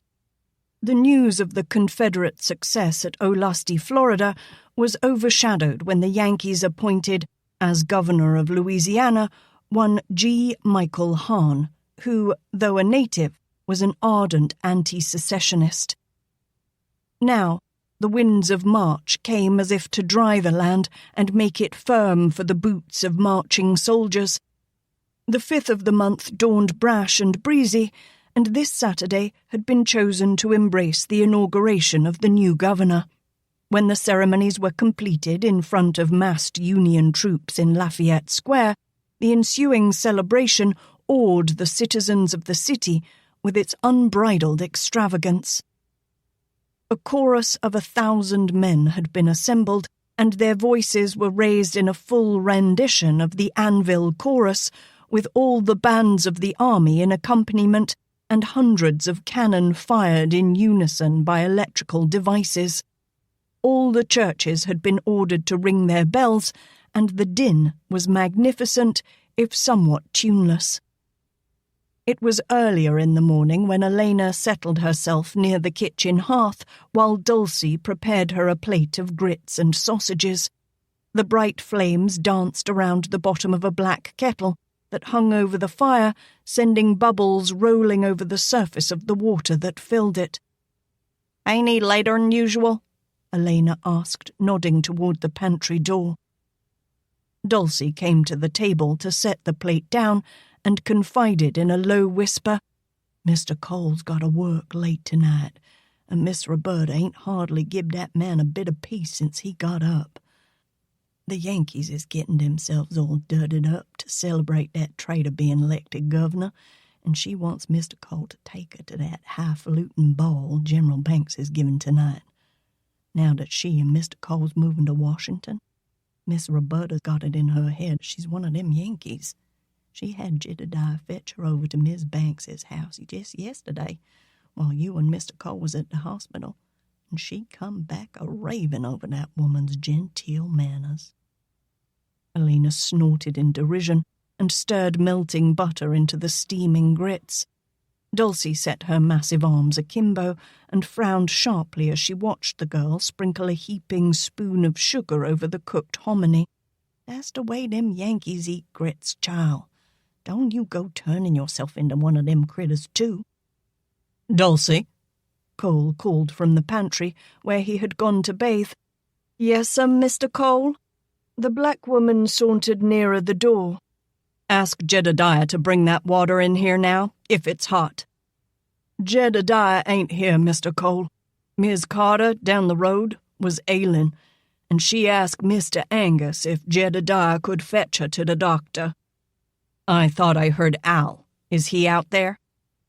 Dulcie exchanged an apprehensive look with Alaina, who had straightened in her chair with sudden alert attention.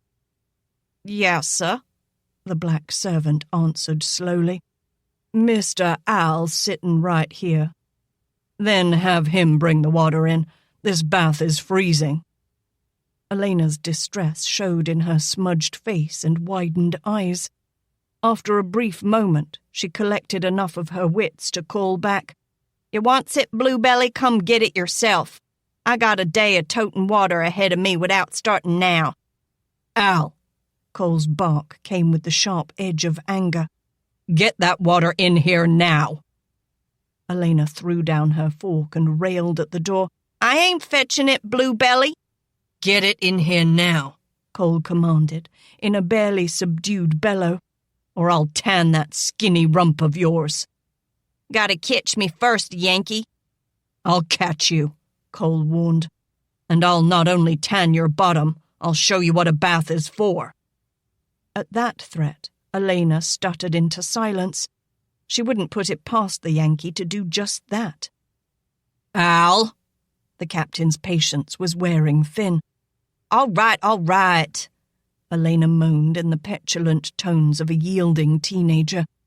She went to the fireplace and tested the steaming kettle with her finger.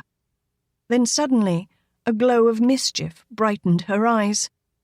Pouring cold water into the hot, she slipped her hand into the water. Just about right. After she was through with him, that Yankee would never ask this of her again. She dipped a bucket into the kettle, filling it full, then caught the tip of her tongue between her teeth as she struggled with the weight of the pail across the room.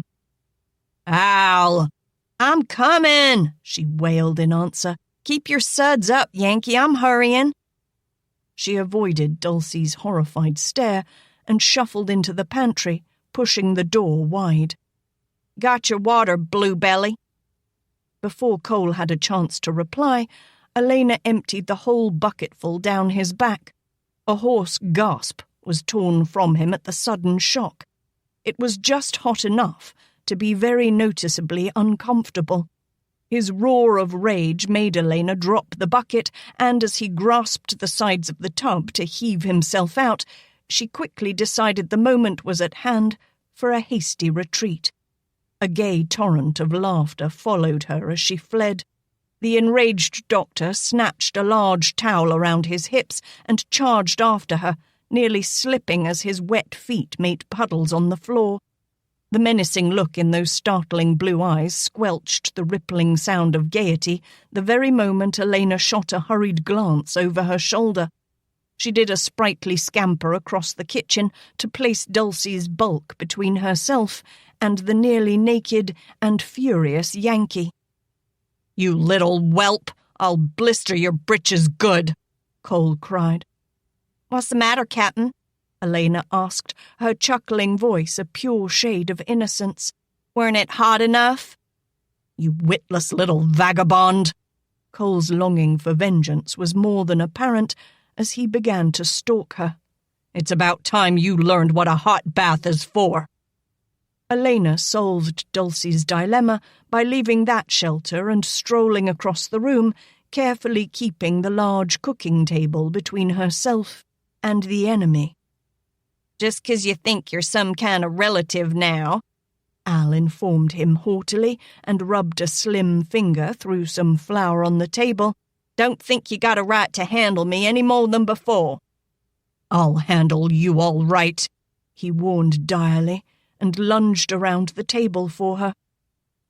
A moment later, Cole had to duck as Al kicked a boot off, sending it flying toward him.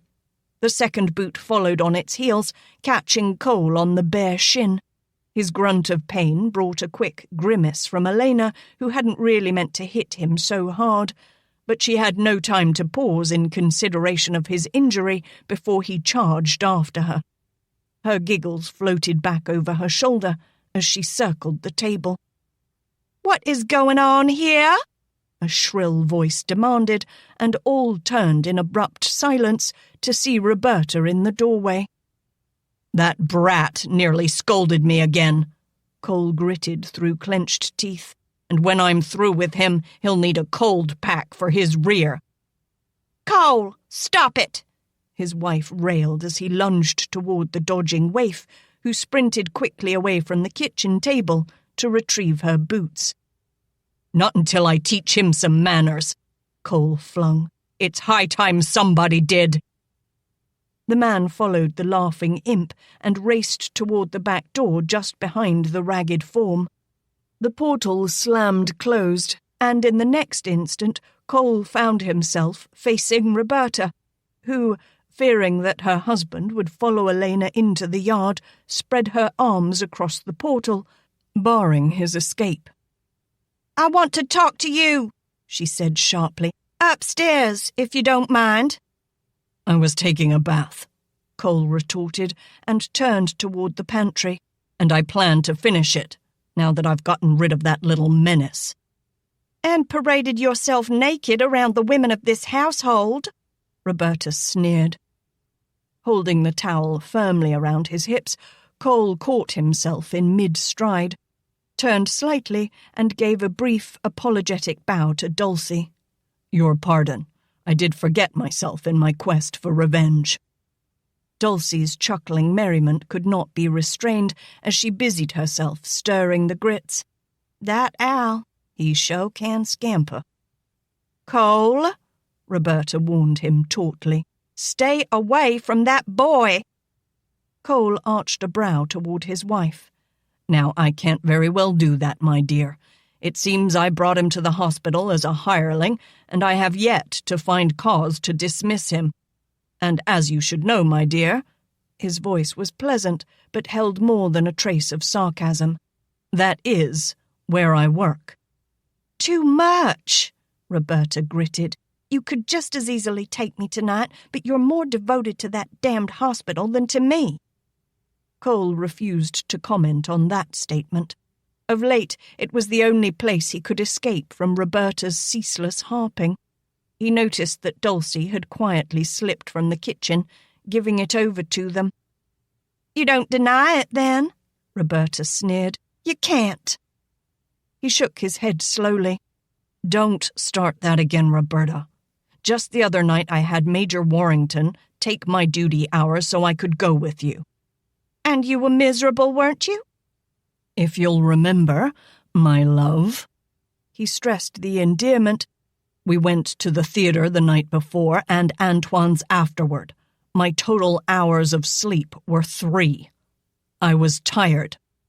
"Any time you go with me, you're tired," Roberta flung petulantly. "But you can chase that boy around the kitchen?" "Now what does that have to do with it?" Cole threw up his hand in resignation. "Don't tell me you're jealous of that pint-sized ragamuffin." "Don't be ridiculous. It's just that you never seem to find time for me, but you're always with him." She jerked her head toward the backyard.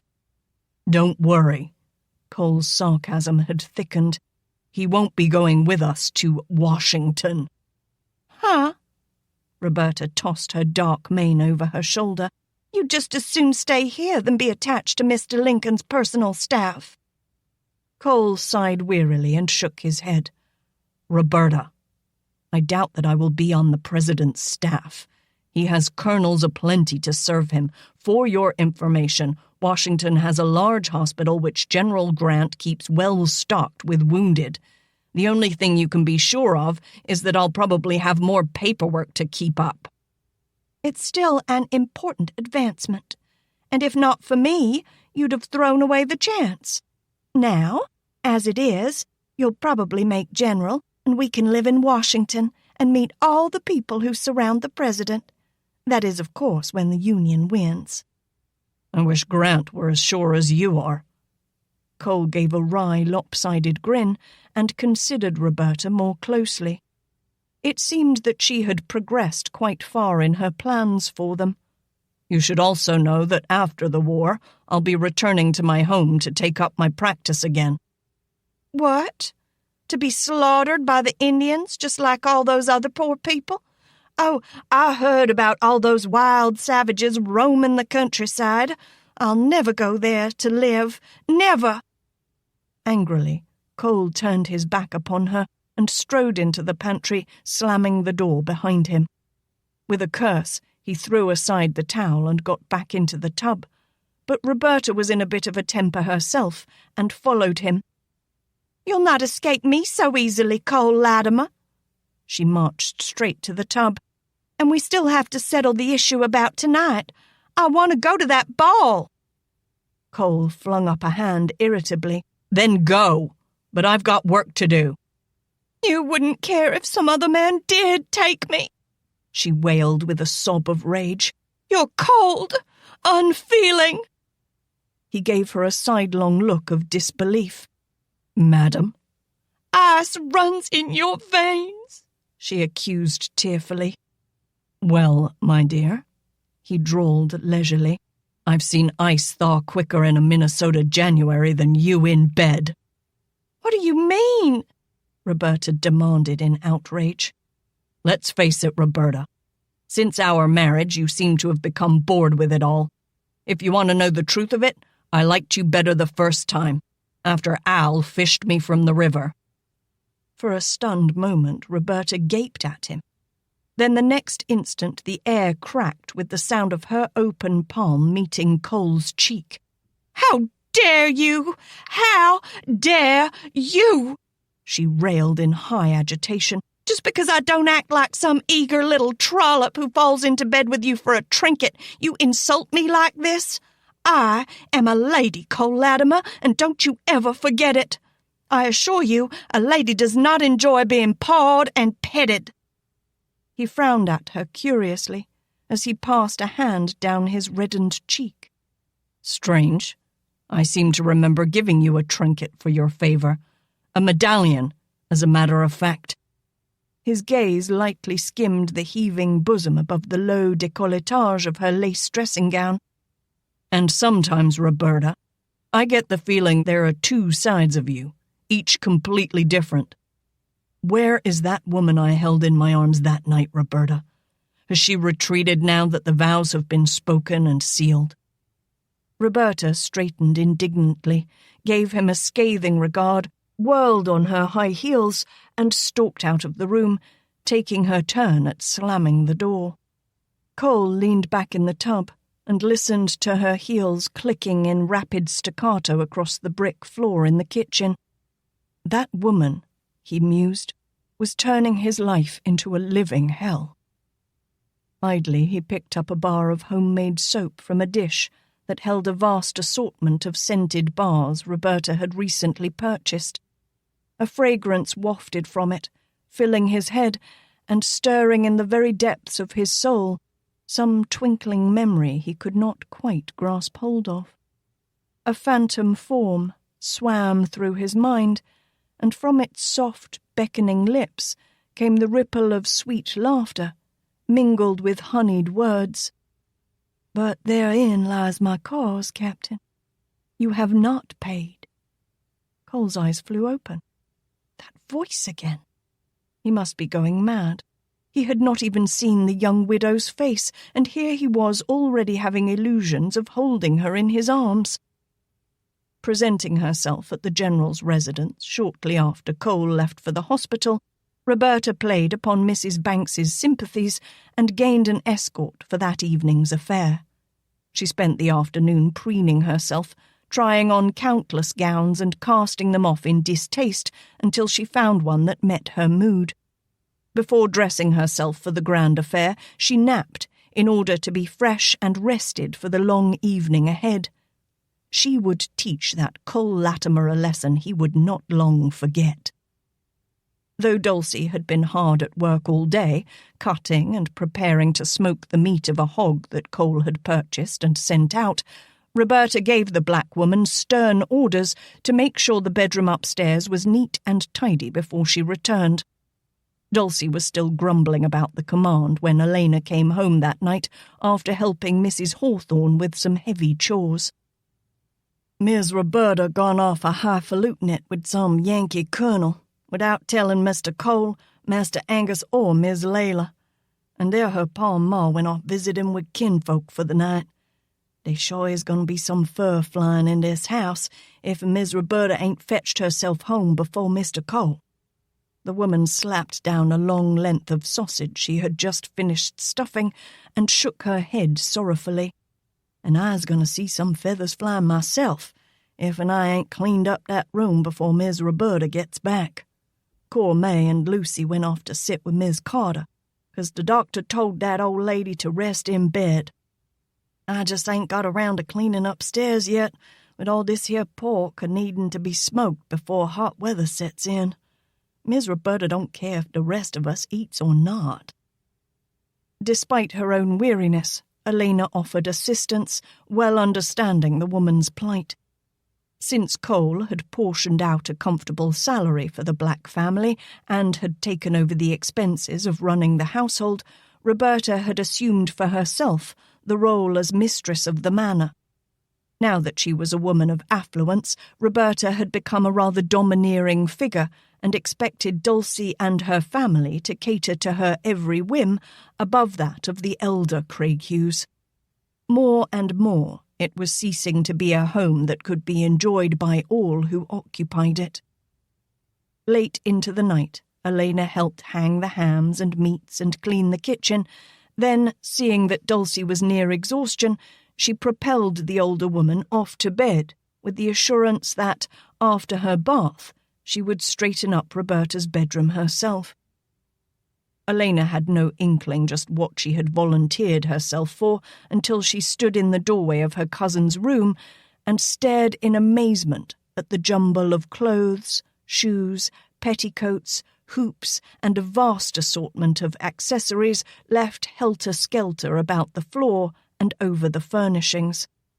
Beneath heaps of petticoats and silk stockings, the bed was unmade and rumpled.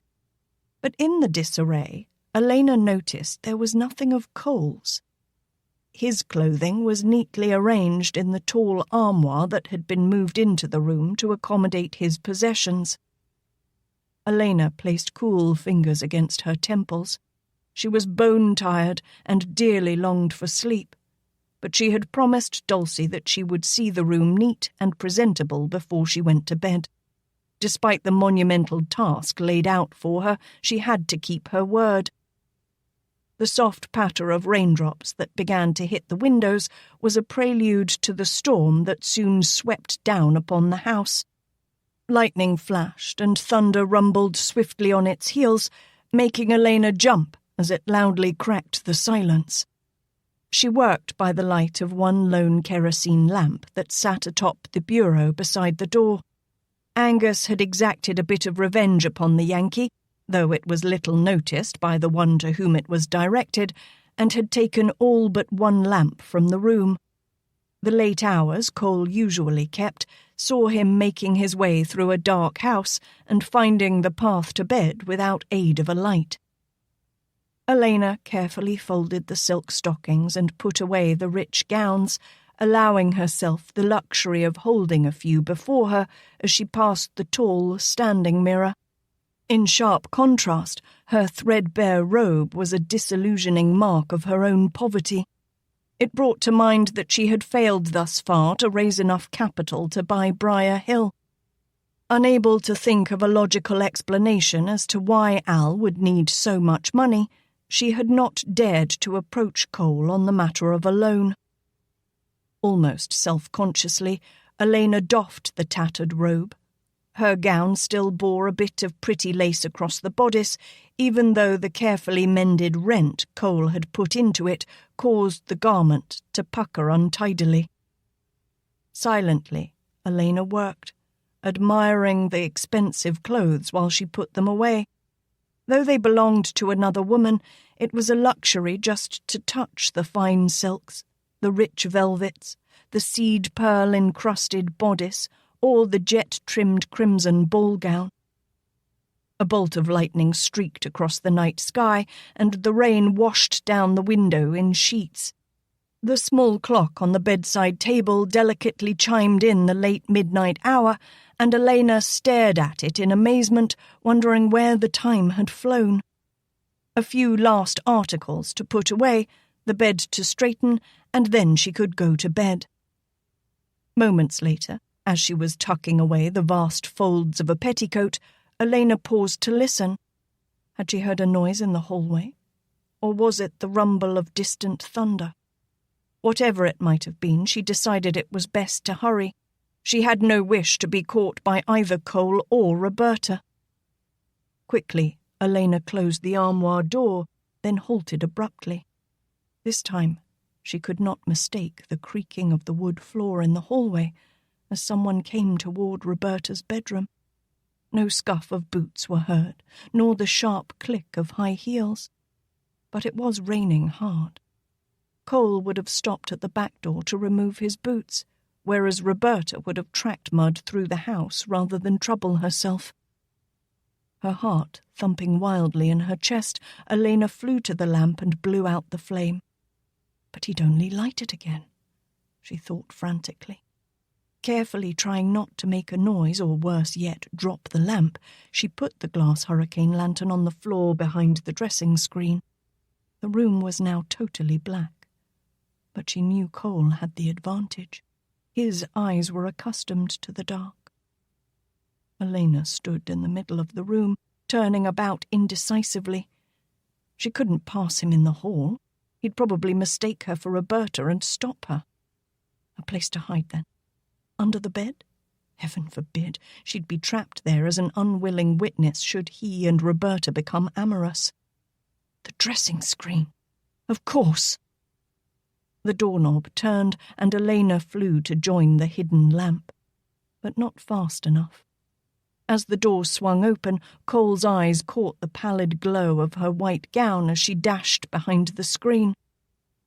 "Are you still up?" His voice still bore an edge of sharpness that bespoke of a lingering vexation. A jagged ripple of lightning touched the sky as Cole dropped his wet blouse over a straight chair that sat before the fireplace. Alaina, fearfully peering around the edge of the screen, saw him doff his shirt and move to where the lamp should have been. He searched the top of the bureau, patting it carefully in the dark so he wouldn't knock anything over. Failing to find the lamp, he swore and opened a drawer in the chest, took out a cigar and match. He turned, lighting the cheroot, then raised the small, flickering light high. Alaina ducked back and held her breath as he looked about the room for the lamp. "Where has the lamp gone to?" he growled. He walked to the windows and threw the draperies wide before opening a window a crack. The scent of rain mingled with the aromatic smoke as he stood gazing out onto the ebony, storm-tossed night, leisurely enjoying the cigar. Finally, he turned, unfastening his trousers, and sat down on the edge of the straight chair to pull them off. He was about to doff his underwear when he turned thoughtfully to face the corner of the room where the screen was. "Roberta, are you ill?" Alaina waited in trembling disquiet as she listened for his approach. Cole was puzzled by his wife's uncharacteristic taciturnity. If she was still sulking because he had been unable to attend the ball, then he was in for another night of argument and strife. Cole tossed the cheroot into the fireplace and neared the screen. He was just reaching to fold it back when the whole thing fell forward, pushed by a decisive force from behind. The top caught him squarely across the chest as a pale shape leapt past him. Angrily, Cole tossed off the screen, reached out an arm and snatched a handful of thin cloth. A rending tear preceded a startled gasp, then a small, slippered foot kicked at his shins. "Damn it, Roberta! What's gotten into you?" He ignored the hands that slapped at him and jerked her around roughly. Alaina stumbled against the bed and, in great trepidation, quickly scampered across it. Cole was just irritated enough to lunge after her, his fingers reaching to ensnare her. In the next moment, her gown was all he had. The batiste was fragile with age and needed no more than a gentle tug to separate it completely. The strain Cole placed upon it was not light by any measure, and the whole thing shredded apart like the most fragile gossamer. Cole tossed the gown aside and swung around the massive bedpost to fling himself toward the now naked woman.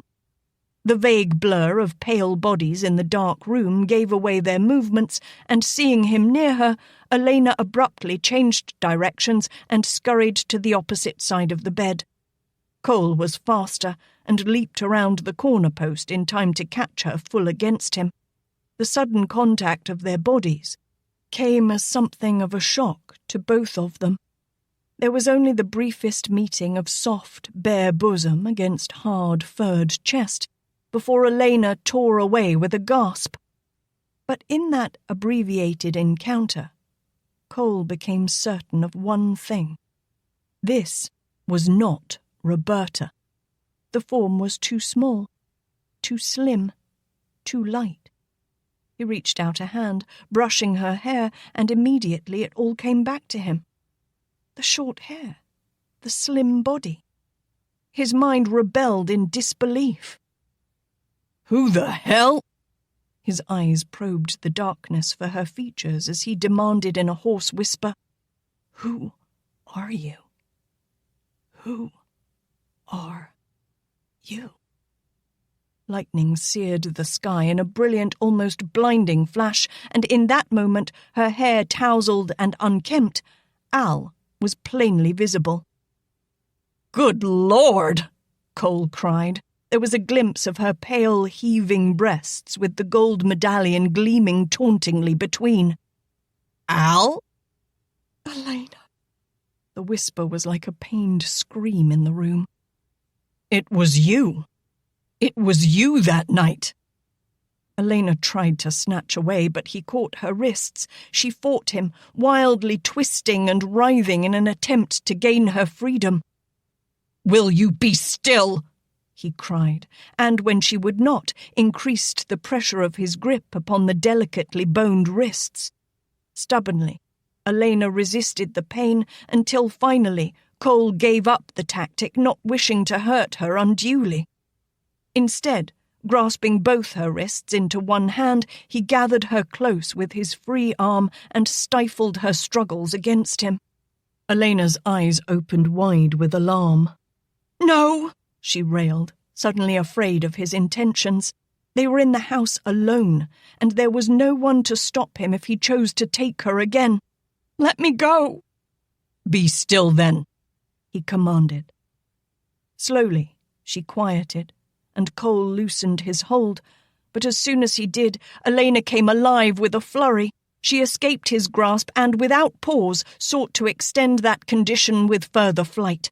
She was just reaching for the doorknob when he caught her again.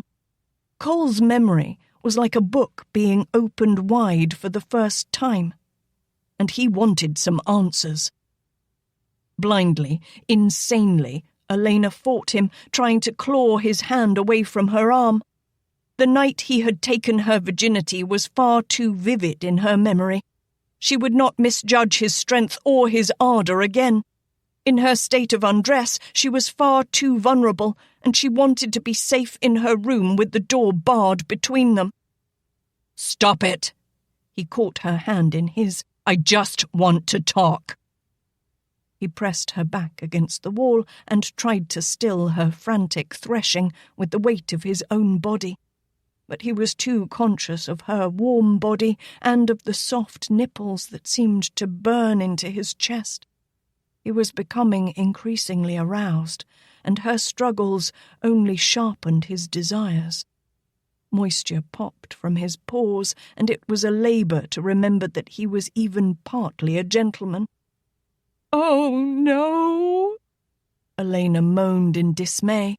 His thighs crushed her own quaking limbs, and his excitement was blatantly obvious to her. Cole snatched away and pulled her to where he had seen a white garment on the bed. It was her robe that he thrust at her. "Dress yourself." Alaina hastily complied, though she found it impossible to stop her violent shaking. and the robe offered her meagre protection. "Where is the lamp?" Cole questioned sharply, as provoked with himself as he was with her. Elena's voice quavered as she answered, "Behind the screen." "Don't run away again," he warned darkly.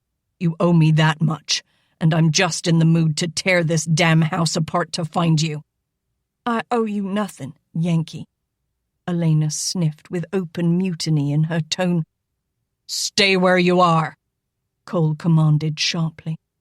After setting the screen upright, he felt around until he located the lamp and returned it to its place on the bureau.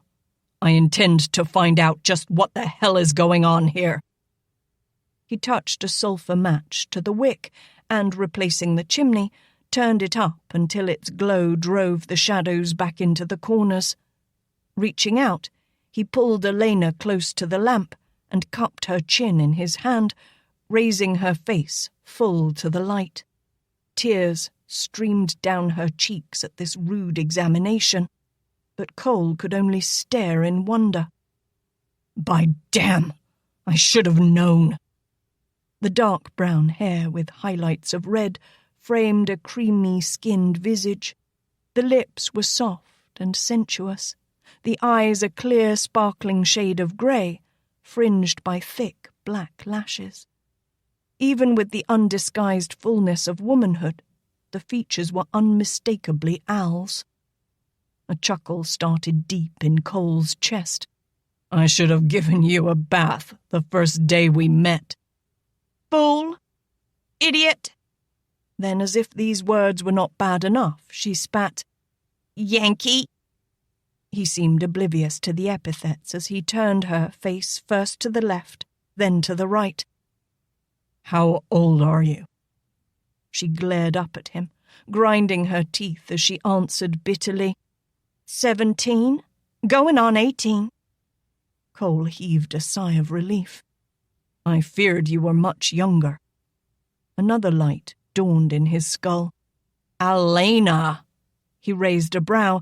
"Perhaps Alaina MacGaren?" "Of course!" She flung his hand away from her and rubbed her arm where his fingers had bruised it. "Alaina MacGaren, spy, murderess, enemy of both North and South.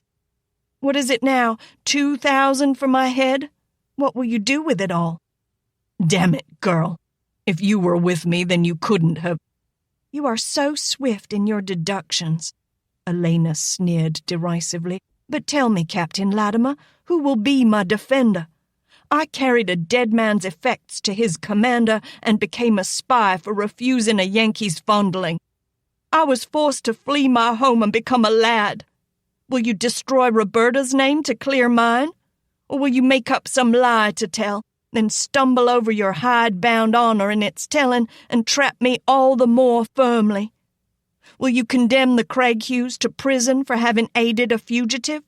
Will you plead you mistook the Virgin, decry your vows, and make the whole thing seem right in your muddled mind?" Elena sidled away from him and silently vowed to shred his arm if he tried to touch her again. Glaring at him, she hissed through clenched teeth, "Do you think I will plead for my salvation from a Yankee? Do what you will. Seek out your pride and honor, but do not hope to find your conscience clean and laundered upon my couch. Go find your loving bride, the one you chose, but leave me be." She choked on the sobs that welled up, and, blinded by tears, she whirled and flew to the door, flinging it wide. Her gasp of horror made Cole look around. Roberta, in all of her finery, stood before the door with jaw hanging aslack. For a stunned moment, the woman could do nothing more than stare wild-eyed at the girl. Then her gaze travelled downward, to the transparency of the skimpy robe, before her eyes flew to Cole and took in his indecent attire. "The minute my back is turned," she advanced like a raging hurricane, while Elena stumbled back before the onslaught of her fury. "You two are at your dirty little games. There's no telling just how long you both have been—" Her next words were such obscene accusations, Cole's temper flared. "Roberta, shut your damned mouth!" She turned to him, and her voice became a wheedling whine. How could you? How could you go behind my back with this tramp? Do you take to bed every little hussy who offers herself? Alaina gasped in outrage. I never... Whore! Roberta screamed stridently, and in the next instant Elena's ears were ringing from the vicious slap hurled against her cheek. Before Cole could step between, Alaina came around full circle with her small fist clenched tight. She was not as genteel as Cole had been that morning. Indeed, she had mimed the lad far too long. Her knuckles met Roberta's jaw with a solid thunk and with enough force to spin the larger woman about. Roberta stumbled away and collapsed into an overstuffed chair, instantly losing all desire to engage in further combat with her irascible cousin. Closing her eyes, she stayed carefully still. Cole quickly stepped to the washstand, wet a cloth, and reached to dab at the small red trickle of blood that ran from the corner of Elena's mouth. But she ducked away. "Don't touch me, Yankee!" She snarled the warning. "Just keep your hands to yourself." She yanked the cloth from him and glowered. "You've done enough damage." With a last smug smirk at the recumbent Roberta, Alaina pulled the robe snugly about her and, spinning on her heel, made a haughty exit from the room, closing the door quite forcefully behind her. Cole dampened another cloth and approached Roberta's chair. She proved rather sprightly herself as she snatched the rag from his hand and fairly flew to the mirror. Worriedly, she leaned close to inspect the damage and dabbed gingerly at the visible red mark on her jaw. "Oh!" she wailed. "I'm marred for life. I'll never be the same. She's ruined my face." Her eyes narrowed menacingly. "If it's the last thing I do, I'll get even with that little bitch." "At the rate of exchange just witnessed, my dear," Cole returned dryly, "I would suggest a careful approach to this matter of revenge, lest you find yourself hopelessly in debt." Roberta tossed her head arrogantly. "Laney's always been jealous of me. She's always envied my beauty, and every chance she's gotten has tried to hurt me.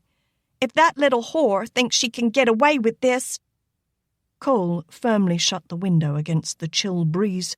The main storm had moved away, leaving in its wake a light drizzle that splattered against the glass. "Since she was the virgin in my bed, and you were not, Roberta," he smiled at her stiffly, "I would further suggest a more accurate choice of appellations. Those you toss about so casually have a way of coming home to roost." Roberta grew worried and fretful. "Whatever do you mean, Cole, darling? What did Laney tell you?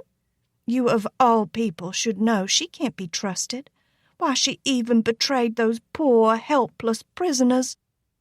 Cole looked at her sharply, and she stumbled to a mute halt.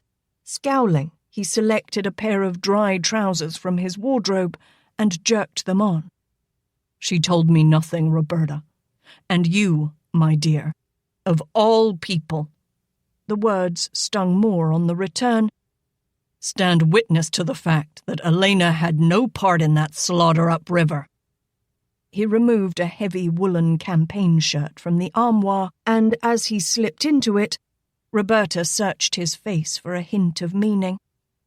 "How would I know that?" she asked cautiously. Cole paused in buttoning the shirt. "Is it so difficult to understand, madam? The simple truth is that Alaina was the woman I made love to that night, the only one. Therefore, my dear, it was you who played your dirty little trick on us." "That's a lie!" Roberta panted and struggled to conjure some evidence to bear out her untruth.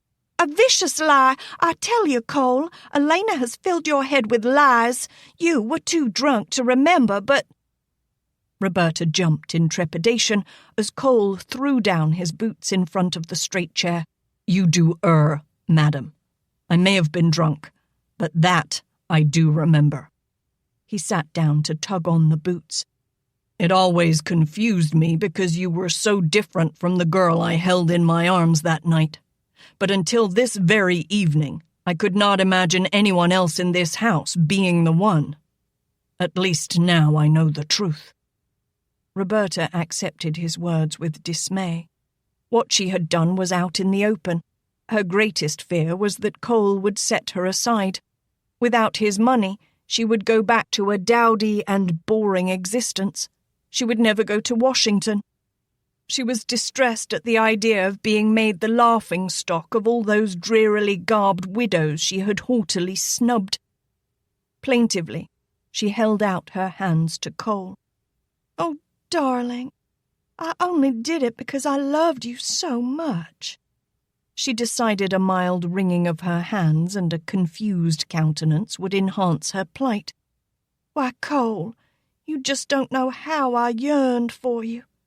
She smiled helplessly as she moved to him and slipped onto his lap. "I was beside myself when I found you had been with Laney. I just couldn't give you up without a fight." She tugged at his hand and brought it to her breast. "Am I not more beautiful? Am I not more of a woman?" Cole met her gaze without any warmth.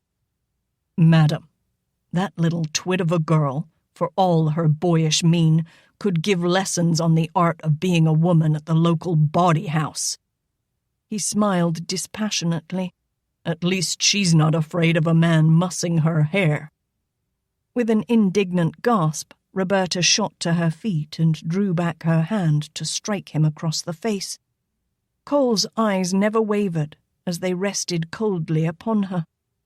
But with the most recent experience still fresh in her mind, she thought better of it. She had other ways of cutting through a man. "She must have proven herself an eager little beggar for you to remember her so well. But then you seem to have a preference for lewd women, and I can imagine she performed her chores well." "Chores?" Cole laughed shortly. "Egads, it's true. You approach making love as a labor." Roberta lifted her nose primly.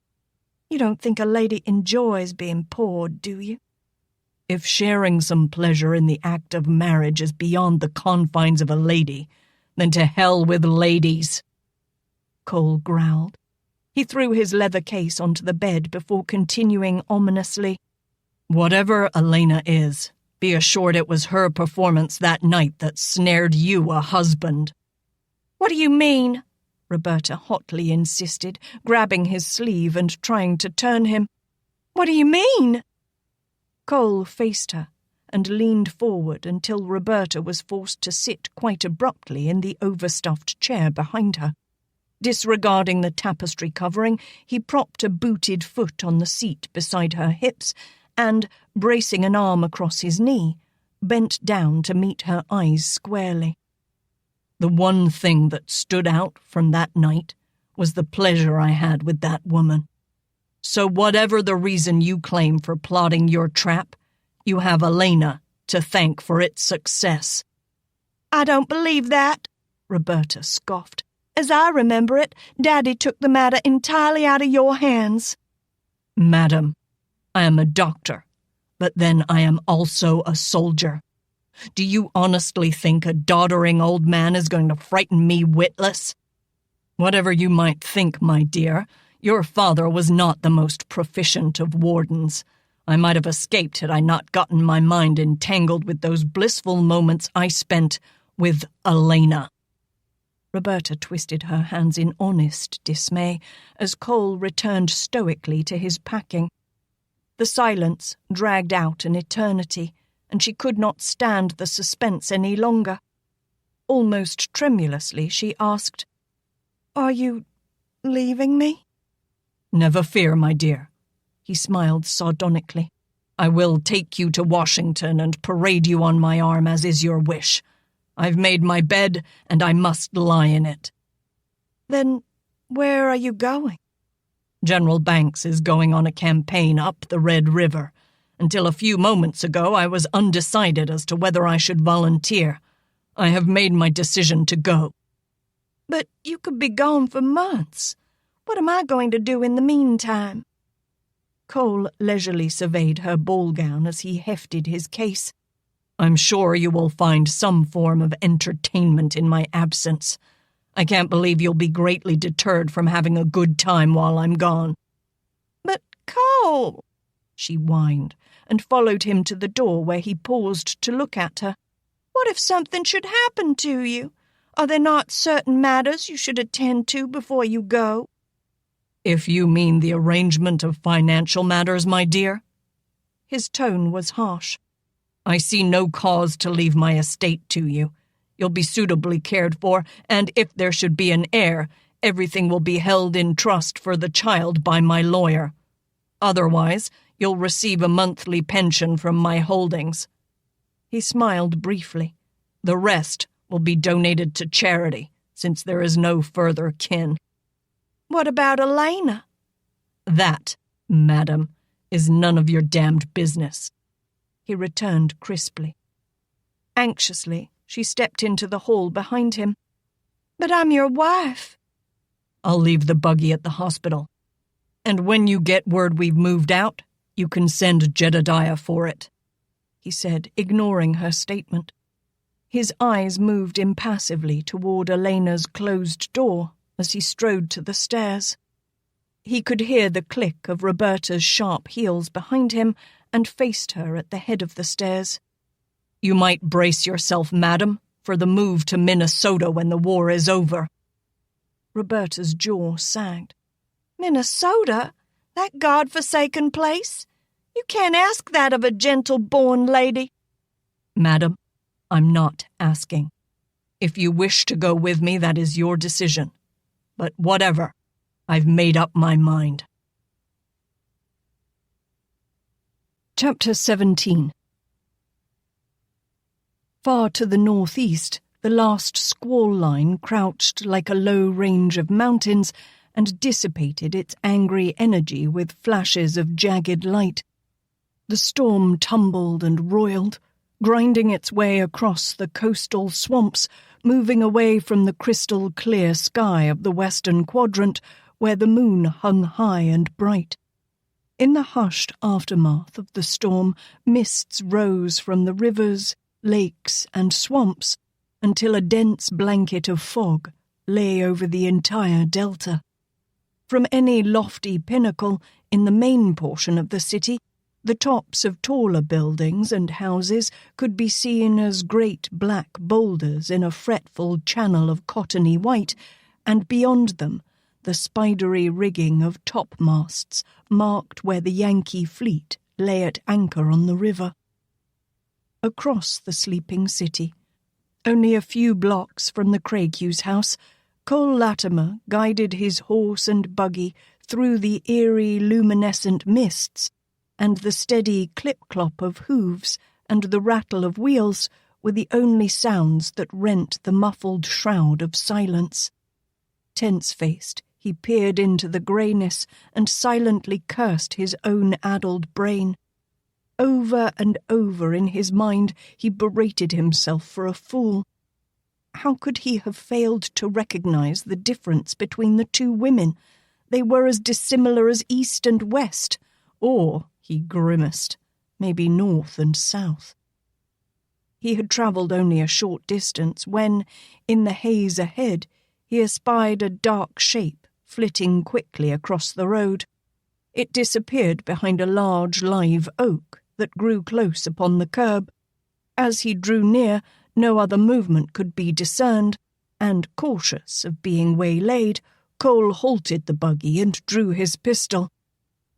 "You there, behind the tree," he barked. "Step out where I can see you." Though a long moment passed, he received no response. Cole raised the gun, and the double click of the hammer being drawn back echoed sharply along the fog-endued avenue. He was about to call out again when, grudgingly, a small, slim black figure stepped into view. Cole quickly lowered the pistol, recognizing the trim form of the widow he and Jacques had shared an interest in. Holstering the gun, he tied the reins to the dashboard and stepped down. Politely, he touched the brim of his hat as he neared the curb where she had stopped. "Madam, it seems a foul night and a late hour for a lady to be about unprotected. May I give you assistance in any way?" The black-bonneted head gave a negative reply, prompting Cole to wonder if everyone was bent on giving him mute answers. "Do you wish to be taken somewhere, perhaps?" Again, the same movement of the head came as an answer. What else could Alaina do when, the moment she uttered a word, recognition would dawn with it? She cursed her luck and was beginning to doubt that she would ever be rid of this Yankee. Everywhere she turned, he seemed to be there, ready to ensnare her. Cole drew off his gauntlets and tucked them beneath his belt. "Madam, as a gentleman, I can hardly leave you here without escort. I do not wish to pry, but if you will name a destination, I will deliver you there without further ado. I assure you most humbly that you need have no fear of me." Alaina scoffed in silent derision. If she could only change the character of her voice as easily as her garb, she would give him an answer, one he would not soon forget. Cole reached into his shirt for a cigar, then searched in his pocket for a match. This had all the appearances of evolving into a long, decidedly one-sided conversation, and at the current rate of reciprocation, he would do just as well talking to himself. "Shall we wait together then, madam?" he inquired dryly, "at least until you decide where I may take you. I give you my word, I won't be going until I'm assured of your safety." Inwardly, Alaina groaned her frustration as he reached back to strike the match on the metal frame of the buggy. The small light flared, and Cole turned to stand patiently in the street before her. He was about to touch the flame to his cheroot when the irritated tap of her toe against the curb drew his attention. His brow raised sharply as he realized the widow's slight stature was just about the right size for Al, or Alaina. And that little chit. His jaw clamped firmly on the cigar. He moved the match closer to her veiled bonnet and, with his free hand, lifted the thin gossamer barrier. He stared into Alaina's snapping grey eyes, forgetting the match until the heat of the flame seared into his fingers. Mouthing a startled oath, he flipped it away and shook his hand. "Did you burn yourself, Captain?" Alaina patronizingly plied him. "Yes," he snapped irately, throwing the cigar into the gutter. "He who plays with fire, Captain," she chided. "Well, you know the saying." "I have grown most cautious of wayward lads and warming pots," he observed gruffly. "I shall have to lengthen the list to include widows and matches, or perhaps shorten it to one Alaina MacGaren." "As you will, sir, but it was not my doing," she reminded him. "You were the careless one." "I don't suppose it has occurred to you that you might have told me what really happened that night," he prodded ill-humouredly. "As I remember it, there was plenty of time for you to warn me before the consummation of the marriage." "But, Captain," Alaina purred with a tight smile of malice, "you seemed so eager and content. How could I disturb such a blissful state?" "Damn it, woman!" he barked, then cautiously lowered his voice. "Are you so simple that you cannot imagine why I married her?" "Uncle Angus did have something to do with it, I believe," she returned flippantly. "Forgive me," he snorted contemptuously, "for ever thinking that you and Roberta were so different. It seems, after all, that you both think alike." "And what do you mean by that?" Alaina questioned indignantly. "Never mind," he grumbled. "It shall be my everlasting secret. I doubt if you'd believe me anyway." Irritated, he indicated her black gown. "Did you take time to pack anything, or is this it?" Alaina stepped behind the tree and brought forth her wicker case. But when she glanced up, she found the large, darkly clad form of Cole standing close in front of her. His arms were akimbo, and though the shadow of the wide-brimmed hat hid his face, she detected a note of disapproval in his stance. "Miss MacGaren, I do not claim to be a gentleman of blood," he stated firmly, "and you most certainly have never professed to be a lady. Nevertheless, let us, in common agreement, strive to portray ourselves as being both gracious and mannerly." He stooped and took the valise from her hand. "If you please, mademoiselle." He bowed, clicking his heels, and swept a hand about in an invitation for her to proceed. Pricked by his rebuff, Alaina tossed her head and adjusted her woolen shawl more securely around her shoulders. She could well do without this Yankee's advice or assistance. If he wanted the case so badly, she'd leave it with him and make her own way unencumbered through the night. Indeed, she had every intention of walking away from him, but the gutter directly in front of her was filled with water, and she could not easily step across it unless she turned toward him. Lifting her skirts almost to her knees, she drew back a foot, preparing to leap the obstacle. But of a sudden, the night lurched askew, and she was swept from her feet by iron-thewed arms and clasped against a broad, hard chest she remembered far too well. "How dare you?" she gasped. "Let me go! Put me down!" "Try harder at being a lady, then," Cole admonished, showing not the slightest inclination to obey her. His long stride easily cleared the moat as he mockingly lectured her on the proprieties of being a lady. A gentlewoman would hardly display her ankles so readily, nor carry her own valise when a gentleman is present. "And do you suggest that a gentleman would handle a lady so rudely?" she scoffed with rancour. Yet she deigned to put an arm about his neck, and with a small movement settled herself more securely in that not unwelcomed cradle. "I declare that in spite of the many threats against his person, Al was treated more gently than this. Perhaps I chose the wrong disguise. You would, no doubt, have been more at ease with the lad." "That may be," he murmured distantly, and paused beside the buggy. "But I mightily favor your present form above that of Scarecrow Boy." His face was so close.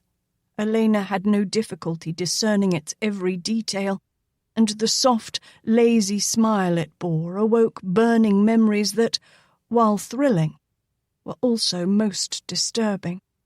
The shivery warmth that ran through her completely disrupted her composure.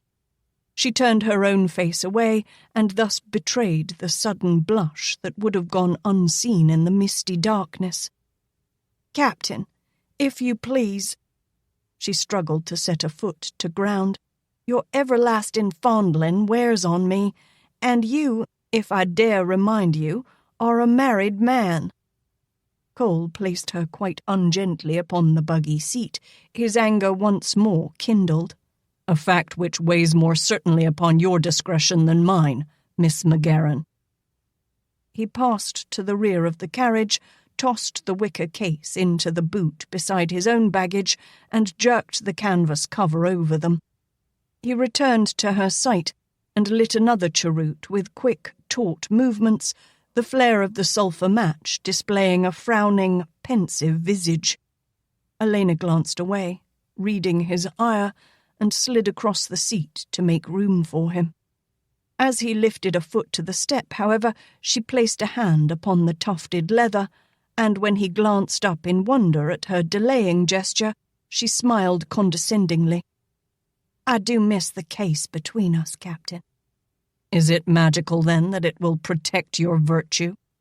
His tone grew curt. "Shall I fetch it?" Demurely, Alaina folded her hands in her lap and stared down at them. Her voice was soft and low, but almost a scream in the misty darkness. "What virtue, Captain?" His answer was an explosive, Damn! Finding no better comment, Cole mounted into the seat and lifted the reins. After a long moment, he dropped them again and leaned back, resting a booted foot on the dashboard. You have not yet named your destination, Miss MacGaren.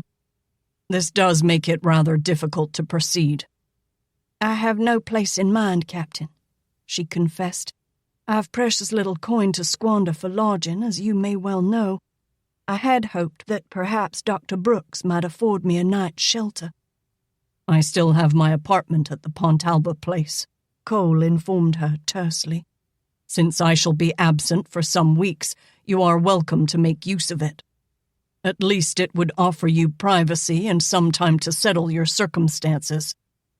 Alaina jerked her head up with curt laughter. Of course, Captain.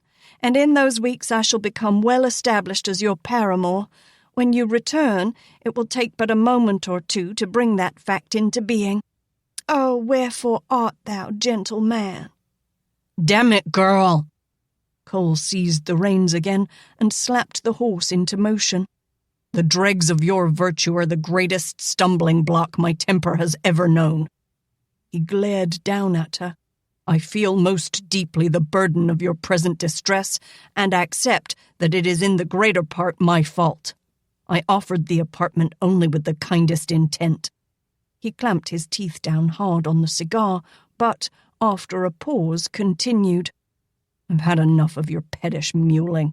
You'll stay there, and I will hear no further argument. Alaina met his dark scowl with a heated glower, but she held her silence, neither yielding nor denying. For a time they wove the streets in stilted truce, while Cole smoked his cigar and let his irritation ebb, finding in its place much provender for thought. Alaina was startled from her own musings by his brief, dry chuckle that did not lend itself to humour, but rather some unspoken vexation. The night besets you, Captain? She ventured. It has come to mind, Miss MacGaren, that in the past few months 3 people have entered and affected my life. They had no face I could define, yet each bore the mark of this war. First, there was the ragged boy driven from his home and, I thought, well in need of my attention. Then I came across a convincingly wayward wench who seared her brand upon my mind and left me searching for a face and a form. And lastly, there was the widow, who, though well veiled, had a shape so refined that it stirred my imagination and made me seek her out. He glanced aside at Alaina. Now I find they are all one and the same. Tell me, Miss MacGaren, am I the richer or the poorer for my newfound knowledge? Alaina's frown gradually softened into a bitter-sweet smile as she stared straight into the mists. Has it yet been put to pen, Captain, that war is hell? The buggy passed on in the darkness, the wheels whirling over the cobbled avenue, the steady clatter of hooves rattling, the seat squeaking, but no further word was spoken between the two as they jounced along. The streets were deserted. The ferocity of the storm had driven even the drunkards to shelter, and for a brief time, in this small hour of the morning, it seemed a city devoid of life. Cole drew rein and halted the buggy in front of the red brick structure where he had once resided. He stepped down, retrieved her valise, and came around to help her down. She sat stiff and rigid on the seat, and he saw her fine-boned profile tilted obstinately to betray her mutinous thoughts. He could not help but wonder at the grit of this young woman. He had known no other quite like her, and the disturbing fact was that she seemed capable of disrupting his whole life, no matter what character she portrayed. Are you going to be difficult, Miss MacGaren? He questioned, and recognized the cool disdain of those clear grey eyes as they turned upon him. Is it your desire to see me packed off to Ship Island, Captain? She asked in a low, hushed voice. Cole braced a hand on the dashboard, and stared at her with a puzzled frown. I think not. I know you to be innocent of at least part of the charges. Then I implore you, sir, give me some other title. I fear my own is being bandied about in a most frightful manner. Of course. He touched the brim of his hat obligingly. My apologies, madam. I shall be more careful. She could see the shadow of a smile playing across his lips. Do you have a preference in the matter? None at all, Captain. With a wry smile, he offered his hand to help her down. Al doesn't seem to fit anymore. Then, of course, there's Laney. At her glare, he shook his head and laughed. I think not. Cole refrained from resting a hand on the small of her back as he escorted her to his apartment door, no matter how natural the urge was to lay it there. As for Alaina, she was apprehensive about entering his apartment, for she no longer had the guise of Al to protect her from those eyes that touched her like she had never been touched before. She waited in troubled silence as he unlocked the door, then glanced around as hurrying footsteps came toward them. Captain! Captain Latimer! A young lieutenant rapidly approached Cole with a hand held out in greeting, prompting Alaina to turn quickly aside. She sensed Cole moving to block the man's view of her and was grateful for that small bit of consideration. I heard that you had gotten married and moved out, Captain. The man chortled, eagerly pumping Cole's hand. What are you doing back here at this unsaintly hour? Cole frowned, realizing the lieutenant had not given up his inquisitive ways or altered his reputation as the worst gossip in the Union Army. It's been a long night, Lieutenant, and my wife has had a considerable shock. And that certainly was no falsehood. Will you excuse us? Of course, sir. I didn't mean to impose. Cole held the door open for Alaina to precede him, set the wicker case just inside the entrance, and lit a lamp before turning to close the portal. The soldier still lingered in the hall and was craning his neck to get a better glimpse of the black-garbed figure. Cole's gaze cooled, and he left the man no other choice but to make a hasty departure as he bade in a flat tone, "Good night, Baxter." He pushed the door shut and listened to the fading footsteps, then turned to find Alaina staring at him accusingly. I gave you freedom with my name, but I think you've carried it a bit far, sir. You let the man think I was Mrs. Latimer. Cole shrugged indolently. If I let him think you're my wife, you won't be bothered by other men while I'm gone, and Baxter will have little to gossip about when I'm here. How cozy for you, she observed with arid sarcasm. Cole's brows came together in a harsh scowl as her words pricked his anger. Perhaps I should consider that you owe me some recompense for letting me marry another woman. His ire grew as he thought about it. Should I be grateful? Did you enrich my life by your silence? Girl, I would have been far better off had you not played your game with me. Eyeing him uncertainly, Alaina removed her bonnet and ran trembling fingers through her short-cropped hair. He stood before her, tall and powerful, his face austere, his eyes challenging. Knowing he was right, she found no worthy retort or other trace of the reckless bravado that had brought her through thus far. I'll go, Cole announced more gently, recognizing her fear. He carried her valise into the bedroom where he lit another lamp on the bedside table. He looked at her as she came to stand at the end of the bed and found it hard to drag his eyes away from that fascinating visage. How could she have fooled him so completely? You know where everything is, he stated slowly. I'll leave a key for you. Be sure to lock the door after I've gone. I will, she murmured timidly, lowering her gaze from his. Alaina. The name came from his lips like a wind sighing through the trees. He reached out to caress a short, silky strand of hair between his fingers, but she snatched away and self-consciously covered her head with an arm. "I told you," her voice caught in a ragged cry. "I don't like to be pawed."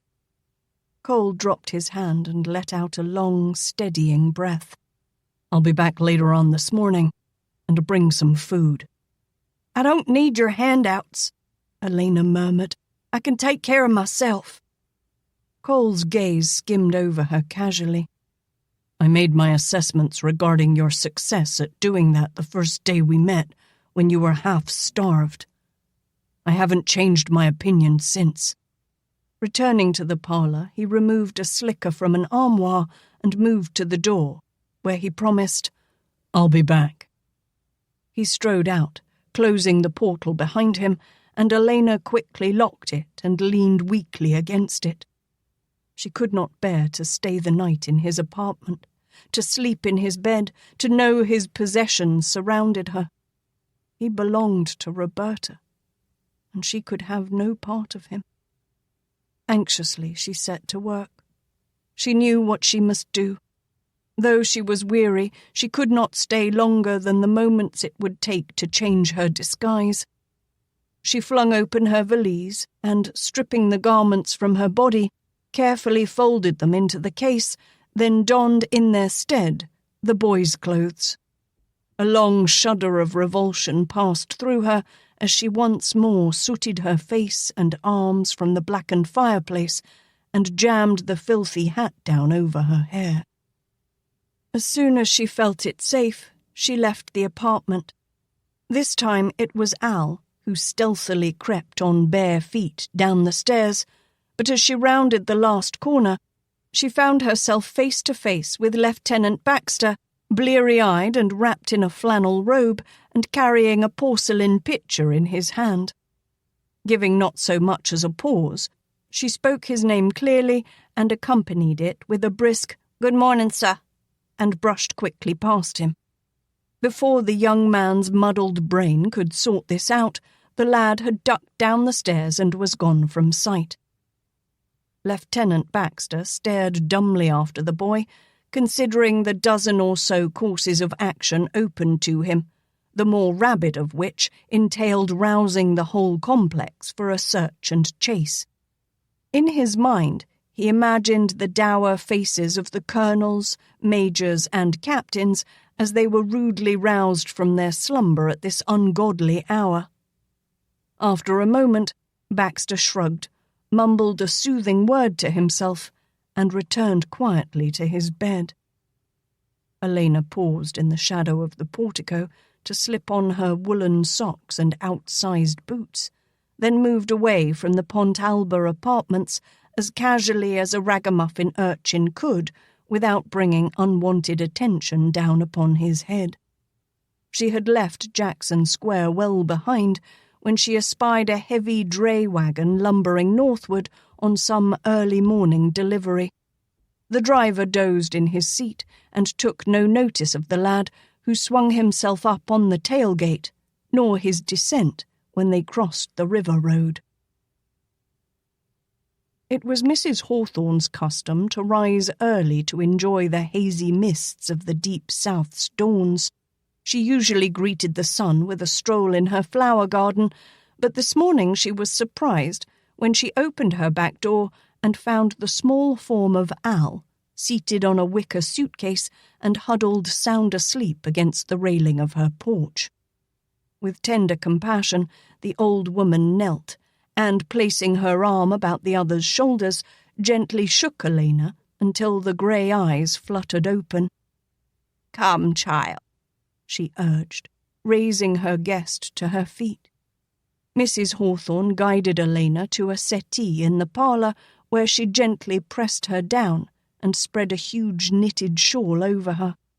The young face gave a brief smile of thanks, but the exhausted Alaina could muster little else.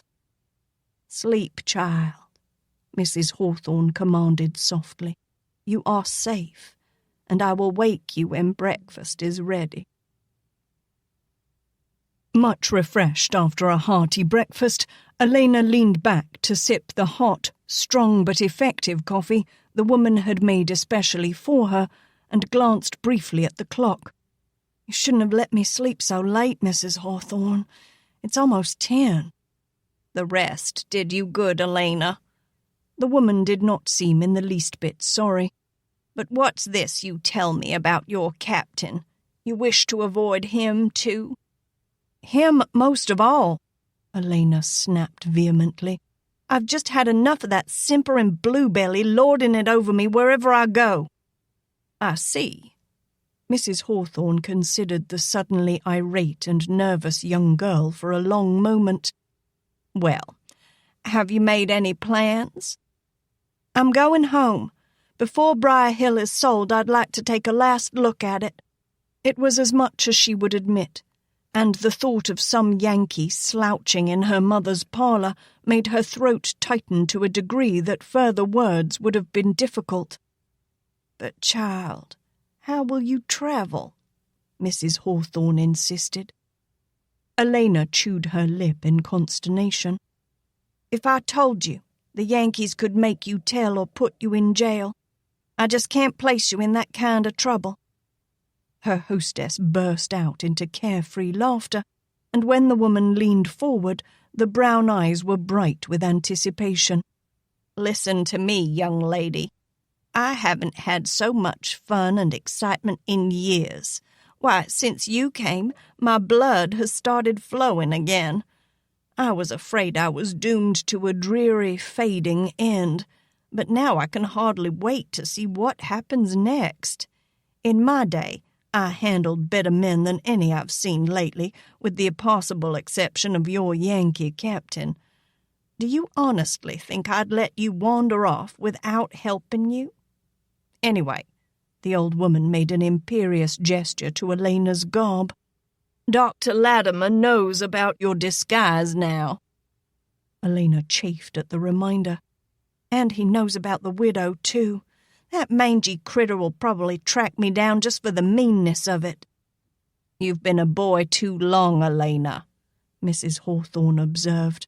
"A young lady watches her language more carefully." Alaina lowered her gaze, remembering Cole's objection to her less-than-ladylike ways. She had gotten too far into the habit of Al to shake it quickly. The older woman consulted the clock. "I dare say your captain will be here before dark. We'll have to move with some speed to see you gone from here before he arrives." "We?"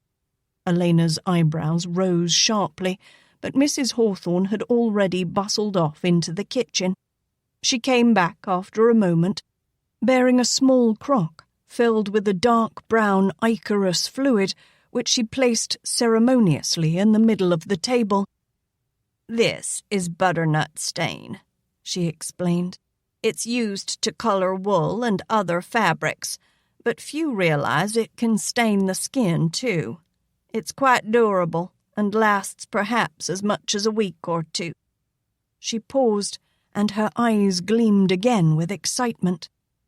"If you mixed it with cottonseed oil and applied it right, you could pass as a mulatto." "But that would be even more dangerous. I could get waylaid or caught as a runaway slave." Alaina had a right to be apprehensive. Mrs. Hawthorne could hardly contain her bubbling spirit. She leaned closer. "I have a friend across the river in Gretna. He's wealthy and quite independent. He thinks all Yankees are fools and all rebels misguided. I know he will help." Cole had caught a few hours of sleep in the day room at the hospital, then had been tied up setting his various affairs in order for the coming campaign. As soon as he was free, however, he returned to his apartment with a bundle of food and a large clothier's box beneath his arm. To purchase a gown and suitable accessories on Sunday had been difficult, but he had managed to bribe a couturier to open her shop. His first light rap on the door brought no response, and though he knocked louder, no sound of movement could be detected in the apartment. It suddenly dawned on him that Alaina might be gone. Dragging forth a key, he opened the door and entered, setting his purchases aside on the table as he called out, "Alaina? Alaina!" His voice sharpened as he strode rapidly through the rooms. In another moment he found that his first assumption had been correct. She had gone, with her meagre possessions, not even staying long enough to rest, for the bed was only rumpled slightly where he had left her case. Damn! He was angry with himself for having trusted her, for allowing her to slip through his fingers so easily. He could only surmise that she was well on her way to her destination, wherever that happened to be. Seeking out Lieutenant Baxter, Cole was told that no one had been seen leaving around the hour he indicated except a tattered little beggar boy. Cole didn't wait to answer the man's inquiries about the youth, but left in a rush. He ran back to his buggy, this time wheeling it about and heading toward Dr. Brooks's. But at the older man's door, the black housekeeper only shrugged at the question put to her. "No, sir. The doctor ain't here, and no one's been calling today." Cole's scowl deepened as he retreated from the house. There was one other place he knew of where Alaina might be, and that was Mrs. Hawthorne's. Anxious to catch the girl before she extended the distance between them to parts unknown to him, he grew increasingly frustrated at the delays and the slow pace of the buggy. He chided himself for having been so misguided as to believe Alaina would actually stay where he had bade her. The little vixen was bound to drive him ragged before the day was out. When he arrived at Mrs. Hawthorne's, his long strides carried him quickly across the porch, where he pounded a fist upon the door until he heard sounds of movement from within. He waited, slapping his gauntlets irritably against a lean thigh, and was soon met with a bright, welcoming smile. "Why, Captain, what brings you out here?" "Has Alaina MacGaren been here?" he asked as the woman led him into the parlour. Mrs. Hawthorne turned wonderingly. "My goodness, Captain, what could you be wanting with her?" His frown grew ominous, and she saw his eyes flit toward the ragged case which stood where Alaina had left it. He faced her, and the question blazed in his countenance. "The girl is gone, Captain. There is no need for you to search here for her. She left the baggage behind." "Where?" he roared. "Where did she go?" Mrs. Hawthorne shrugged, smiling sweetly. "Texas, maybe? She had some friends over there. Or maybe it was Mississippi. Seems like I heard her say her father's people came from there. Or maybe—" Cole growled, raising the woman's eyebrows, and strode angrily to the wicker case. Squatting down, he flung it open and searched through the widow's weeds, petticoats, pantaloons, threadbare robe, and, lastly, the ragged garments of the boy. He came to his feet with a curse. Who the hell was she now? He whirled and found the woman watching him calmly. "How did she go?" he demanded. "What did she look like? Is she garbed as a boy or girl?" "So many angry questions, Captain. No wonder the girl ran away from you," she chided. "Did you give her a horse?" he inquired sharply. "Will you have some tea, Captain?" she inquired, pouring a cup. Cole waved it away impatiently. "Has she horse or buggy?" "A horse, I think." Mrs. Hawthorne nodded. "But then, it might have been a buggy. She rides very well, did you know that?" "I don't doubt that in the least," he retorted. "But what disguise is she wearing?" "Now, Captain," the elder smiled benevolently, "the girl made me promise not to tell you, and I am a woman of my word." "And you won't tell me where she's gone?" "Alaina didn't want me confiding in you at all, Captain." Mrs. Hawthorne spread her wrinkled hands in apology. "I'm sorry. I can see that you are distressed. Do you fear for her safety?" "Of course," he snapped. "She has no money, no food." I did pack a basket for her so she won't starve for 3 or 4 days at least, but she refused to take coin. She assured me that she could take care of herself." Cole snorted derisively. "Captain?" Mrs. Hawthorne looked at him closely. "You seem overly concerned about the girl. Is she kin to you?" "Only distantly by marriage," he replied absently as he began to pace restlessly about the room. "A special person, then? Perhaps your mistress?" Cole whirled to face the woman at her bold suggestion. "Hardly," he hurled the blunt denial. "I thought she was a boy until yesterday." "Well, that leaves only one thing." Mrs. Hawthorne seemed to settle the fact in her mind and folded her hands together as she made the firm accusation. "You're in love with her." Cole folded his own hands behind him and struggled to contain his laughter at the ridiculous idea. He leaned forward and began as if to lecture a wayward orderly. "Madame Hawthorne." "You needn't be so formal, Captain. I give you permission to use my given name. If you so desire, Tally is what most everybody calls me." She seated herself primly to await his continuance. "Tally?" Cole paused to reform his thoughts and tried again. "I am a married man of only a few months, and I knew Alaina only as Al before that. I simply feel responsible for the girl. She, has a way of getting herself into the thickest fray, and has too much temper to avoid trouble. I only wish to offer her my continued protection." "Of course, Captain." Her voice and smile were sublimely innocent. "And you've done such a wonderful job at that." As he stared down into those warm, shining brown eyes, Cole had the distinct impression that Tally Hawthorne was both for him and yet against him.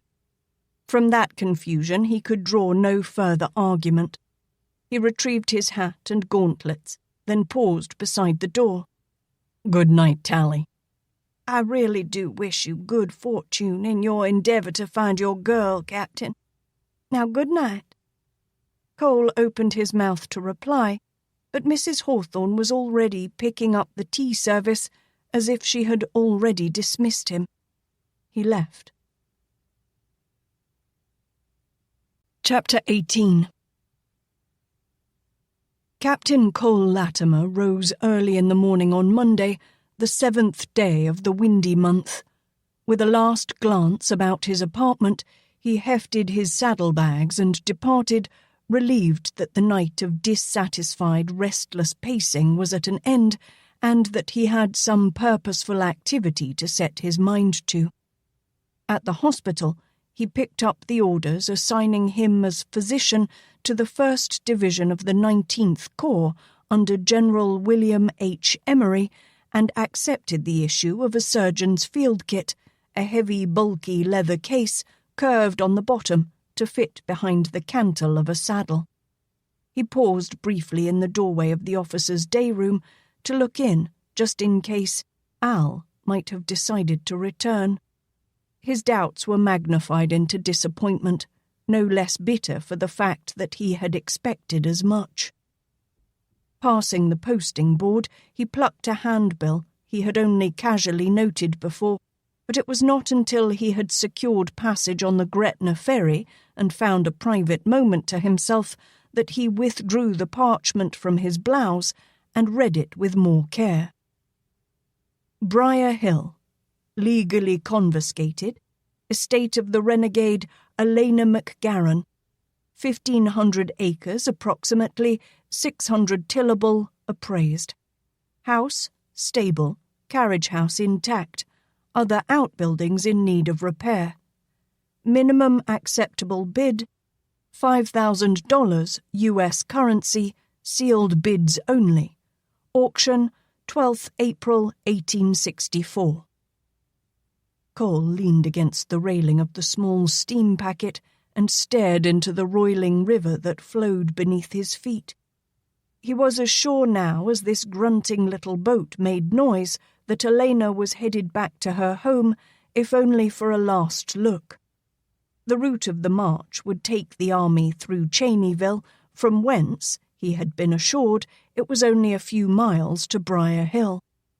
Just maybe, in the passing, he would be lucky enough to catch a glimpse of a familiar slim form.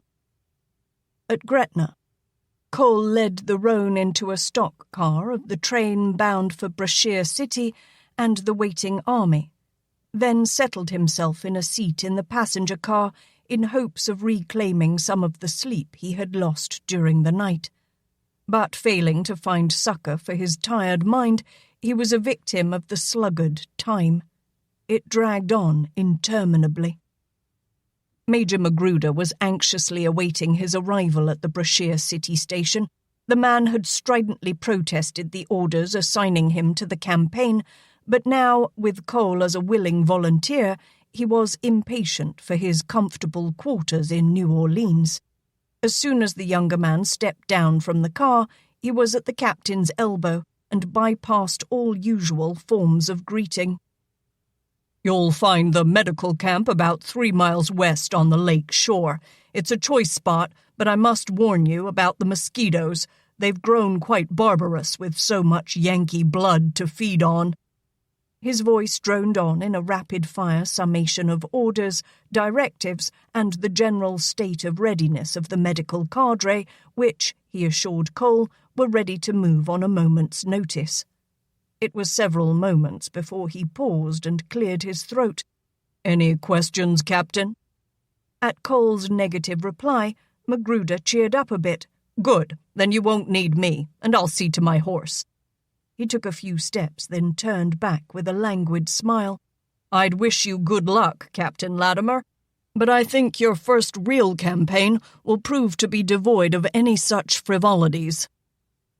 Most of the units Cole passed on his way to the medical encampment appeared to be in a state of permanent repose rather than readiness for an impending march.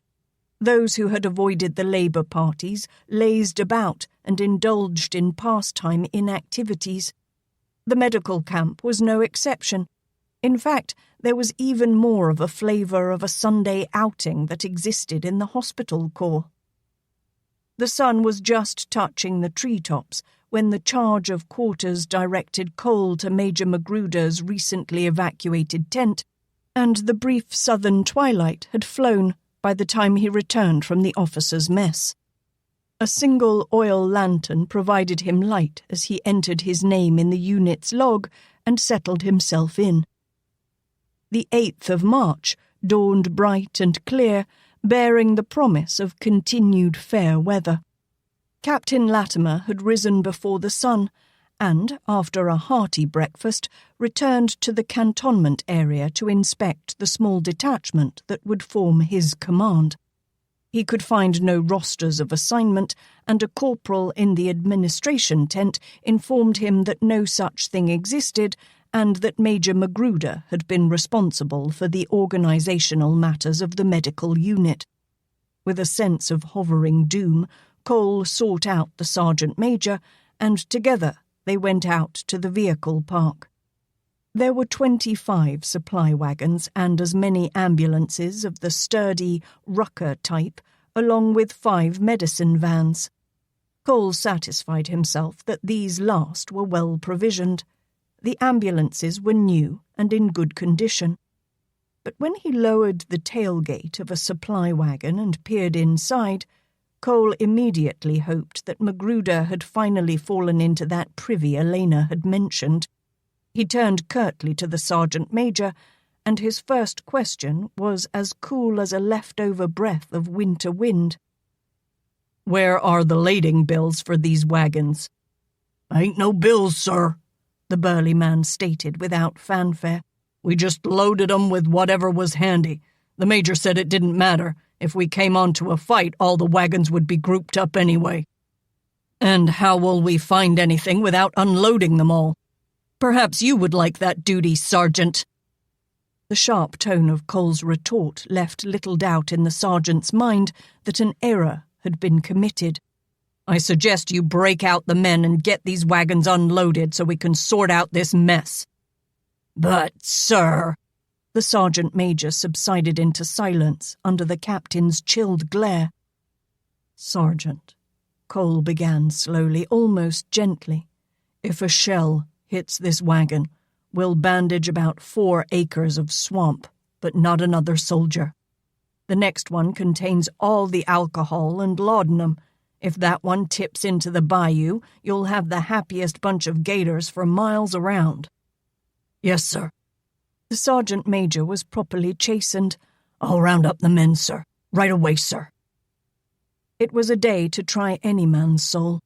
Rosters had to be made up detailing 5 supply wagons and 5 ambulances to each divisional wagon train as ordered. Drivers had to be assigned to all vehicles, 2 stretcher bearers and a medical orderly for every ambulance. A surgeon's assistant went with the pharmacy vans, and the vans were to accompany the division commander's staff. Then, all the supplies had to be sorted, apportioned, and reloaded so that the loss of any one wagon would not jeopardize the entire campaign. By nightfall, a semblance of order had been restored, and the wagons were all reloaded, this time properly. Cole arranged his mosquito bar and was busily assigning random titles to one Major Magruder when a messenger arrived at his tent. The young private saluted smartly and informed the captain that the headquarters group and the 2 divisions of the 13th Corps would lead out on the march at sunrise on the 9th. Cole's division, the 1st of the 19th Corps, would follow the Corps staff as soon as the road was clear past the intersection. It might have been termed an ominous portent that the sun rose in a blood-red sky. The day cleared as the mists disappeared with the first warmth, and dark thoughts were forgotten. The division broke camp and moved out on the road in mid-afternoon, yet was still in sight of the camp that they had just departed when the Corps ahead called a halt for the night bivouac. Cole groaned within himself, wondering ruefully if Magruder was heading this campaign. The 10th dawned grey and foggy, and before the breakfast fires were doused, a light rain began to fall. Cole donned his oilskin slicker and pulled the hardy hat low as he mounted the roan. Until it was needed elsewhere, he had claimed one of the ambulances as his quarters and left the bulky kit and his saddlebags in that venerable conveyance. General Franklin's army, though mostly seasoned men, had not been together long enough to meld as a unit. The columns accordioned as they marched, and halts had to be called more and more often as the once firm red clay roadway turned into an insidiously treacherous sea of mud. The Bayou Teche bordered on the right, and the dark black muck of a swamp lay on the left. To leave the road was to pass from doubtful into hopeless. The rain quickened from a light misting to a genuine downpour, and, having attained that state, held it throughout the remainder of the day. The red mud took on a special quality of its own and tenaciously clung to whatever touched it. Indeed, it seemed to be everywhere. When a halt was called for the night, the wagons stopped where they were, and the men sought out the nearest solid, or at least semi-solid ground whereon to rest their weary bodies. Campfires flickered into existence as a few found dry tinder. Then, with the darkness, a dense fog crept out of the swamp to muffle the 20-mile-long column. One of Cole's last thoughts before he sank into a much-needed slumber was that the forces of nature appeared destined to keep him from reaching Briar Hill while Alaina was still there. And in the next days he had more cause to despair, for the rain continued without ceasing. That same drizzling moisture fell on the subject of his musings as she stared with brimming eyes down the long avenue of oaks. The windows of the White House were shuttered and boarded, the front door crisscrossed with planks of wood. It was a large, raised cottage of West Indian influence, possessing a long, sloping roof, with dormers and pillared porches on 3 sides. For Alaina, it was home. Briar Hill. It had taken her almost 5 days, but she was finally, at last, home. She slapped the reins against the horses' backs, and the decrepit team splashed on through the puddles that marked the lane, pulling the rickety hearse behind them. One look at the black-draped coffin inside the glass-enclosed burial wagon was enough to dampen the curiosity of onlookers, but barely a handful of people had given any notice to the reed-slim mulatto boy who sat high in the driver's seat, for the yellow banners that waved from the staffs at each corner warned that the hearse bore a yellow fever victim, and most of those she passed had been anxious to keep a respectful distance. A tall stovepipe hat came down close over Alaina's shaggy hair, and a long-tailed coat obscured the feminine shape of her. The dye of the butternuts had been used to darken her fair skin, allowing her to successfully pass as a young servant boy taking his dead master home. The hearse had belonged to Mrs. Hawthorne's acquaintance, who had proven to be an undertaker. Like the old woman, he had taken to the idea with humour, brushing off Alaina's concern about returning the hearse. "If you're a friend of Tally's, my dear," he had assured her, "I shall count it an honour to be of service. Besides, the wagon is nearly as old as I am, and not worth the bother to bring it back. Don't trouble yourself." Thus, Alaina had made her way home, and in a slow, plaintive voice had warned away any who had witlessly drawn near. "Stay away. The massa done pass on from the fever, and the Yankees say he gotta be burned if'n he stays. But the missus just wants him buried in the ground near the home where he was born."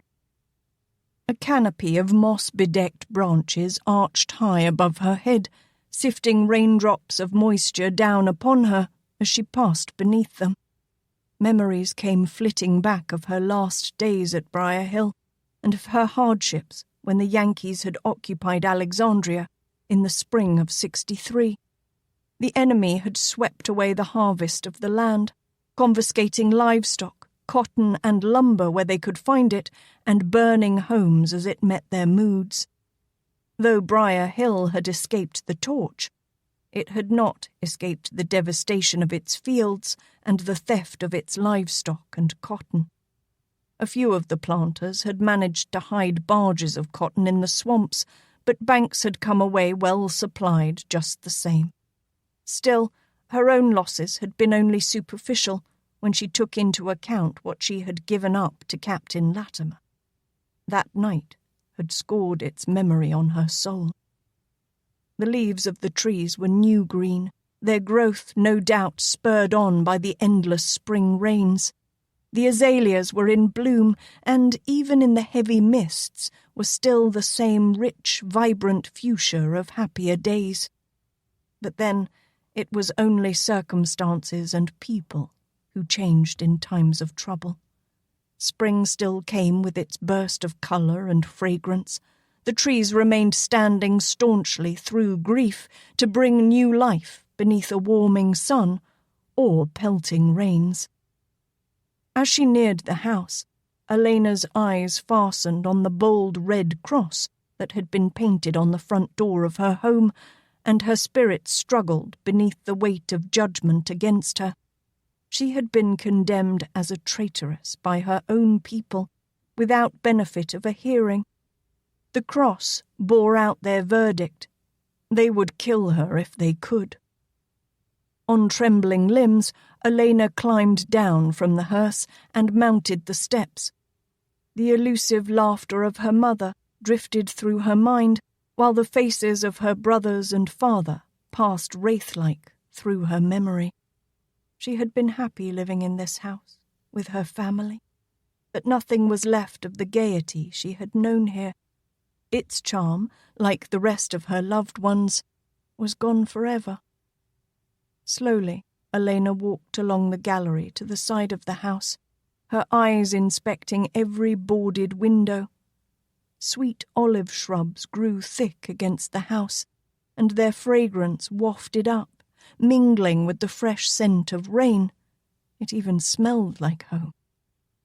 The cookhouse was to the rear of the house, detached from the main structure, and she found only one plank of wood blocking the back entrance to the house.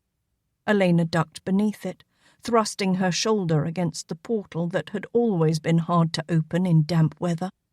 Once inside, she closed the door quickly behind her and blinked at the unfamiliar darkness that enveloped the dining room. Only a ray or two of dreary afternoon light filtered in through the shuttered windows. But an empty, hollow sound echoed with her footsteps as she crossed the room. When her eyes became accustomed to the meagre light, she realized that a good many of the furnishings had been removed from the house. She ran to her parents' bedroom, and then the parlour, but both rooms were almost barren, only vacant shadows of her memory. Her eyes could not seek and touch and linger on those familiar bits and pieces of memorabilia that had been as much a part of her life as anything that remained. It was like the death of a loved one, and her throat tightened with contained grief. She wandered listlessly to her own bedroom, where most of the furniture remained much as it had been before her departure. In despair, she sagged to the edge of the bed, weary, bone-tired and aching inside. A low sob escaped her, and tears trailed down her darkened cheeks.